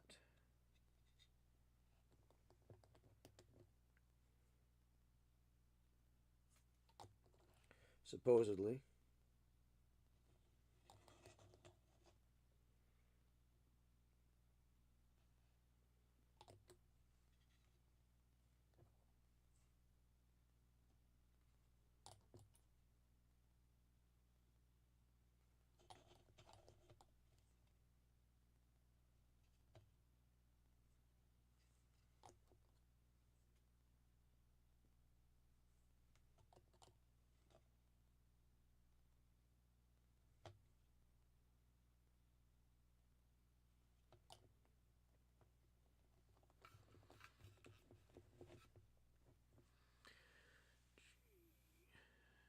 All right, H,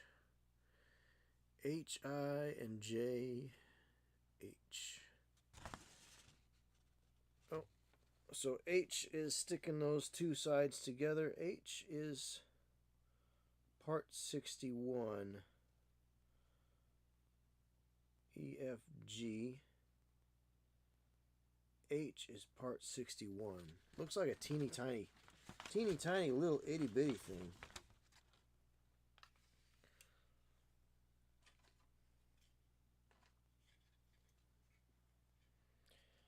I may not fiddle with this particular part because this thing is going to be stuck over, this mantlet is going to be stuck over that thing right there.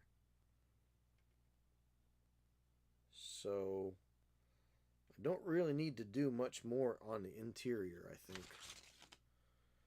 G, H, I.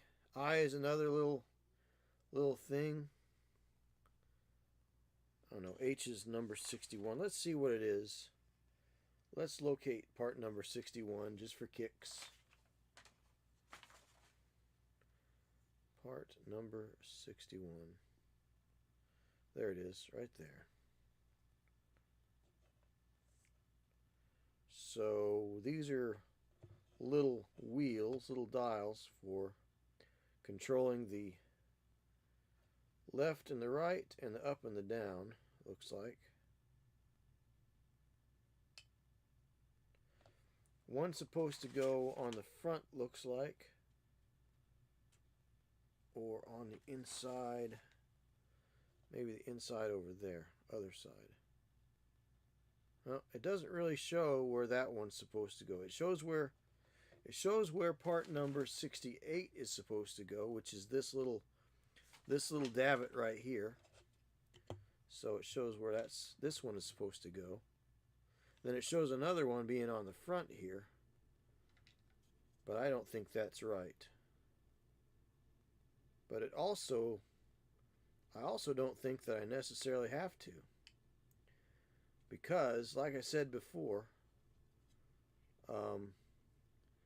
anything that's inside the mantlet, I don't really know that I need to complete.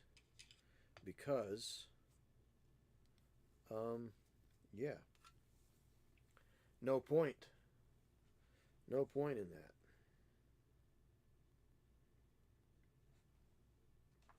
So, anything more on that gun mount is just 100 kinds of silliness. So, E, F, G, H, I. Let's move on to part number J. Part number J is, or step J is part number 5.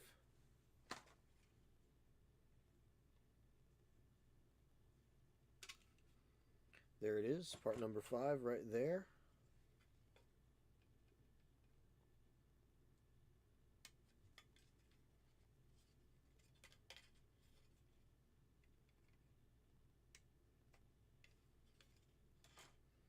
And we've got some ejector pin marks right there, so we'll just sand those down a little bit.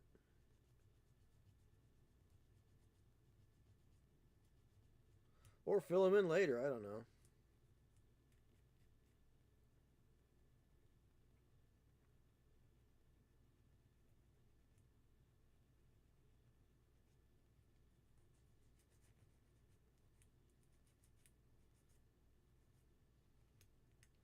May fill them in later.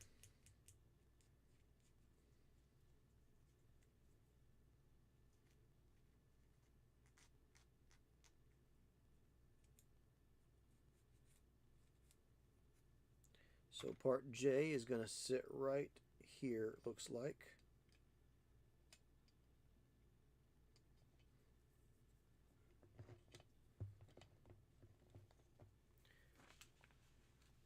Hey, Trapper Hyena, how you doing? Good seeing you, man. Been thinking about you. Been thinking about giving you all a call.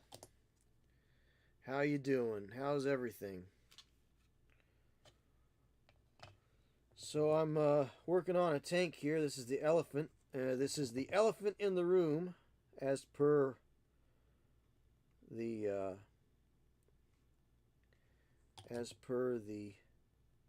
description on the thing.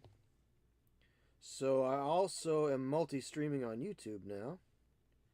So that's pretty cool. So much has happened since last I saw you. So, but I'm glad to see you. I have you all crossed my mind from time to time, and well, I've just not had the. You know, the thing that sucks about being an adult is you think that you're going to get to do everything you want to do. Well, you have the illusion of being able to do everything you want to do. You have the authority and autonomy to do so. However, our autonomy is handed over to time, jobs, other commitments.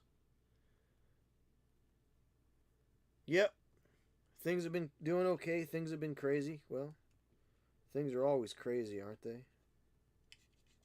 Hopefully not too crazy. Hopefully not too crazy. Like mildly crazy, like manageably crazy, or crazy out of hand crazy. Ridiculous, unbelievable crazy.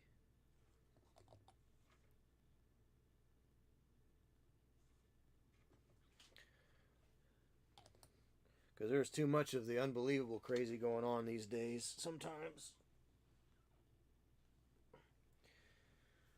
So. But yeah, I'm plugging away here. Moving on 3 years now. January will be my three-year stream anniversary. And I have got nifty things to give away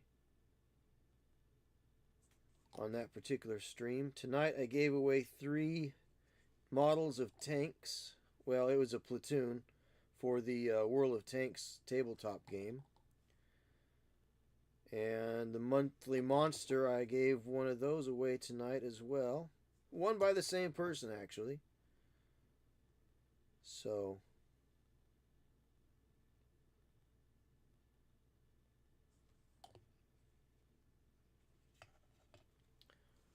manageable, but crazy is crazy. Yeah, right? Good. Manageable, but crazy is crazy. That's true. That's true. Never a dull moment, right?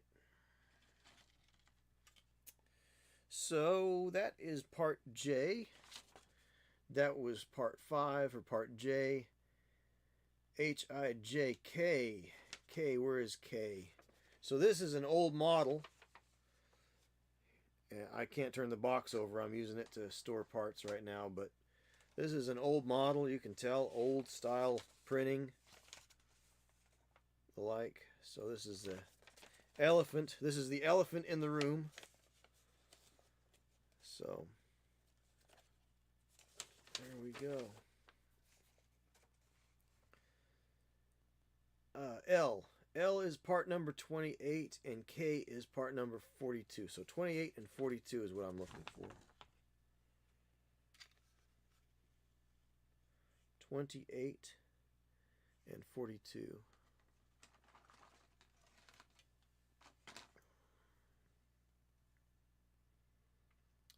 Part number 28.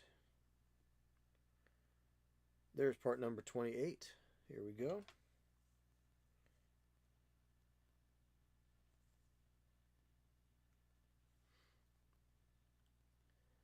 Sounds like you've been painting some tanks recently. Yes, yes. Every year on Thanksgiving, for Thanksgiving weekend, I do Tanksgiving. You know, because it's a play on words.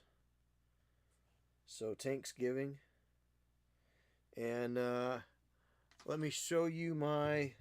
So, I built them... So, last year was my first Tanksgiving. And what I did is I had a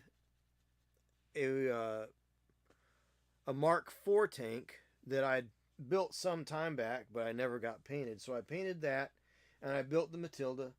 Let me show you the Matilda real quick. So, got it in the case out here. I put it back. I shouldn't have put it back, but I'm running out of room on the desk.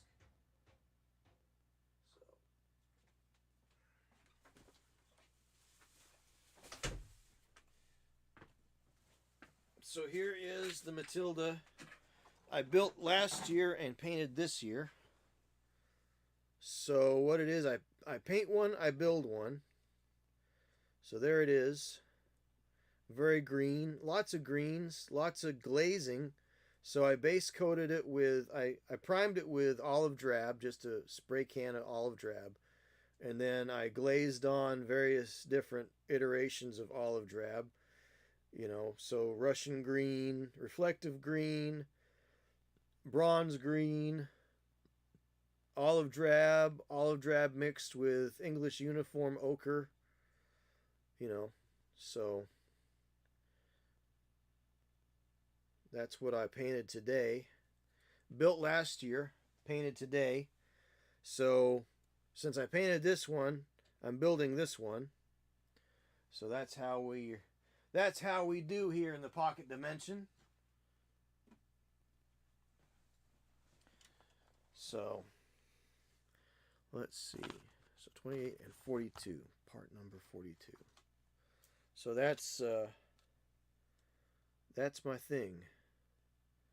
There it is, 42 right there. That is an MG barrel, looks like.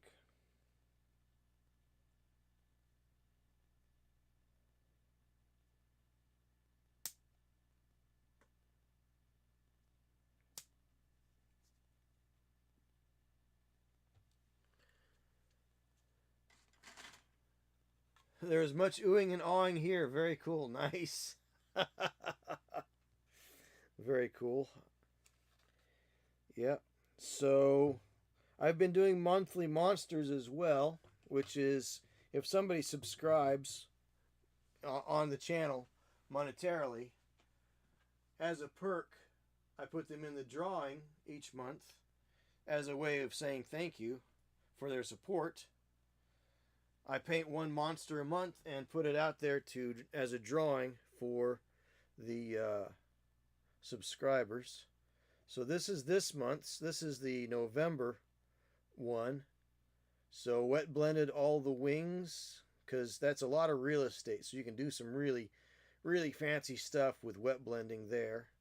So this is a Chimera, and I did the fog or low-hanging clouds, whatever you want to call that, out of polyfilla, which it's a cheap way to do it. I mean, maybe there's a better way, but I don't know how to do it iteration in 3D for that. And I added a skull from a Citadel skull sprue kit. The base is just painted and added a little bit of dead grass there. So kind of wanted to look like it was high up in, high mountain valley or something there. So that's a Chimera. And then let's see, last month's was the Green Dragon. I just haven't gotten a chance to take pictures of this and send it out yet, because this is actually too big for my light box. So here's the Green Dragon that I'm sending out to somebody. Actually, the person that won the Chimera and the tank kits tonight, and the person that won the Green Dragon here are a couple. So they both go to the same, serendipitously, they're both going to go to the same address.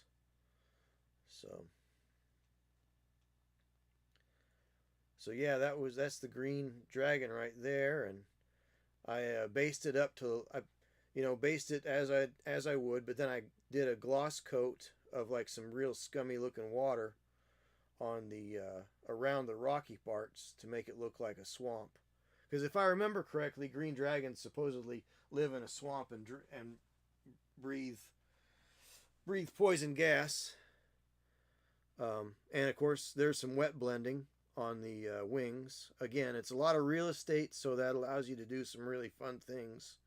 If you just painted it one color and a wash, it would look fine and it would get you on the tabletop. But when I have the chance to go a little extra, I like to go a little extra. Love the Chimera. The wings look like they could start flapping any moment. You know, over the last few months, I get that a lot. The and I think you all said it for the figure that I did for you all. Um, I always get people. They say, you know, I got the monster. It came in the mail. It showed up yesterday. I got it out of the box. I put it on the shelf, and I can't stop looking at it. So evidently, people like my work. So that's nice. That is it is nice. So, but I get that. That's you. You all aren't the only folks that have said that now, and it's getting to be a common occurrence. Oh, I can't stop looking at it. I have to look at it every time I pass it. Oh, it looks so good. I can't stop looking at it. You know, I get that a lot. It's almost weird in a Twilight Zone sort of a way. So did you get the figure I painted? Yeah, I got it. I can't stop looking at it. Do do do do do do do do do. Right? I can't stop looking at it. Oh my goodness. Imagine, if you will, a man in a world where he paints little figures for the enjoyment of himself and others. But when people, and he sends it to people that win them. But imagine, if you will, a figure that is so intricately painted, so lovingly handled and finished that people just couldn't stop looking at it. You'll believe when you are in the Twilight Zone. Do do do do do do do do.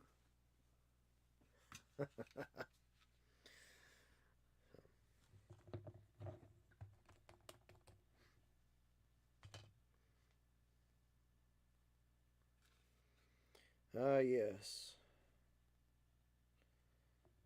Holiday Twilight Zone Marathon. If you know, you know.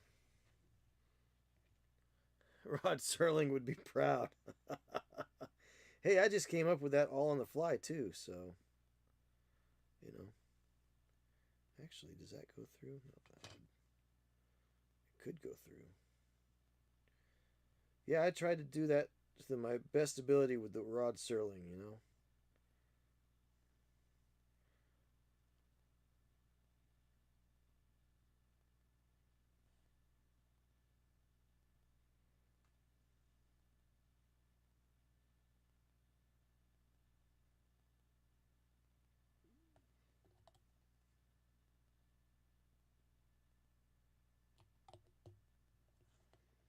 Cool, cool, cool. All right. So I'm going to let that glue set up because that is a very delicate operation right there. And what is next? M is going to be next. M is part number 51. I grabbed the Lizard Folk Mini you did and can say I'm still super impressed looking at it. A lot of detail. Yeah, I had a good time doing that too. Every single scale, the cool thing about that one is every single scale is highlighted. So I thought that was, I really did have a good time doing that one.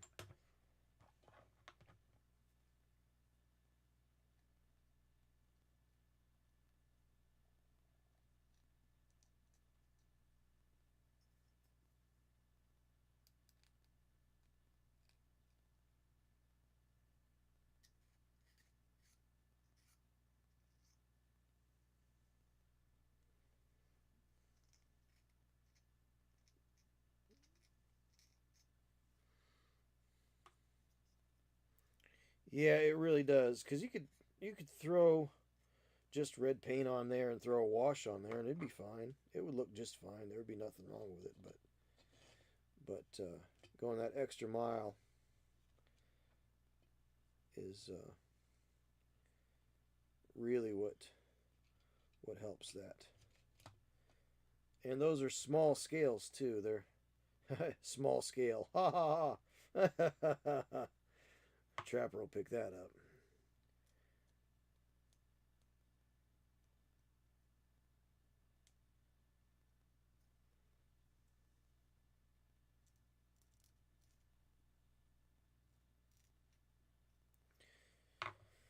All right, let's see what we got here. Small scale scales. Yep. All right, so here's this. Here's that. Oh, okay. Well, maybe that sits inside then. Does it sit inside? Again, here is the issue with the old style, the way these were engineered. These old model kits. Does it sit out front on this surface? Does it sit out front like this? Thusly? Or does it sit inside like that? Or does it split the difference somehow? Hard to tell, quite honestly.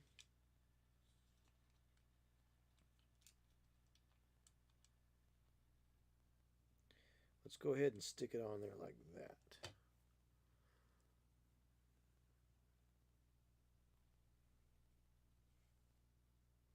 Oh, I see. Okay, well that's interesting. So let's clear off some of these nubs from taking it off the sprue.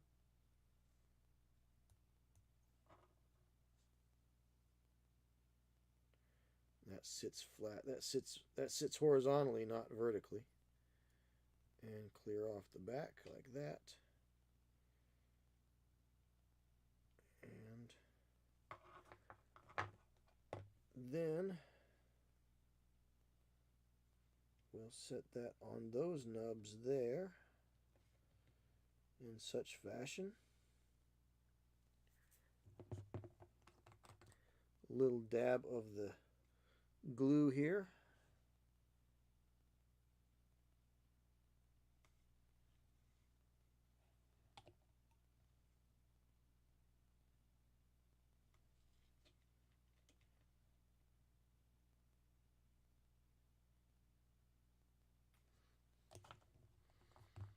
There's that.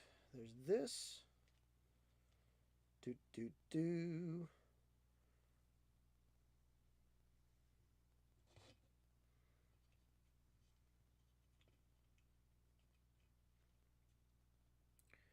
So now I think I feel a little more confident letting that sit on the inside of that instead of necessarily on the outside of that. Though I think it would fit on the outside.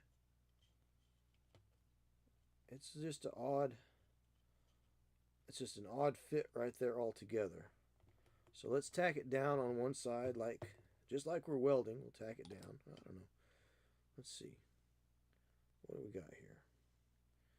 Well, this right here is all the same level. So sticking it behind here isn't going to sink it any. So we'll put it on the front there. Although the way it's drawn, it almost makes it want to look like it looks like it goes inside, which it could go inside and it would work. But it looks like it might just be builder's choice too. I don't know. It's not real. Not a lot of detail not a lot of resolution in the picture. Didn't think there would be. But also not a lot of resolution in there's no notes in the directions. But this is probably either a late 60s or late 60s to mid 70s kit.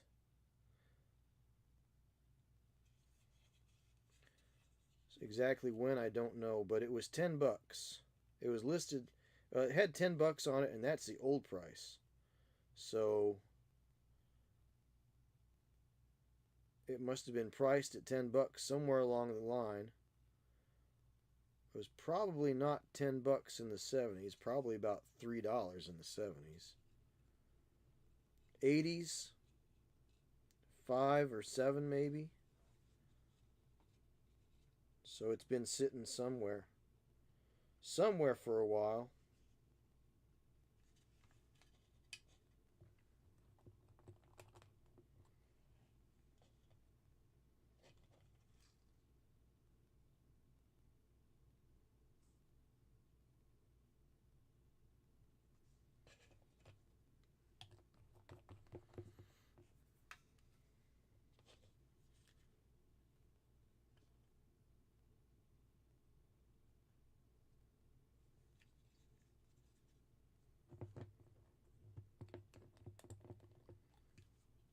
So we're going to go across the front here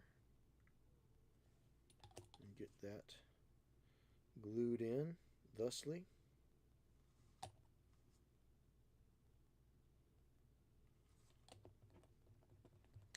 So I just had to pick a spot, and the thing I don't like about it is this plate raises up just a little bit above there. Now if I just slid it back behind here, it would have been resting on those rivets, and that still wouldn't have looked right. So again, these older kits definitely have their limitations, but they also have their charm. Surprised old kits like that are still floating around out there for purchase. Yeah, well, honestly, I mean, I went to Historicon. That's where I got this, and there are sellers that have got old stock 1/72nd scale stuff from, I mean, ages ago. You know, it's just things that are sold, resold, sold in lots. People collect kits, don't finish them, then they wind up dying, and so so stuff from the estate goes into, people will buy it. You know, in fact, there is a gentleman I was supposed to go and see this past weekend. He's got a couple of games I was going to buy from him that are from an estate sale, that are from an estate. So he is in charge of finding them homes. So I think we're going to get a copy of Midway by Avalon Hills. So I talked to him about Midway by Avalon Hill, Kingmaker by Avalon Hill, and there's a Star Trek game that comes with 5 ships. So I've spoken for that too. So I just need to go and catch up with him. I was going to check in with him this past weekend, but I was wore out. I did 40 hours by Thursday 1 o'clock. I was at my 40-hour point for the week. So this past weekend I was pooped. So, but yeah, I mean, things like that, they tend to stick around. You know, they go from one person to the next, to the next, to the next. All right, so LM N, where is N? So we're still in step 2, and we just did M, LM, NOPQ. That is the wheels. So N is 57 and 52. 57 and 52. Here's one you'll like there, Trapper. So, you know what a mimic is, right? So I have a toilet bowl mimic. I based it up like the tiles around the floor are being broken as this thing springs into action. So I got some work to do to finish that up, but I thought you might get a kick out of that. So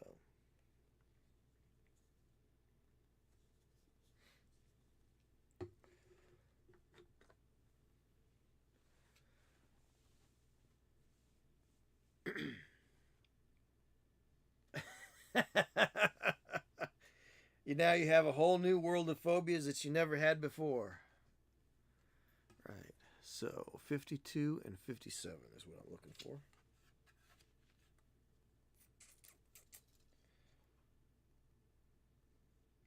Even though I'd say all these road wheels are pretty much the same. Here's 57.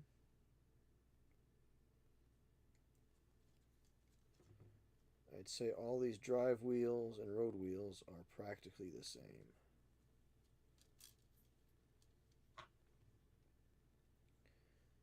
$52 was 52, right? Yes, it says 52. 52, 54, 51, 52. There's 52. Hello, 52.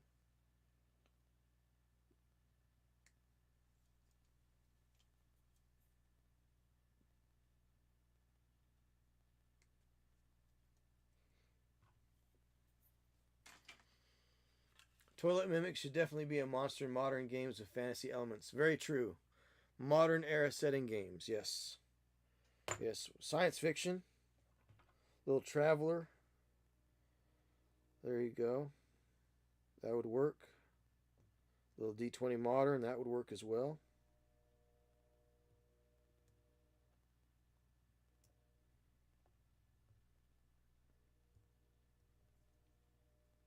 Absolutely.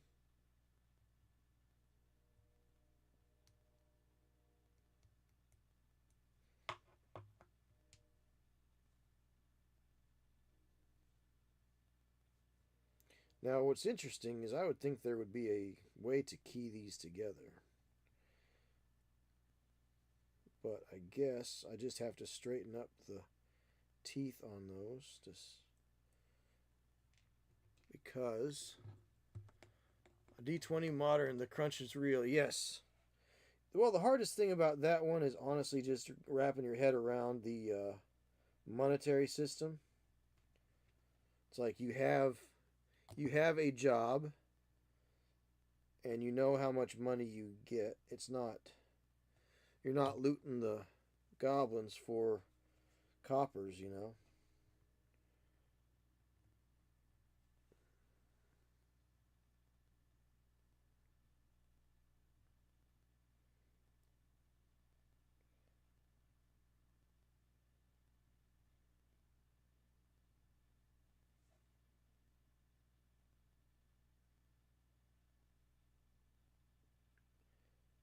So those cogs are straight now, so that's good. But once you get over that, the one thing that I thought was interesting about the Star Wars D20 was the difference between vitality points and hit points. Because Star Wars combat needs to be quick and deadly, which is, I think, the old D6 West End games really did that well, because you had like only four levels of wounds. So you had healthy, you had lightly wounded, you had heavily wounded, you had unconscious, and then I think you had dead. Tough to ask players to go to apply for credit loans, though. I see what they were trying to do. Right. Let's see. So N goes here. And R goes there. N, O, P, Q. So it'd be 69, 70, 71. Oh, okay. So 69, 62.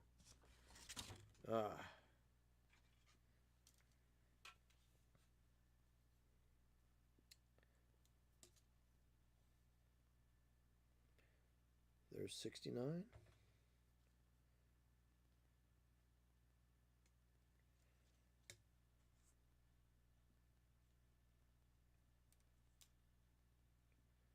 62.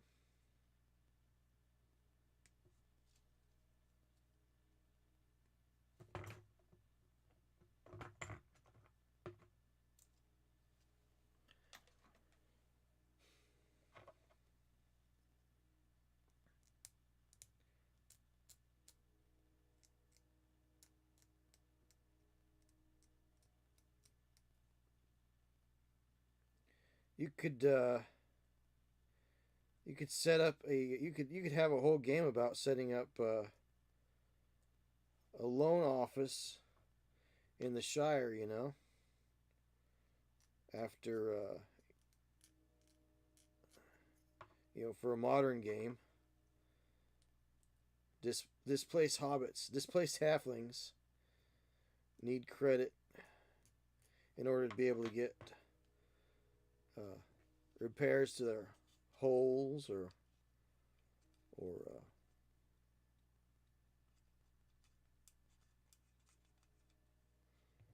the like.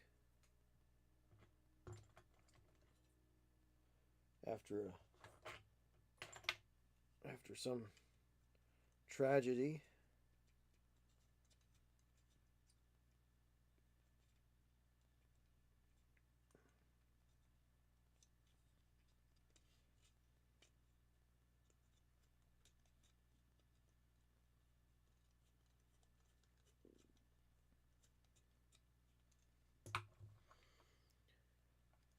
Shire Monopoly is a thing somewhere. Probably. Probably. I wouldn't doubt it. I'm sure somebody's come up with it.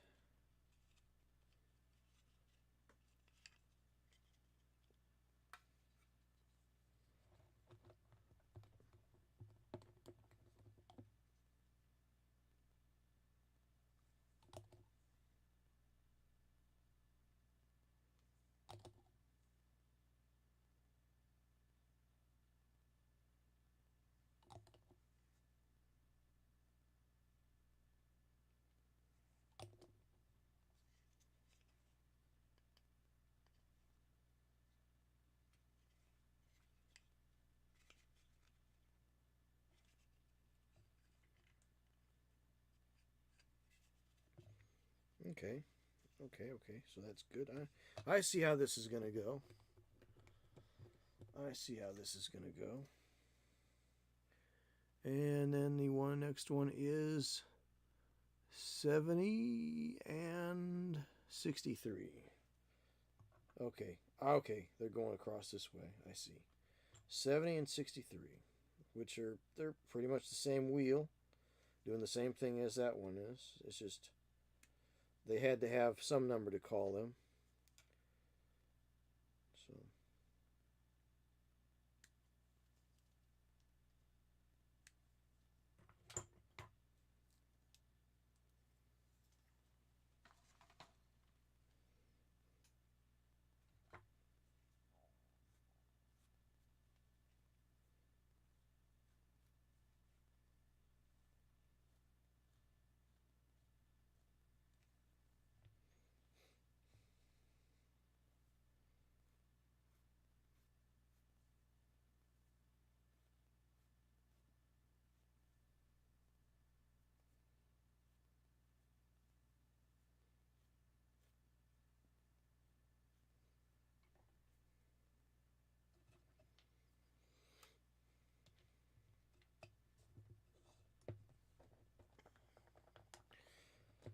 all right, here we go. Stick this on there like this.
So these road wheels are not terrible.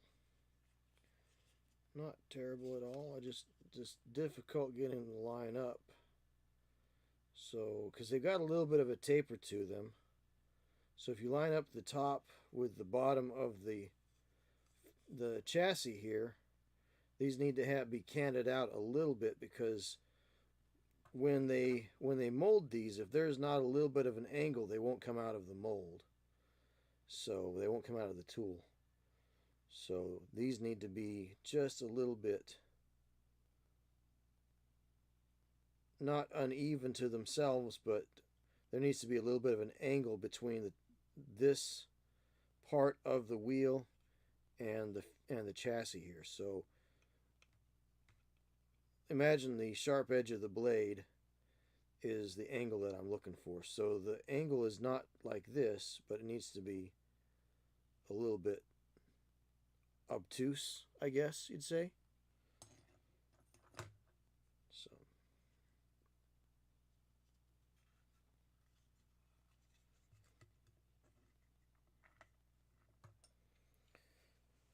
So that's what I'm looking for, trying to do here. So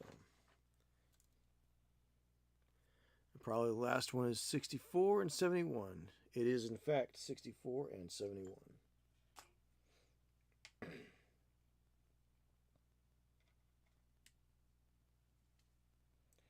And it doesn't really matter which one goes in which spot, they are the same.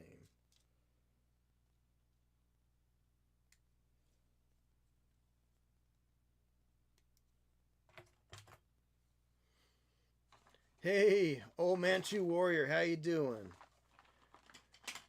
No, not Thanksgiving. This is Tanksgiving, my friend. This is Tanksgiving. Thank you for the well wishes, but this is Tanksgiving. We are building tanks.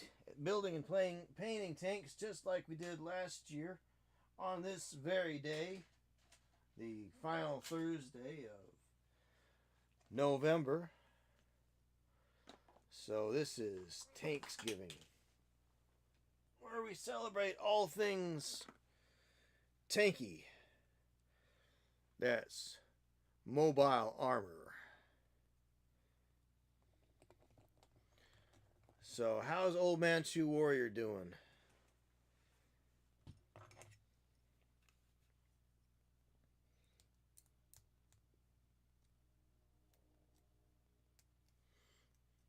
Very good. Glad to hear it. Another year goes by. We all get older. And remember, if you don't get something done this year, you'll be a whole year older when you do. Tempus fugit. Folks, tempus fugit. Remember, time is fleeting. What kit is that? This is the elephant. And this is the old Erdl Esky kit. I've got the box. Let me just separate the box halves here. I just knocked it off the table anyway, so this is an older. You can tell this is a much older box here. So it is a 1/72nd scale model. It is the elephant, and of course we always open the model building of the tanks with a reading from the Little Book of Tanks. And I think it's funny. Here's something that's funny. So the elephant in the room is that it was designed by Porsche. I opened the box, and of course Esky, you know where Esky's from, right?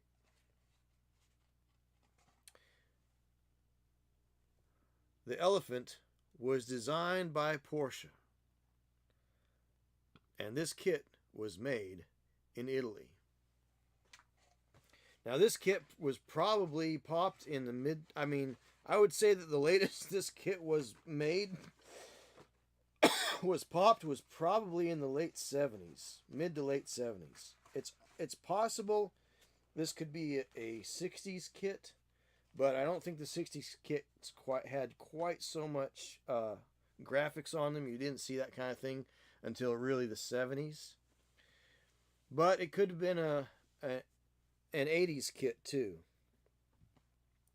But it was the right price, you know. I mean, I got it at Historicon with several other 1/72nd scale kits because in bolt action when I play bolt action in 1/72nd scale, I play Germans, and when I play in 1/56 scale, I play British. So last year, our build tank, our paint tank, our paint tank, paint tank. The paint tank from last year was the Mark IV, and our build tank from last year was the bolt action size Matilda. Well, I painted the Matilda today, and this is so that was our paint tank. I always want to say paint take because I run paint and takes. So, anyway, this was what I was doing. And let's see. Let's see what we got here. Oops. Let's see. I missed something here. The elephant used leftover Porsche design King Tiger hulls. Yes, it did. Yes, it did. Yes, it was designed by Porsche to use up those parts and pieces. Very true.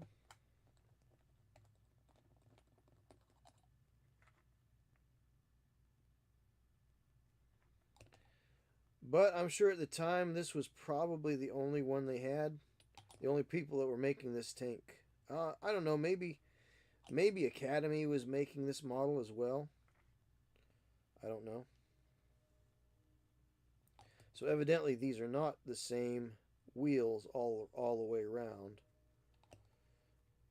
One of them sticks out further than the other hub. So they alternate. Short hub, tall hub, short hub, tall hub, short hub. So we'll stick that little dude right in there thusly.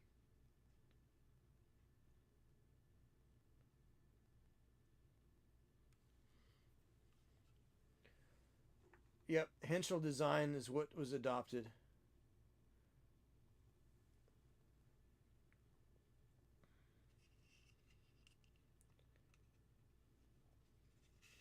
Well, did they have a 128 millimeter gun at that time? Because the information that I have on it says it used an 88, the Pak 43 88, because it was a tank destroyer. I didn't think they had anything larger than that until you got to the Stug, which that wasn't even a shell, that was a rocket.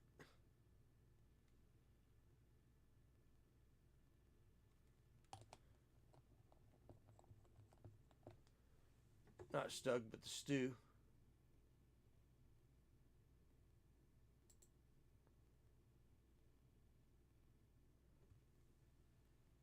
But you could be right. They might have had one that had the 128 millimeter gun.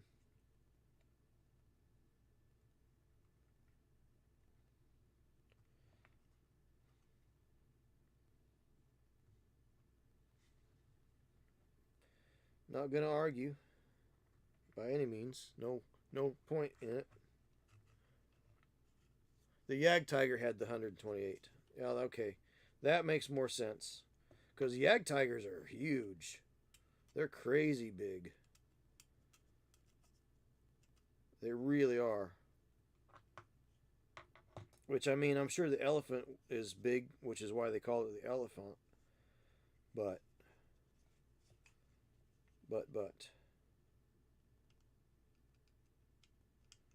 So there's that. That's going to be fun. That's going to be fun lining up. Because these sprockets, thing about the sprockets is they're going to be lining up with the spaces in the treads.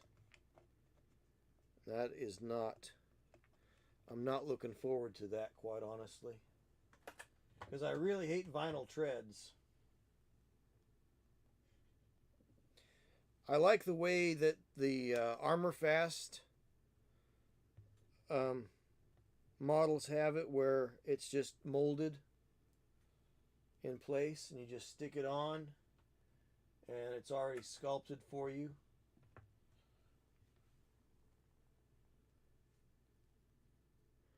So I like Armor Fast, quite honestly. But this is fun for what it is. I can see how things changed though. Let's see, what is the next one? So the 53, part number 53 and 50, part number 53 and 58 to make the rear sprockets.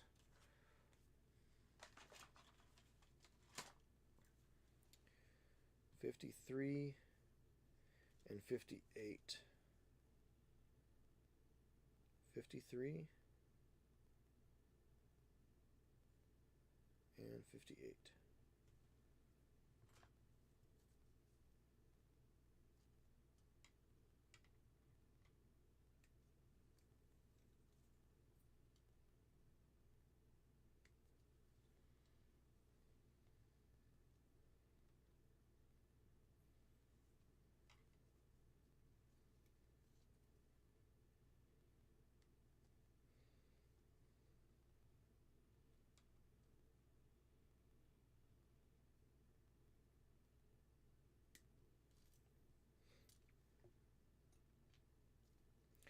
All right, so basically the the drive wheels are all the same.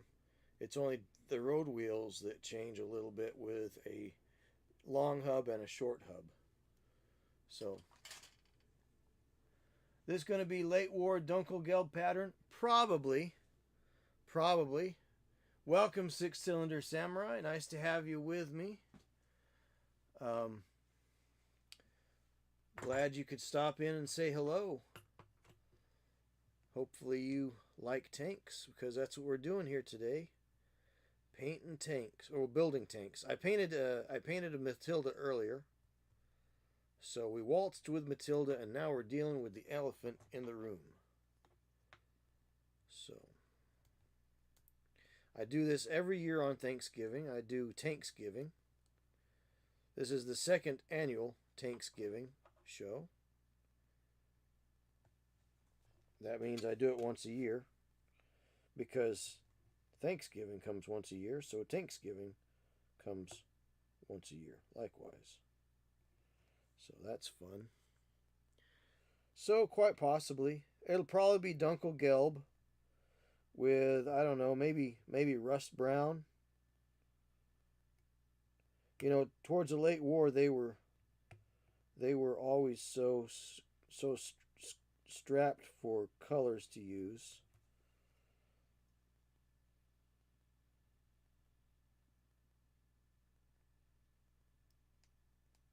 Because I think this came out in 43. I think it was 43 when this thing came out. They sent it to Kursk and they had problems with them. They just couldn't. They broke down easily, and they just couldn't handle it. So Kursk was kind of like I was like, well, guess that didn't work.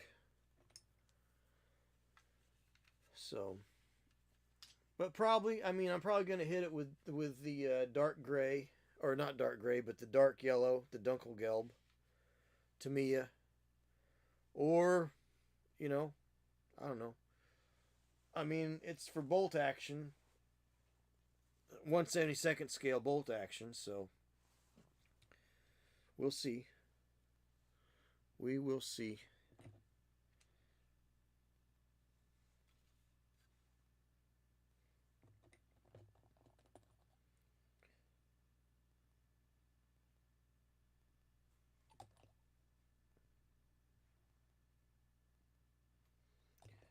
The exact time I don't know, but at least I have one that I can use when I play. So in 156 scale bolt action, or 28 millimeter, when I play 28 millimeter, I play British for bolt action. But when I break out the 172 scale, 172nd stuff, that's when the fun stuff comes out, because for the same price as you pay for one model in 156 or 28 millimeter scale,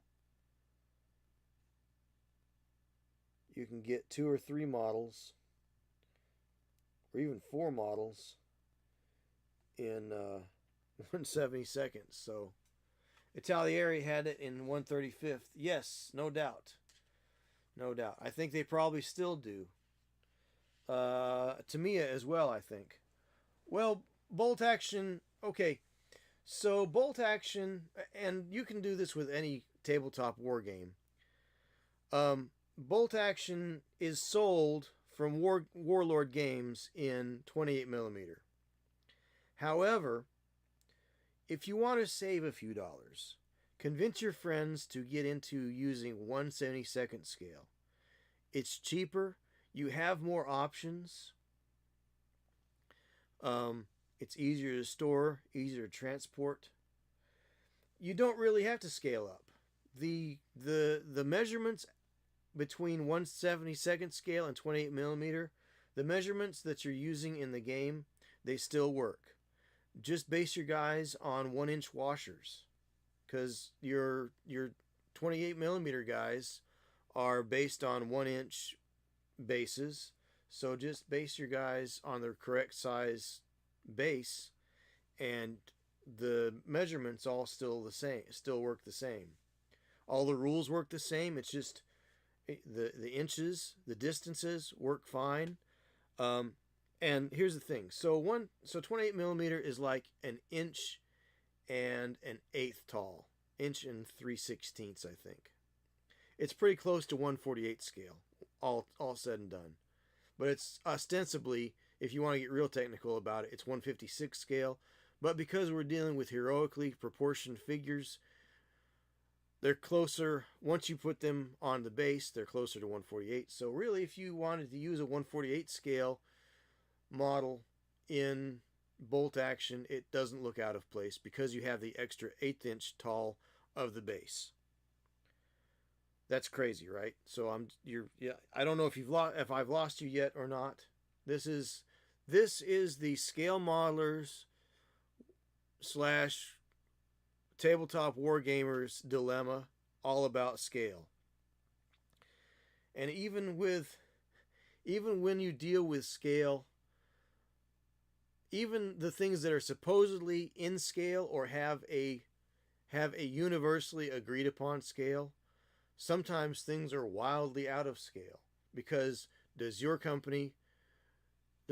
manufacturer measure from the sole of the foot to the eye, or the sole of the foot to the top of the head, or the sole of the foot to the top of the hat?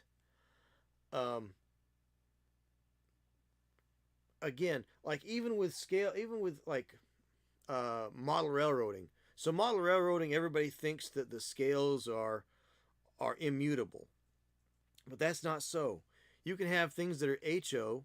HO is ostensibly, supposedly 1/87th scale, but there are things that are sold for HO scale that actually scale closer to 1/72 scale, which is 25 millimeters. Now, the old figures from like Ralpartha and Grenadier were considered 25 millimeters, but they looked awfully chunky. They looked outsized next to a 1/72 scale plastic model soldier, because being metal, they were chunkier because of the methods of production. So, scale is a rabbit hole.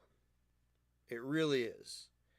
And to get super religious about scale and get really righteous is a fool's errand, and it just makes you look like the biggest you-know-what on the block. But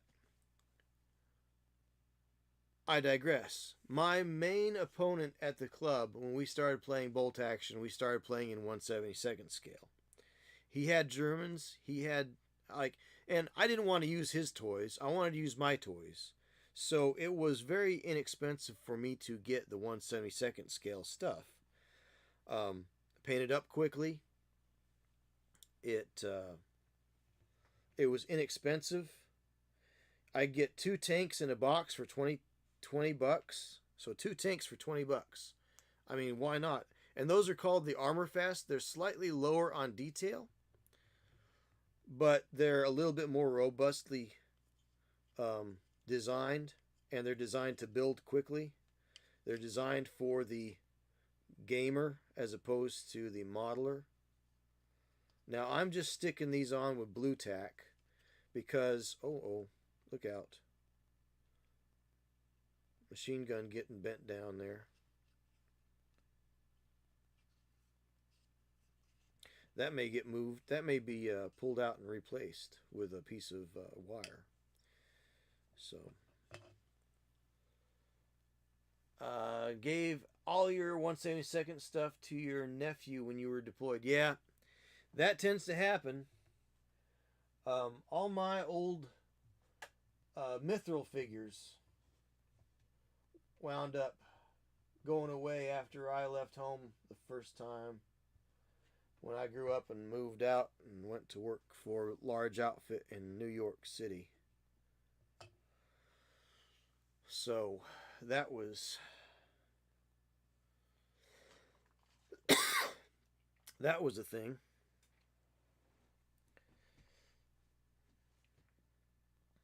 All right, so we'll stick these together, and then we'll go short, long, short, long, short, long. All right, my knees are starting to hurt me a little bit, so I'm going to stand up for a moment. Oh, been sitting most all day. It's almost 12 hours of this, which is about what I figured. So I'm going to get these road wheels on, and then I think see where that puts me for the evening. And I'll probably finish building this elephant more towards the end of the weekend. But we started it, and it will be built and ready to go for next year's Thanksgiving, where we'll paint the elephant in the room. Now, maybe we should paint it in pink. So if we had a pink elephant, then we'd have to have a pink panzer. Do you see any pink elephants? Da-dum-dum. Pink elephants, pink elephants, pink elephants on parade. See, I got to be careful of singing because YouTube will pick that up and then, get a strike. Dummy. Dumb.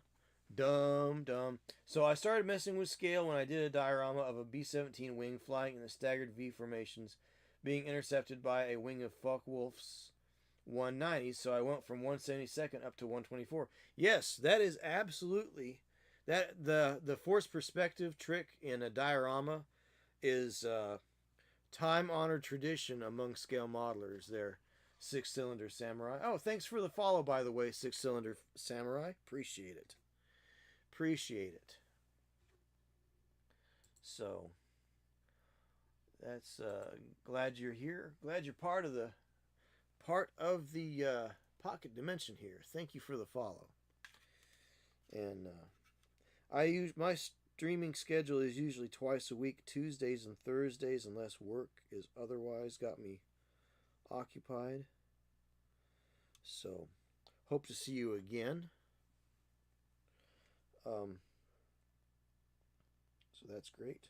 Of course, there is also the option of becoming a member of the monthly monster club, where I paint a monster each month and I give it away to one of the subscribers. So if you are a Twitch subscriber, you will be in the running for one of the monsters that I paint up each month. But yeah, on the subject of scale, even the things that are supposedly very rigidly scaled are sometimes all over the place. So it's best not to get too righteous about it, I've found. But there are some things that work better, even in companies. Armor Fast has 1/72nd scale um, tanks, and they've got figures as well. There are some figures that Armor Fast has. However, when you get them out of the package, they're supposedly 1/72nd, but they're actually closer to 1/76 because they look teeny tiny compared to the 1/72nd scales that I got from Zvezda. Now, Zvezdas are a little bit big on the larger size of 1/72nd scale, but they also have a lot more detail than everybody else's. Eski's figures are, well, there were several companies that used that particular mold. Emhart, Eski, Italieri, Revell. So the problem with those, like the Germans that I have from them, the bodies are right size, they're pretty decent, but the heads are tiny. They got so their head with their helmet could fit in the helmet of the figures from Zvezda. So it's kind of funny because the bodies are right size, they're pretty normal looking, but the heads are teeny tiny. The helmets are just like the whole head with the helmet is the size of a head, proportionally speaking.